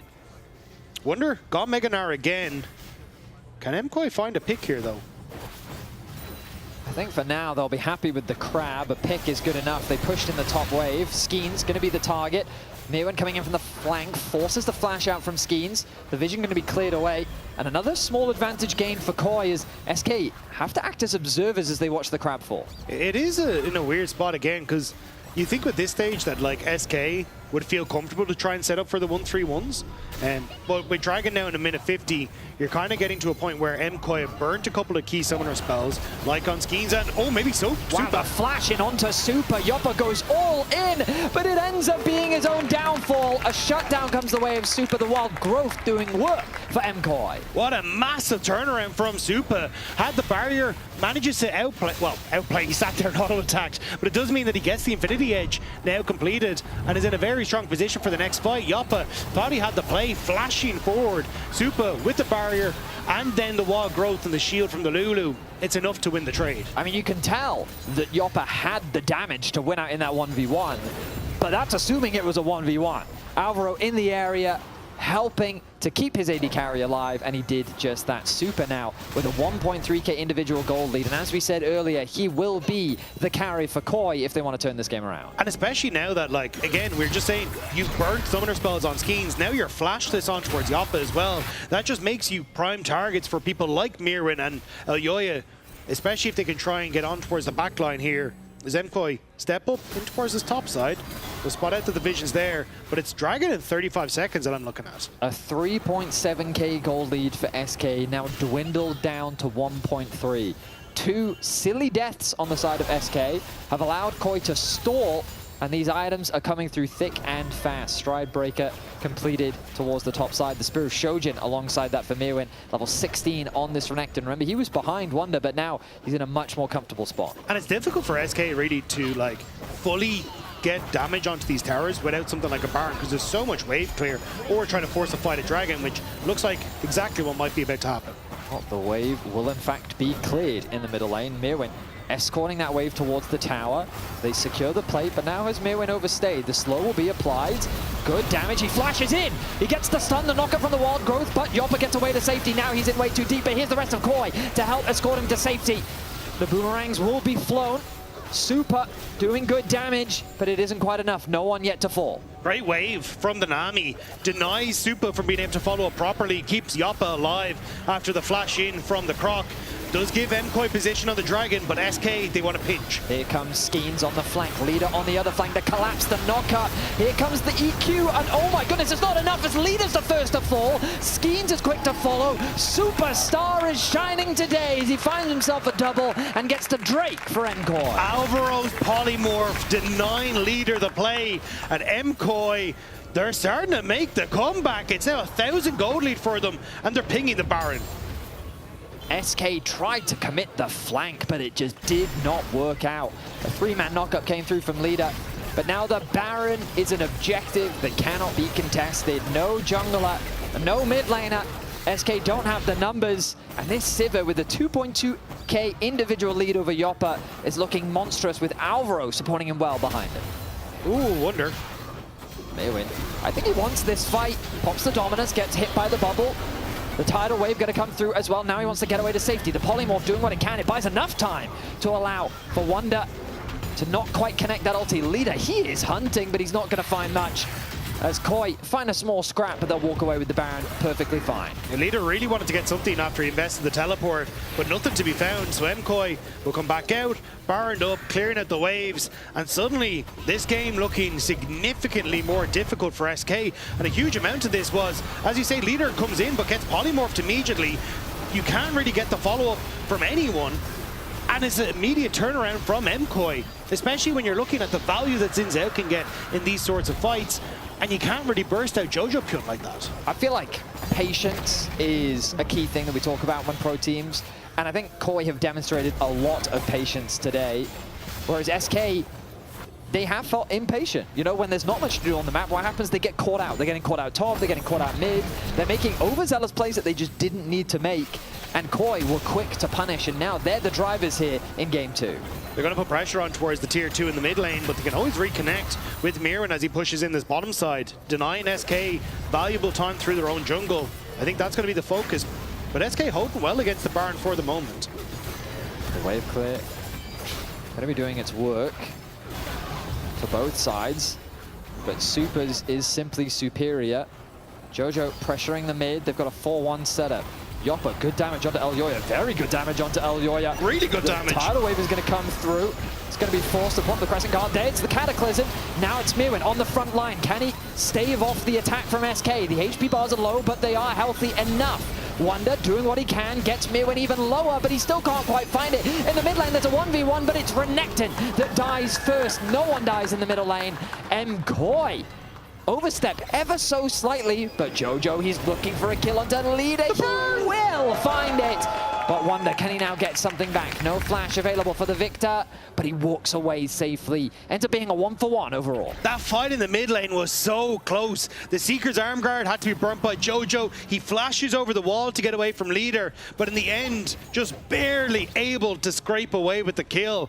But honestly, great job from SK on the bottom side. Ton of damage turned on towards Elyoya, managed to turn around what would have been a very successful Baron play into, I mean, a reasonable play, but you're still keeping your outer turrets. Okay, well, SK keeping this game interesting as we get, ooh, here we are, the replay that we're looking for. But again, Yoppa stepping up, a ton of damage thanks to the Triforce, and Elyoya has to burn the ultimate early. Supa then gets caught out by the Cataclysm, and some nice damage coming through from SK. So they have to run away. And again, like, this was supposed to be the Baron buff that really could have cracked open these tier 2s, given a lot of control over the MKoi, but instead they end up losing Mirwin. And it's just that Jojo ends up getting that kill in the mid lane that makes it at least somewhat even. We get the replay as Leader goes hyper aggressive. I imagine just a second, there we go. Hextech Protobell forward, starts to get the ultimate to look for the trade. And just in 2 seconds here, you're going to see the golden from Jojo as he gets over towards the wall, as the Kingslayer comes through. But I think with the Kingslayer actually finishing, gives him just enough. The flash away very close, as also the chain lash nearly connected. And then Q off the minion, get the shield, and barely able to clip just in the end. Oh, Beautifully done by Jojo. Very nice outplay from him. The one thing I wanted to say as well about that last team fight is, while Yoppa's aggression, I mean, it got the better of it, looking for that mid lane play, but in that bottom side, that awareness to be like, this guy's not allowed to be here, I'm just going to hit him, hit him, hit him, hit him.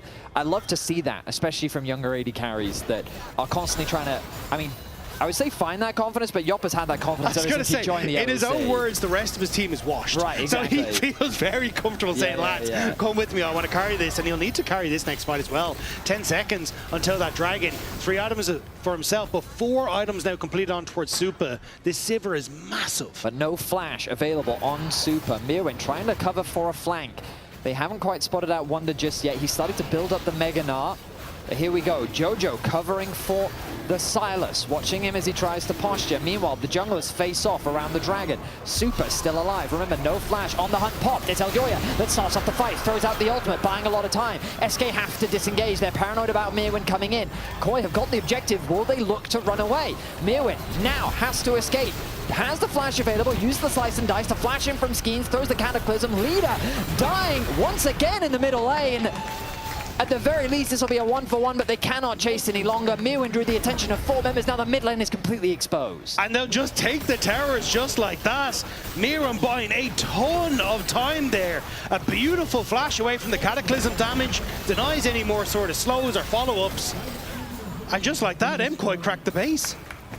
Jojo 1-0-3, Elyoya at the helm, working with him to find that pick on the leader, opening up the mid lane inhibitor.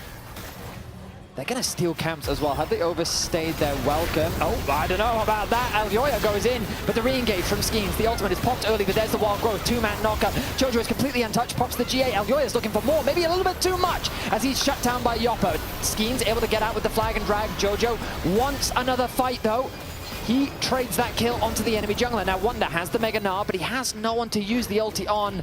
Jojo, can he get away to safety? He'll use the TP. He drops the gravity field to get away to safety. Ends up being a 1-for-1 overall. It's a 1-for-1, but an overforce from MKoi. They did not need to commit into that area. So you end up burning the TP from Jojo Pyun in an even trade state. I think they were hoping that they could find these picks and turn towards the Baron. But I think just be happy with the position you're in. You don't really need to overforce these weird plays when you've got that much gold on your 2 carries in the mid lane. Overcommitment from Koi gives SK an opportunity. We look back at the dragon fight. Yeah, I mean, Elyoya goes in great, but the real focus for me is on towards Jojo Pyun, just keeping control over this area, denying leader any sort of entrance. And as SK turn over towards Mirwin, like, Mirwin does a great job of trying to escape, but leader gets completely caught out. And as, again, Jojo marking him incredibly well. Mirwin on another flank that made it difficult for SK to really contest the position.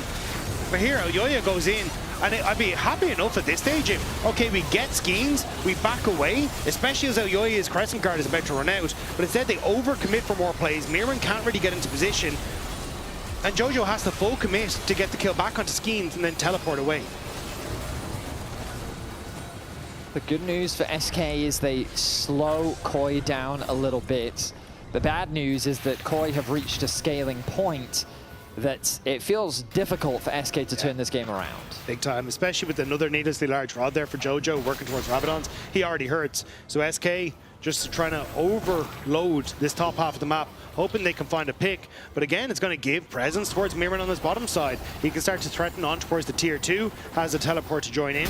Leader going to move down to try and connect to that, but Mirwin's bottom here.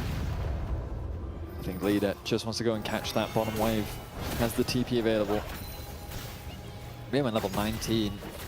But it does give this where Mirwin can now just play in towards this area of the map and just constantly split both focuses, which means that for SK, they basically need to play back into this sort of pocket, which lets you get vision from Baron, that lets you get a ton of control. And Wonder actually needs to be a bit careful as he hops over the wall, because he just can't really contest from this position as SK. I think Koi should just start Baron, personally. Just get the TP out from Leader. Like, you don't even have to commit to it, you then just peel off. You can see that they've pushed out the mid wave nicely. Now Leader already moving up preemptively. He's got the wave in a decent spot. Koi demonstrating the patience that they've demonstrated throughout the series today. There's still a minute away until the Dragon. For now, they could just be buying time until that. Of course, they are 1 away from the Soul. Mirwin, ooh, takes a chunk of damage, pops the Dominus early. Wonder about to get the Mega Nart. Mirwin being slowly chased down. The death ray will come through, but not much damage dealt to Wonder. MKOI slightly spread out. They've got the Dominus out from Mirwin. A nice start to the exchange, but can they get more? Leader also didn't end up using the ultimate to steal away anything there, so Mirwin going to start to slowly lose this rage, and Leader still has access to some other ultimates if you would like to. Ooh, MKOI in a very awkward position here. They're forced to take the long way around. This could be a tower opportunity. Wonder, good damage onto Mirwin, making things uncomfortable. Pops the Sterax early. Wonder will lose a lot of his HP in exchange, but there's a tower now taken. The pressure being put onto Koi. Positioning mistakes allow for SK to get some foothold on the map. And there's a massive wave that's about to crash on that bottom side as well, so MKOI have to go deal with this. Resets coming through for SK, but you can see MKOI a bit uncertain about whether they're just trying to play towards the Baron, a TP just to get to the mid lane here. The resets have come through. Are they thinking about just forcing a Baron? I think MKOI were worried that SK were forcing the Baron with that big wave on the bottom side. Now realizing though, hang on, there's no one here. Maybe we can just do it. We'll need Mirwin to teleport into the play though. The Dominus has come back up for That's Mirwin. a very deep TP though. Wonder's Mega Nart is about to fall off, and here we go. Mirwin TP's in, but he walks away just fine. Will this be a 50-50? Skeen goes in. He's forced to flash out immediately. The exchange of the Crescent Guards used. Leader trying to buy time. There's Mirwin in the thick of things. Yoppa doing what damage that he can. It's Mirwin that's falling low, but Alyoya with the re-engage. Leader now in the thick of things. So much brawling happening in the front line, but it is the front line of SK to fall first. Both Wonder and Leader drop super left untouched. Mirwin fishing for more, but he's not going to be able to find it. Yoppa, can he turn the play for SK? He's getting lower and lower. The flash in from Super will secure him the kill. He will get another. Only Skeens is left standing. He will proc the GA as he waits for his demise. Super finds the triple. Super cements the fight. MKOI looking to close things out. That should be the game. MKOI had a choice, Baron, Soul, or end the game, and they are marching down this mid lane. Only the Nexus in their eyes. What a brawl in the river, but Koi stays steadfast. They come out the victors, they come out ahead, and they see the Nexus in their eyes. It was a hard-fought comeback, but they were able to make it happen as MKOI go 2-0 against SK. SK, they tried to make it work. They tried to play around the mid lane, but inevitably, Jojo and Supa were just too strong this game. MKOI going to take a very confident win over SK here. I really think there was just such a big mid gap this series as well. Jojo's impact, you could constantly feel it throughout the series, whereas it felt so difficult for Leader to really involve himself in the fights. And while there are a few moments of brilliance, it didn't quite translate. He is one of your player of the series that you can vote for. Alyoya, Jojo, or Super all had fantastic performances as Koi. A much needed win here to rebuild that confidence. 2-2 now in the spring split, as Koi find the dominant 2-0 against SK. I continue to be impressed with Jojo though. Like every single time this man takes the stage, he just feels like he dominates his lane opponent. He draws so much attention as well that sure he has his own team helping out, but it just completely warps everything. Well, that's enough from us, so we're going to send it down to PGL to wrap up the day. We will wrap up today, and Alvaro will be joining us in just a second to talk about that fantastic victory out of Movistar Koi. We have a mic here, I guess. Is this his mic? Probably. Are you? Test. Yeah, that's his mic. Nice. Hi. Hello. Hello. How are you feeling? I mean, of course, I'm happy because we won, but I think there is still a lot of room to improve. I think it's not really showing what we are training in as well. So a bit disappointed, but you know, always like you need to be happy on a win. But I think the way that we won didn't really show up how good we are. So yeah, I was expecting you to say something like that. We've been talking a lot about MKOI's development, about the ceiling that you guys can have, and there's of course been a lot of commotion, I'm going to say, around your coaches, right? And the way Melzat does react even on the coach cams. You said in an interview this week, well, I prefer it like this. What, other coaches maybe NPCs? I don't want that, which I thought was kind of nice. But I feel like it does create a lot of pressure, because tell me what the goals are right now. It is to win the split, right? I mean, our objective always is to aim high, and we want to win LEC and we want to win MSI as well. So of course, right now the bar is that high as well, that what we are doing is nowhere close to our objectives, and also to the capacity that we have, both individually and as a team. So that's why we are like pushing a lot this split, because I think, of course, I'm not saying that first stand is not that important, but I think MSI, of course, is going to give you a lot of room to improve for Worlds, which I think both of the internationals are the most important, and we need to be on a really good level to go to MSI, you know. Yep.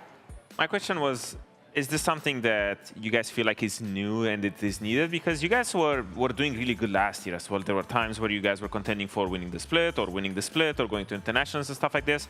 You guys feel like this was maybe one of those needed harsh things or like, you know, painful things that this group really needs to step it up a notch? I think Melted always understands really well his players. I think it's something that I already told him from 2022, that I started working with him. I think he improved a lot on the way that he understands how he needs to manage each player. And of course, I think the pressure, there are some players that cannot handle it that well. But I think in our team, the expectation that he has is something that has been proven as well, that he has seen in Worlds and overall during the last year as well. So I think it's needed. And I think it's also good that we start already from the start of the split, because let's say that we need to do the wake-up call in middle of playoffs, maybe it's too late. But if at least right now we are aware that what we are doing is not enough, then we can still, we have a lot of time and also room to improve. So yeah, I think, I mean, of course, like the road show is going to be really important because we play into 3 of the best teams of the league. Yep. And it's going to be deciding for the playoffs and deciding for the top tier. I think it's really important as well to finish top 4 on the split, because you're on the winner bracket. Maybe there is a G2 and Koi on top 5, top 6, so one of them wouldn't go MSI. So it's, yeah, I don't think you want to go onto that spot, because otherwise it can be a bit rough as well. Yeah, you're right. Also that you mentioned it, there's a lot on those road shows, right? There's a lot of implications of the road shows overall. For instance, like a KC who's barely played here, because they're playing in both road shows. You are putting a lot of stock into the Madrid road show, of course, as well. I was wondering how you're feeling in the bot lane in general, because we've always known you to be someone who can like change the game with a Nico and with a Rakan, etc. But I just don't feel like I felt that as much lately, and I was wondering how you're doing overall with the melee supports versus range supports and the enchanters, etc., etc., etc. I mean, I think it's a really long topic to discuss. I think it is visible that when I'm playing an engaged champion, the team and myself work better as well. I think it goes both ways, and also how we get the info and the vision, because there are many times that we try to aim to get a lot or play on the limit, and then it's not possible. In the first game, I got caught like 2 or 3 times that I could be waiting for my jungler. Yeah. So all of these small things that kind of build up in my habits is something that I need to remove. But at the same time, I think there are some enchanters that even if I haven't shown still, I think I'm pretty good on them, and I'm pretty confident as well. But I didn't have the chance as well to prove it. So yeah, I think also it's enjoyable, because last year it was like 3 champions all in support. Yeah. It was a bit repetitive. So I think right now it's giving a lot of versatility in that sense. Is it exciting for you? Because it's, as you said, when you were playing the, I guess, the melee or the tanky support, you got to maybe, you know, break some rules, you know, walk in by yourself, get control. Is it exciting to be challenged in this way, where you have to learn a new, well, not learn, but the whole team, and you kind of figure out how it works depending on what your role is, right? If you're playing an enchanter or melee, is it something that is exciting? Because for me personally, when I would be stuck playing this sort of role all the time, I would get kind of bored, as you said, where you only have 3 champions. But now you can go in a lot of directions with your champions, right? So how do you feel? I think it's both ways. I think it's really something that I'm really willing to learn, because I think it's I'm really curious as well about the game, but I think in some cases it can be frustrating, because at the same time it's not only you who has to improve, and also you need to call the people when you need them to move. Like for example, Jojo needs to be aware on the side lane how he needs to work for himself, because I'm not capable of putting the wards that I could put with Rakan. Then as well, Jojo, he needs to join with me on the timers, and also need to join him when he's doing a jungle pathing. So all of these things you need to be really aware, because when you are playing another champion and you have, you can just kind of tempo cheat, but in this case you're gonna get a lot of times punished, because in this game, like for example in the first game, they had a lot of tools that they can punish. So yeah, I think I take it as a challenge, but in a way as well it's frustrating, because you know it could be simple, but yeah. Yeah, it's interesting. I was just thinking about, not to like change the topic away from Movistar Core, but I was thinking about someone like Keria, you know, and how, of course, he is considered the best support, because not only does he play all of the champions almost, he always always has them in his back pocket, but that also means that the team also is able to play around it, or he is so good at adapting it to all of the teams so far that he, from the support role, is changing metas at international tournaments, right? I want for you as a support, that must be like, okay, well, I'm here, this is where I need to be. I mean, the thing is that, for example, in my team, I even do, I mean, when Nico wasn't played that much in support, I even did a presentation and I explained why I thought it was broken. Then the champion got nerfed because a lot of the small things with the W and the tricks, they got removed. I still think that there are some champions that can be really strong, like for example, Anivia, I think is broken. Yeah. Enemy pick it as well on the first, like on top, so we couldn't pick it because she's fearless. But I think there are still champions on support, and the meta maybe even shifts more, because I think we are default a lot into the enchanter, so there are other champions that can punish a lot, you know, on lane. And maybe we see more mages, or I mean, I think I'm curious, and I'm really willing that people start trying other things, because then I get to play more champions, and it's more fun as well. It's like the stars returned to your eyes when you were talking about that. That's so cool to see. You're so excited about that. Before I end the show, what about that Realm Warp? What did you say? The Realm Warp in the second game? Oh, when you got rooted, then you got sent in. I don't know. You just said, we can go? Actually, no. And I say, I'm a stand, I cannot do anything. And you just started laughing. We have it, I think. Yeah. I don't know. I don't know why he even ulted, because it looks so bad. You know, like we're going on top of an Anivia, of a Seraphine. But yeah, I mean, you wanted me to die, it's fine. Yeah, there you are. Maybe I have time to cast the base, because I think you actually cancel it. Yeah. But I'm not sure if it's the Rise itself. I think it's Rise himself. You can, so he can do it as well, but you can do it as well. But I think you were stunned, so you were kind of cooked. Yeah. Or actually, I don't know if you can cancel, you can channel base when you're rooted. I think if Rise base, you cancel it, but I don't know if it's for him or for the ulti. I'm not sure. No, he cancels for everyone. Yeah, I think. That's the cool thing, is that, for example, if you play solo queue, like Yo-Yo, you will know. But because I heard as well that you were saying. I mean, wait, is that stat true? He has a hidden account. That's what I said. That's what I said. But he's playing a bit more now. Because we had a stat. Who? Yeah, he knows. He heard. He said. I didn't hear fully the answer, the question, but I heard that how many solo queues you have. Like, yeah, because it was. Did you guys visit the LEC more, you and two of your teammates, or Jojo more solo queue games? For you know, sure, as you know, like for sure. Yeah, it was you. It was definitely you. Our Kia player of the series was Supa, so congratulations to Supa. He was going in. Like when Supa goes in, he goes in. Sometimes he goes a bit far, but I mean, this game, I think he really take everyone's back. I think he was also really vocal on how he wanted to play. And for example, here, like, of course, I also knew, but he was being vocal that, hey, maybe he jumps on me, be ready. I even told him, go melee, I can ulti, just, you know, like, sacrifice. But yeah, I think he did a really good game on the second one. And I mean, the first one, he did like 65k damage as well on the draw, which it's a bit tricky as well, because there are a lot of tanks, but he played really well. He did. When Supa is on, it's really, really nice to watch. Oh, I thought that was a schedule. I got you. Let's take a look at the schedule for tomorrow. I do know it's it's Vitality versus Shifters first up. And then we get KC. I'm so happy.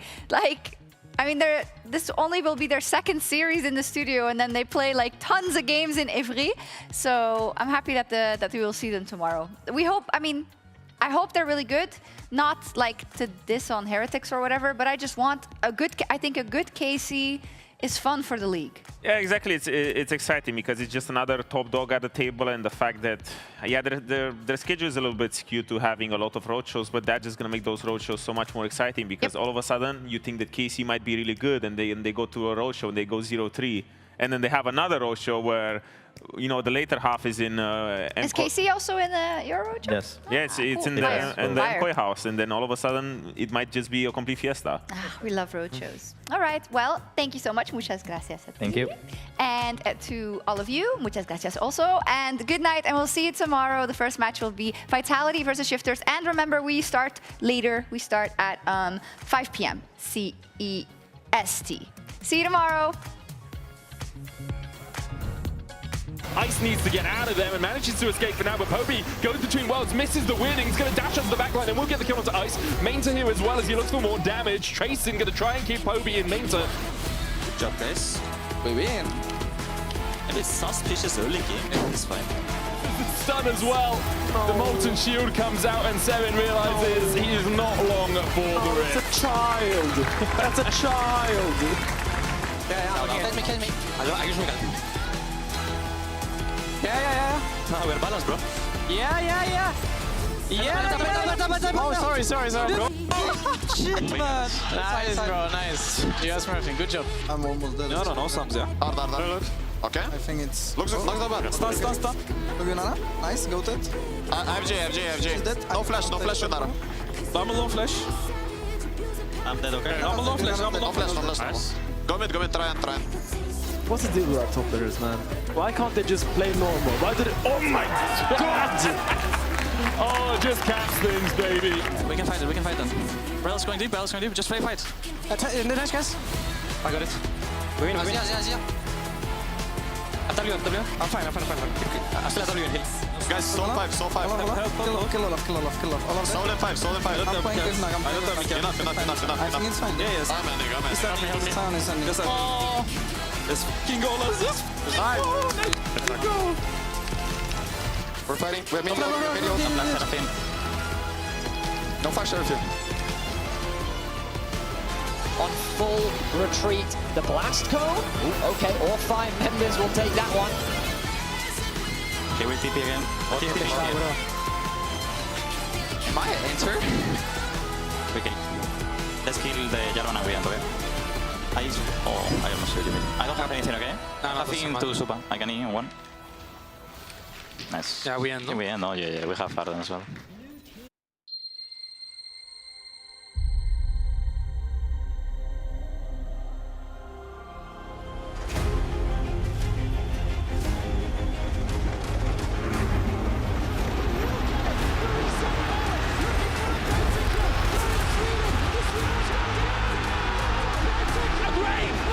G2, the perfect team fight. They take it all. Korea just know how to blow G2 apart. He runs in there with just one. He kills it. Oh my God! Claps! Everybody, you know the story. You know the legend.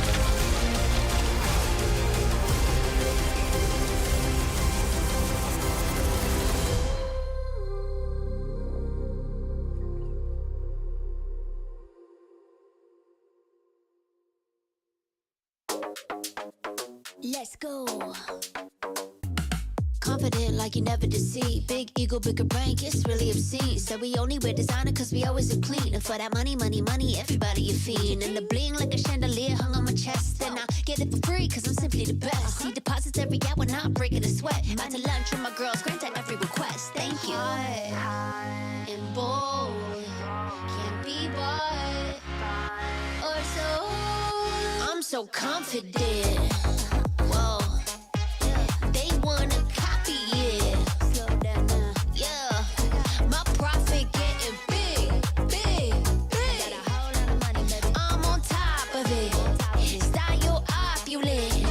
I'm so confident. Break it down. I promise I am the hottest, determined and never modest. The star, a flying rocket, the stage. I always rock it, I lock it in tight. Do it every night. Big dividends, big love, big hype. Pretty lights, fat base, nice body, pretty face. Can't keep up with the pace. Everybody wanna taste. If I show up to a place, you know what's going off. I make money moves, baby. Don't mess with the balls. High and bold, can't be bought or sold. I'm so confident.